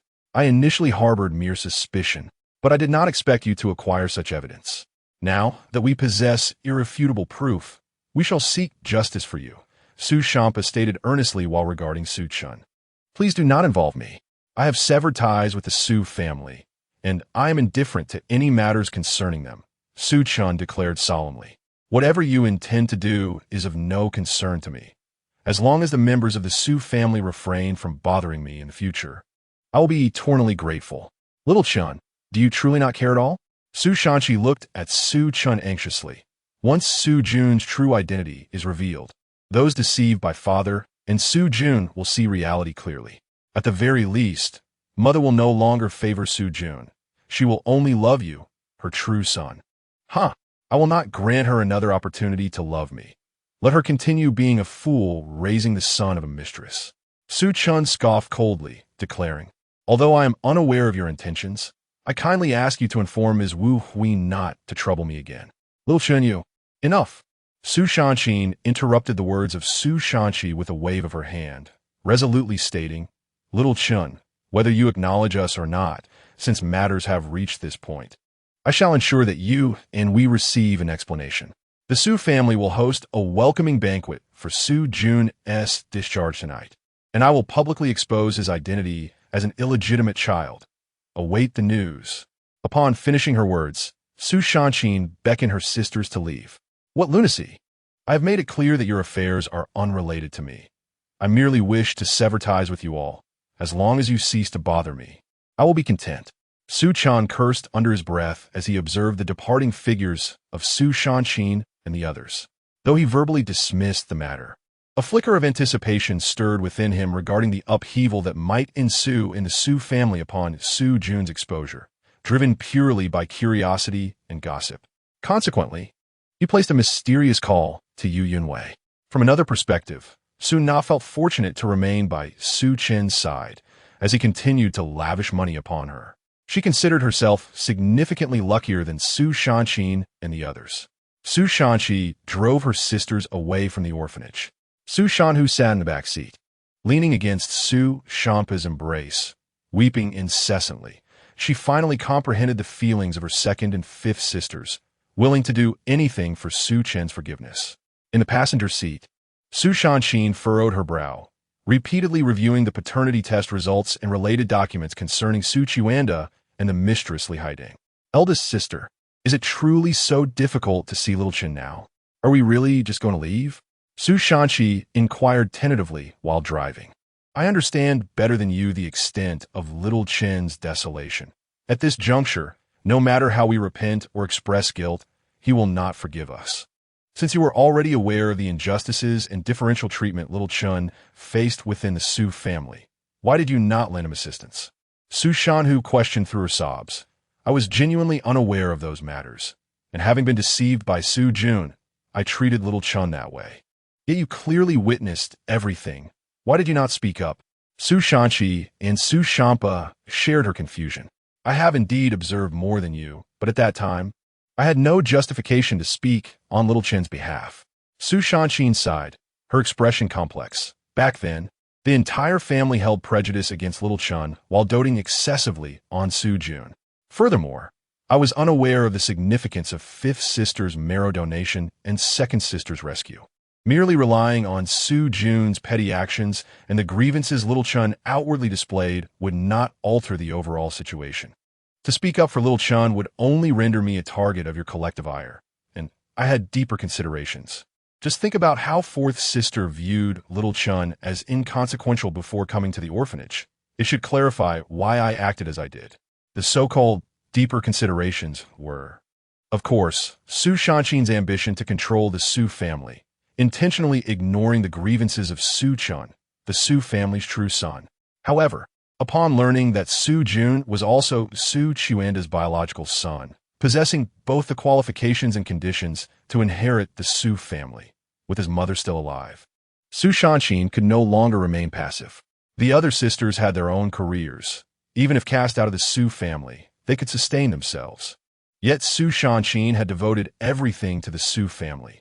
Should she be expelled, she would find herself adrift, unwilling to have her sacrifices become a garment for another. If Su Chen took over the Su family, for the sake of their shared mother, at the very least, Su Shanqin could continue managing the Su group. Considering that Su Chuanda had orchestrated matters for over 2 decades, his ultimate aim was likely to see Su Jun assume control of the Su family, allowing the outside mistress to rise to power. One could only imagine the fate that awaited Wu Hui. Upon hearing Su Shanqin's words, Su Shanqi and the others fell silent, rendered speechless. At this juncture, I will no longer remain self-righteous, even if it is for Mother and you all. I must expose Su Jun's true nature and seek justice for little Chen. Seeing her sister silent, Su Shanqin resolutely declared, now that Su Jun's biological mother, Li Haitang, is alive and has maintained contact with father, should Su Jun take control of the Su family, there will be no place for Mother and us within it. Su Jun and his mother will undoubtedly not tolerate Mother and us, while little Chen is our biological brother. Despite his hatred towards us, he will at least not seek our annihilation. Though my time may be limited, I must clear the path for you and Mother. Chapter 71. Everything will proceed according to my plan. Su Chen had no intention of missing out on the unfolding events. After recovering from her ailments, Su Shanqin regained her formidable rationality, which was why she did not, unlike her other sisters, express her emotions in front of Su Chen. She was already contemplating the matters ahead. Eldest sister, once this is over, you must go to the hospital for the surgery. The thought of Su Shanqin's limited time left filled Su Shanwen with sorrow. We cannot do without you. Let us discuss that later.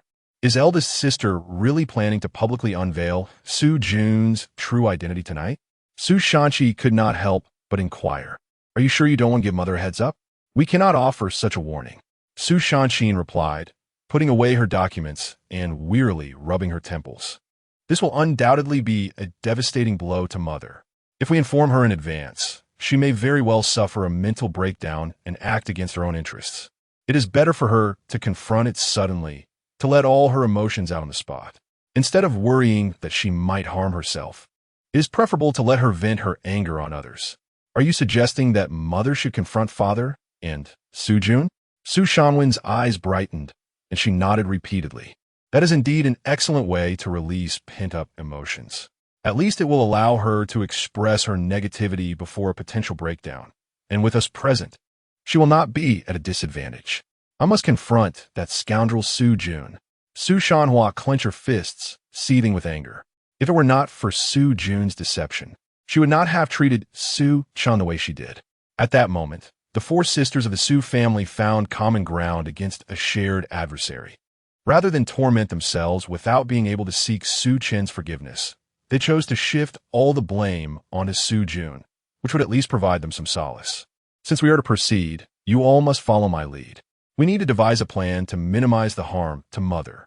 In truth, Su Shanqin's steadfast support for Su Chen was not solely based on the reasons mentioned above. She also valued his medical expertise. Upon learning that Yu Yunwei sought out Su Chen for treatment, she immediately recalled how Yu Yunwei was willing to forego billions to foster a closer relationship with Su Chen. She recognized that Su Chen's worth now far surpassed that of Su Jun. That afternoon, Su Shanqin, accompanied by her sisters, orchestrated a series of actions to confront the situation at the cleansing banquet they had long planned. In the evening, within the presidential suite of a five-star hotel managed by the Zhao Group, Su Chen, clad in a bathrobe, lounged on the sofa by the floor-to-ceiling window, idly playing with his phone while gazing with interest towards the Su family's direction. He eagerly anticipated the evening's dramatic performance from the Su household. Although he could not be present, he had no intention of missing out. After a while, Su Na emerged from the bathroom, enveloped in a towel. Her cheeks flushed and her expression complex as she surveyed the opulence of the suite. The Su family could only be considered middle class with limited business operations. Thus, Su Na, still a student, did not lack for money. A monthly allowance of 5,000 yuan was already considered generous among her peers. Yet it paled in comparison to the truly wealthy and affluent second-generation heirs. In recent days, Su Chen had already spent tens of thousands on Su Na, and the suite alone cost over 8,000 yuan per night, far exceeding her financial means. Once Su Chen had been her boyfriend, but now she felt as if she were being kept by him, a realization that left her uncomfortable and powerless. Even if I am being kept, it is my own doing. At least I can remain close to Brother Chen, and if I perform well, perhaps one day I can earn his forgiveness. Taking a deep breath and engaging in self-encouragement, Su Na approached Su Chen. Brother Chen, I'm done with my bath. You can play by yourself for now. I have something to attend to tonight. Su Chen replied without looking up, his attention entirely on his phone. Brother Chen, please look at me. Su Na pouted playfully while loosening her towel. What is it? Su Chen turned his head impatiently, his pupils narrowing in surprise. Before him stood Su Na, having shed her towel to reveal a striking and revealing black and white maid costume. What did you buy? It's such a tire. I prepared a couple of days ago for our stay. Su Na aimed to entice Su Chen with her body, hoping to cultivate feelings over time. Quite appealing indeed. Su Chen nodded repeatedly, astonished by the sight, which felt like something out of film. Do you want me to entertain myself? Su Na asked in a sultry voice, her eyes glimmering with seduction. Su Chen hesitated, torn between his phone and Su Na. On one hand, he anticipated the evening's performance. On the other, the allure of the maid was hard to resist. After all, there was still no news.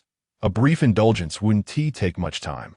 Grinding his teeth, Su Chen set down his phone and approached Su Na. Sensing the familiar heat radiating from him, Su Na smirked triumphantly.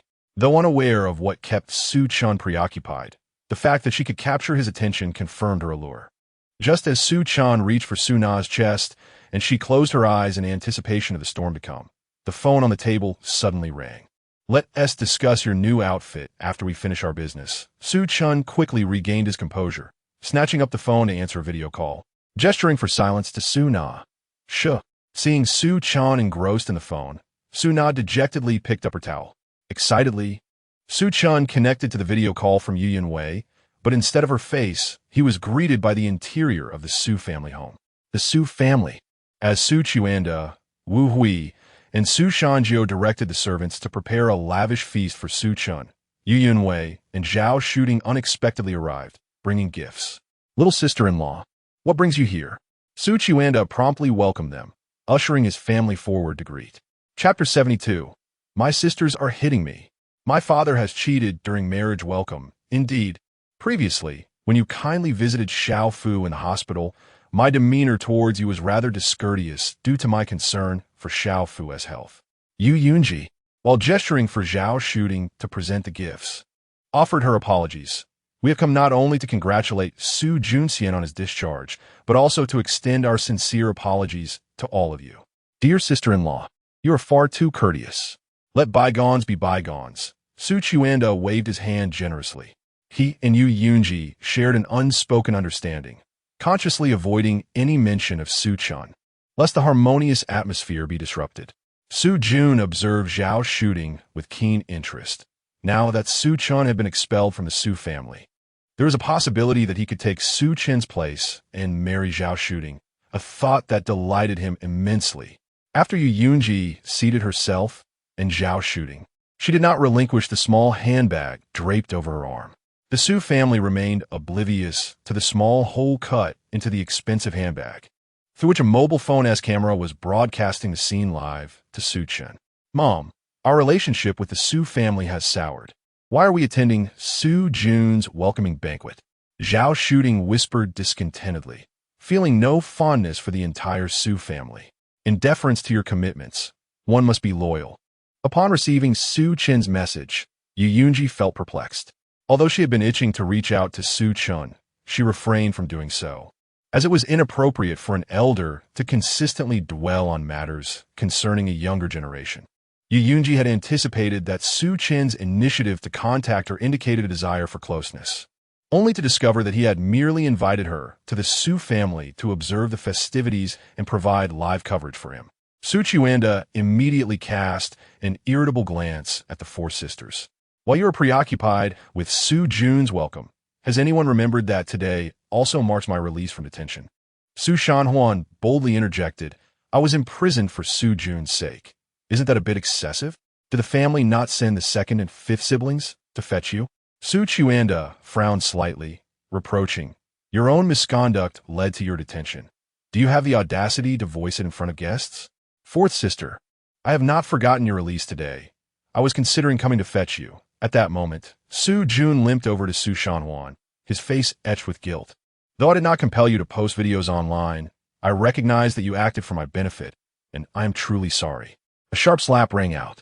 Before Su Jun could complete his tea ceremony demonstration, Su Shanhuan had delivered a resounding slap to his face, the impact unmistakable. Wow, this is quite the spectacle. Zhao Shooting's excitement surged at the sight of Su Shanhuan, striking Su Jun. Su Chen's expression darkened. Had it not been for Yu Yunji calmly sipping her tea across the table, he would have erupted in anger. Dear sister-in-law, please forgive the amusement. Su Chen awkwardly explained to Yu Yunji. Not at all. It is quite normal for children to squabble. My Tingting and Xiao Fu often engage in such antics. Yu Yunji replied amiably. Dazed from the unexpected blow, Su Jun clutched his face, eyes reddening as if he might burst into tears at any moment. Fourth sister, why did you hit me? Since you claim all fault lies with you, is it improper for me to strike you? Su Shanhuan retorted expressionlessly. Moreover, you deceived me into believing you rescued me from the lake all those years ago when you cannot even swim. You are a liar. Su Jun's expression stiffened. He had not anticipated that his earlier fib to earn Su Shanhuan's gratitude would be exposed, leaving him speechless. With a guilty conscience, he turned to Su Shanqi and the others, seeking their protection. In the past, they would have defended him, but now, with no hesitation, Su Shanqi raised her hand and struck Su Jun on the other cheek, disdainfully declaring, what are you staring at? You previously slandered Xiao Chun, accusing him of peeping while I bathed, tarnishing his reputation. I shall now teach you a lesson on his behalf. You took credit for the medicinal porridge Xiao Chen sent me. I must. There's no space left. Su Shanwen raised her hand menacingly, only to find Su Jun shielding his face, leaving her no choice but to kick his leg in frustration. Ouch! Coincidentally, Su Shanwen's kick landed on Su Jun's previously injured leg, causing him to scream in agony. What is happening? Hearing the commotion, Wu Hui and Su Shanxiu rushed in from the kitchen, expressing concern. Mom, sixth sister, my sisters are hitting me. Su Jun dramatically collapsed to the floor, sobbing. I know I have committed many wrongs and deserve my sister's disdain. I am ultimately just an adopted son of the Su family and should not remain here. Do not speak nonsense, Xiao Jun. You will always be my good son. Wu Hui comforted him tenderly, embracing him. Su Shanjiu angrily shouted at the sisters. The three sisters, unyielding, reiterated Su Jun's previous lies and accusations against Su Chen, leaving Su Shanjiu at a loss for words. Enough of this. Just as Su Chen was about to lose his composure, Su Shanqin coolly interjected, let bygones be bygones. Xiao Jun has acknowledged his mistakes. Recognizing one's errors and working to amend them is of utmost importance. Do not dwell on the past. Wu, big sister, is the most caring. Su Jun gazed tearfully at Su Chen, resolutely stating, "Sisters, rest assured, I have realized my wrongs and will certainly improve in the future. I implore you not to hold disdain for me." Oomph. Simultaneously, Su Shanqi, Su Shanhuan, and Su Shanwen huffed in unison, then approached the tea table to greet Yu Yunji. Indeed, Xiaoqin is deserving of praise as the eldest daughter of the Su family, both in stature and respect among her siblings. Yu Yunji admired Su Shanqin, who acknowledged her with a nod. "Dear sister-in-law, you flatter me." Su Chuanda rarely smiled, raising his teacup in a toast to Yu Yunji. He held considerable satisfaction with his eldest daughter. Without Su Shanqi managing the Su group, his life would not be so leisurely. "Mom, as the family gathers and Aunt Yu is present, I have several matters to announce." Su Shanqin approached the tea table, looking earnestly at Wu Hui, who was assisting Su Jun, and declared, "My father has cheated during marriage." Chapter 73. Wu Hui's reaction is truly mind-boggling.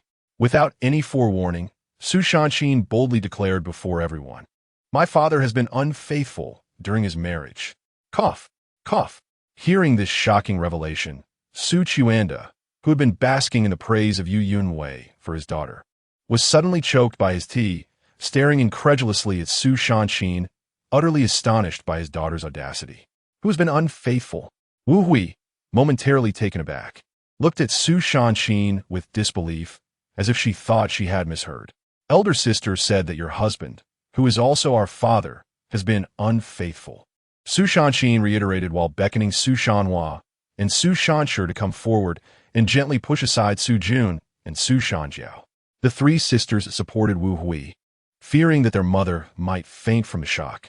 Su Jun's face turned pale, shedding her pretense of weakness, as she anxiously scrutinized Su Shanqin and Su Chuanda. Su Shanjiao, being less informed about the situation, was left dumbfounded. The revelation was simply too explosive. My goodness, the Su family truly has juicy gossip, far more thrilling than the incident where Su Jun was beaten. The gossip-loving Zhao Shooting's eyes sparkled with excitement. Most women relish the latest scandals, especially those involving prominent families like the Sus. Yu Yunwei fought to maintain her poised demeanor, subtly adjusting the angle of her handbag to capture the reactions of the Su family members. Wu Hui, puzzled, questioned Su Chuanda. "Why does my daughter say you have been unfaithful?" In Wu Hui's mind, despite their marriage being one of convenience, Su Chuanda had always been a model husband. As the head of a prominent family, he had never strayed, treating Wu Hui and the children with great care and responsibility. This was why she willingly bore him so many children. "Don't listen to this foolish girl. You know well who I am." Su Chuanda began to explain, but then, in a fit of anger, shouted, "Su Shanqin, are you out of your mind? Do you even comprehend the nonsense you are spouting?" "I am not speaking nonsense," Su Shanqin said, her gaze unwavering as she addressed Wu Hui. "I possess irrefutable evidence of father keeping a mistress." Then, turning to Su Chuanda, she declared, "Father, you need not deny it, since I have dared to speak out. I must have understood the situation thoroughly. You, dear husband, have you truly sought companionship outside?" Realizing that Su Shanqin was not merely speaking frivolously, Wu Hui promptly chastised, "How careless can you be, getting caught by our daughter? What a disgrace." The sisters looked at Wu Hui in disbelief, expecting her to explode with anger. Instead, she merely reproached Su Chuanda for being caught, displaying an astonishing level of composure. "My apologies," Su Chuanda forced a smile, relieved that Wu Hui had not lost her temper despite the shocking news. "You children truly lack understanding of your elders." Observing the younger generation's confusion regarding Wu Hui's reaction, Yu Yunwei remarked with a smile, "Do not think it unusual. Even men from middle-class families indulge in extramarital affairs when they have disposable income. Men are often unable to restrain their baser instincts. Maintaining a mistress is quite commonplace among the affluent, and men like your father, who manage to preserve family harmony, are considered good husbands. As for my deceased husband, he was no stranger to such escapades during my pregnancies. Wise women often choose to turn a blind eye. If I were to take offense, life would become unbearable. Indeed, men's needs in certain aspects are far more enduring than those of women. Additionally, as I grow older and less appealing, I cannot expect your father to indefinitely suppress his desires. Wu Hui nodded in agreement, generously stating, spending a little money to have someone meet your father's needs is something I can appreciate, as long as it does not lead to emotional entanglements that could jeopardize our family. Wu Hui's reaction stemmed from the dual realities of truth and her maturity. After decades with Su Chen, she saw no need to engage in major confrontations over such matters. Had this occurred in her youth, she would not have been so forgiving. This illustrates the stark contrast between older couples and their younger counterparts. Moreover, such behavior is exceedingly typical among the wealthy and powerful. The concept of monogamy is often merely a fade, hiding more scandalous realities beneath. Wu Hui felt content that Su Chen maintained his image as a good husband and father. In a hotel, Su Chen and Su Na, glued to their phones, were equally stunned by Wu Hui's remarks, feeling their worldview shatter. Are the thoughts of the wealthy so liberal? Su Chen asked uncertainly, glancing at Su Na. Do you, as a woman, share her perspective? I am currently your wealthy man's mistress. What do you think? Su Na shot him a reproachful look.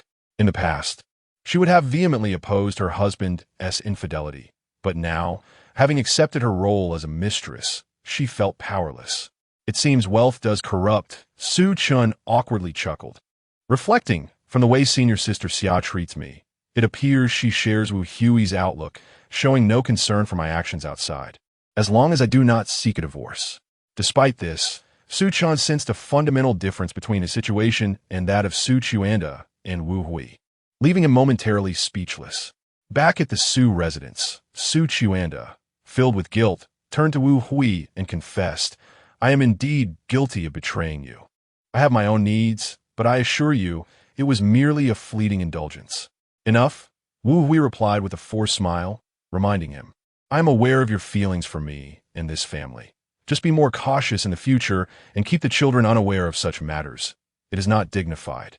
At this point, Father, do you still intend to deceive Mother and us? Although Wu Hui's reaction surprised Su Chen, she quickly regained her composure. Her mother's response aligned perfectly with her strategy of gradual exposure to minimize the emotional impact on Wu Hui. However, this was merely the beginning. What exactly do you intend to achieve? Su Chen glared at Su Chen, gritting his teeth. Your mother no longer cares about my occasional indulgences. I will amend my ways. And yet you, as a daughter, persist in this? Are you attempting a rebellion? You claim your relationship with a mistress is merely for show. Yet to my knowledge, you have maintained a liaison with that woman for over 20 years. Su Chen retorted with a cold smile.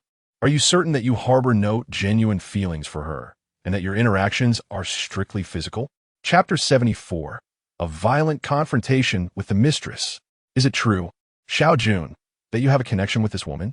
Upon hearing Su Chen's words, Wu Hui's expression darkened, and she looked at Su Chen in confusion. She could tolerate her husband's physical infidelity, but the thought of an emotional betrayal, especially one that spanned over 2 decades with a woman of questionable character, was an unbearable humiliation. You speak nonsense. My feelings for your mother are as clear as day. If I were to have a change of heart, your mother would undoubtedly sense it. In response to Wu Hui's piercing gaze, Su Chen shouted in anger, Wife, I swear I have no feelings for that woman. I have only ever loved you in this family. Otherwise, may I meet a most untimely fate. I trust in your father. Wu Hui took a deep breath, still maintaining her faith in Su Chen. If that is the case, then let us meet this mistress and ascertain whether father truly has feelings for her. A smirk curled at the corners of Su Chen's mouth as she discreetly glanced at Su Chen and Su Jun, wanting to gauge how much Su Jun truly understood. What do you mean by that?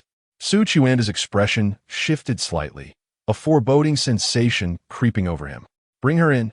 Without further ado, Su Chen clapped her hands toward the entrance. 2 bodyguards clad in black suits ushered in a voluptuous woman, her mouth taped shut, her features obscured by bruises. The woman exuded an air of grace, yet in her current state, she appeared utterly disheveled, her long dress torn and tattered. Su Chen had located Su Chen's mistress that afternoon, and the Su sisters harbored a deep-seated disdain for such women, having already dealt with her beforehand. Upon seeing her, Su Chuanda's countenance darkened to the extreme as he clenched his fists, struggling to suppress his rage while casting a meaningful glance at his tear-streaked daughter, Su Jun mother.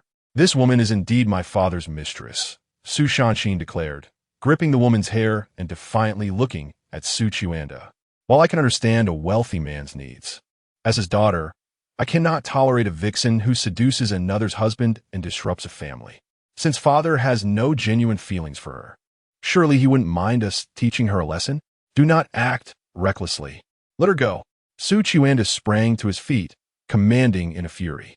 "Father, did you not say you had no feelings for this woman and that it was merely a superficial fling?" Su Chen approached the woman, raising her hand to deliver a resounding slap across her face. "Why do you seem pained, then? Such shameless mistresses deserve punishment. In ancient times, they would have been drowned in a pig cage." Su Shanhuan stepped forward to deliver her own slap to the woman, commenting with a hint of malice. "After all, father, you have no feelings for her. Let us, your children, avenge our mother. We can compensate her afterward." Su Shanhuan wished to join in the fray, but as she supported Wu Hui, she dared not let go, stifling her own urge to strike.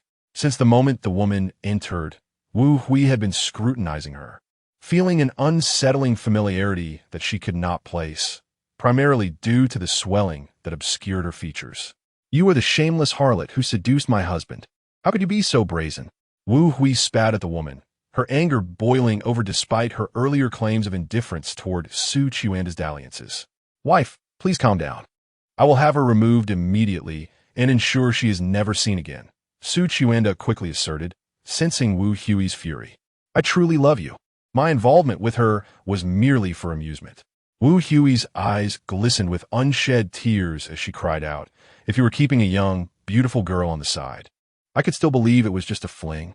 But this woman is of a similar age to me, and I believe what my sister said about your long-standing connection.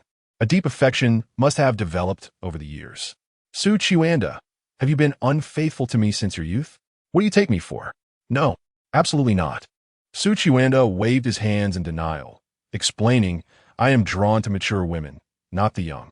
Wu Hui clutched her chest, infuriated and at a loss for words, feeling utterly overwhelmed. At that moment, Su Chen, still gripping the woman's hair, abruptly hurled her to the ground and smiled sweetly at Su Jun Xiaojun.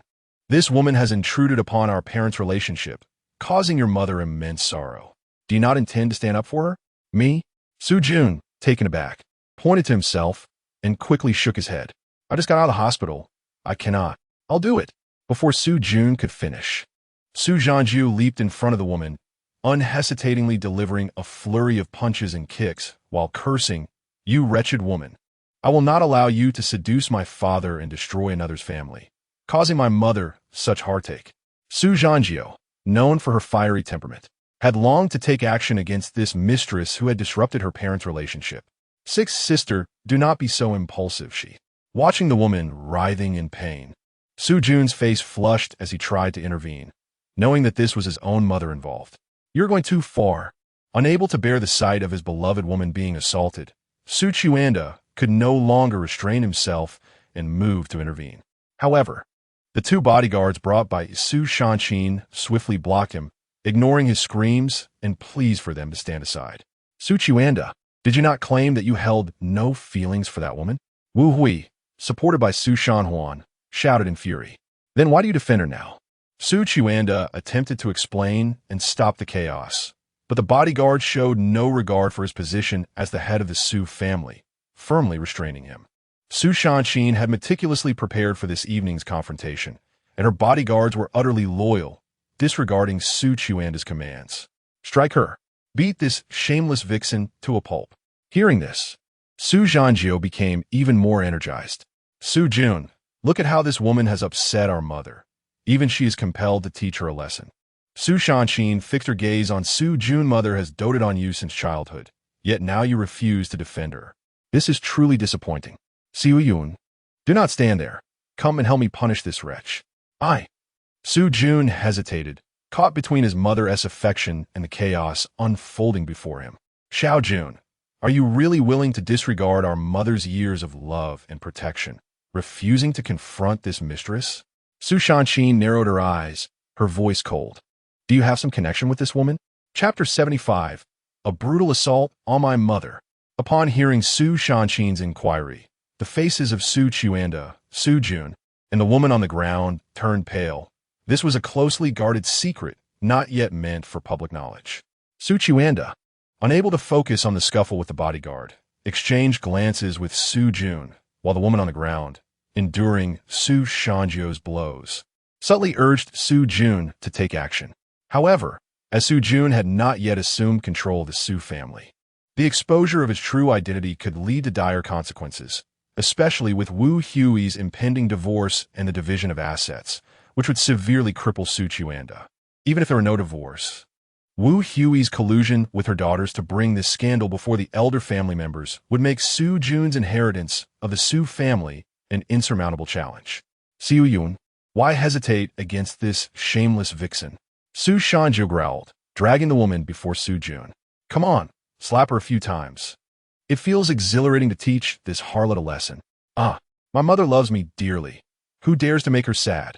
I shall stand against them to the end. Su Jun shouted, holding back his tears, and struck the woman's face weakly, his hand not exerting much force. Just a bit more strength. Let this vixen understand the cost of being a mistress, Su Shanjiu admonished viciously, seeing Su Jun's lack of power. Reluctantly, Su Jun closed his eyes and increased the intensity of his strikes, the sound of slaps echoing in the air. Under the pressure from the Su sisters and the woman's subtle encouragement, Su Jun was ultimately forced to assault his own mother. With each crisp slap, tears streamed down his closed eyes. The torment of striking his mother was unbearable. Once I fully seize control of the Su family, I shall not let these vile women escape punishment. I will ensure that Wu Hui, that old witch, suffers a fate worse than death, repaying her for the humiliation my mother endured today.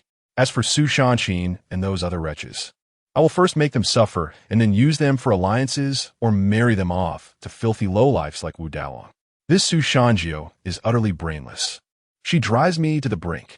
As Su Jun continued to strike the woman, his heart boiled with thoughts of revenge against the women of the Su family. In the hotel, Su Chen reflected on how Su Chen could coldly witness his suffering and humiliation in the Su family without flinching. This woman was truly vicious. Watching the video of Su Jun, anguished and tearful as he struck the woman, Su Chen felt a wave of emotions. Su Chen was already aware that Su Jun was the son of Su Chen and that woman. Yet she chose this moment to chastise the woman in front of both Su Chen and Su Jun, also forcing Su Jun to lay hands on his own mother. The subsequent revelation of Su Jun's maternal lineage was extraordinarily cruel. Su Jun used to bully you often. Perhaps this is his retribution, Su Chen mused, while Su Na watched with satisfaction, disdainfully remarking, this seductress deserves everything she gets. Realizing her current position, she quickly silenced herself. I can hardly wait for the moment Su Jun's true identity is revealed, she added, her anticipation growing. Enough. Do not let this escalate to a life-threatening situation. Wu Hui eventually relented after what felt like an eternity, her heart softening as she lamented, if anything happens to this woman, your father will resent both me and you. Upon hearing this, Su Jun immediately halted, turning his head away without daring to open his eyes, fearing to see his mother's pitiful state. He silently vowed to endure the humiliation and seek vengeance in the future. Mother, how can you still consider father-esque feelings at this moment?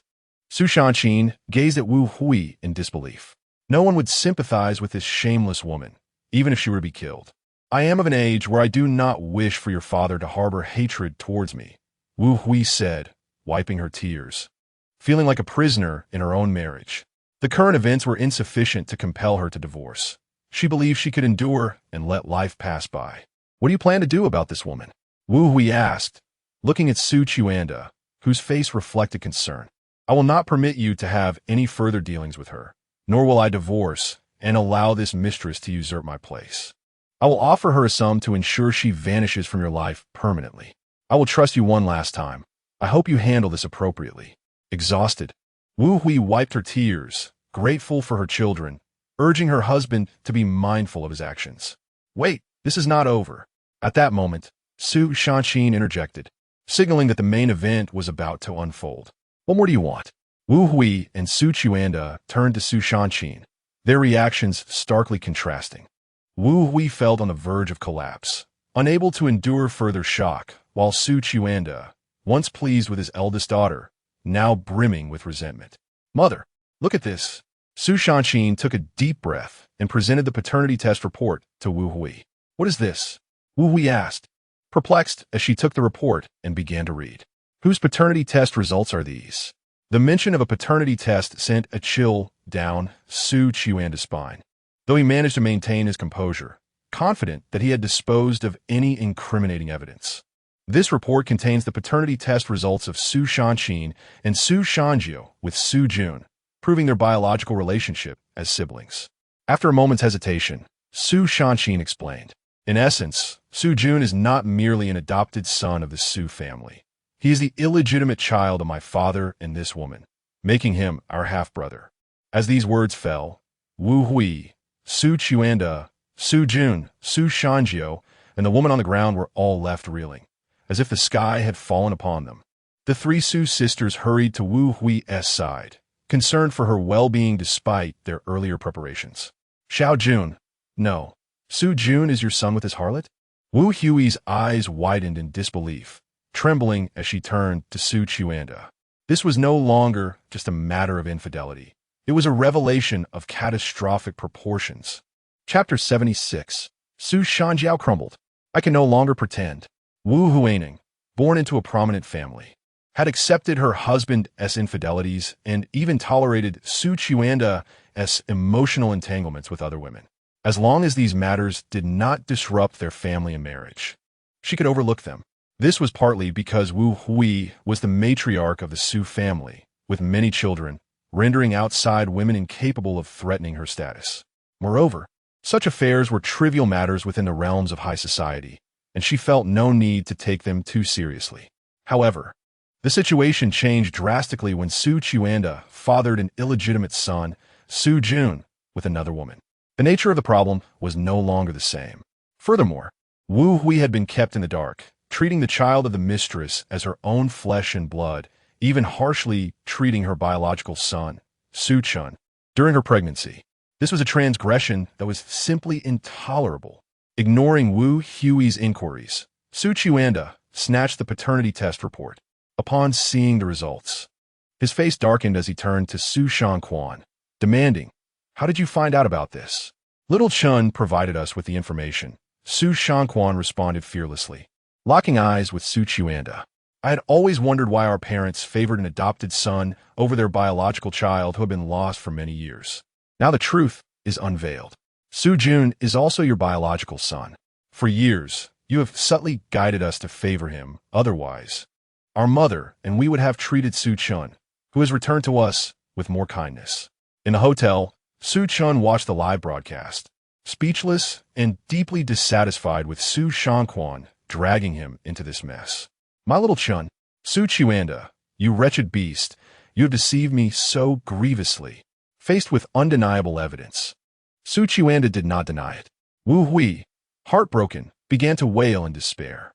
Memories flooded her mind, particularly the thought of how she had mistreated her biological son, Su Chen, in favor of the illegitimate child, causing her heart to ache as if pierced by a knife. It cannot be. It is absolutely impossible. At that moment, Su Shangjiao, pale and agitated, exclaimed, Little Jun is the adopted son of the Su family. He cannot possibly be our father's son, our biological brother. Li Yun, tell me this isn't true. Everyone turned to Su Shangjiao, puzzled by her reaction, which seemed more fervent than that of Wu Hui, the primary victim. They were unaware that Su Shangjiao had already slept with Su Jun previously. Su Shangjiao believed Su Jun to be an adopted son with no blood relation to her, and their relationship posed no problem. Quite the contrary, it solidified Su Jun's position in the Su family. However, upon learning that Su Jun was indeed Su Chen's biological son, she realized their relationship was incestuous, and the prospect of marriage was utterly impossible. This revelation was akin to a devastating calamity for Su Shangjiao. Sixth sister, calm down. I am as unaware of these matters as you are." Faced with Su Shanjiao's accusations, Su Jun averted his gaze, feigning innocence. In truth, he had long known the truth. Having been trained under Su Qianda and Li Haitang's guidance to ingratiate himself with everyone in the Su family, avoiding any major missteps that would draw their ire. It was abnormal for someone to have no rebellious phase throughout their life, never committing any significant errors or clashing with numerous sisters. Yet, the Su family had failed to notice anything amiss, instead perceiving Su Jun as well-behaved and understanding. Now, with the truth revealed, everything fell into place. As for Su Shanjiao, Su Jun had merely regarded her as a plaything, never intending to marry her. Before his identity was exposed, he played as he pleased, and once his identity was revealed, as siblings, he no longer felt the need to be accountable to her. This forbidden dalliance was something he thoroughly enjoyed and relished. There is no need for doubt. The paternity test results from 3 different institutions unequivocally prove that Su Jun is indeed our father's son, Su Shanquan asserted with gravity. Moreover, if we observe closely, many of Su Jun's physical traits closely resemble our father's, though no one paid attention to these details before. Fake. It is all fabricated by you. I will never believe it with a semblance of madness, Su Shanjiao shouted, spewing blood before collapsing, unable to bear the thought of her inappropriate relationship with her biological brother. Sixth sister. Su Jun rushed forward to support Su Shanjiao onto the sofa, his expression grim as he surveyed Su Qianda and the woman lying on the ground. Since you all know the truth, I shall no longer pretend. The moment had come. Su Qianda could no longer maintain his facade. He pushed aside the bodyguard blocking his path and hastily approached the fallen woman. "Haidang, are you all right?" As he tearfully tore away the tape from the woman's mouth, he expressed his heartfelt apologies. "I am sorry. My indecisiveness has caused you so much suffering. It is entirely my fault for allowing you to fall into their hands." Yet I said nothing. The battered woman weakly wept. "I am sorry. It is my fault for affecting you and your son. It is all my doing." Though this woman bore bruises and wounds, her words confirmed her true nature, revealing why Su Jun was adept in the art of tea. "It is of no consequence. At worst, I will lose some property in the divorce." Su Qianda embraced the woman tightly. "This way, the 3 of us can openly be together without any more secrecy." Scoundrels, adulterers, shameless wretches, Wu Hui, witnessing her husband flaunting affection with his mistress before her eyes, was engulfed by rage and humiliation, glaring with bloodshot eyes as she unleashed a torrent of curses. Yet, Su Qianda was indifferent to Wu Hui's reaction, his focus solely on the woman in his arms. He turned to Su Jun. "Why are you still standing there? Hurry and attend to your mother. From now on, the 3 of us can be openly together. Mother, my dear mother." Su Jun immediately dashed to Li Haitang, sobbing uncontrollably, genuinely saddened to see his mother in such torment. As Su Qianda's family displayed their unity, Su Shanquan and the others felt nauseated, nearly retching. "Haitang?" At that moment, Wu Hui abruptly ceased her cursing, fixating her gaze on the bruised woman, demanding, "Who is she?" Chapter 77. Eliminate them. Su Daqiang and Ma Suilan mother. This woman is Li Haitang. Su Xiaoqin hastily introduced. According to our investigation, she was originally from the provincial capital. No need for introductions. Wu Hui interrupted Su Xiaoqin furiously, her teeth clenched as she exclaimed, "So it's this wretched woman. I can't believe your father has maintained contact with her all these years. This is intolerable. It infuriates me." Upon hearing Wu Hui's words, the Su sisters exchanged glances in disbelief, astonished that Wu Hui actually knew this mistress. "Mother, how do you know Li Haidang?" Su Xiaoqin inquired with concern. "Su Qianda." Wu Hui disregarded Su Xiaoqin, rising to her feet and confronting Su Qianda and the others. "I never imagined you to be such a romantic. Yet if you truly love this woman, why did you marry me in the first place? Do you not recall why I agreed to marry you?" Su Qianda slowly lifted his head, looking at Wu Hui with disdain. "My heart has always belonged to Haitang. I have loved only her in this lifetime. Had it not been for circumstances, I would never have wed you." "You ungrateful Chun Shimi, how shameless you are," Wu Hui retorted, trembling with rage. Had my family not supported the Su family back then, you would never have established yourself in Yinjiang City. When you proposed, you promised to sever ties with that wretched woman. I believed your deceitful words and pleaded with my family to help the Su family through tough times, all while bearing your children, only to discover you had been lying to me all along. Don't blame Dage. I've always clung to him. He still loves you and this family, Li Haidang interjected, her expression filled with remorse as she looked at Wu Hui. There is no need for apologies. If the Li family hadn't fallen into hardship, the Su family would never have needed help from your family. We would have been together openly long ago. Su Chen immediately shielded Li Haitang, sneering at Wu Hui. I admit you have been a virtuous wife since our marriage, which is why I have played the role of good husband. If you had not stirred up such chaos today, I would have kept this secret for the rest of my life, and you could have lived in peace. Blame your good daughter for meddling. You. Wu Hui was momentarily speechless, suddenly feeling that perhaps ignorance was bliss, at least in the eyes of Su Chen, who still presented himself well. But what about Su Jun? What about Su Chen being expelled from the family? Su Xiaoqin stepped forward, sternly questioning.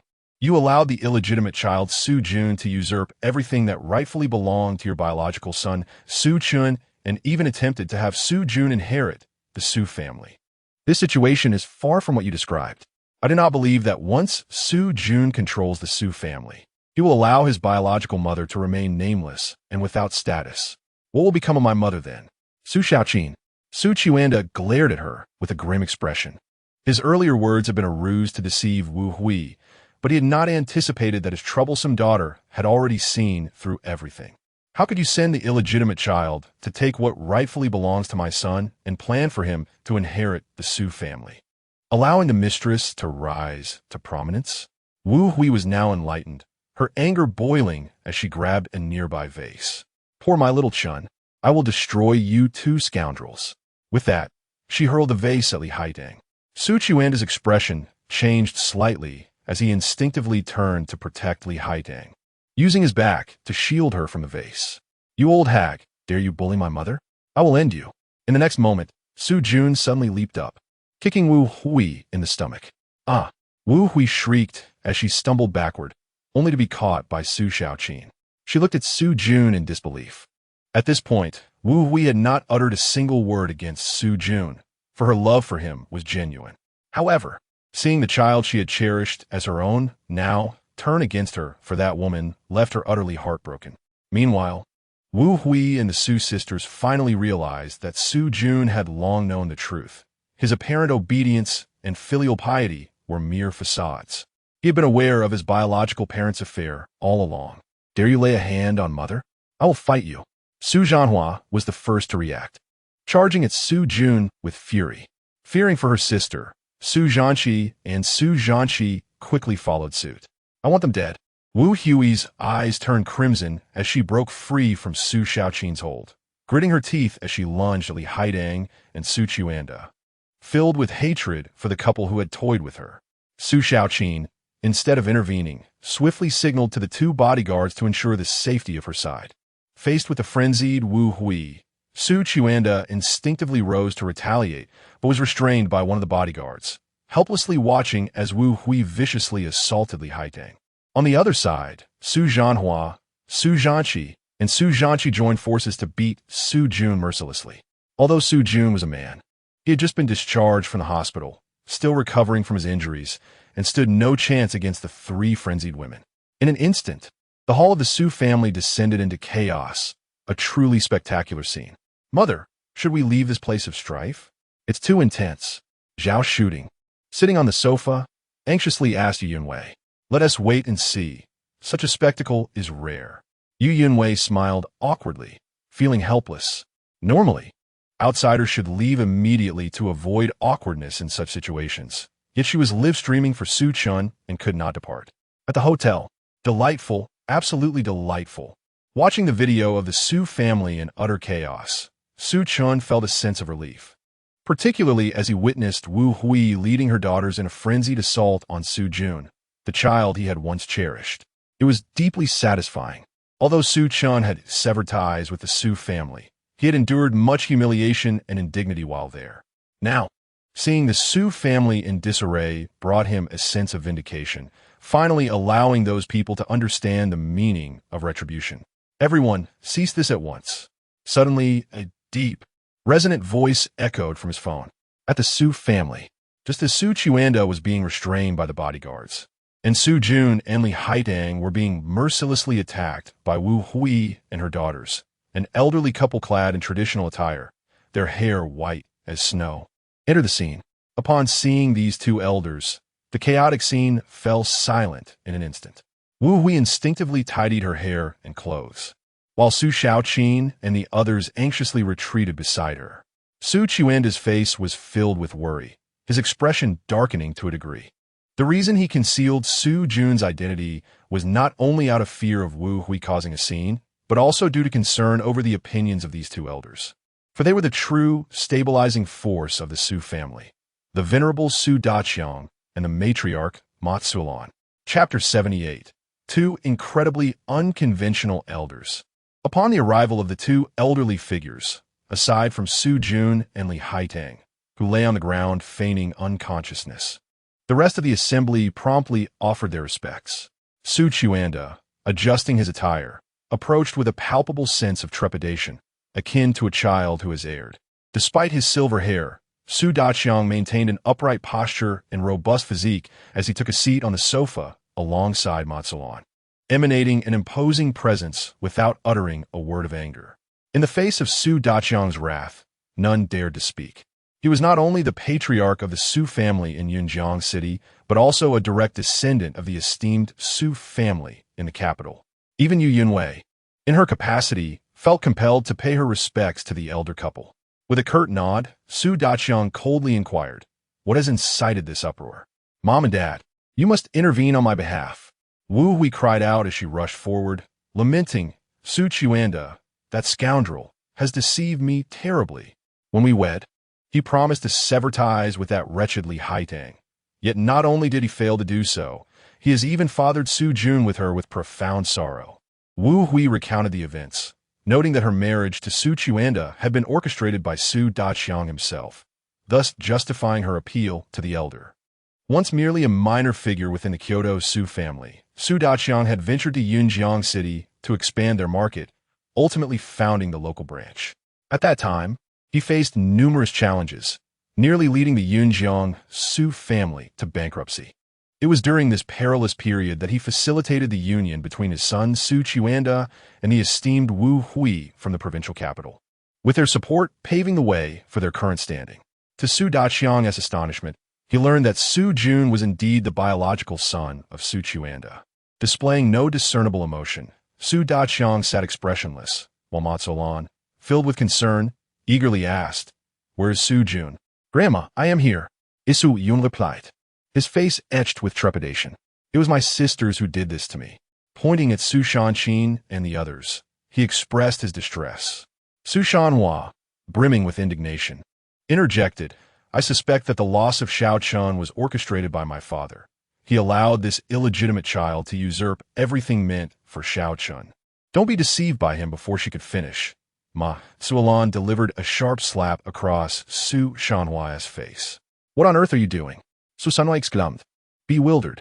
The others, including Wu Hui, were equally taken aback, unable to comprehend Ma Tsulan's sudden aggression.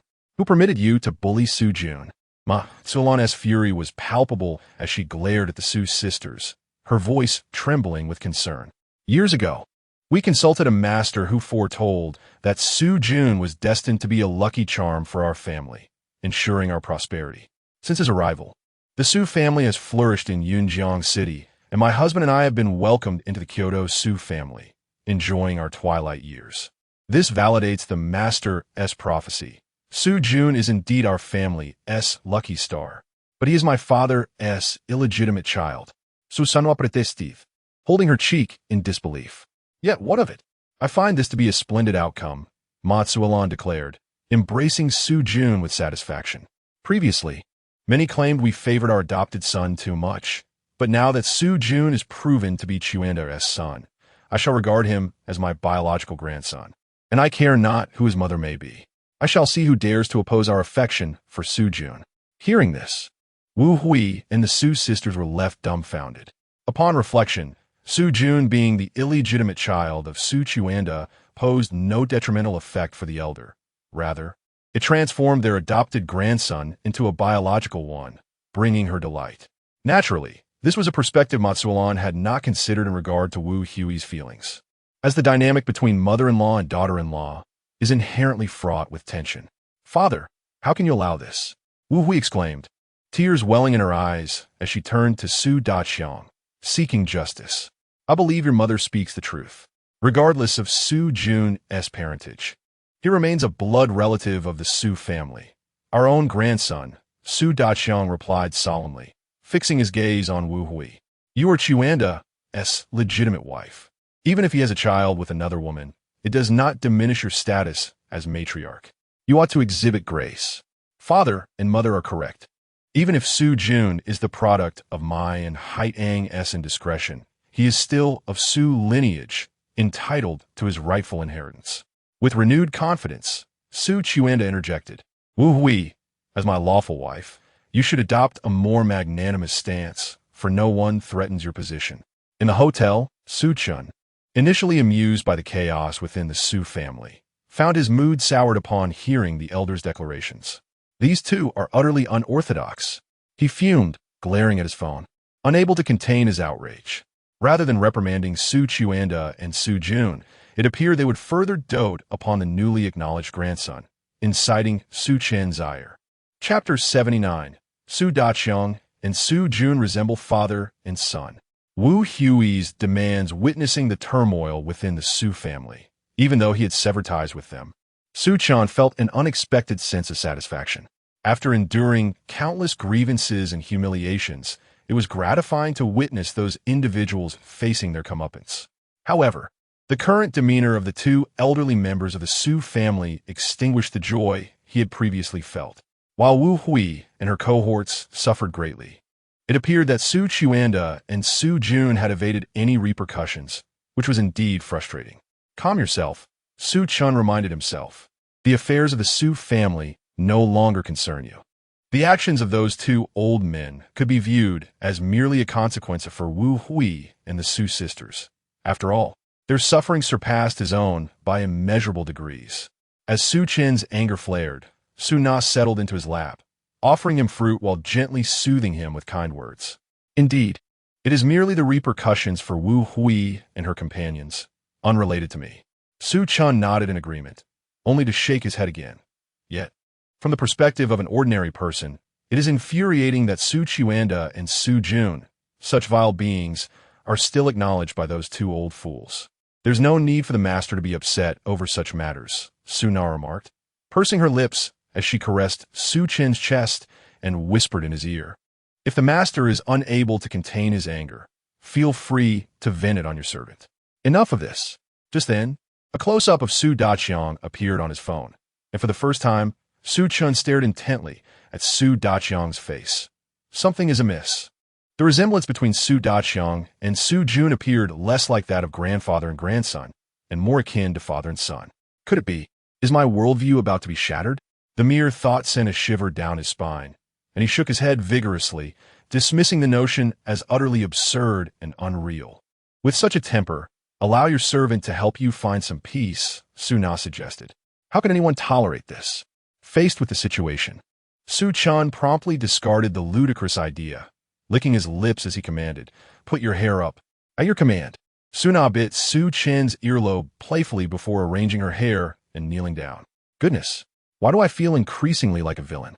Su Na's boldness was undeniably enticing, and Su Chen, feeling somewhat emboldened, did not refuse.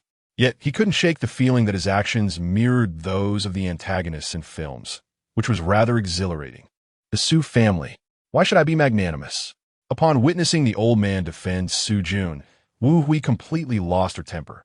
Su Chen has been unfaithful since our marriage, and it continues to this day, even bringing his illegitimate son into the Su family to supplant my own child. They have treated me as a fool, and yet you expect me to be gracious? Where's the justice in that?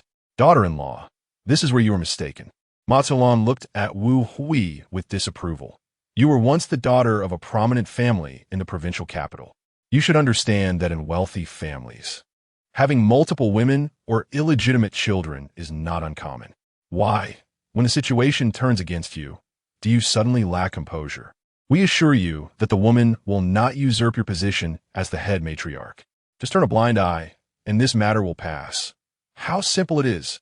Unbeknownst to them, Su Chen and Ma Sulan could not truly grasp the pain and suffering Wu Hui had endured in these circumstances. They were solely focused on Su Jun, Su Chuanda's legitimate son and their biological grandson, indifferent to Wu Hui's substantial grievances. Su Chen and the others were equally outraged, but felt helpless. From the elder's perspective, Su Jun, as Su Chuanda's illegitimate son, was still their grandson, fundamentally no different from Su Chen. Moreover, given the so-called prophecy from the master, the revelation that Su Jun was indeed the biological grandson only brought them greater joy. What do you intend to do now that matters have escalated to this extent? Su Chen narrowed his eyes, questioning Wu Hui with displeasure. You facilitated my marriage to Su Chuanda. When you sought to unite our families, you made numerous promises, including that Su Chuanda must sever ties with Li Haidang. Determined to confront the 3 Su family members, Wu Hui's stance grew resolute. Su Chuanda's actions have severely tarnished the reputation of the Wu family, and you must provide an explanation. Are you threatening me? Su Dachang's expression darkened.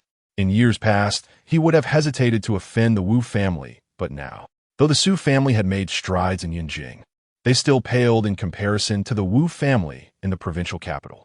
Do you truly believe I am threatening you? Wu Hui glared resentfully at Su Chuanda and his cohorts. If I do not receive a satisfactory resolution today, I will divorce Su Chuanda, take my daughter, and leave the Su family. The Wu family will employ every means at our disposal to crush the Su family until you are utterly destitute. Let's discuss this calmly. Do not act rashly. Su Chuanda panicked upon hearing her words. His continued concealment of the matters involving Li Haidang and Su Jun stemmed from his fear of the Wu family's influence. While the Su family in the provincial capital might disregard the Wu family, the Yunjing branch could not withstand their retaliation. Su Chuanda claimed that he would not mind starting anew with Li Haidang, even if it meant leaving with nothing. Yet, had he truly renounced wealth and status, he would not have spent years plotting for Su Jun to take control of the Su family. He would have openly declared his intentions to live with Li Haidang, and Su Jun and Li Haidang shared expressions of concern. Should the Wu family unleash their full wrath upon the Su family, it could spell disaster for the Yunjing branch, leaving them with nothing and rendering their years of effort in vain. Why are you so flustered, you worthless fool? Su Daqiang shot Su Chuanda a disapproving glance, turning his attention to Wu Hui with interest. What sort of resolution do you expect from me? I want their lives. Wu Hui gritted her teeth, pointing at Li Haidang and Su Jun. She loathed the pair, and while her disdain for Su Chuanda was palpable, she knew the old man would never turn against Su Chuanda. You've lost your mind. Who dares to harm my grandson?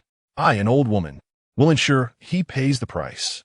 Ma Sulan immediately shielded Su Jun, glaring fiercely at Wu Hui. Silence. We live in a society governed by law. Do not resort to threats of violence.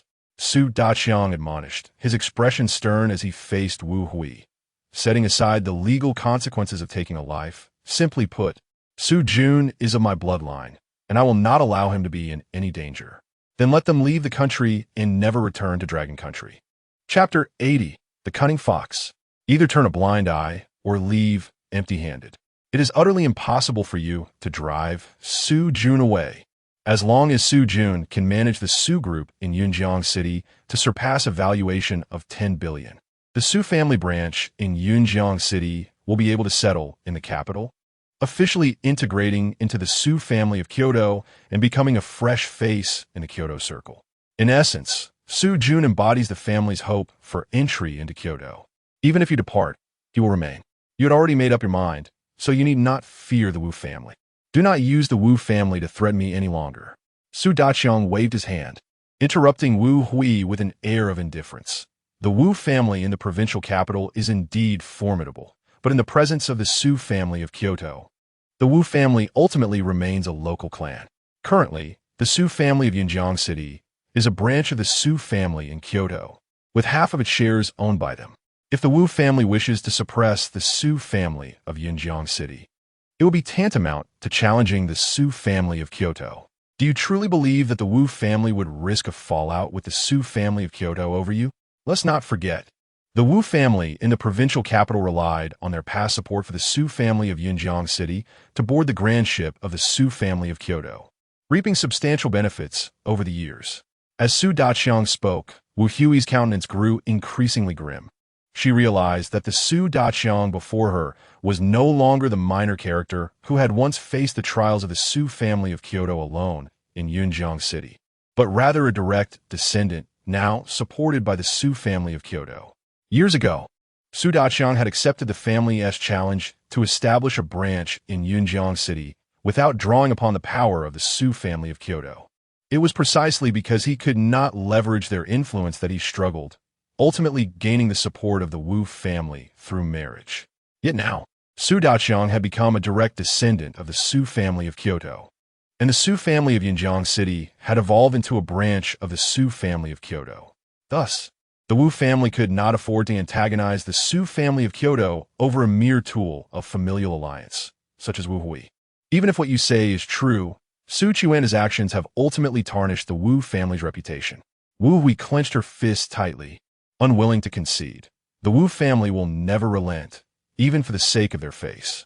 And what of it? Su Daqiang maintained his indifferent demeanor. The greatest assistance the Wu family provided to the Su family of Yinjiang City was a sum of 100 million, disguised as your dowry, along with some convoluted connections. However, none of these were counted as shares in the Su group, and the Wu family holds no direct ties to the Su group. The shares held by my son were notarized long before your marriage, not counted as shared property between you as a couple. Thus, your actual wealth within the Su family is quite limited. If you wish to divorce Chuanda, I shall offer you 200 million, half as repayment for the Wu family's past investment, and the other half for your share in the divorce settlement, fair and legal. So, you were prepared to burn bridges from the very beginning. Wu Hui rose abruptly, disbelief etched across her features. 100 million 3 decades ago is worth more than $1 billion today. And yet, Su Daqiang had dismissed the funds she brought as not qualifying for shares due to the Su family's control over the Su group. Furthermore, Su Daqiang had ensured that Su Chuan's shares were classified as premarital assets, indicating that he had been wary of Wu Hui from the outset. I know what you are thinking. You need not harbor such resentment. Su Daqiang smiled nonchalantly. You, personally, are merely a pawn in the contest between the Wu family of the provincial capital and the Su family of Kyoto. Although you have gained little, the Wu family has accrued benefits far exceeding their initial investment through their relationship with the Su family of Kyoto over the years. Do you still believe you are worthy of demanding the Wu family to retaliate against the Su family of Yunjiang City on your behalf? You and your family are nothing but wolves in sheep's clothing. Wu Hui trembled with rage, finally comprehending why Su Chuanda had behaved so atrociously. This was a case of the upper beams being crooked, leading to the lower beams being skewed as well. Among the Su sisters, only Su Shanqin grasped the intricate nuances, while others, unacquainted with business, wore expressions of bewilderment. Su Chuanda gazed at Su Daqiang with admiration and respect, realizing that wisdom comes with age. He had always feared the Wu family lurking behind Wu Hui, while the elder had long prepared for everything, proving to be the true cunning fox.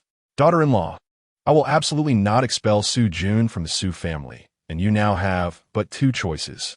After elucidating the stakes, Su Daqiang squinted and advised, you can either be magnanimous, accept their presence, and continue as the matriarch of the Su family, securing your livelihood, or you can divorce Chuanda, take your 200 million, and depart from the Su family. The choice is yours. You're going too far. This is utterly intolerable. Wu Hui could no longer contain her emotions, tears streaming down her face.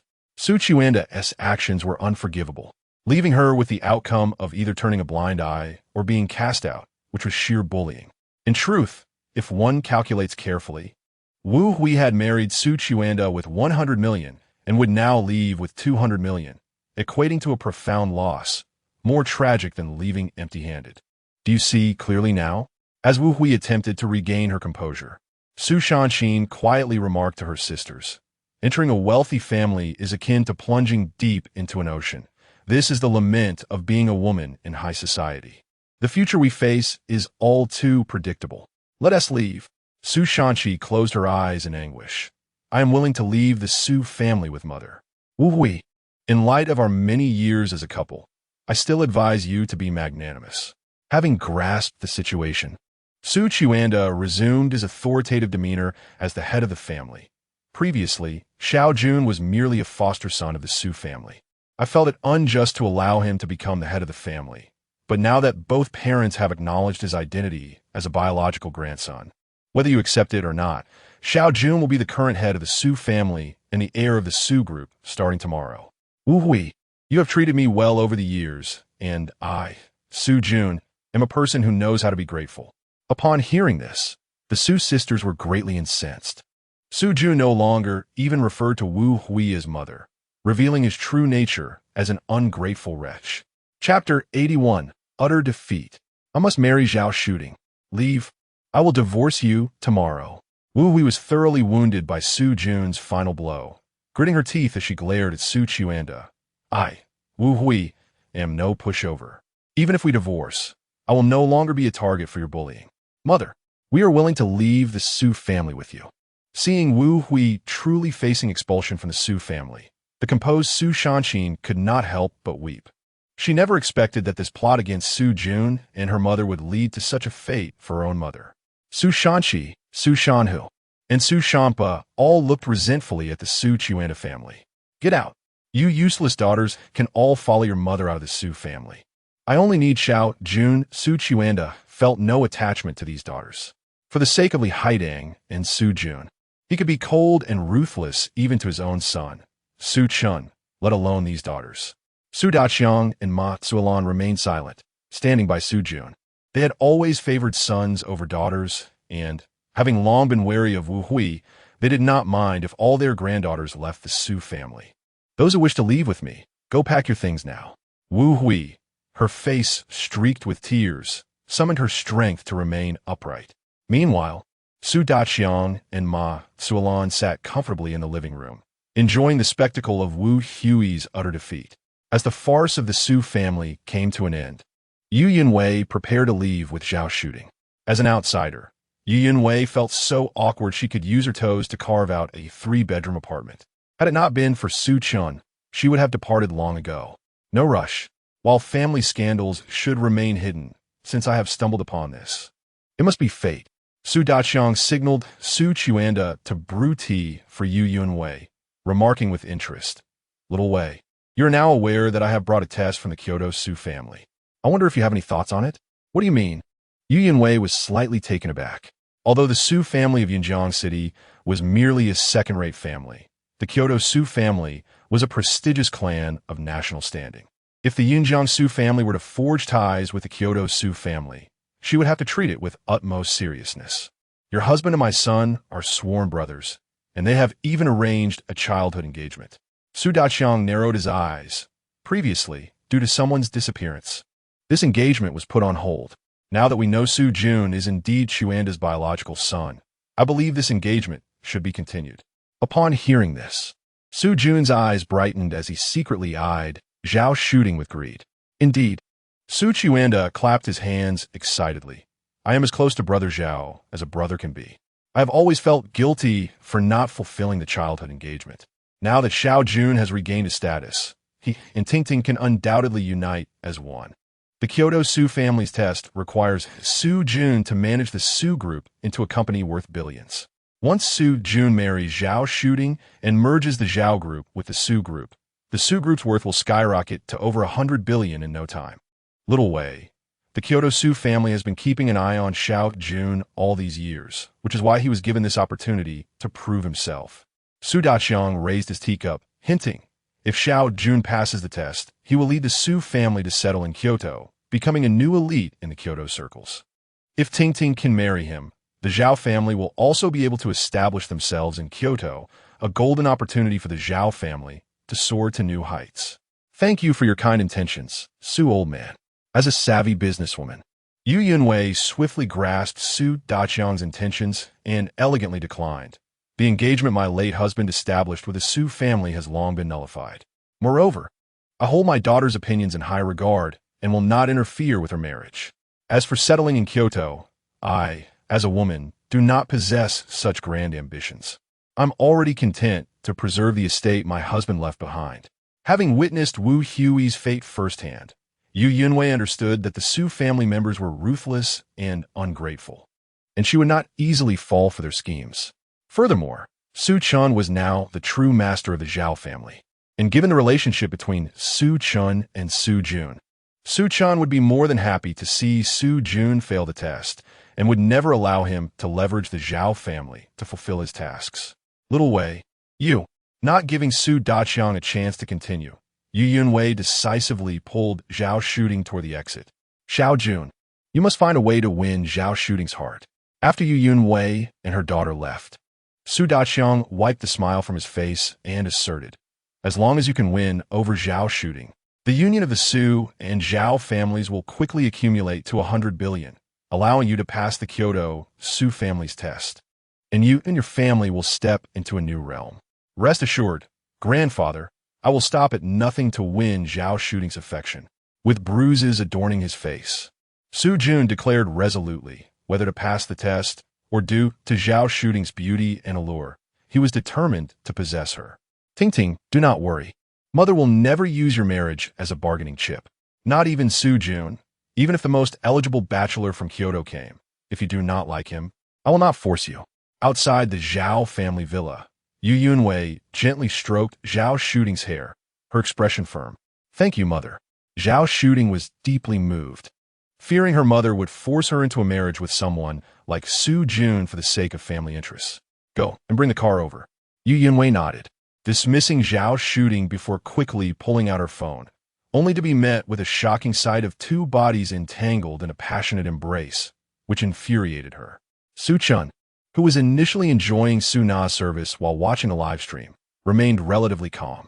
However, as Wu Hui and her daughters began to pack their things, and the farce reached its conclusion, Su Chen was provoked by Su Na, igniting a surge of desire that led him to abandon any last exchanges with Yu Yunwei, diving headfirst into chaos, leaving the video running.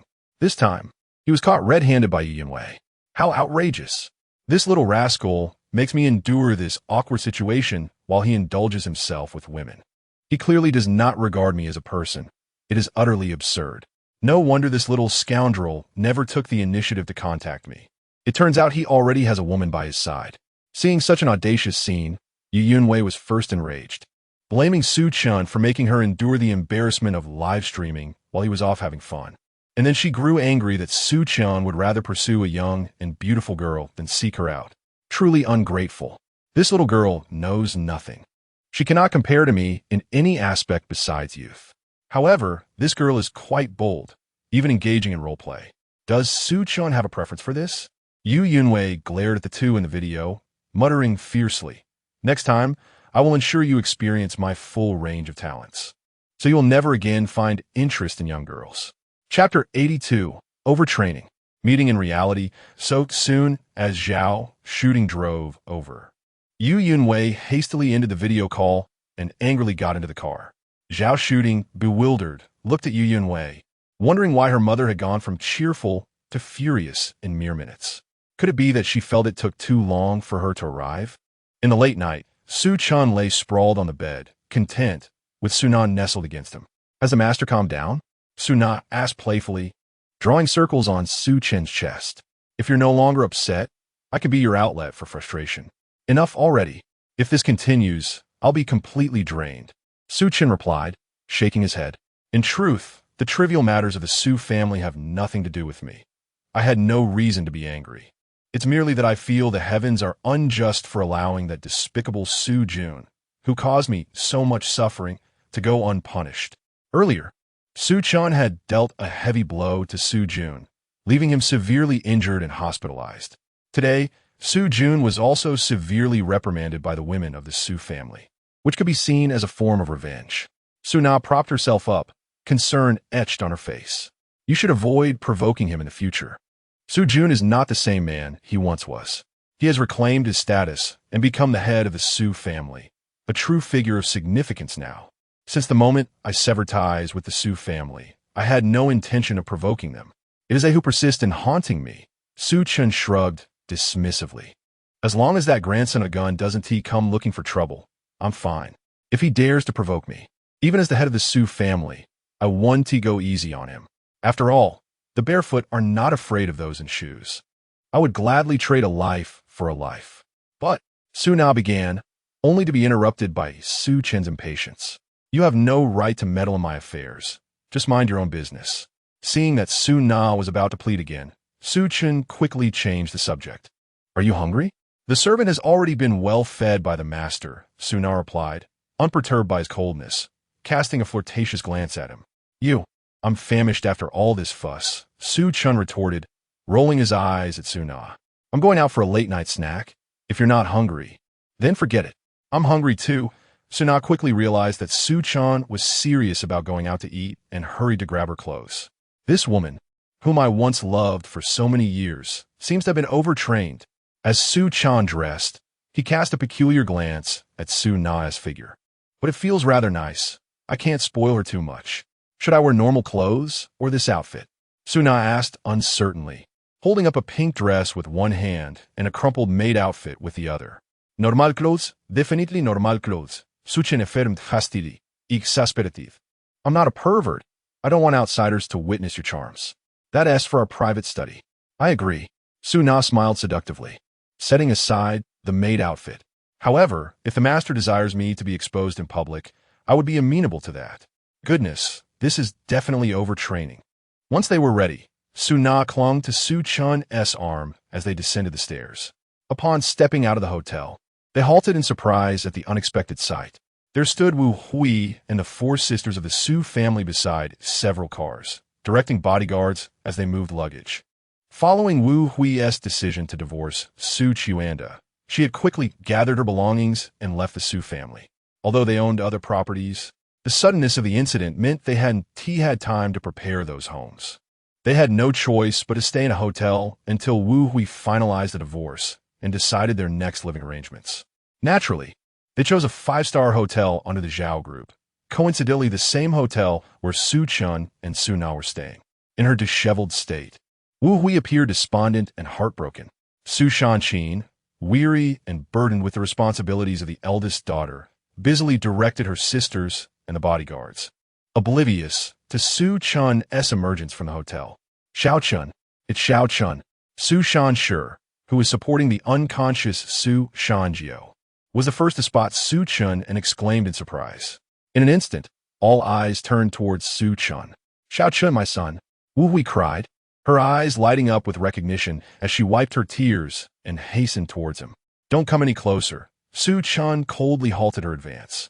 Ms. Wu, I have long severed our ties. Please refrain from calling me your son. After all, you previously stated that your son is only Su Junai. Wu Hui's body stiffened, realizing that she had no right to call Su Chen her son after everything she had done to him. She had indeed hurt him deeply for Su Jun's sake. Don't act like this, Xiao Chen. Su Shanqin organized her thoughts and interjected.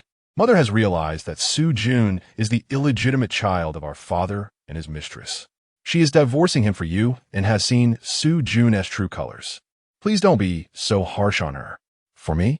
Su Chen couldn't help but show a look of disdain. Even now, Su Shanqin still sought to deceive him, unaware that he had already seen everything through the video. Wu Hui had brought this upon herself. Perhaps Wu Hui's decision to divorce stemmed partly from her concern for Su Chen, yet predominantly, it was due to her inability to accept Su Chuanda's actions. Yes, it was all Mother's fault. From now on, you are my only son, Wu Hui quickly insisted, gazing at Su Chen with hope. Please, grant me a chance for redemption and forgiveness. Chapter 83. She is more qualified to be my mother than you, I have told you. Do not call me your son again. Upon hearing these misunderstood words, Su Chen's expression turned frigid, and with disdain he retorted, You have no right to be my mother. The moment I severed ties with the Su family, I consider my mother to be dead. Do you truly hate me so much? Upon hearing Su Chen's heartless declaration, Wu Huiru felt as though struck by lightning, nearly collapsing as she gazed at him in despair. Do you believe I should not hate you? Su Chen looked at Wu Huiru, who seemed on the brink of collapse, with contempt. As a mother, you lost your child mere moments after birth. Is that not worthy of hatred? For so many years, you disregarded your missing son, choosing to treat an adopted child as a mere substitute. Can you not feel hatred for yourself? When your long-lost son returned, instead of seeking to mend the bond you severed, you prioritized the adopted child, showering him with affection while neglecting your own flesh and blood. Is that not deserving of contempt? When forced to choose between your biological son and the adopted one, you cast your own son out of your home, uttering countless heartless words. Is that not hateful? Now that you have discovered that the adopted child you cherished for so long is actually your husband's illegitimate son with his mistress, only then do you remember your biological son. Where were you before this? I find you not only detestable, but also pitiable and laughable. Each of Su Chen's words pierced like daggers into Wu Huiru's heart, rendering her increasingly pale and forcing her to confront the enormity of her past mistakes and the profound harm she had inflicted upon her biological son. I was wrong. I am no better than a beast. Faced with Su Chen's verbal onslaught, Wu Huiru could not retort, collapsing into Su Shanqin's embrace, weeping uncontrollably. Su Sanqin, Su Shanhu, and Su Shanpa felt deep sympathy for their mother, yet when they recalled the pain Wu Huiru had caused Su Chen, they could only silently weep, devoid of any inclination to defend her. As individuals who had long endured guilt and self-reproach, the three sisters were all too familiar with Su Chen's current coldness. They understood that enduring the backlash of their past errors was a process Wu Huiru needed to experience, and as daughters, they felt powerless to assist her. Enough, Su Chen. While her sisters could remain indifferent, Su Shanqin, as the eldest, could not allow the situation to deteriorate further. Supporting the trembling, tear-streaked Wu Huiru, she implored Su Chen. Regardless of her transgressions, she is still your biological mother, who carried you for 10 months. No matter her faults, she ultimately gave you life. You cannot be this cruel. Oh, has moral coercion begun? Su Chen regarded Su Shanqin with a hint of amusement, gesturing towards Wu Huiru. If she can be so heartless towards me, I can certainly repay her in kind, for she never regarded me as her son from the very beginning. Su Shanqin, among the Su sisters, you are the one I find most irksome, though I shall not elaborate on the reasons. However, the degree of my disdain for Mrs. Wu far surpasses yours, for you are merely my blood-related elder sister, and we have never lived together. I can comprehend your lack of affection towards me. Yet, Mrs. Wu, as my biological mother, could treat her own son in such a manner. I simply cannot fathom it. If her heart has always belonged solely to Su Jun, then why should I care for her at all? Faced with Su Chen's questions, laden with boundless hatred, Su Shanqin opened her mouth but could find no words. The other sisters lowered their heads, unable to meet Su Chen's gaze. They might have reasons to favor Su Jun, but Wu Huiru's treatment of her biological son was utterly indefensible, leaving even her daughters unable to justify her actions.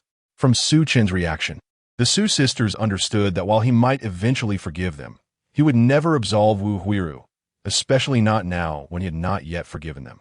Su Chen, I know you hate me. I acknowledge my wrongdoings and will find a way to make amends and seek your forgiveness. Heartbroken, Wu Huiru gazed at Su Chen, her voice choked with emotion. Regardless, I am still your biological mother, and one day you will understand. Cut out. Nonsense about being a mother. Su Chen interrupted disdainfully, suddenly wrapping his arms around Su Na, brazenly resting his hand upon her chest. I have never tasted your milk. In that regard, she is far more qualified to be my mother. At this point, Su Chen looked down at Su Na and asked, Don't you agree, mother? The moment those words left his lips, everyone present was stunned into silence, caught off guard by his audacious words in such a tense atmosphere. Su Na, who had not intended to involve herself in the matters between Su Chen and the others, felt her face flush with embarrassment as she obediently played along, whispering, If you say so, then it is true, my good son. Ha! Mothers are indeed wonderful. Let's take my son out for a late-night snack. Su Chen laughed heartily, striding away with Su Na, no longer casting a glance at Wu Huiru and the others. My son. Wu Huiru bit her lip in agony, suppressing her cries. The realization that Su Chen would rather call another woman mother than forgive her, his biological mother, was a harrowing blow. Su Chen and the others watched Su Chen's retreating figure with complex expressions, tears flowing helplessly from their eyes. Su Chen's final remark was not only minimally damaging, but also deeply insulting, striking at the very core of their hearts. Once they entered the hotel suite, Wu Huiru immediately locked herself in the bedroom. The Su sisters sat in the living room, their faces etched with worry and helplessness, soon hearing exaggerated wails from the bedroom, more dramatic than the cries of a slaughtered pig. After enduring so many blows in a single day, Wu Huiru finally broke down. What shall we do next? With red-rimmed eyes, Su Shanqi anxiously looked at Su Shanqi. We all have our own careers and can support ourselves away from the Su family. But you have always worked at Su's group.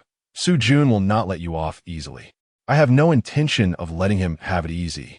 Su Shanqi's expression was stoic as she clenched her fists tightly. I have dedicated my entire heart and soul to managing Su's group since I was 18. I cannot so easily hand it over to Su Jun. In the coming days, you all must stay close to Mother and ensure she does not do anything foolish. While I prepare to confront Su Jun, he will not easily take over Su's group. Although she had been unaware of Su Jun's true identity before, she had long been wary of him. Given the current turmoil, she planned to take action to ensure Su Jun would be ousted from the picture, but alas. Chapter 84. The Headache of Su Shanjiao. Who is Su Chen after all? Stay here tonight with Mom. I have other matters to attend to.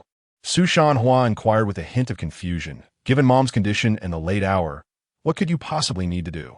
Don't mind her, Su Shanqi said, her expression a mix of concern and complexity as she gazed at Su Shanshu's departing figure. Xiao Wu is likely planning to wait at the hotel entrance for Xiao Chun. I shall join as well. Upon hearing this, Su Shanhua instinctively rose, unwilling to miss the rare opportunity to meet Su Chen. Do not complicate matters further. We have a significant predicament at hand. Su Shanqi wearily rubbed her temples, her gaze troubled as it fell upon the unconscious Su Shanjiao sprawled on the sofa. Xiao Lu shares the closest relationship with Su Jun among us, and I cannot predict how she might react upon awakening, so I need you to keep an eye on her. Both Su Shanqi and Su Shanhua shared her exasperation, casting worried glances at Su Shanjiao. Fortunately, Xiao Lu fainted earlier. Otherwise, with her fiery temperament and simplistic mindset, I shudder to think of the reckless decisions she might make. Su Shanqi lamented, her brow furrowed. Even now, once she realizes our parents are divorcing, we cannot foresee her choice. Based on my understanding of her feelings for Su Jun, she will likely choose to remain with the Su family. If that occurs, there is nothing we can do. She is of age and entitled to her own choices. Regardless, I intend to leave the Su family with Mother. Su Sanhua declared resolutely. Given that Su Chen refuses to forgive Mother, she has only us remaining, while Father has Su Jun and that vixen to keep him company. Su Shanqi and Su Shanhua echoed similar sentiments, their past indebtedness to Su Chen ensuring that a peaceful coexistence with Su Jun was an impossibility. Furthermore, the thought of that interloper invading their family only compounded their distress. Let us take a moment to rest while Xiao Lu remains unconscious and Mother requires time to accept the reality, Su Shanqi suggested, leaning back against the sofa in fatigue. There are numerous matters to address in the next couple of days. Just thinking about it gives me a headache. Exchanging glances, Su Shanqi and Su Shanhua settled into rest, though none could find solace in sleep. Aside from the youthful Su Shanhua, who could easily doze off anywhere, the others spent a restless night, burdened by joy and sorrow alike. Su Na lamented the exorbitant cost of the presidential suite, while Su Chen, having completed his business, was indifferent to the expense, assured that Yu Yunwei would foot the bill without concern for waste. Why are you all still here and not out enjoying yourselves on this Saturday? Upon entering the dormitory, Su Chen noticed his 3 roommates engaged in a game of cards under the lamp's glow. Boss, I mentioned I'd reimburse you and your wife for this month's outings. Are you trying to save me money by staying in? Shurdanai grinned. Just think of us as your thrifty companions. Well, Su Chen's lips moved. Words caught in his throat. It appeared he and Su Na were in the same predicament. It seemed men were all cut from the same cloth. Tang Lei looked at Su Chen in confusion. What notice? With the third semester underway, we are entering the internship season, Tang Lei replied, rolling his eyes at Su Chen. The school has announced that on Monday, they will collect information on students' internship placements. If we cannot secure placements ourselves, we will have to accept the school's arrangements. Upon receiving this notice, many were preoccupied with finding opportunities, leaving them little inclination to indulge in leisure. Lu Jia, cigarette in mouth, grumbled, "My girlfriend is solely focused on finding a good internship and refuses to accompany me. There is no need to fret. We can simply follow the school's arrangements." Su Chen replied nonchalantly as he pulled up a chair. "The school will ensure we graduate, right?" "You're being overly simplistic," Tang Lei stated earnestly. While following the school's arrangements guarantees graduation, securing a permanent position at an internship site is akin to climbing a mountain. Typically, our school's interns are assigned to the first, second, or third hospitals affiliated with the medical university. Although the internship fulfills graduation requirements, only a scant few can transition to permanent positions. And for those of us in traditional Chinese medicine, the chances are nearly non-existent. It's merely a formality to complete our education. Is that so? Have you all found suitable internship placements? Su Chen inquired with newfound curiosity. It's not that easy. Sure Denai shook his head in frustration. With so many universities in Yunjian City entering graduation season at once, every company is overwhelmed with applicants. The competition is fierce. I plan to follow the school's guidance and then take the civil service exam. I'll also adhere to the school's arrangements. Obtaining my diploma is my priority, and I intend to pursue graduate studies, Lu Jia added in agreement. And what about you, third brother? Su Chen asked with concern, directing his attention to Tang Lei. Tang Lei grinned, the most affluent among them, showing no signs of worry. No wonder you all have the leisure to play cards. It seems you already have plans in place. Su Chen rolled his eyes in exasperation, having initially considered offering to help his roommates find opportunities.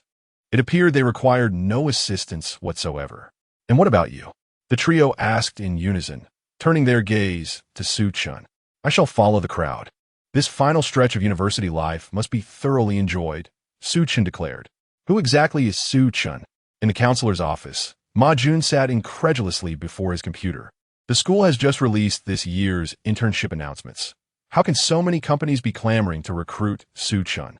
This defies logic. Chapter 85. Wu Hui seeks help from her elder brother, only to face harsh criticism. As the internship season commenced, the medical university announced its internship placements, prompting several prestigious corporations to extend invitations for Su Chen to join their ranks as an intern.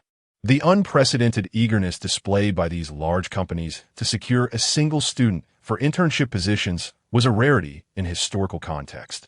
Typically, these organizations held little regard for interns, relegating universities to merely assign students to long-standing partners with scant opportunities for placement elsewhere.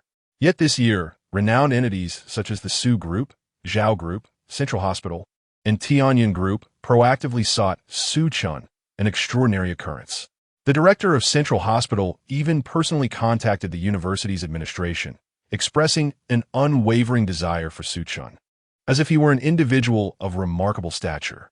Moreover, Tianyin Group, a mysterious and formidable presence in Yunjiang City, which usually set its recruitment threshold at postgraduate qualifications, also sought to enlist Su Chen as an intern, leaving Ma Jun perplexed about the allure Su Chen possessed.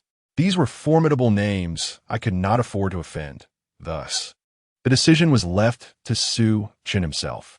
After perusing the requests from several companies, Ma Jun reluctantly shut his laptop.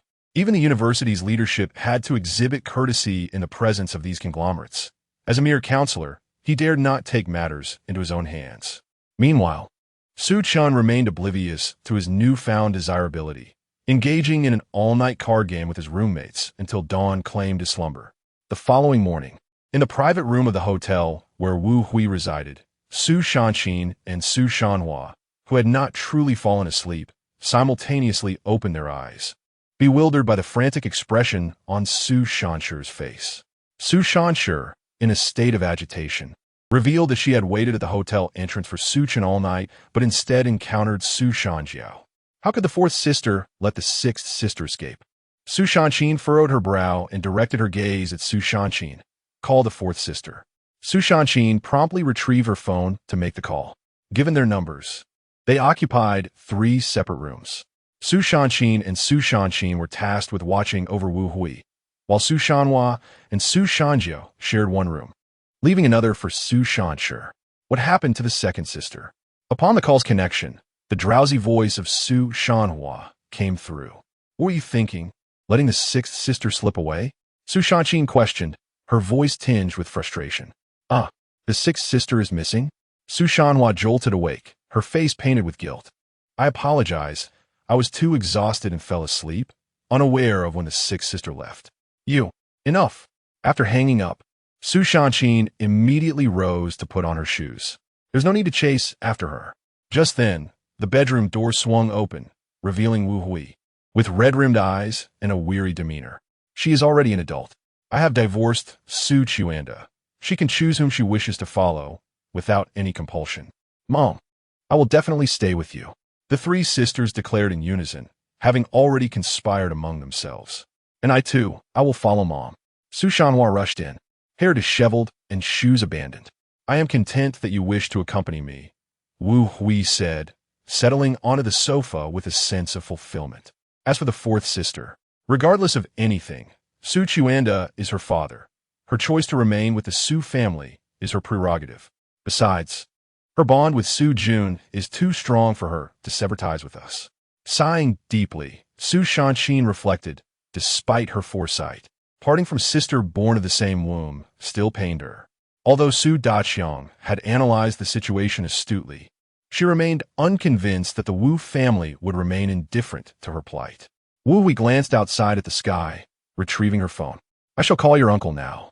The Su sisters fell silent, eagerly anticipating that the Wu family would take a stand on Wu Hui's behalf.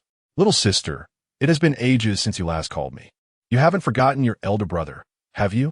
Upon connection, a deep and resonant male voice greeted Wu Hui, radiating warmth. The caller was her elder brother, Wu Jun, the head of the Wu family in the provincial capital. Elder brother, you must stand by my side. Upon hearing her brother's voice, Wu Hui burst into tears. What has transpired? The moment Wu Jun heard his sister weep, his tone turned grave. Has Su Chen been mistreating you? Ugh. That wretched Su Chen has not only bullied me, but has also trampled the Wu family's dignity into the ground. Wu Hui cried. Her heart shattered as she recounted the events leading to her despair. Such outrageous behavior. This is intolerable. After hearing Wu Hui's account, Wu Jun's anger flared. From the onset of his sister's marriage to Su Chen, he had been keeping a mistress and had even forced Wu Hui to raise his illegitimate child, showing utter disregard for the Wu family's honor. Brother, you must help me. Wu Hui pleaded, her tone pitiful, yet Wu Jun fell silent. Though filled with rage, Wu Jun, as the patriarch of a family managing assets worth hundreds of billions, was not one to act out of emotion. Brother, why are you silent? You truly are a fool. Wu Jun suddenly erupted in anger. When our parents named you Wu Hui, they hoped you would be wise, yet you have proven to be utterly foolish, devoid of any discernment. Brother, why are you scolding me? Wu Hui lamented, feeling deeply aggrieved. You deserve to be reprimanded. Wu Jun expressed his disappointment. You have lived with Su Chen for nearly 30 years without recognizing his true nature. Not only did you fail to notice his infidelities, but you also allowed him to bring his illegitimate child into your home, treating that wretched Su Jun as if he were your own son. For someone of your age, how could you have been so naive? I too was deceived. Now I have lost my husband, my family is in ruins, and even my own son, Su Chen, no longer acknowledges me. I might as well be dead. As Wu Jun's rebuke resonated, Wu Hui's sobs grew more profound. She understood the gravity of her misjudgments, having hoped for her brother's comfort and support, only to receive a more piercing critique. Chapter 86. The Attitude of the Wu Family. Ultimately, merely a pawn, you still remember that Su Chen is your own son. Now that the situation has escalated, you only think to find me. What can I do? If I were in Su Chen's place, I would have severed ties with you not after 3 years, but even 3 months of such actions. Even if Su Jun is merely an adopted child of the Su family, You should not treat your biological son so harshly for someone with no blood relation. What on earth are you thinking? Dear uncle, please calm down. My mother has realized her mistakes, so do not hold them against her. Witnessing her mother rendered speechless and weeping, Su Chen felt a pang of compassion and attempted to mediate. However, it is too late for her to recognize her errors. Wu Jun remained exceedingly stern. And you foolish girls, if your mother lacks sense, why do you follow suit in such folly? Su Chen is your own biological brother. After years of separation, you should cherish him instead of favoring Su Jun, which is disheartening indeed. Su Chen's expression stiffened, and the others hung their heads in shame, taken aback by their uncle's vehement outburst. After allowing Wu Jun to vent for 5 minutes, Wu Hui finally ceased her tears, pitifully pleading, "My marriage to Su Chen was also for the sake of a family alliance. Given the current turmoil, you cannot just watch as my sister is bullied. Can you? Please do not bring up the matter of alliances again."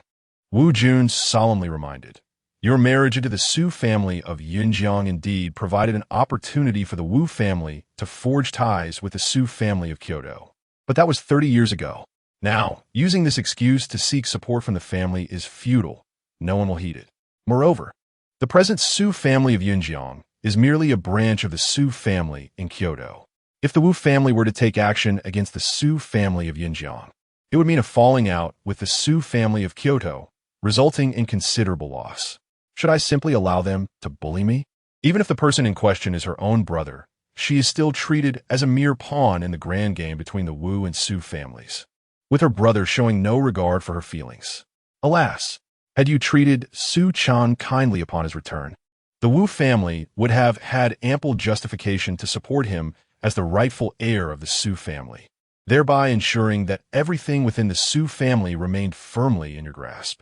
It is only reasonable and lawful for an uncle to support his own nephew.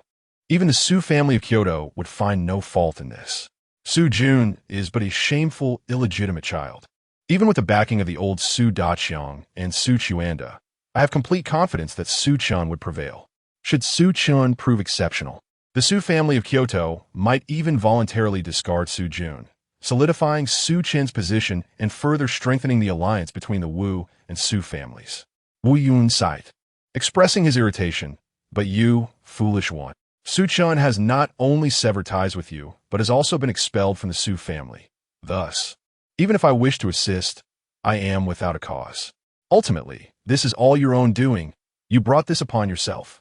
Upon hearing Wu Jun's words, Wu Hui became acutely aware of how egregiously mistaken she had been, consumed by regret and sorrow to the point of breathlessness. Clutching her chest, as she felt overwhelmed with despair, Su Chen and the others felt a deeper sense of remorse, even if Su Jun were not Su Chuan's adopted son. Their actions, in light of Wu Jun's analysis, appeared exceedingly foolish. Had they treated Su Chen as Wu Jun suggested, even if Su Jun were the illegitimate child of Su Chen, matters would not have reached such a dismal state. At the very least, the Wu family would have had justifiable grounds to support Su Chen and Wu Hui, but now it has come to this, little sister. You can only pay the price for your own foolishness. The Su father and son cannot simply offer me, the eldest daughter of the Su family, 200 million to dismiss me. Although the shares held by Su Chen in the Su group are considered premarital property, the dividends and other income he has accrued over the years are shared marital assets. Not to mention, the 1 billion you initially brought with you is also your premarital property, and compounded over the years, it is certainly worth much more than this. Is this truly the end? Wu Hui inquired, filled with unwillingness. She wished to eliminate that illegitimate child and the vixen to bring down the Su group. To see Su Chen face retribution, yet it appeared impossible. I will handle the remaining matters directly with the Su family of Kyoto. Given how Su Chen has tarnished the Wu family's reputation, the Su family of Kyoto, wishing to avoid conflict, will likely concede some benefits to the Wu family. Wu Jun hesitated momentarily, responding candidly. This, too, is the foundation for you and your mother to secure your standing within the Wu family. I hope you can understand. Upon realizing Wu Hui's grievances, despite his immense anger, Wu Jun, as the head of a prominent family, instinctively thought to leverage this situation for the family's gain. In Wu Jun's eyes, The Su family of Yinjiang was inconsequential, yet this incident could provide him with a reason to demand compensation from the Su family of Kyoto. Thus, the grievances and humiliations suffered by Wu Hui would be compensated to the Wu family in other ways. This is the nature of interactions between large families. Family interests will always supersede personal gains or losses. Wu Hui had no choice but to accept reality. After ending the call, she found herself unable to suppress her tears. She regretted not treating Su Chen with the kindness he deserved, or else she would not have ended up in such a predicament. Li Haidang was Su Chuanda's first love. They had been together during their university years in Kyoto. Wu Hui wiped her tears, feeling disinterested as she remarked, "The Li family, to which Li Haidang belongs, was once a prestigious family in Jiangdong province, and Su Chuanda had moved to Jiangdong to develop for the sake of Li Haidang. Su Daqiang also valued the Li family's influence in the provincial city, which led him to accept the Su family's venture into Yunjiang City. However, the Li family later faced tremendous upheaval and fell from grace, leaving Su Daqiang and Su Chuanda with almost no chance of passing the family test without their support." Chapter 87. Without your potions, I shall conquer you directly. Subsequently, my grandfather urged my father to pursue you, facilitating a union with the Wu family to fulfill his assessment. Upon hearing Wu Hui's half-told tale, Su Chen, a writer, immediately connected it to the ensuing events, perplexed. But the issue remains, how could my mother, as the esteemed young lady of the Wu family, knowingly accept my father given the dire circumstances of the Su family back then? Alas, I can only lament my youthful naivety, captivated by beauty. Wu Hui sighed in regret. Su Chuanda hailed from a prestigious family in the capital. In his youth, he possessed an extraordinary demeanor, eloquence, and a striking appearance reminiscent of the gallant Pan and otherwise. How could all of you sisters be so remarkably beautiful? I can only blame my own blindness, deceived by Su Chuanda's handsome facade and honeyed words, mistakenly believing that rescuing the Su family from peril would evoke his gratitude and sincerity. Little did I expect that Su Chuanda, that scoundrel, was hopelessly infatuated, albeit with someone other than me. Even as the Li family fell into decline, he sacrificed his own marriage to save the Su family, remaining steadfastly devoted to that wretched Li Haitang. Now, I finally grasp why he showed no empathy for my suffering during childbirth, insisting on a child each year while allowing me a mere 10 months of recuperation, affording him ample time to indulge with that vixen. Upon hearing these tales, the Su sisters sighed in resignation. Su Chuanda was merciless and cold-hearted towards Wu Hui, yet profoundly devoted to Li Haitang. I wish to see Xiao Chun. Do you think that would be permissible? Wu Hui asked the Su sisters with hopeful eyes. Perhaps it would be wiser to wait. Su Shanqin shook her head bitterly. You witnessed Xiao Chen's demeanor last night. He currently harbors a deep disdain for us, and a meeting would only lead to mutual discomfort. Indeed, we should first address our own matters before seeking Xiao Chen's forgiveness. Su Shanqi, Su Shanhua, and Su Shanshi quickly echoed her sentiments. They had all experienced Su Chen's callousness firsthand, and kneeling before him would yield no results. Taking advantage of the weekend, I shall reach out to my contacts within the Su group. I'll prepare a property in my name for our new home. While Wu Hui and her mother busily prepared, Su Chen lay soundly asleep in his dormitory. As the sun rose high, Su Chen's phone rang. Before he could answer, Sherdinai and others were already grumbling about the disturbance. That rascal, after all I've done for you, not a single word of acknowledgement? How outrageous. It's nearly noon, and you're still in bed? Yu Yun Wei, slightly taken aback, remarked. The entire Su family is in turmoil, unable to sleep through the night. Yet you manage to slumber so peacefully. How heartless. The affairs of the Su family do not concern me. I am merely an observer. Su Chen yawned, indifferent, and shrugged. What of Su Jun's intent to collaborate with the Zhao family to pass the Su family scrutiny? Do you not care? Upon hearing this, Su Chen instantly awoke, sitting up with urgency. That cannot be allowed. Presently, Su Chen is the master of the Zhao family, though he would not provoke Su Jun. He cannot tolerate Su Jun's aspirations for wealth through the Zhao family. I knew you still cared. Yu Yinwei smiled triumphantly. Come visit my home. I have matters to discuss with you face to face. Is it necessary to discuss Su Jun in person? Su Chen furrowed his brow. While Yu Yunwei's proposition was tempting, their age difference concerned him, fearing he might lose control and tarnish the reputation of their past encounter. Oof. Last time we met, you were too busy enjoying yourself to delete the video in my presence. I wish to discuss that matter. Yu Yunwei huffed, resolutely stating, I want you to delete that video in front of me, lest it be leaked in the future. Su Chen moved his lips, feeling speechless. I intended to delete the video during our last encounter, but you distracted me so thoroughly that I lost sight of the task. How is it now my fault? Very well. I shall visit, and we can also discuss the Su family matters. Su Chen agreed without further thought. An hour later, Su Chen arrived at the entrance of the Zhao family villa, gazing at the three-story standalone house with a complex expression, reminiscing about how he was once ensnared here by Yu Yunwei's design. As he entered the villa's grand hall, he spotted Yu Yunwei, donned in an apron, bustling about in the kitchen. Please take a seat. There is just one last dish to complete. With a figure that could rival a celestial being, her silhouette was utterly enchanting. Observing Yu Yunwei's form, Su Chen couldn't help but feel an urge. Truly, she lives up to her name, Yu Yunwei, exuding charm.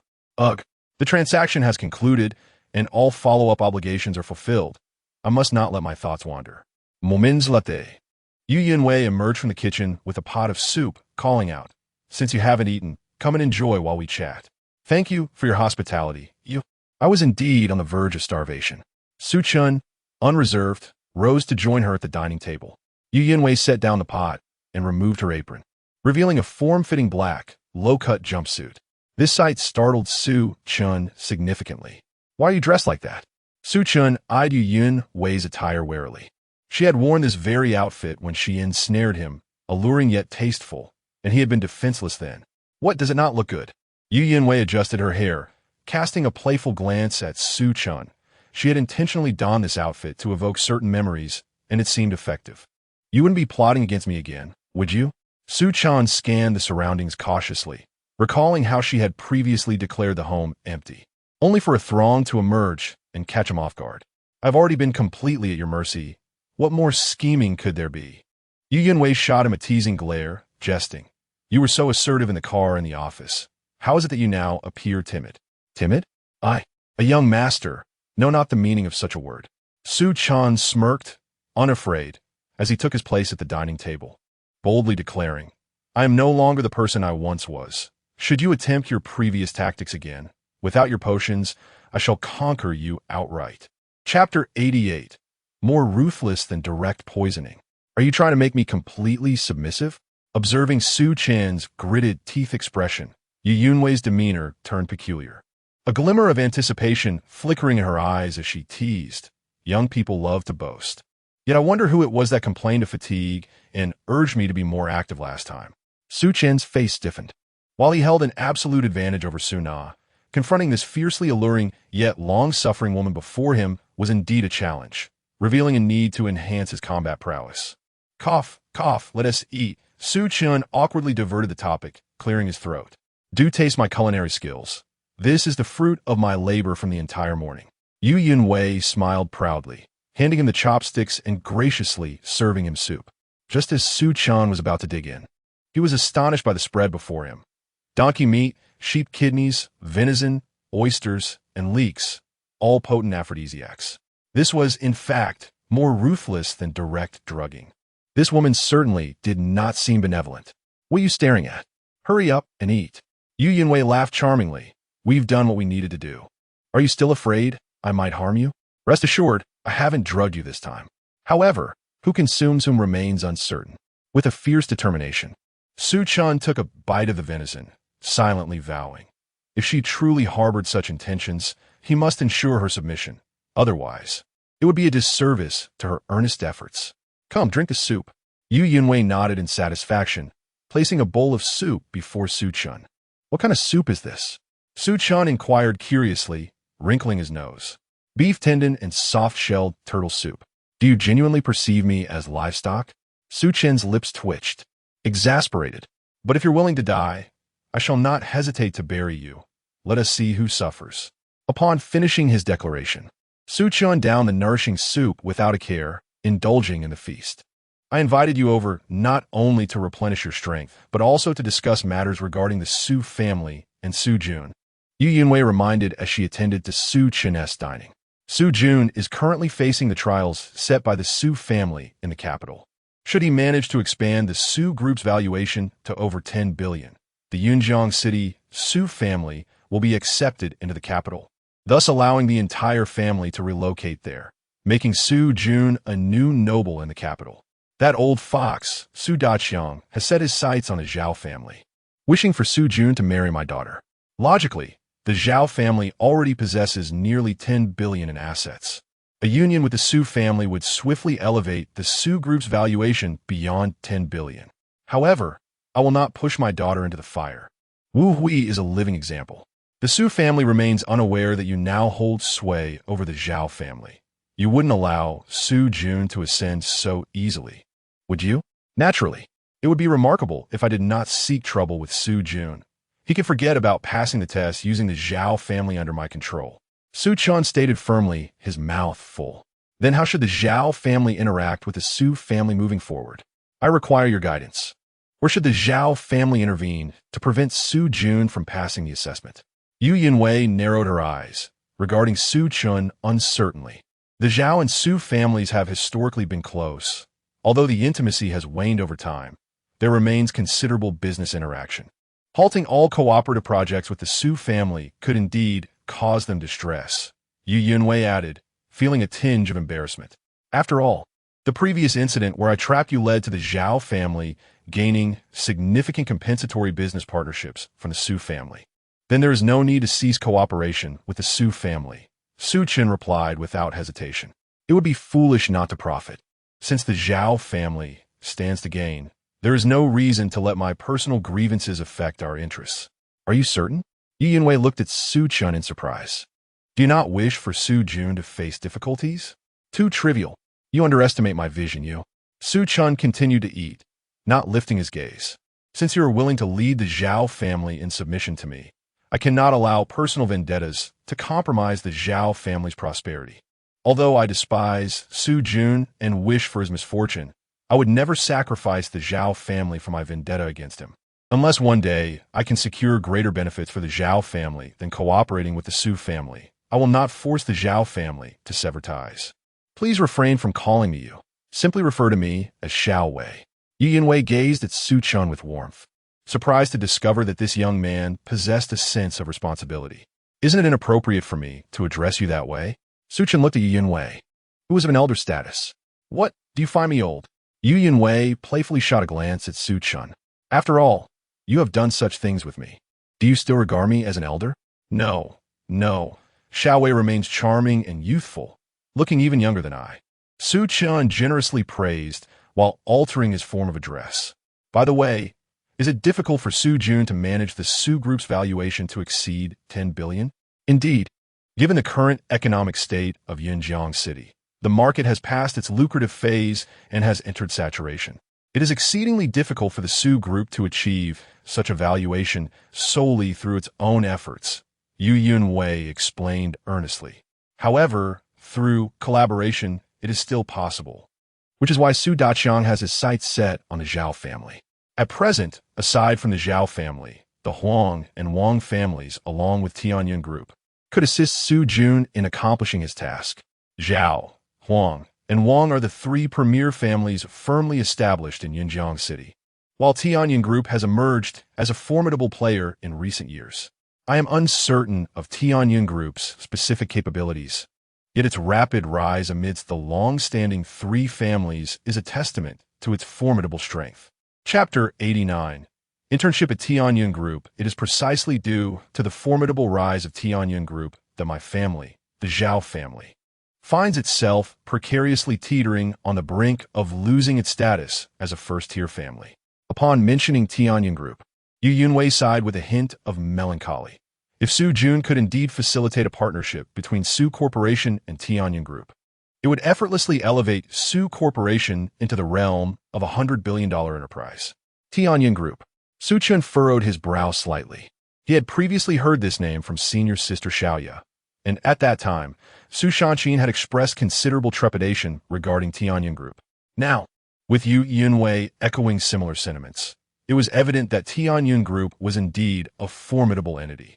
I shall seize the opportunity to learn more about this Tianyun Group. At the very least, I must ensure that the Zhao family does not falter under my stewardship. Noticing Yu Yunwei's concern, Su Chen stated earnestly, "Although I am unaware of the precise relationship between senior sister Xiaoye and Tianyun Group, I sense she could provide valuable insights about them.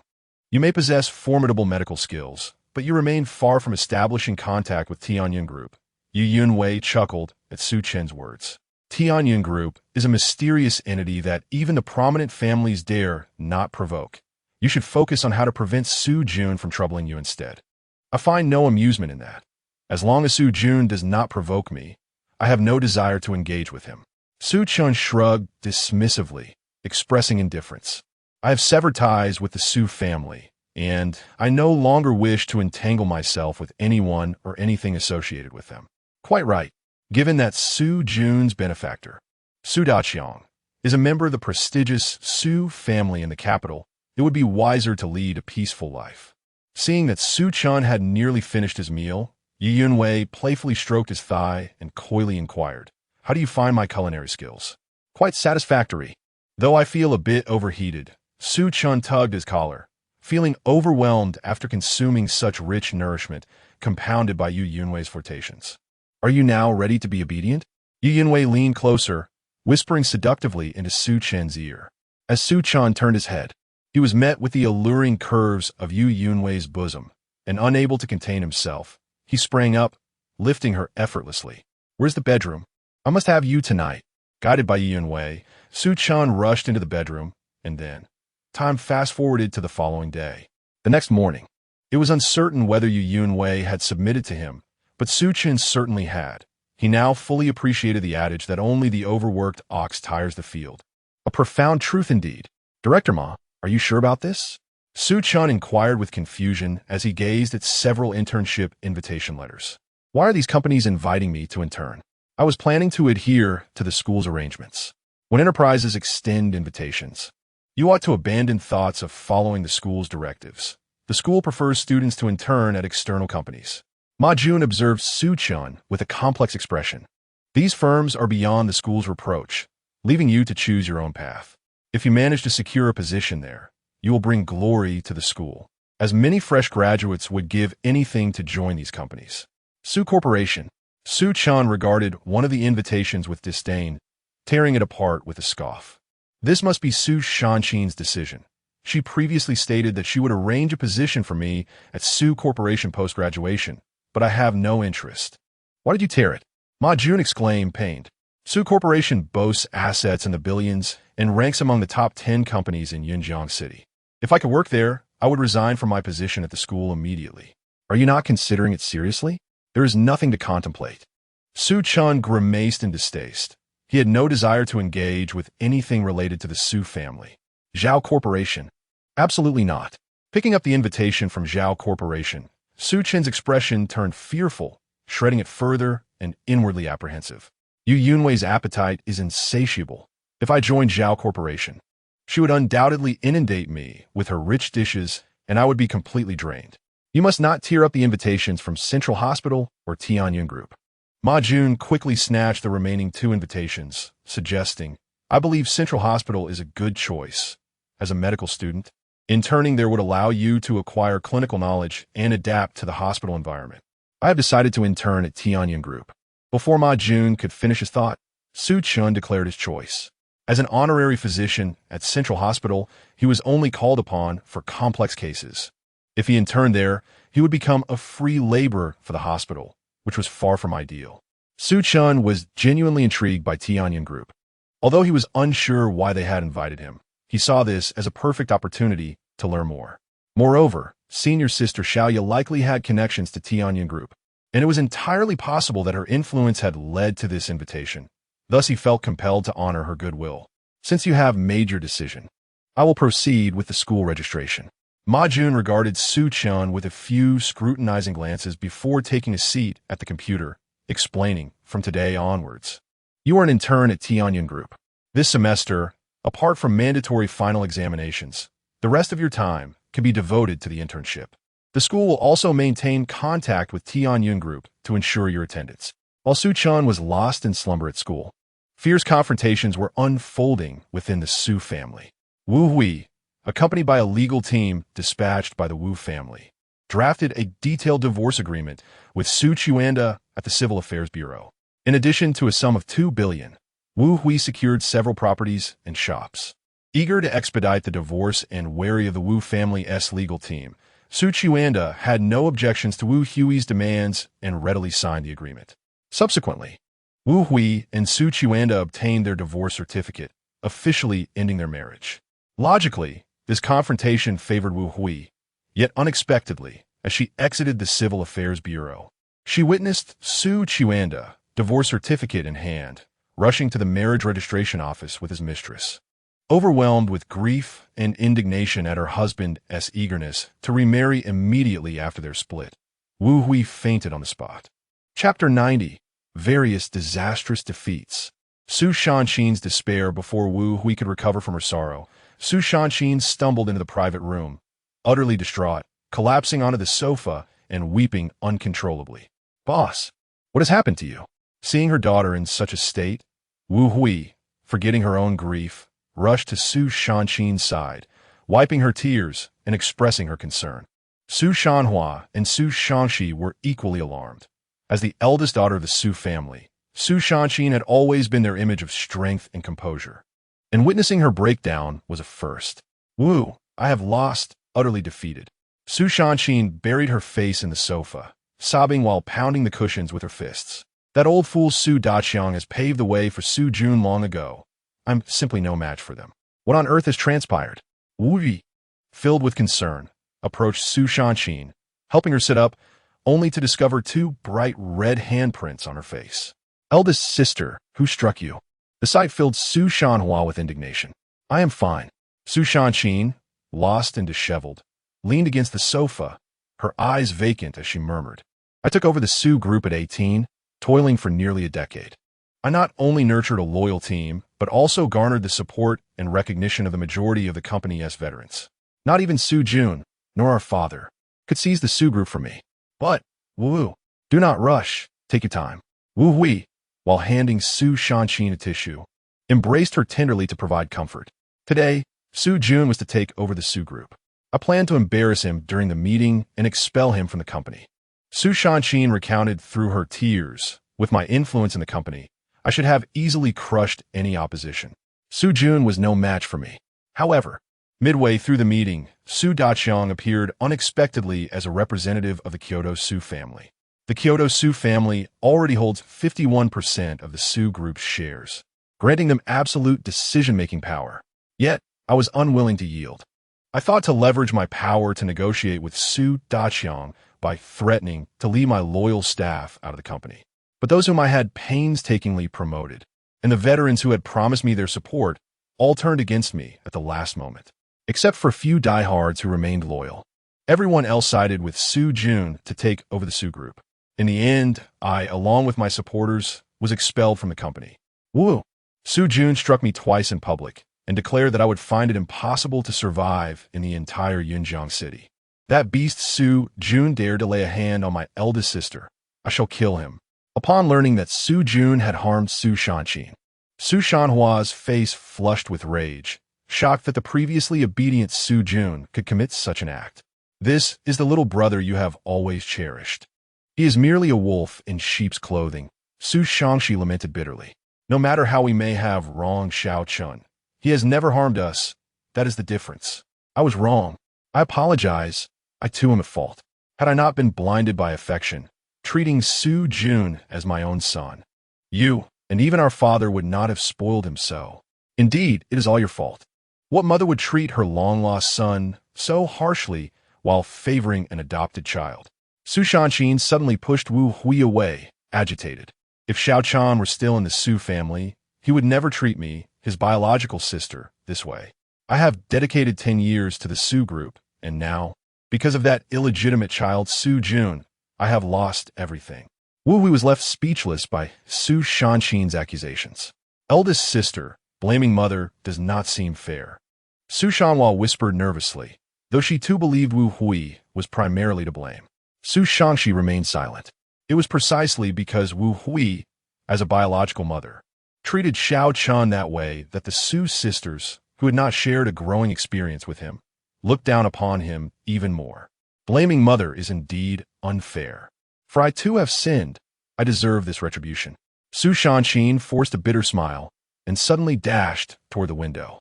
Oh no, eldest sister is going to jump. Wu Hui and Su Shanhua were momentarily stunned, while Su Shangxi's expression changed drastically, and she rushed forward. Just as Su Shangxin opened the window to leap, Su Shangxi managed to catch her, bringing her down to the ground. Eldest sister, you cannot do something so foolish.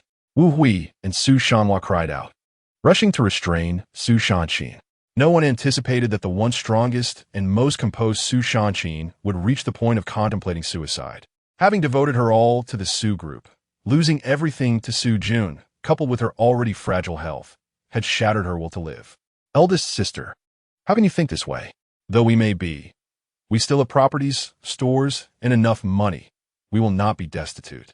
Wu Hui, tears streaming down her face, consoled her while patting Su Shangxin's back. Su Shanhua and Su Shangxi held Su Shangxin, who looked like a ghost, her eyes devoid of life. They understood that Su Shangxin's extreme reaction stemmed not from a lack of resources, but from a collapse of her mental fortitude, unable to accept the harsh reality. Xiao Chen. We still have Xiao Chen. As Su Shangxin's faith in life dwindled, Su Shangxi suddenly exclaimed, eldest sister, you have wronged Xiao Chen in so many ways. If you were to die like this, you would never have the chance to atone for your mistakes. Do you wish to leave this world burdened with guilt? Xiao Chen. Wu. Hearing her brother's name, Su Shangxin buried her face in the carpet and sobbed. She was acutely aware of the injustices Xiao Chen faced in the Su family and the various traps laid by Su Jun against him. Yet she had remained oblivious to it all. Her current plight felt like poetic justice, especially recalling how Xiao Chen had knelt in supplication for her medicine, while she... Achu. Xiao Chen stood at the entrance of the central hospital, sneezing repeatedly.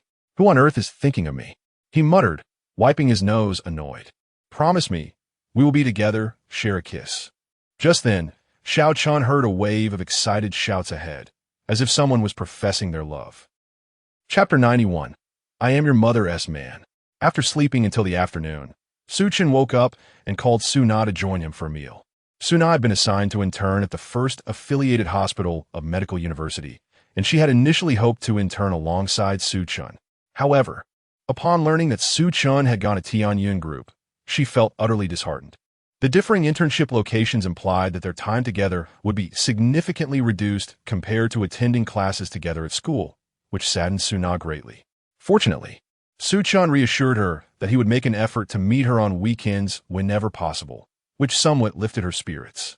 After finishing their meal, Su Chen contemplated the busy schedule that awaited him with the commencement of his internship the following day. Seizing the remaining time, he decided to visit the elderly Yun at the hospital. Upon arriving, he stumbled upon a grand confession of love, which instantly piqued his interest. It appeared to be a wealthy heir courting a beautiful doctor at the hospital, and the spectacle was quite impressive. As he approached the gathering of over 100 onlookers, Su Chen was taken aback to discover that it was none other than Su Jun proclaiming his love to Zhao Shooting. What a small world it was. Clad in an expensive black suit and white shirt, Su Jun held a large bouquet of roses in his left arm and a dazzling diamond ring in his right hand, standing on a heart-shaped arrangement of rose petals. With an expression of sincerity, he professed his feelings to Zhao Shooting. Zhao Shooting, however, stood there with a look of helplessness and disdain, having been tricked into coming down while caring for her brother. Now, she was cornered by Su Jun and unable to escape the throngs of spectators. Ting Ting, I have loved you for a long time. Back when I was merely a foster son of the Su family, I felt unworthy of you and kept my feelings hidden. Hoping that one day I could be worthy of your love, Su Jun declared earnestly, despite his bruised face still showing signs of a recent altercation. Now, I have reclaimed my rightful status as the heir of the Su family and have become the president of Su Group. I finally have the confidence to express my love for you. Please, agree to marry me. The crowd gasped in admiration, impressed by the handsome suitor's efforts for the woman he cherished. It turned out that he was the newly appointed president of the Su Group. an affluent conglomerate worth billions. Such ambition and youth made him the ideal match for countless young women. If it were me, I would have readily accepted his proposal.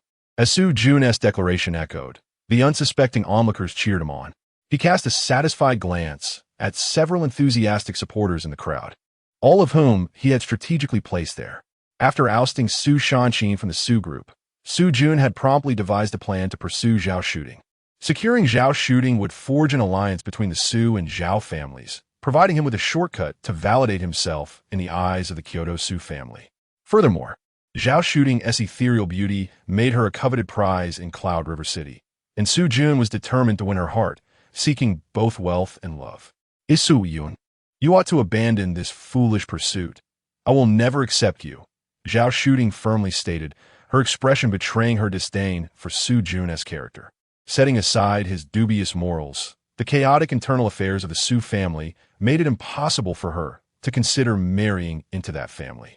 Moreover, she was well aware that Su Jun's intentions were to leverage the Zhao family to fulfill the Kyoto Su family's expectations of him. She would not be foolish enough to be used in such a manner. Ting, do not be so heartless. Our families have been friends for generations, and we have a pre-existing engagement. I am not coercing you with this engagement. I merely wish for you to see my genuine feelings, Su Jun declared. Disregarding Zhao Shooting's rejection, he raised his voice. I only hope that you will willingly marry me, feeling my sincerity.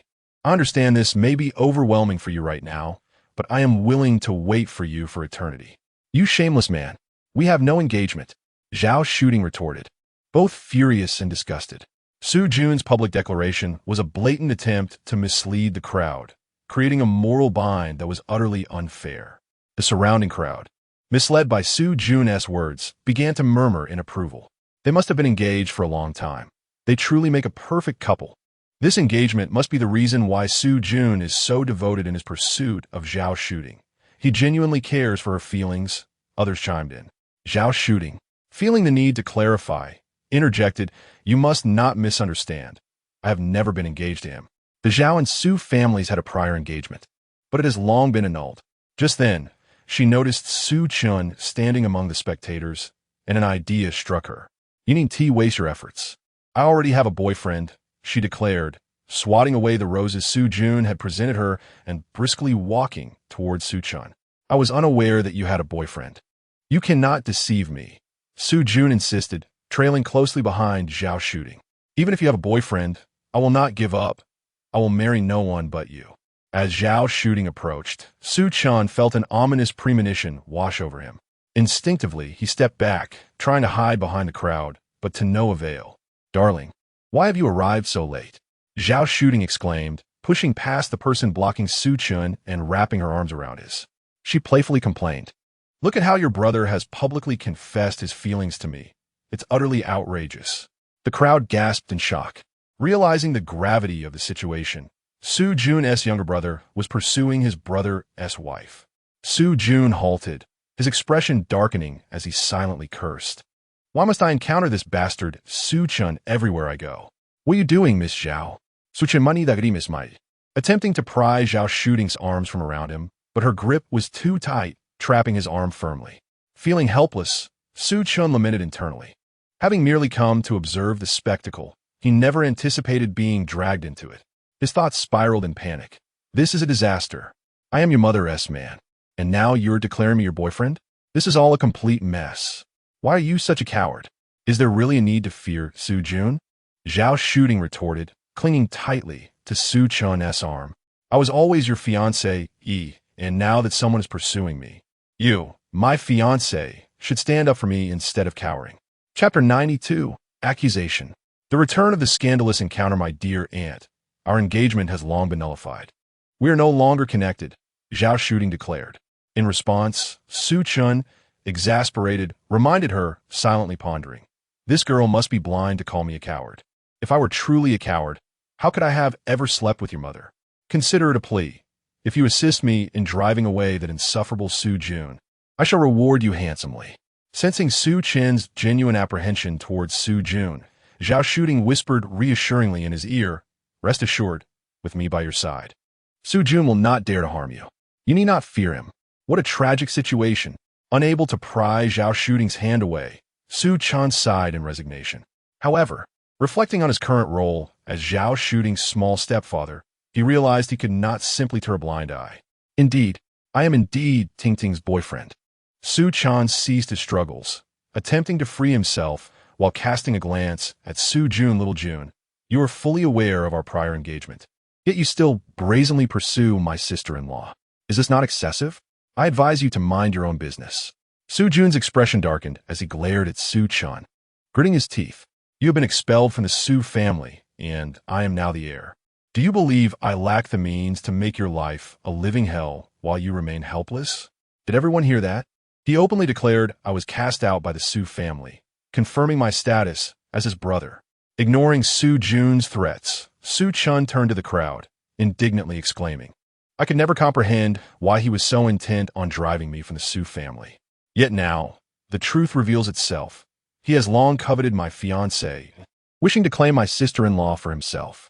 Little June, we are brothers. Can our bond truly be overshadowed by a mere woman? At this juncture, Su Chen feigned tears, lamenting the absence of any actual tears. Had you simply conveyed your affection for your sister-in-law, I, as your brother, might have relinquished her to you, considering we are not yet formally wed. But how could you concoct schemes to usurp my sister-in-law and orchestrate my expulsion from the Su family? It truly pains my heart. Oh my, I had previously heard rumors of Su Chen's expulsion from the Su family, but I never imagined it stemmed from such treachery. The crowd gasped in disbelief. The revelation of a brother harming another for the sake of a sister-in-law eliciting outrage. Indeed, history has shown us that figures like Li Er and Yang Guang have committed similar acts after eliminating their brothers. Yet it is shocking to witness such barbarity in our time, one onlooker remarked. This young master Su Jun appears genteel, yet harbors such vile inclinations. Humanity has surely deteriorated. As Su Chen displayed his profound indignation, the bystanders, reveling in the unfolding drama, shifted their ire toward Su Jun.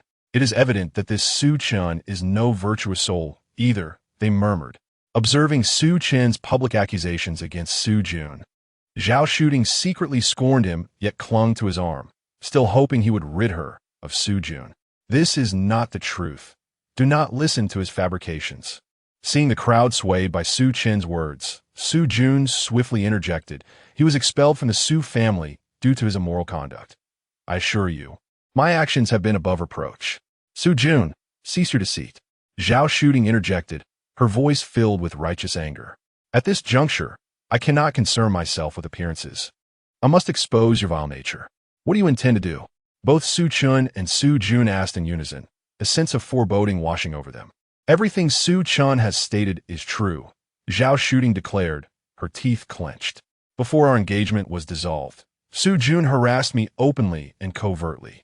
He claimed he would ensure Su Chen's expulsion from the Su family, intending to claim me for himself, even stating that nothing is better than dumplings and nothing more enjoyable than a sister-in-law. To my horror, he even attempted to assault me, nearly tarnishing my purity. Good heavens! Su Chen and Su Jun stared at Zhao Shooting in disbelief, astonished by her fierce resolve. Su Jun's face turned ashen as he pointed at Zhao Shooting, struggling to suppress his fury, finally understanding Su Chen's previous feelings of injustice. It seems not all families are created equal. Just as Yu Yunwei sacrificed her own reputation to slander me, Zhao Shooting now seeks to malign Su Jun. Truly, they are mother and daughter. Meanwhile, Su Chen wore a wary expression, mentally vowing to distance himself from the Zhao family women, who clearly lacked any moral boundaries. The thought that such a morally reprehensible individual could be the heir of the Su family was alarming. Surely, the Su family was doomed. As Zhao Shooting revealed her innocence, vindicating herself against Su Jun's predatory behavior, the crowd was filled with righteous indignation. Had it not been for Su Jun's status, many would likely have rushed to uphold justice. You all. Su Jun's face flushed with rage as he pointed at Zhao Shooting and Su Chen, ultimately locking his gaze on Su Chen. You dare interfere in my affairs? I have already been expelled from the Su family, yet you still wish to lay claim to my fiancée, your sister-in-law. How can you accuse me of meddling? Su Chen de Blaid, feigning innocence. I will not harm Ting Ting, but as a castaway from the Su family, you dare challenge me. and I shall ensure you face the consequences." With a menacing glint in his eyes, Su Chen signaled to a few individuals in the crowd before advancing toward Su Chen. Whispering harshly, "I had no intention of letting you off the hook. I simply planned to wait for the right moment to deal with you. But now that you have overstepped, I shall." Before he could finish, Su Chen delivered a swift kick to Su Jun's groin, reminiscent of a notorious encounter. After the strike, Su Chen regarded Su Jun with disdain, mocking, "If you intend to engage in a fight, must you utter so many meaningless words? You have only yourself to blame." Caught off guard by Su Chen's sudden and audacious assault, Su Jun was left reeling in pain, dropping the flowers and ring he held, collapsing to the ground with anguished cries. That was indeed a brutal strike.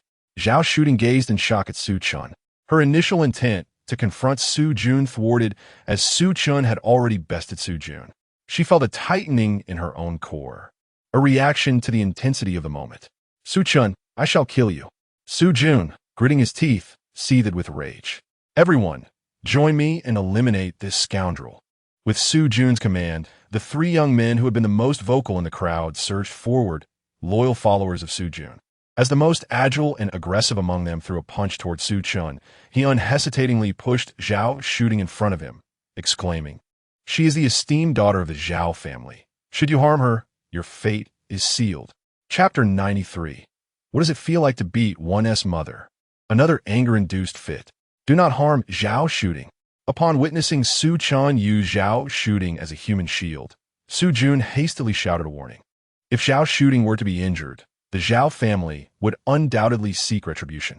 Shameless, one of the attackers, who had charged to the forefront, cursed as he reluctantly withdrew his fist, fearful of harming Zhao Shooting.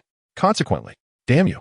In that instant, as one young man was about to strike, Su Chen unexpectedly lunged from behind Zhao Shooting, delivering a swift kick to the young man's groin. A pained howl erupted from the youth, reminiscent of a slaughtered pig, as he momentarily soared into the air before collapsing to the ground, hands clutching his injured area, trembling uncontrollably. After neutralizing one opponent, Su Chen deftly tossed Zhao Shooting toward two other advancing youths. The pair, terrified of injuring Zhao Shooting, instinctively sidestepped her, resulting in utilizing Zhao Shooting as cover. Su Chen seized the opportunity amidst the confusion, landing a kick to one young man's groin while simultaneously poking the other in the eye. The two writhed in agony on the ground. Once Zhao Shooting regained her balance, she felt a whirlwind of dizziness and, in a fit of rage, shouted at Su Chen, "You scoundrel! How dare you use me, a woman, as a shield? Are you even a man?" Zhao Shooting could scarcely believe that Su Chen would employ her, a vulnerable woman, as a protective barrier. Is this what man does? What can I say? It's unfair for me to take on three alone. Su Chen shrugged nonchalantly. Harboring a smirk, "Your mother knows best whether I am a man. I have no desire to explain myself to you. You shameless rogue. Using a woman as a shield is too." With the pain slightly subsiding, Su Jun managed to rise with a wide stance, fuming and ready to unleash a barrage of insults. Smack! Before Su Jun could finish his tirade, Su Chen raised his hand, striking him down once more. "You, the vile creature who seduced my sister-in-law, have no right to scold me. Witnesses can attest that you initiated the assault and incited others against me. I acted in self-defense. We can all testify that you, the one who tried to seduce my sister-in-law, brought this upon yourself. It serves you right to be taught a lesson. Just for your attempt to seduce her, I was inclined to strike you. For individuals ganging up on one, only to be countered, how dare you boast about it? You mindless fools actually believe their nonsense." As Su Jun realized he had become the target of scorn while being beaten, he nearly choked on his fury, finally comprehending the anguish Su Chen had endured when wrongfully accused. "Now you understand the feeling of being unjustly accused, do you?" A cold smile gracing his lips. "Don't think you're the only one skilled in tea arts. I, too, possess the experience, and I am no less adept than you. You have severed ties with the Su family. Why meddle in affairs that do not concern you?" Su Jun glared at Su Chen through gritted teeth, wishing to confront him, if not for the pain below. "You mentioned seeking vengeance. What is wrong with me making you uncomfortable now?" Su Chen smiled at Su Jun. "If murder were not a crime and there were no consequences, I would certainly end your life today." Though Su Chen appeared jovial, Su Jun sensed a deep-seated animosity and murderous intent emanating from him. He knew that if consequences did not exist, Su Chen would indeed kill him. Do not act recklessly. We are both sons of the Su family, and I am now the president of the Su group and head of the Su family. Su Jun forced himself to remain calm, threatening, if you dare do anything foolish. My father and grandparents will ensure you face repercussions. I heard you gave your mother a severe beating before reclaiming your identity. What does it feel like to strike your own mother? Ignoring Su Jun's threat, Su Chen inquired with genuine curiosity. I must admit, you are indeed more formidable than I. I have harbored such hatred for Wu Hui, but never contemplated violence against her. Yet you managed to do such a thing to your own mother. Impressive. You, Su Jun, initially believing Su Chen to be ignorant of the family's affairs, found himself utterly humiliated and speechless upon hearing the mention of the incident involving his mother. His anger boiling over to the point of spitting blood. With such a fragile psyche, you wish to compete with me? Pathetic. Su Chen mockingly patted Su Jun's face a few times before standing up. Well done, dear. Zhao Shooting excitedly rushed over, wrapping her arms around Su Chen once more. Though her opinion of him remained unfavorable, witnessing Su Jun's severe punishment and subsequent fury brought her immense satisfaction. In light of our brotherhood, I shall overlook your attempt to seduce my sister-in-law, Su Chen remarked, casting a sidelong glance at Su Jun as he surveyed the onlookers. If this matter escalates, I ask that you bear witness. I acted in self-defense. This is the nature of the onlookers. They revel in the spectacle, but shy away when genuine involvement is required. I know you have longed for revenge, but I advise you not to provoke me. Otherwise, I may disregard the consequences. For I fear nothing when I have nothing to lose. After delivering a chilling warning to Su Jun, Su Chen turned to leave. Su Chen, you will pay for this many times over, Su Jun vowed, filled with resentment as he watched Su Chen's retreating figure. Even though Su Chen had severed ties with the Su family, he swore that he would make Su Chen's life a living hell. Now that the eldest lady is no longer present, can you release me? Once they were alone, Su Chen halted, casting an annoyed glance at Zhao Shooting, who still clung to his arm, feeling an inexplicable sensation within him. Truly, the mother and daughter possess remarkable figures. Though Zhao Shooting may not be as voluptuous as Yi Yunwei, she is undoubtedly more toned and elastic, each possessing their own allure. If not for dealing with that annoying Su Jun, I wouldn't care for this at all. Unaware of Su Chen's true thoughts, Zhao Shooting promptly released him, disdainfully scoffing. The Su family members are all vile creatures. Are you a dog? You turn on a dime. Su Chen stared at the disgusted Zhao Shooting, realizing the phrase burning bridges could have been coined for her. Do not think that helping me once erases your previous crimes. I will never forgive you for disrespecting my mother, Zhao Shooting stated firmly, her eyes filled with contempt. I have no expectation of your forgiveness. Su Chen nervously rubbed his nose, aware that Zhao Shooting still lingered on the incident involving Yi Yunwei, oblivious to the fact that his relationship with Yi Yunwei had long transcended that level. Zhao Shooting pulled out her phone, impatiently demanding, enough with the pleasantries. Just tell me how much you need me to pay you for this. Chapter 94. This young lady will absolutely not take a liking to you, forget it. After all, I have had my differences with Su Jun. Helping you while also giving Su Jun a lesson is a fair trade. I shall not accept your reward. Seeing Zhao Shooting's intention to offer him a reward, Su Chen smiled and waved his hand dismissively. Given the relationship between Yi Yunwei and Su Chen, he had no need for Zhao Shooting's money, especially when he could take the opportunity to teach Su Jun a lesson. He found joy in it. Su Chen, you wouldn't have ulterior motives towards me, would you? Zhao Shooting asked, her gaze wary as she scrutinized him. How could I have ulterior motives if I refuse your money? Su Chen replied, momentarily taken aback, his expression one of confusion. Don't think I am unaware of your little schemes, Zhao Shooting retorted, putting away her phone with a cold smirk. With my exquisite beauty and status as the eldest daughter of the Zhao family. No, you must be thinking that since we had a previous engagement, helping me this time would spark my affection towards you. I advise you to abandon any such delusions. I will never take a liking to you. You are rather full of yourself. Su Chen gazed at Zhao Shooting in disbelief. How narcissistic could a woman be to assume such things? He had never spoken to her in any disrespectful manner. Stop pretending. I'm all too familiar with the thoughts of men like you, Zhao Shooting said haughtily as she adjusted her hair, her pride evident. Even if the engagement between the Zhao and Su families has been dissolved, I would never look at you, regardless.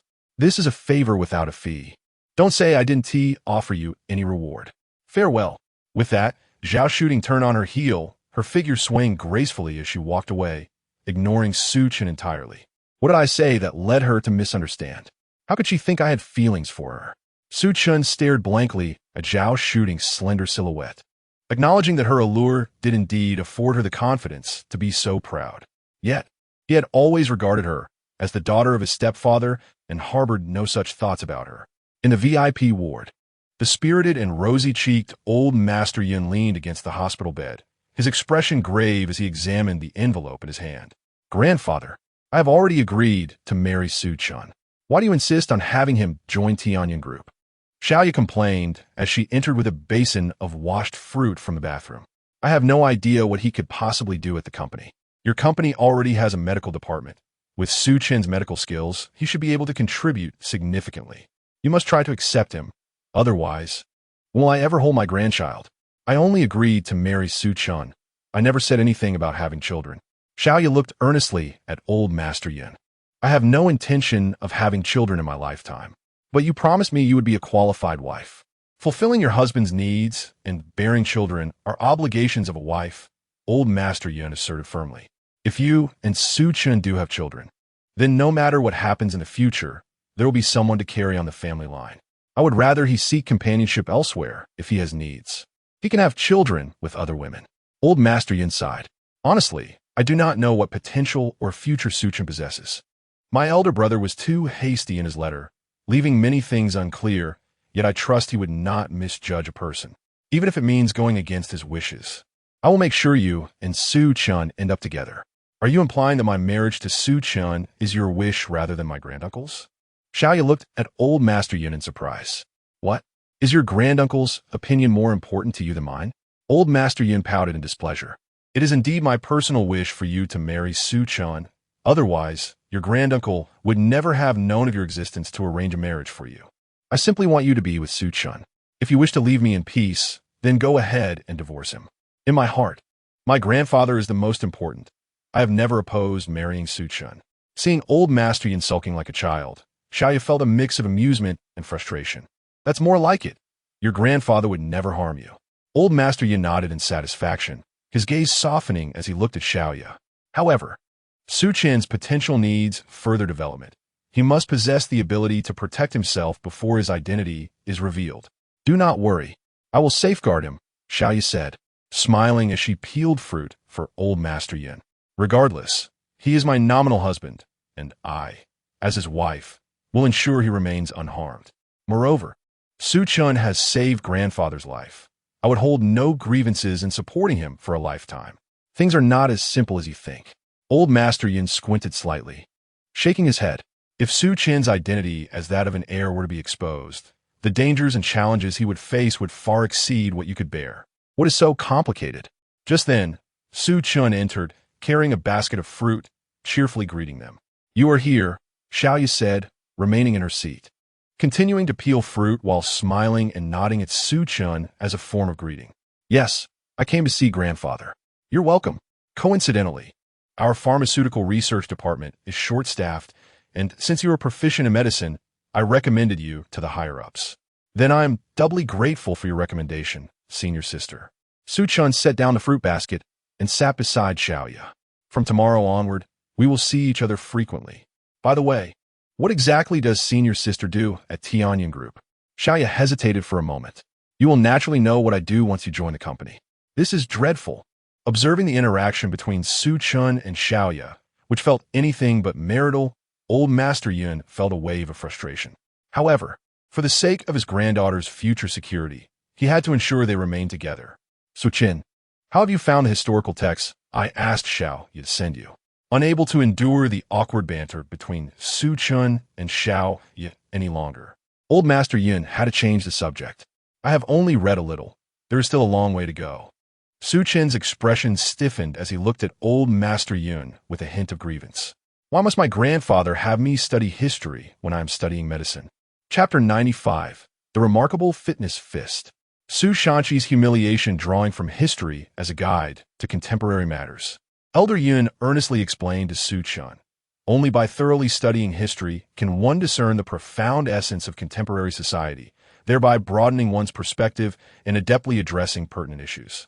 Your ancestral roots aren't from Shandong, are they?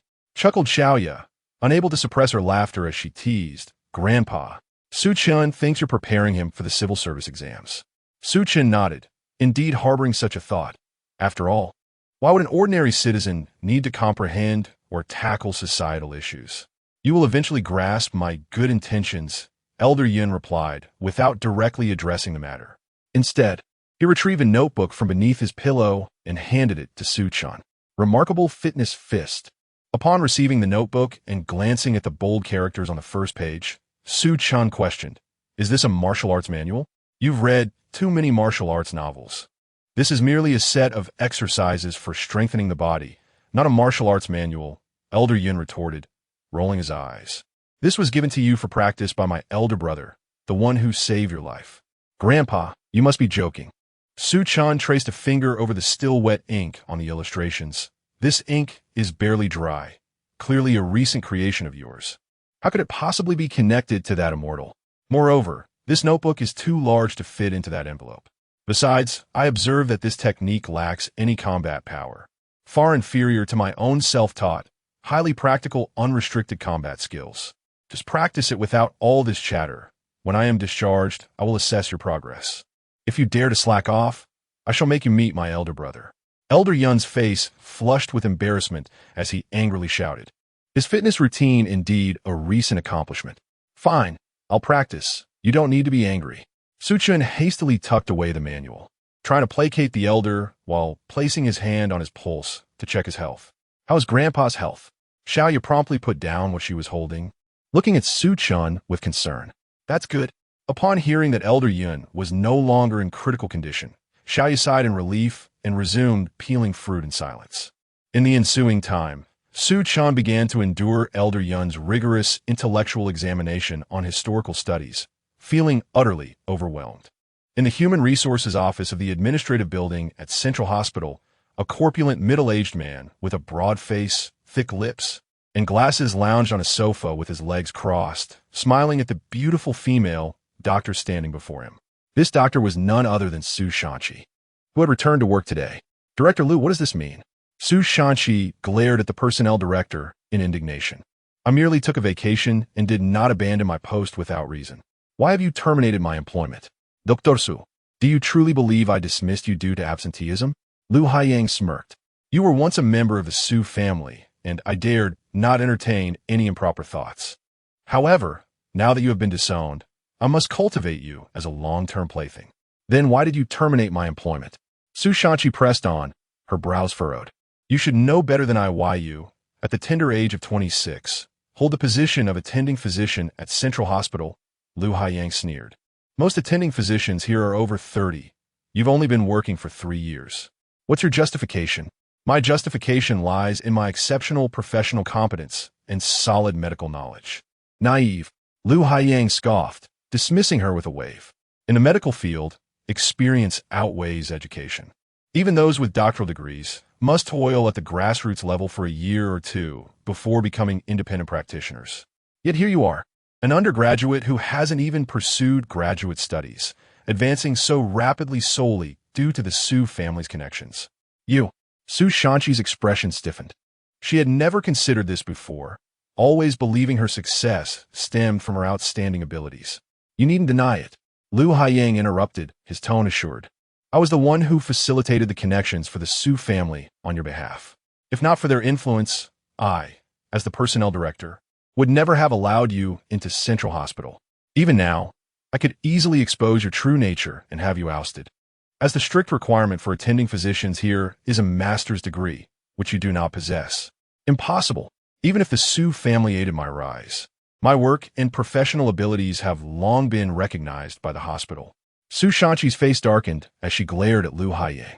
"And since you helped the Su family build those connections, you too would bear responsibility if this came to light. Without qualifications, your so-called competence is worthless.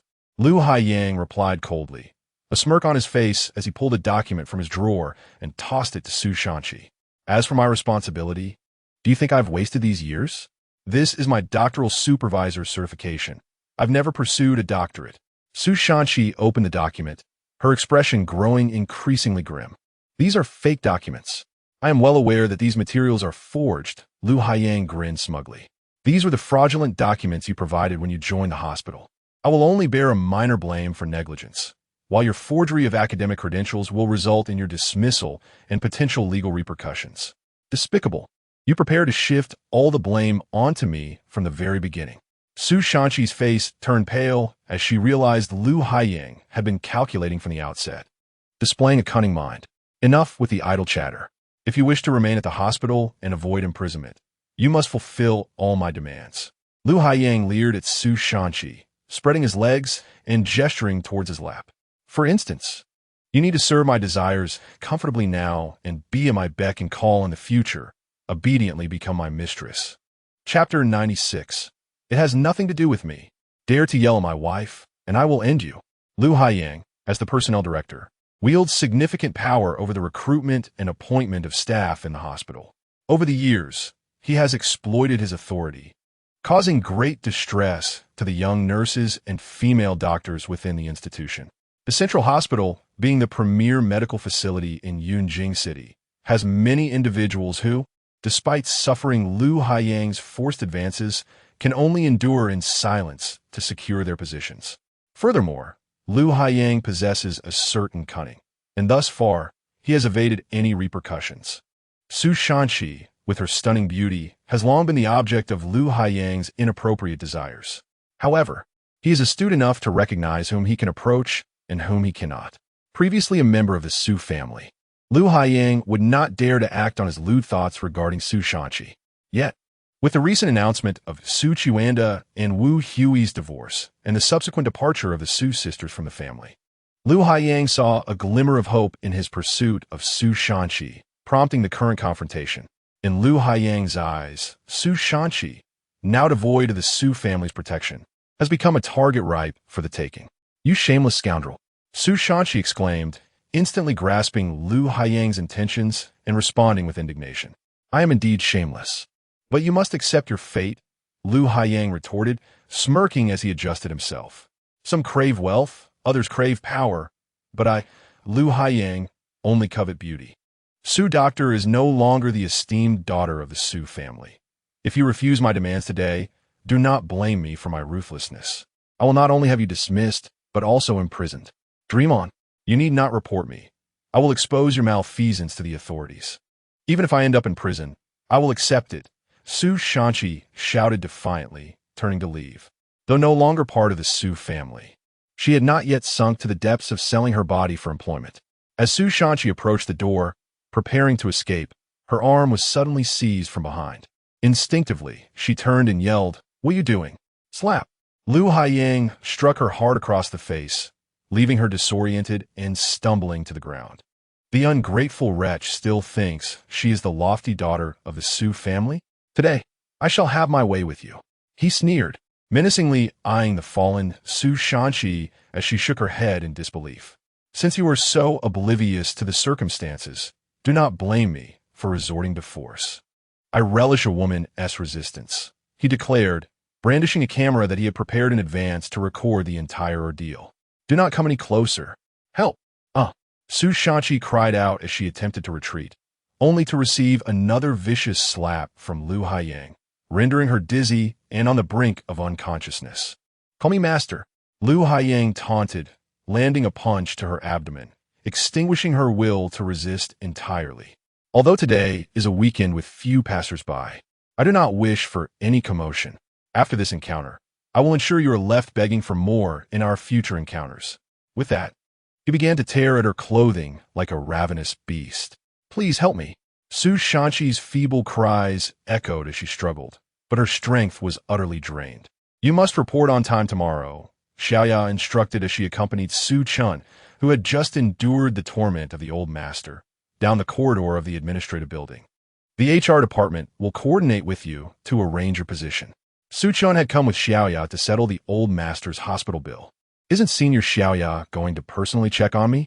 He inquired, puzzled, as he felt out of place in Tianyun group without her presence. Do you think I'm a boss? I have my own responsibilities. I cannot spend all my time looking after you. I will visit when I can, Xiaoya replied, casting a sideways glance at Su Chen. Just make sure you do not cause any trouble. Aim for no accolades, but also no blunders. Rest assured, I will not bring shame upon you, Su Chen solemnly promised. Recognizing Xiaoya as his referral and vowing to uphold her reputation. Suddenly, a disheveled woman burst from a nearby office, startling a few individuals in the vicinity. Just as she emerged, a stout man, his hair ablaze and his body charred, seized her by the hair and dragged her back inside. Nothing to worry about. This is a mentally unstable individual with violent tendencies, and I have been treating her, Lu Haiyang explained, holding the door tightly to prevent anyone from exiting, attempting to allay the concerns of those gathered. Upon seeing Lu Haiyang in his doctoress attire, the onlookers hastily departed, wishing to avoid further involvement. Su Chen paused, recognizing the fleeting figure as one of the Su sisters. She seems to be in distress. Should we intervene? Xiaoya asked, uncertain. It has nothing to do with me, Su Chen replied darkly, shaking his head as he continued onward. He and Xiaoya were merely passing by Lu Haiyang's office to settle the old master's discharge. Xiaoya regarded Su Chen with curiosity, but remained silent as they approached Lu Haiyang. Noticing their approach, Lu Haiyang, anxious they might witness the scene inside, tightened his grip on the doorknob and forced a smile. Su Chen strode forward impassively, refusing to acknowledge Lu Haiyang, while Xiaoya watched with keen interest, eager to see how Su Chen would respond. What are you looking at? Lu Haiyang barked, his agitation evident as he addressed Xiaoya. This is none of your business. Move along.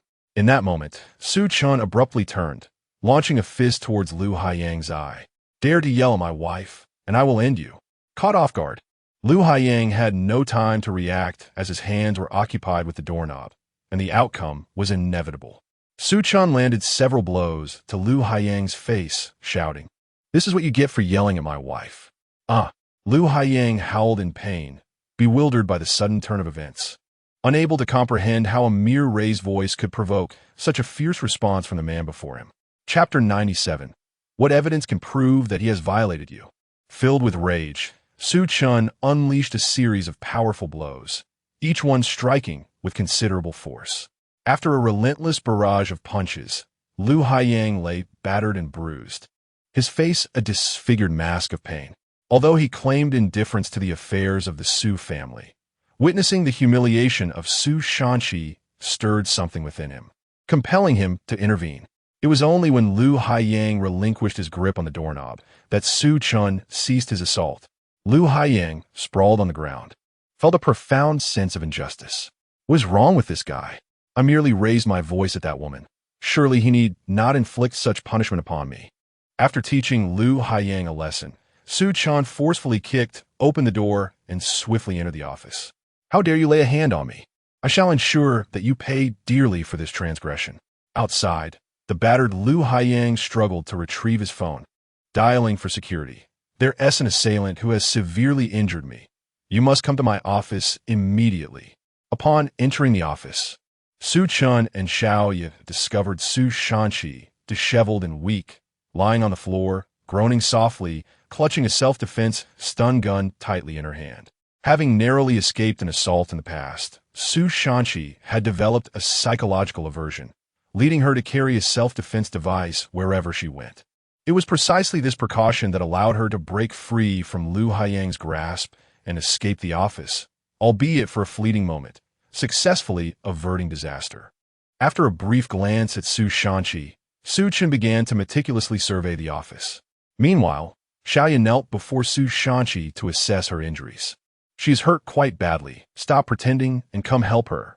Xiaoya shot a pointed look at Su Chen, who was aimlessly wandering about with his hands behind his back, reminding him of Su Shanqi's condition. How are you holding up? Are you still alive? Confronted by Xiaoya's directness, Su Chen set aside his aloof demeanor and hurriedly approached Su Shanqi to examine her injuries. Xiao Chen sob, it's you? Xiao Sheng, sobi. Upon recognizing Su Chen amidst her haze of pain, Su Shanqi burst into tears, lamenting how her younger brother had once again come to her rescue. Su Chen paid little heed to her weeping, quickly administering acupressure to facilitate her recovery. Dare to touch me in the hospital? I will not let you off easily. You must learn who truly holds power here. At that moment, the sound of hurried footsteps and Lu Haiyang's slurred shouting reverberated through the air. Moments later, Lu Haiyang burst into the office, supported by several security personnel, his face twisted with malice as he pointed an accusing finger at Su Chen. This scoundrel attacked me without cause in broad daylight. You must punish him severely. The words barely left his lips before the security guards brandished their batons, encircling Xiaoya and Su Chen. Su Chen swiftly rose to shield Xiaoya and Su Shanqi. His gaze hardened as he regarded the security personnel, his heart heavy with apprehension. Alone, he had confidence in his years of combat experience and reckless determination to escape such a predicament. But with Xiaoya and the injured Su Shanqi by his side, his confidence waned. What are you planning to do? Just as Su Chen prepared to act, Xiaoya suddenly grasped his shoulder, her voice firm. Someone in this office attempted to assault this female doctor, and we intervened to prevent the crime. As security personnel of this hospital, should you not strive to uphold order rather than heed the commands of a criminal? The guards exchanged uncertain glances, particularly as they noted Su Shanqi's disheveled state, which aligned ominously with Xiaoya's account. A middle-aged guard, the head of security, lowered his baton and solemnly addressed Lu Haiyang, aware of his duty to maintain order in the hospital rather than serve a single individual. Do not listen to this woman's nonsense. Lu Haiyang, in a fit of rage, hurled a camera stand to the ground, shattering it, and declared vehemently, I am the administrative director of this hospital. How could I ever engage in such heinous acts? Su Shanqi concealed the truth about her qualifications, and when I discovered her deceit, she attempted to seduce me in my office. After I rejected her advances, she resorted to this charade, colluding with these two to slander my name. You're the one who plotted against me, coercing me with threats. When I refused, you resorted to force. Su Shanqi, regaining some strength under Su Chen's care, indignantly retorted, Do not move. I will escalate this matter to higher authorities. The truth will prevail. The head of security, tucking away his baton, reached for his phone to contact his superiors. Lu Haiyang smirked, observing Su Shanqi with an air of calm, showing no signs of panic. Having navigated the complexities of the hospital for years and entangled with numerous women, he felt secure, knowing he had allies above him. What had led to his downfall this time was his failure to anticipate that Su Shanqi would carry a self-defense device during work hours. Was she not unwell? Noticing Lu Haiyang's composure, Su Chen furrowed his brow and turned to Su Shanqi, who was still weeping. Did he truly attempt to assault you? I shall believe you once more. Su Chen fixed his gaze on Su Shanqi for 3 seconds before sending a message to Liao Guqing. Soon, an elderly man clad in a white coat, his face characterized by a square jaw and thinning hair, arrived with several security personnel in tow. This man, the vice president of the hospital and Lu Haiyang's superior, Lu Yuanshan, approached with a stern expression. What has transpired here? How could it escalate to this? Lu Yuanshan instructed the accompanying guards to secure the office door and inquired gravely, Captain Zhang, please report the situation to me. Director Lu, it is as follows, Su Doctor. The head of security recounted the events with fidelity, concluding, however, Su Doctor and the other two involved have alternative accounts, and we are uncertain of specifics. We can only report this to higher authorities for resolution. Su Doctor, do you possess any evidence to substantiate your claim that Director Lu has violated you? After hearing the security report, Lu Yuanshan inquired earnestly. Is it not evident that she has been injured, with her clothing torn asunder? Before Su Shanqi could respond, Su Chen, his brow furrowed, scrutinized Lu Haiyang and Lu Yuanshan, sensing a striking resemblance between the two men. The appearance of Su Doctor may very well have been self-inflicted. In this day and age, it is not uncommon for women to falsely accuse others while disregarding their own integrity. We must tread cautiously. Lu Yuanshan stated solemnly after examining Su Shanqi and continued. Since Su Doctor alleges that she was violated by Director Lu, you must present evidence, such as witnesses to the act or any signs that he has left on your person or whether he has penetrated your body. Chapter 98, Boldly Reporting to the Authorities. Do those in the medical profession speak so bluntly? Upon hearing Lu Yuanshan's words, Xiaoya couldn't help but feel her cheeks flush. It was rather inappropriate. In the face of Lu Yuanshan's inquiry, Su Chen was overwhelmed with shame and anger. Even if they reported to the police, the authorities would still need to gather evidence and could not rely solely on one party's testimony. Lu Yuanshan said earnestly, "You failed in your seduction and are now framing me. Naturally, there will be many of my organizational fibers on your body due to our physical contact." Lu Haiyang retorted without hesitation, "Unless you can prove that I touched your private areas, on what grounds can you claim I violated you? You are shameless." Su Chen trembled with rage. If her private areas had indeed been touched by him, it would mean she had already been violated. "I have evidence to prove that what I say is true. It is Dr. Su who is framing me." Seeing Lu Yuanshan frown, Lu Haiyang immediately approached the desk, presenting the forged academic credentials he had previously collected. "These are all fabricated documents by Su Chen, evidence of her deception towards the hospital. I called her to the office because of this matter, yet I never expected her to be so shameless as to frame me in a self-destructive manner." Lu Yuanshan, after reviewing the materials, looked grimly at Su Chen and asked, "Even if these documents do not directly prove that you framed Director Lu, they still serve as irrefutable evidence of your deceit towards the hospital. These have nothing to do with me. They were all forged by him," Su Chen exclaimed, pointing at Lu Haiyang, claiming she had been unaware of the arrangements made by the Su family concerning Lu Haiyang and did not know about the existence of these forged documents. "Do you need to work in the hospital? Does Director Lu have any need to forge these for you?" Lu Yuanshan asked Su Chen, exasperated. "I call the police." At that moment, Xiaoya interjected calmly, "I have evidence that can reveal the truth."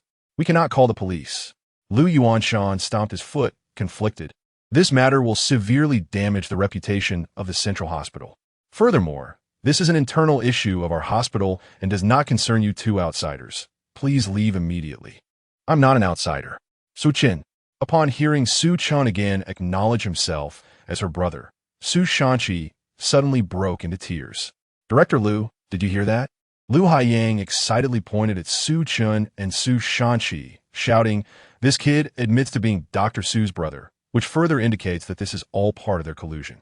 After learning of the relationship between Su Chen and Su Chen, Lu Yuanshan was instantly enraged. "Captain Zhang, immediately take your men and expel them from the hospital. The hospital will retain the right to pursue legal responsibilities against Dr. Su for forging academic credentials and deceiving the institution." Today's matter ends here. How outrageous! The situation has not been clarified, and you want to expel us? I believe you're trying to destroy the evidence.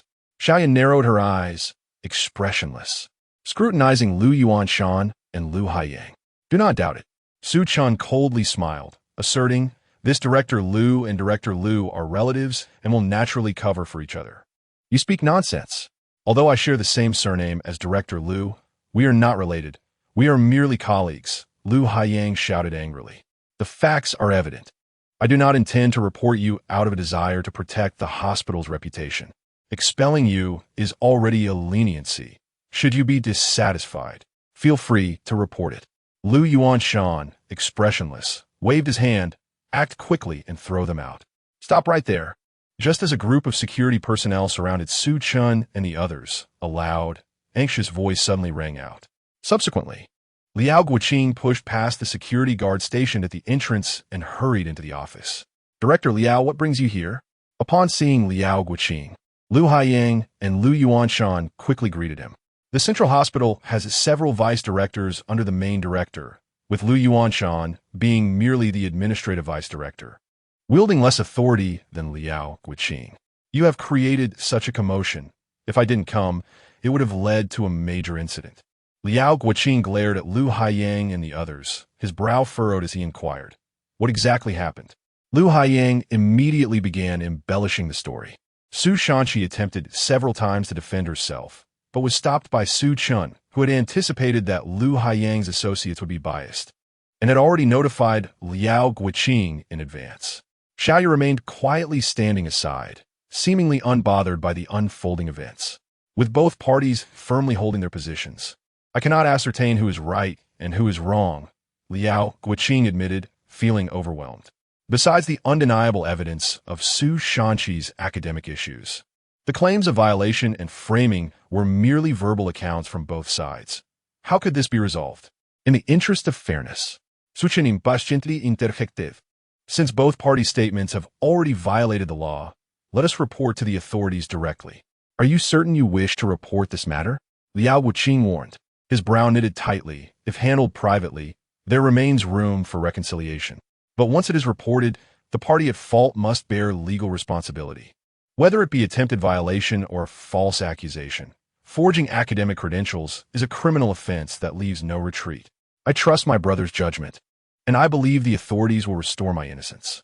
Su Shanqi stood behind Su Chen, tugging at his sleeve, expressing her firm stance.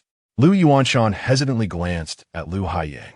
His prior intention to expel Su Chen and the others was to avoid official involvement, aware that Lu Haiyang was in the wrong, yet uncertain if they had acted discreetly. Facing Lu Yuanshan's questioning gaze, Lu Haiyang glanced at the shattered camera and coldly smirked. A clear conscience fears no accusation. I agree to report this matter. Very well. Since both parties consent to involving the authorities, I have no objections. Seeing Lu Haiyang exuding confidence, Lu Yuanshan echoed his sentiment, believing that Lu Haiyang could manage the situation flawlessly. Excellent. With the police intervening, that individual shall have no opportunity for redemption, Su Chen coldly observed Lu Haiyang, a strange smile creeping across his face. Chapter 99. The Maple Leaf Birthmark. Allow me to present irrefutable evidence. After Liao Guoqing notified the police, he instructed the security personnel to leave the room, confining the parties involved within the office. Xiaoya stood beside Su Chen, diligently bandaging his bruised fist, while Su Shanqi sat beside him, her expression a complex tapestry of emotions. As Su Chen received Xiaoya's care, his cold gaze fixated on the figure of Lu Haiyang across from him, a seething desire to further reprimand the corpulent man coursing through him. Xiao Chen, thank you for saving my sister once again. Su Shanqi mustered the courage to express her gratitude after a prolonged silence.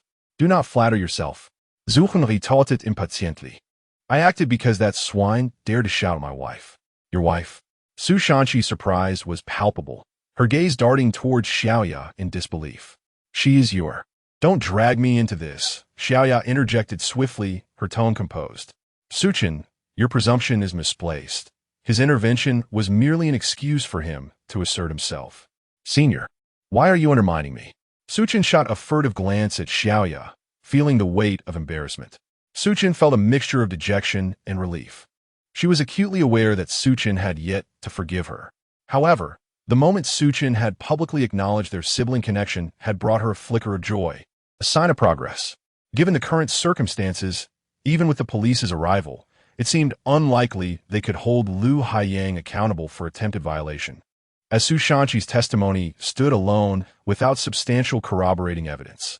Observing Su Chen's unwavering gaze on Lu Haiyang, Xiaoya reminded him, on the contrary, the allegations against Su Shanqi regarding her forged qualifications have been substantiated with solid evidence, which is quite dire. Although I have not falsified my credentials, I am willing to take responsibility for this. Yet it is utterly frustrating that the beast remains unpunished, Su Shanqi lamented, her eyes filled with resentment as she regarded the audacious Lu Haiyang. I possess a means to incarcerate that fat pig, Su Chen replied with a chilling smile. As for Su Shanqi's academic discrepancies, they are of no concern to me. Su Shanqi cast a mournful glance at Su Chen, feeling as though she were caught between opposing extremes. You are even colder than I am, Xiaoya exclaimed, unable to suppress the urge to playfully strike Su Chen's head. Su Chen instinctively raised his arm to block the impending blow, only for Xiaoya to seize his arm. What is the origin of that birthmark beneath your armpit? She inquired gravely, her focus fixed on the red maple leaf imprint. You've already stated it is a birthmark. Naturally, it is something I was born with, Su Chen replied. I don't believe that, Xiaoya responded, shaking her head uncertainly. Have you ever been to the provincial city? Indeed.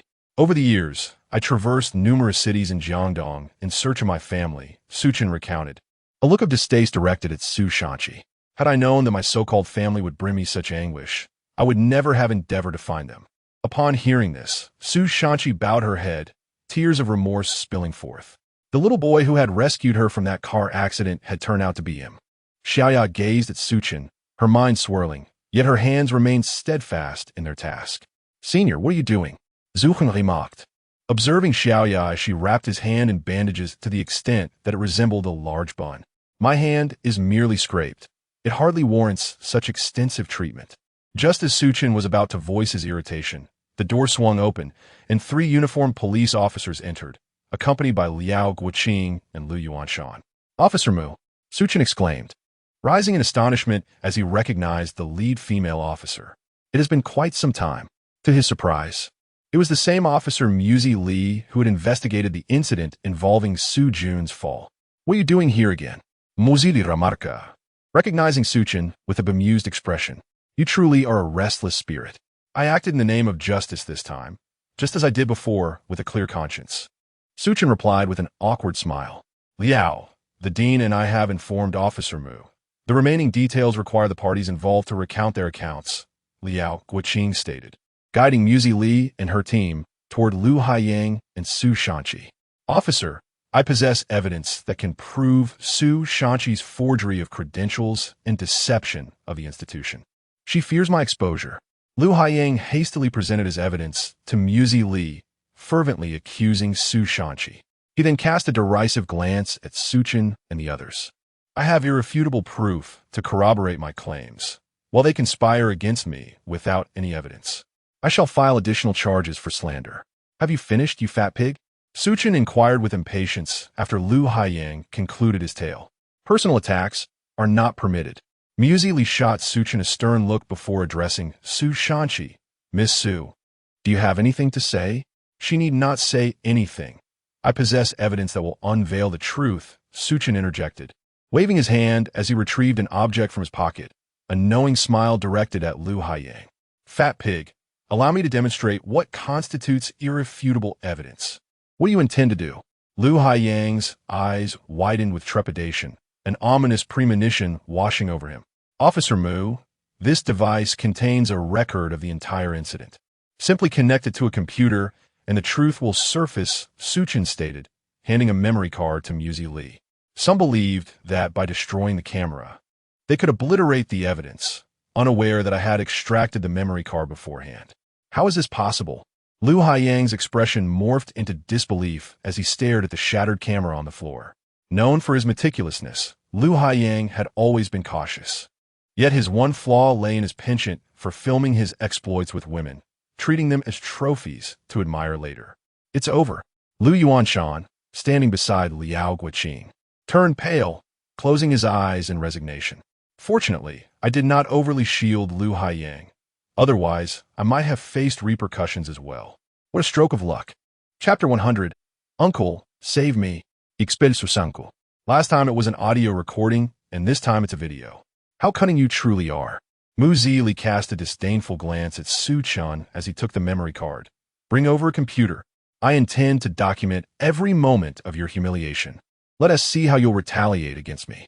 You better not come near me. Save, you wretched creature, call me your master." Although it was the weekend and not many people passed by the entrance, I certainly do not wish for you to create a scene. After I'm done with you this time, when I play with you again, you will scream to your heart's content. A crowd gathered around the computer, watching the video of Lu Haiyang spewing foul language while assaulting Su Shanqi. They were all incensed, their fury boiling over. He was truly a beast.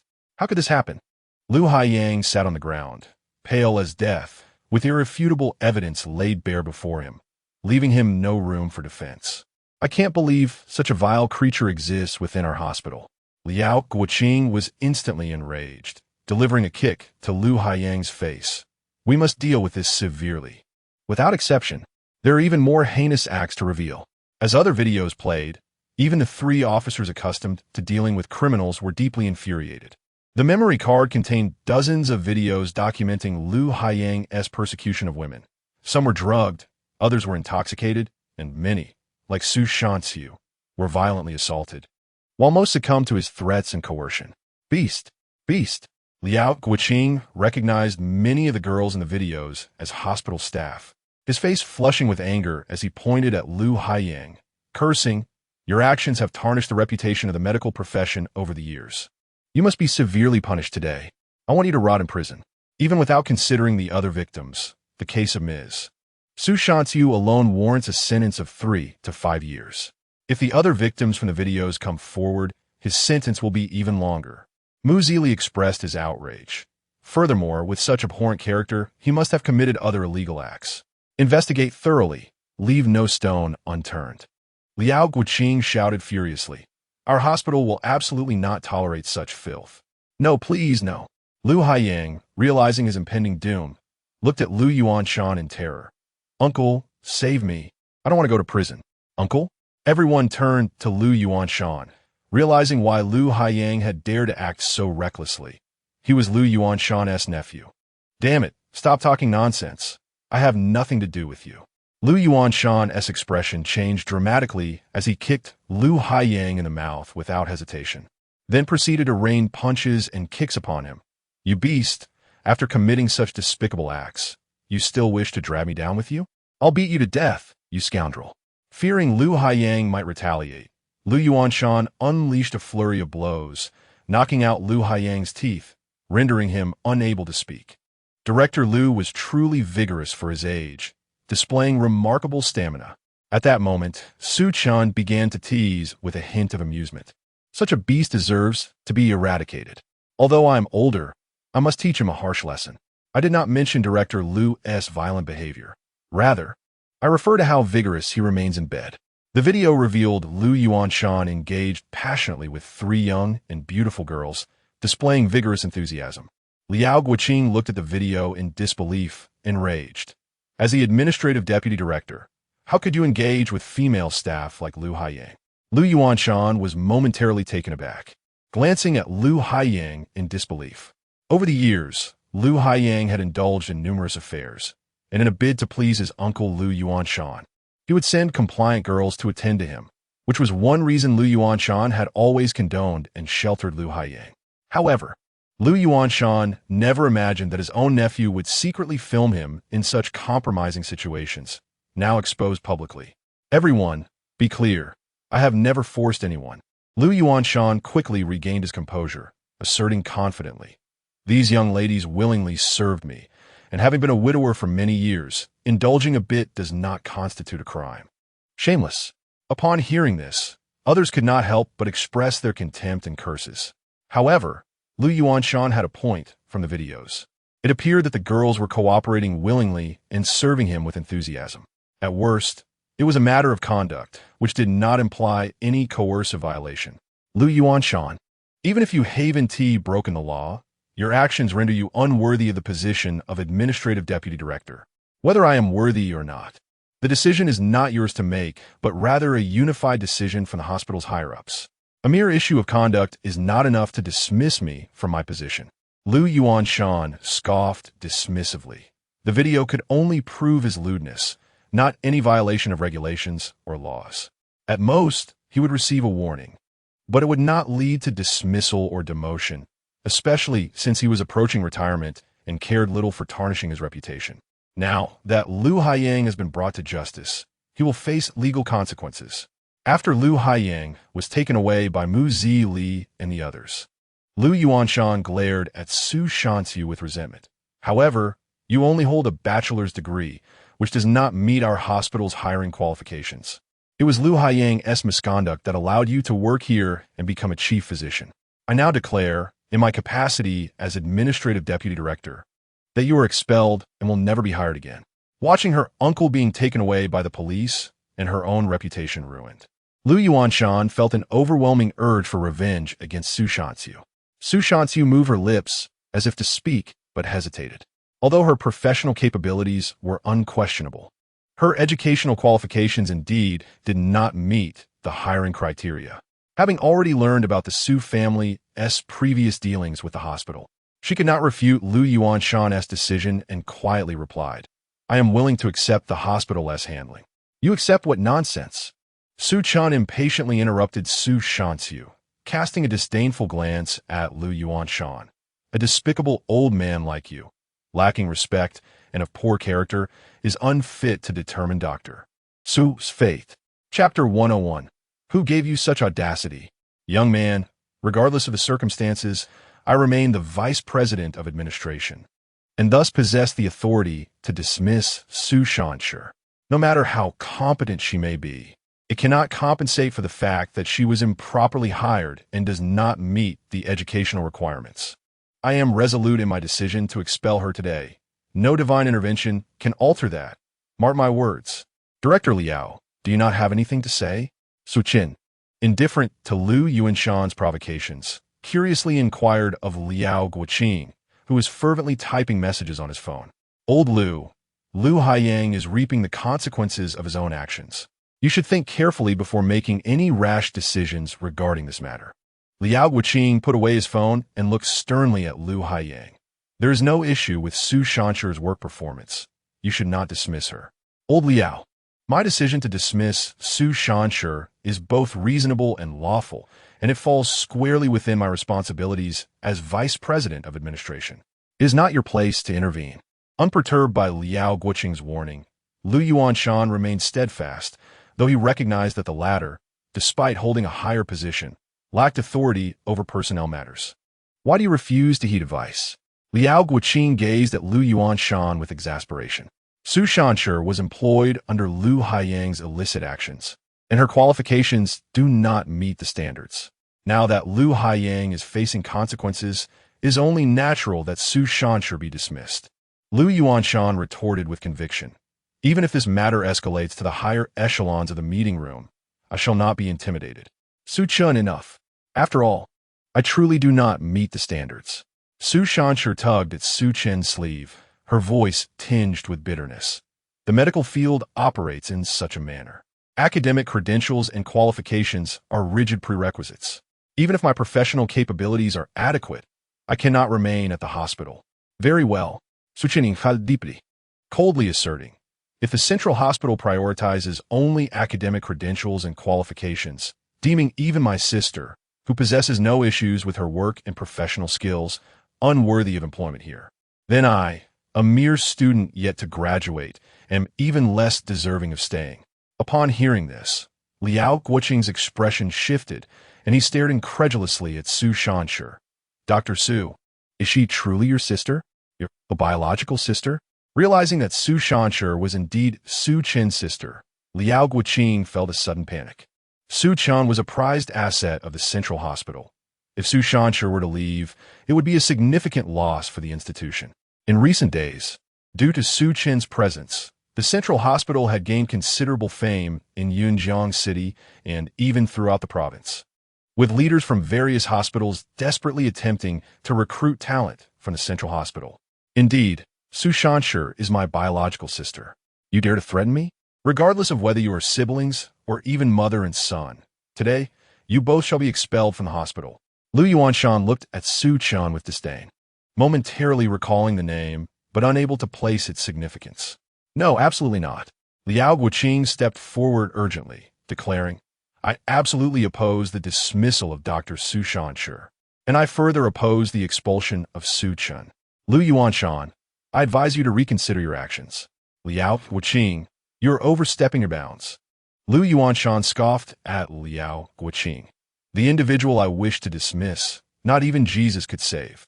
Lu Yuanshan, who granted you the audacity to be so brazen. At that moment, an enraged voice erupted as the elderly president, accompanied by a group of senior hospital officials, rushed onto the scene.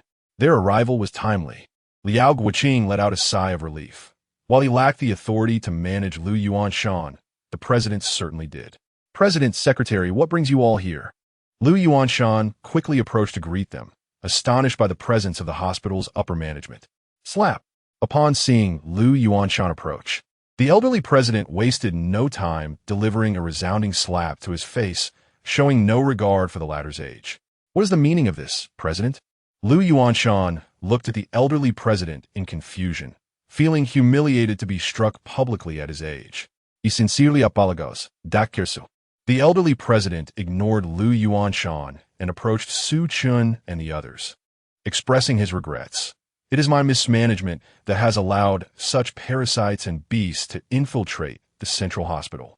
On behalf of the hospital, I extend my heartfelt apologies and assure you that we will provide a satisfactory resolution. Believing the president was addressing her, Su Chen anxiously waved her hands. President, you're being too harsh. Xiaoya interrupted Su Chen, pulling her arm. Thank you, President and esteemed leaders, for your kindness. However, since the Central Hospital places such importance on academic credentials and qualifications, Su Chen, being inadequately qualified, am unworthy of serving this institution. With an impassive expression, Su Chen bowed to the president. You may expel both my sister and me together. Wait. The president's mention of Dr. Su refers to the esteemed Su Chen of the Special Outpatient Department.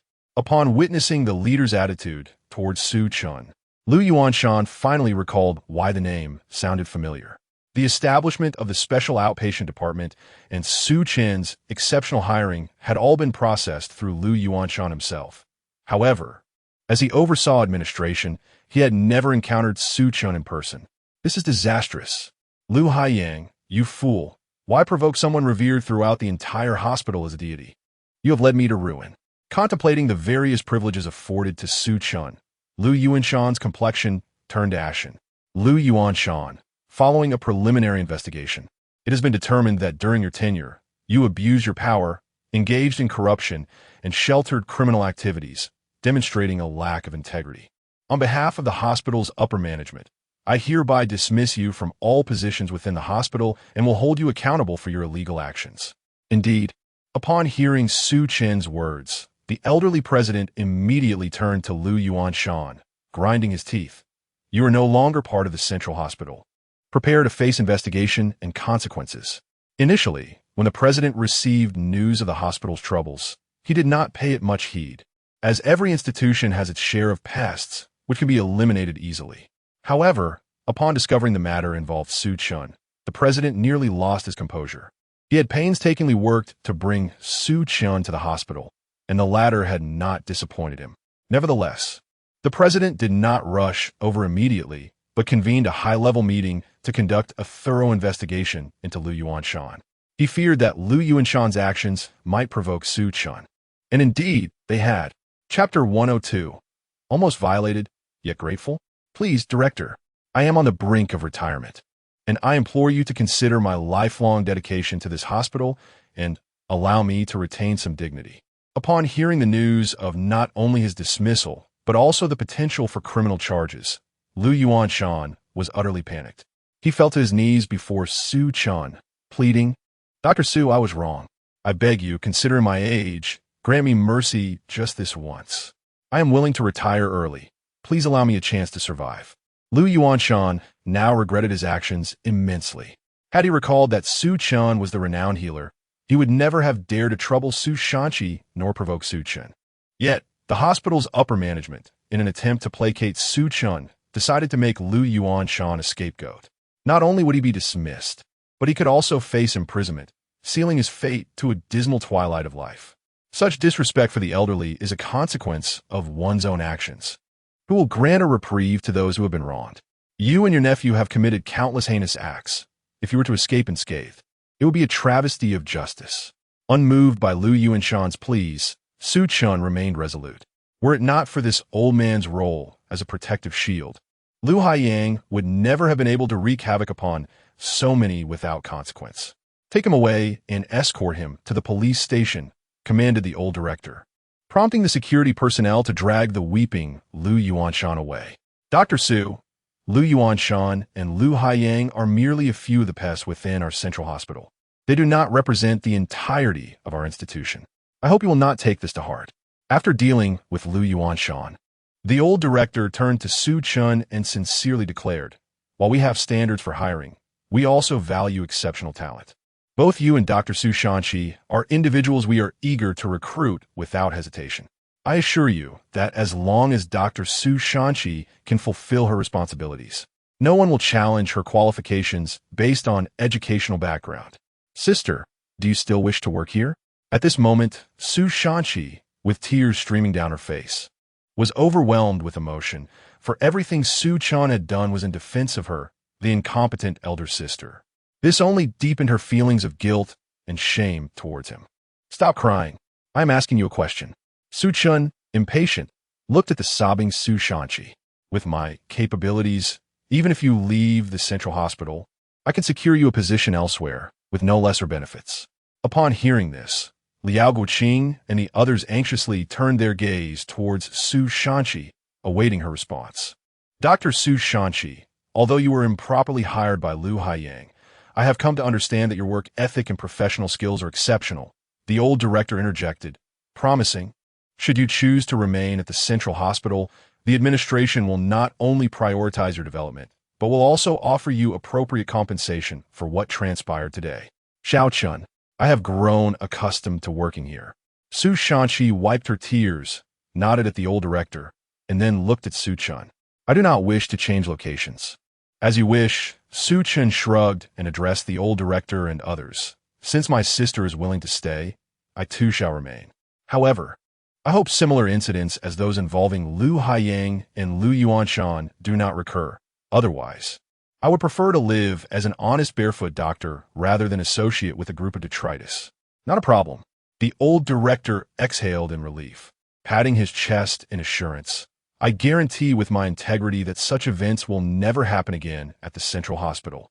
The old director personally escorted Su Shanqi to her ward for treatment and then convened a senior meeting, announcing a comprehensive anti-corruption initiative within the central hospital, thus marking the commencement of reforms within the Yunjiang city medical system. Xiao Chun, thank you for everything you have done for my sister. I sincerely apologize once more for the past. Su Shanqi expressed her gratitude while receiving full treatment in the ward. You need not thank me. As I stated before, I would extend my assistance to anyone facing such circumstances, Su Chen replied, his expression impassive as he regarded Su Shanqi. Had I seen anyone else emerge from that office, I would have acted without hesitation. Xiao Chun. Su Shanqi broke down once more, realizing that in Su Chen's eyes, she held less significance than a stranger. Rest well. I have matters to attend to. Su Chen interrupted her impatiently, gesturing to Xiaoya as he exited. How are you, my second sister? At that moment, Wu Hui, Su Shanqin, Su Shanhua, and Su Shanshi rushed into the ward, colliding with Su Chen. Xiao Chun, what brings you here? Are you visiting our second sister? Seeing Su Chen, their faces lit up with joy. Step aside. Good dogs do not block the way. Su Chen scored. Wishing to avoid any interaction with the Su family, yet fate had other plans. Mother knows she was wrong. Please do not treat her this way, all right? Wu Hui's eyes were red as she approached, attempting to grasp Su Chen's hand. As long as you forgive me, I will do anything you desire. I simply want you to keep your distance. Su Chen evaded Wu Hui's grasp, expressing his disgust. Remember, you have only one son, and that is your beloved Xiao Jun, not me. With that, he circumvented Wu Hui and continued on his way. Xiao Chun, Su Shanqin, and the others obstructed his path, wishing to speak. Get out of my way. Su Chen barked at his sisters, causing them to hastily step aside in fright. Xiaoya maintained her composure, following Su Chen like an indifferent passerby, uninterested in the affairs of the Su family. My son, my Xiao Chun, once again rebuffed by Su Chen. Wu Hui clutched her chest and wept inconsolably. Mother, stop crying. Xiao Chun is not in a position to forgive us right now. We came to see our second sister. Su Shanqin reminded her, wiping her tears. Yes, yes. Let us see how our second sister is doing. Su Shanhua quickly shifted the topic. Approaching the bed, they found Su Shanqi sobbing more intensely than they were, overwhelmed not only by the day's events, but also by Su Chen's cold demeanor. Second sister, what on earth happened? How could you have been beaten so badly? Wu Hui forced herself to remain calm, her heart aching at the sight of Su Shanqi's bruised face. Xiao Chun saved me once more and helped me keep my job. I feel so guilty. Su Shanqi recounted the events through her tears. Upon grasping the situation, Wu Hui and the others were furious, vowing to leverage every connection to ensure Lu Haiyang and Lu Yuanshan serve time. Just as they expressed their outrage for Su Shanqi's plight, Su Shanqi suddenly wiped her tears and, with a foolish smile, declared, though today felt like descending into hell, I cannot help but feel so happy. Chapter 103. Madness? Inquiring about the accident, ecstatic, Su Shanquan, with a silly grin, spoke nonsensically. prompting Wu Hui to anxiously reach out and touch her forehead. Could it be that the second child has been traumatized and lost her sanity? The others, Su Shanchuan's companions, were equally alarmed. After all, what reason could there be for joy after nearly being assaulted? Today, Su Chen called me sister and publicly acknowledged our sibling bond. Su Shanquan exclaimed with excitement. He even leveraged his resignation to secure my job. He truly cares about me as his sister. Wu Hui and the others exchanged glances, suddenly grasping the source of Su Shanchuan's happiness. They too yearned for Su Chen's recognition. Enduring hardship would be bearable for the joy it could bring. What does it mean that Su Chen threatened to resign? Is he also working at the central hospital? Su Shanquan, regaining her composure, looked at Su Shanquan in confusion. Indeed, we were entirely unaware of Su Chen's remarkable capabilities. He is now a renowned physician at the central hospital, with a special outpatient clinic established just for him. Su Shanquan nodded repeatedly, her face radiating pride and delight. The hospital dismissed an administrative vice president to retain Su Chen and chose not to pursue my earlier violation of employment regulations, promising to nurture my talents in the future. Oh dear, we are a bunch of fools, sacrificing such an outstanding Su Chen for that ungrateful Su Jun. As she spoke, Su Shanquan could not help but break down in tears once more. Though her laughter and tears resembled those of a madwoman, Wu Hui and the others empathized with her. Setting aside familial ties, they once looked down on Su Chen, deeming him a failure of the lower class. Yet now, having distanced themselves from the Su family, they found life challenging, while Su Chen had risen to prominence solely through his own abilities. A stark irony. If the second sister can gain Su Chen's acknowledgement after her ordeal, might I too receive his recognition following a similar experience? Observing the agonized embrace of Wu Hui and Su Shanquan, Su Shanhua wiped her tears while contemplating. Su Chen was not a cold-hearted individual. He had suffered greatly at their hands. Just as she had when she fell ill at the orphanage, he had never turned a blind eye. Saident, Su Shanquan Pandev. I had always resisted the idea of undergoing a craniotomy, but if Su Chen, now affiliated with the central hospital, were to perform the surgery, I would have no regrets, even if I perished on the operating table. Meanwhile, while Wu Hui and the Su sisters kept Su Shanquan company in the hospital, Su Chen and Xiaoya were enjoying their first date at a crossing noodle shop near the hospital. As Su Chen ate, he curiously stole glances at Xiaoya sitting across from him, silently musing. Although Xiaoya and I have been registered for quite some time, we have never formally dined together. It is peculiar that she, usually indifferent, has taken the initiative to invite me out to eat. I am now your legitimate wife. There is no need for such furtive glances, Xiaoya coolly reminded him while elegantly preparing the noodle seasonings. Ahem, I wasn't spying. I was merely surprised at you. Xiaoya would take the lead in inviting me to dinner, Su Chen clarified, coughing lightly. It is said that socially withdrawn individuals do not initiate unnecessary social interactions. Do you have something to discuss? How rare that you have researched me, Xiaoya replied, casting a strange look at him before nodding. Indeed, I have something I wish to ask. Speak freely. I am all ears, Su Chen said, setting down his chopsticks and regarding her with earnestness. Tell me about the accident you witnessed in the provincial capital, Xiaoya inquired, her tone flat, betraying no hint of her emotions. What is there to say about the accident? And what became of the people in the car? Xiaoya's fingers moved slightly as she asked softly. The vehicle contained a family of 3. The parents perished on the spot, unrecognizable. Had I not risked my life to drag their daughter from the wreckage, the family would have been lost forever. Su Chen shook his head with compassion. Yet even if the girl survives, her life is irrevocably altered. When I pulled her out, she was covered in wounds and blood, her face disfigured. Such a tragedy. Xiaoya stared at Su Chen in silence for a long time. What is it? Why are you so interested in the accident? Su Chen asked, intrigued by her quietness. Nothing. I read about that accident in the news, but they did not mention you, the hero who saved them, which piqued my curiosity, she replied. Forget it. Although I was young at the time, I sensed that the accident was not straightforward. I feared repercussions and left the scene as soon as I could. Are you implying that had she not been disfigured, she could have repaid you? Xiao Yagas that Su Chen incredulously. Do you expect her to offer herself to you? That is a possibility, Su Chen grinned, raising his hand to mimic a claw in the air and chuckling when I pulled her from the car. I accidentally touched her chest, quite ample, soft, and elastic. It was my first encounter with a woman's body. You are shameless. Xiaoya could no longer contain herself, her anger flaring. In such a dire moment, how could you think of taking advantage? How vulgar. Su Chen looked at Xiaoya with confusion. Didn't you say you wouldn't concern yourself with my affairs with other women?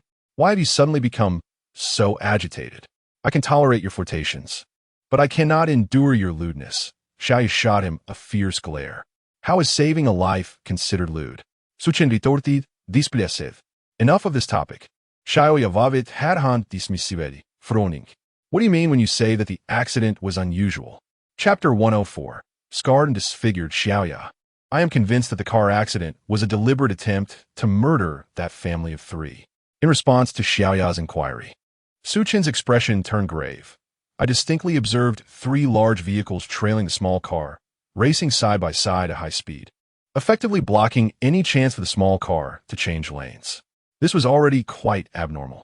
All 3 trucks were speeding behind the small car, and after one of them overturned it, the other 2 not only failed to decelerate, but also executed a secondary collision before fleeing the scene without even applying the brakes.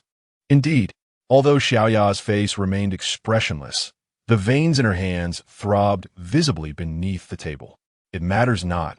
Even if a conspiracy exists, it is of no concern to us. Su Chen shrugged, lamenting. Such a waste of a young woman's exquisite figure. What a pity. What a pity for you. You big-headed fool. Xiaoya suddenly rose, casting a fierce glare at Su Chen before striding out. You promised to treat me to something, and you haven't settled the bill yet. Su Chen stared blankly at Xiaoya's retreating figure, bewildered by her sudden fury. Eat dirt. Don't forget to be on time tomorrow.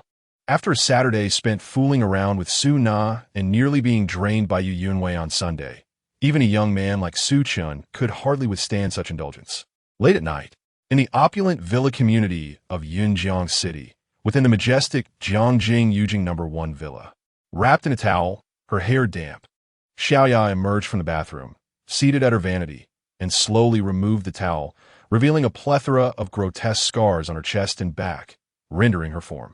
Xiaoya stared at her ghastly reflection in the mirror, expressionless, her hand rubbing her left cheek for a moment before she tore away a piece of what resembled human skin. With this motion, 2 intersecting scars appeared on her once immaculate face, stretching from the corners of her eyes to her chin, instantly transforming her from a stunning beauty into an eyesore. Mom and Dad, the accident from years ago indeed harbors secrets. Xiaoya's gaze was icy as she scrutinized her own reflection, gently caressing the scars on her face. The husband my grandfather arranged for me is the very benefactor who saved my life. Although my current appearance renders me unable to share a bed or be completely honest with him, I shall fulfill all other duties of a wife. In this life and beyond, if he does not abandon me, I shall certainly not forsake him. Xiaoya's interest in that fateful accident stemmed from the fact that she was the girl who had miraculously survived. Before losing consciousness, she had spotted a maple leaf birthmark under her benefactor's arm, which later helped her recognize Su Chen as her savior. Xiaoya's parents perished in that tragic incident. Although she survived, she bore the scars of her ordeal and was left disfigured, resorting to disguise and makeup to conceal her blemishes. It was precisely because of the loss of her parents and the upheaval of her family that Xiaoya departed the provincial city with old Master Yin, seeking a new life in Yunjiang City. Though her grandfather had never spoken of the accident, Xiaoya had always harbored suspicions that it was not mere chance. Now, hearing Su Chen's account, she felt increasingly certain that her parents' deaths were not accidental, and thus, she must seek vengeance for them. After staring at her reflection for a considerable time, she finally managed to steady her emotions, but when her gaze fell upon her chest, she felt an involuntary flush rise to her cheeks. That scoundrel had taken advantage of me while saving my life, and I have no recollection of it at all. Xiaoya, while caressing her chest, stomped her foot in frustration, then shook her head in resignation. My ravaged body and hideous visage render me unworthy of repaying him with my body. I can only compensate him in other ways. The following morning, Tianyun Group, truly a rival to first-class families, boasts a Tianyun building even more magnificent than the Zhao Corporation building. standing before the towering structure. Su Chen felt a mix of awe and trepidation as he adjusted his attire and approached the entrance. Unlike his previous visit to Zhao's group, this time Su Chen was here for an internship, and he felt a knot of anxiety in his stomach. Su Chen, what brings you to our company? Just as he was about to cross the threshold, he was unexpectedly halted by a figure. A young man, clad in a security uniform and of similar age to Su Chen, scrutinized him with a hostile gaze. Tang Jingbua, you are a security guard here? Su Chen looked at the young man in surprise, not expecting to encounter an acquaintance in this place. Tang Jingbua was also a child from the orphanage, albeit one who had never been fond of school, preferring brawls and bullying others, frequently mingling with unsavory characters. Su Chen often clashed with Tang Jingbua to protect Su Na and the other children, using his fierce tenacity to put Tang Jingbua in his place. Having abandoned the orphanage long ago, Su Chen was taken aback to see him here today. I am no ordinary security guard. I am now the head of the security team here. Tang Jingbua held his head high, one hand resting on the electric baton at his side, the other clutching a walkie-talkie. Impressive, isn't it? As an orphan, Tang Jingbua felt proud to be the head of security at such a prestigious company, earning an impressive salary of 8,000 a month. Indeed impressive. Su Chen nodded in agreement, feeling a sense of pride. If Granny Wu knew of your success, she would surely be delighted. Granny Wu. Tang Jingbua shot Su Chen a look of disdain. That old hag is still alive? How disgraceful.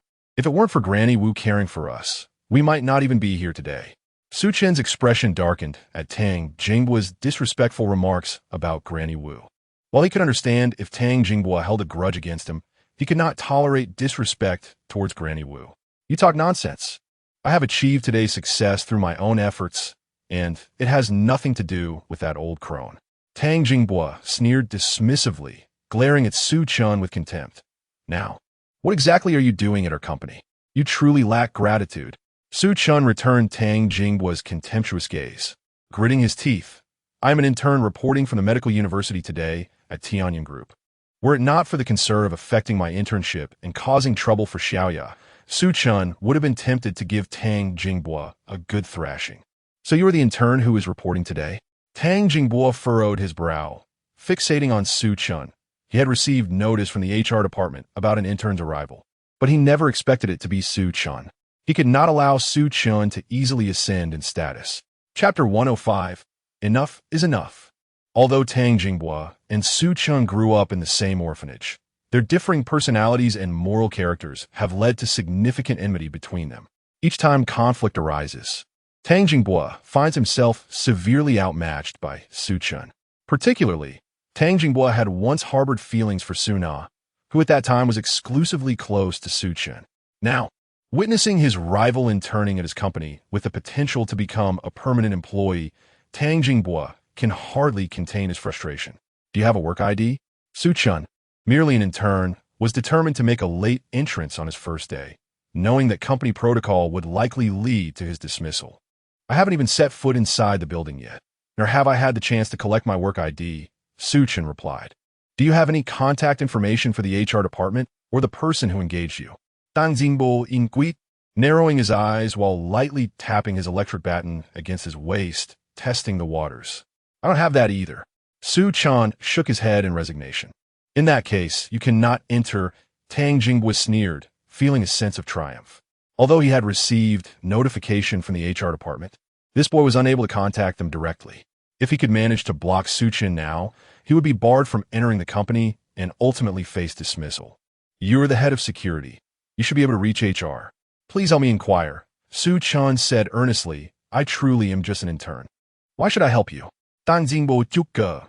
I've never heard of our company accepting interns before. I suspect you might be a fraud attempting to infiltrate and disrupt the company. You'd best leave immediately, unless you want me to be unkind, he added. Are you deliberately making things difficult for me? Su Chen finally grasped the situation, glaring at Tang Jingbua. You could interpret it that way, but it is my duty, Tang Jingbua replied with a smirk. You were quite formidable in the past. Whenever I needed to confront someone, you would always stand up for them. And I've taken quite a beating because of it. Plus, I like Su Na, yet she always trailed behind you. I've been irked for quite some time. You're taking your past grievances out on me. This is an abuse of power and utterly excessive. Su Chen seethed, realizing Tang Jinghua was indeed being spiteful. This pettiness was infuriating. Say what you will, but as long as I am here today, you shall not set foot inside Tianyan Group, Tang Jinghua taunted brazenly.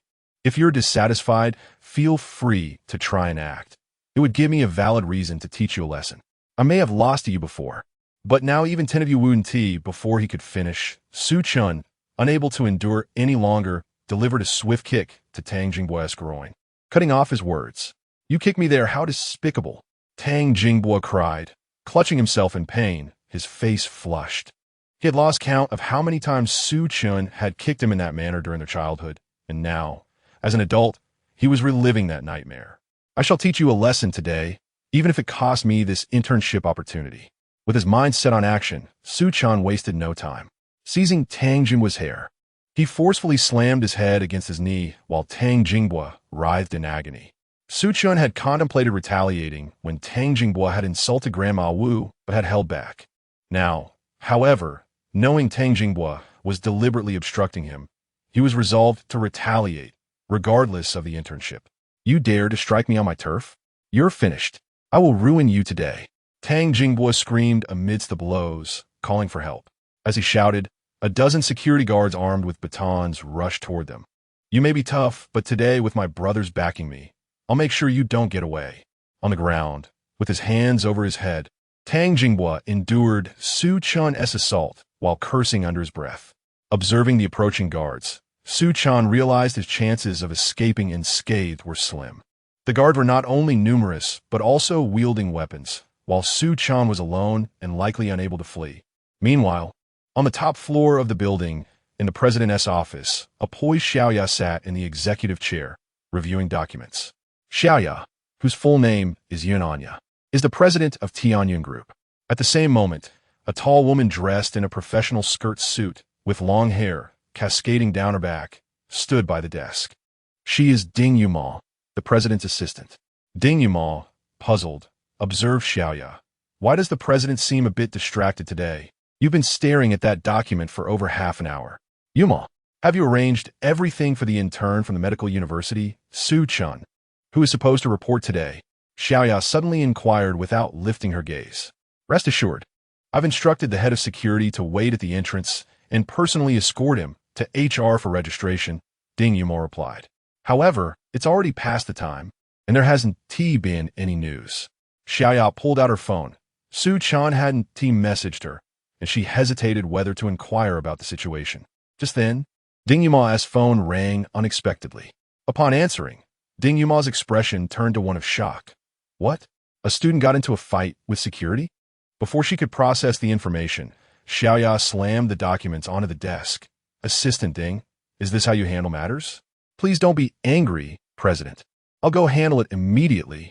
Ding Yuma's face paled as she realized the gravity of Xiaoya's displeasure. Xiaoya's gaze remained icy as she issued a warning. I will ensure it's handled properly. Ding Yuma wiped the cold sweat from her brow and hurried out. Chapter 106. When I get fierce, even I fear myself. Step aside, everyone step aside.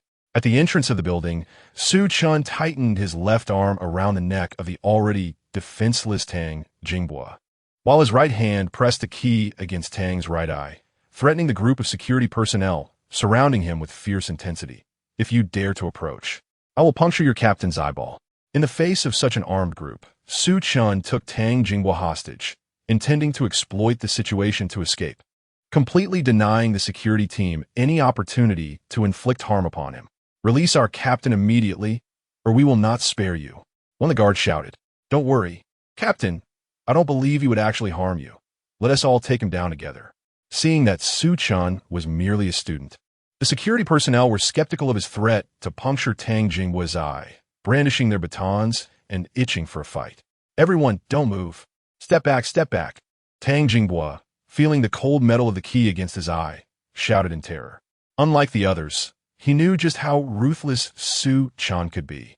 If pushed to his limits, not only would he puncture an eye, he might even kill him in public without a second thought. Su Chen, don't do anything rash. We can talk this out, Tang Jingbua, with a bruised face, pleaded anxiously. We are no longer children. As adults, We must bear legal responsibilities for our actions. If this escalates, it will be impossible to resolve. You know my character. I either do not act, or I act decisively. And when I do, even I fear myself. Su Chen tightened his grip around Tang Jinghua's neck, coldly stating, I do not initiate conflict unless provoked.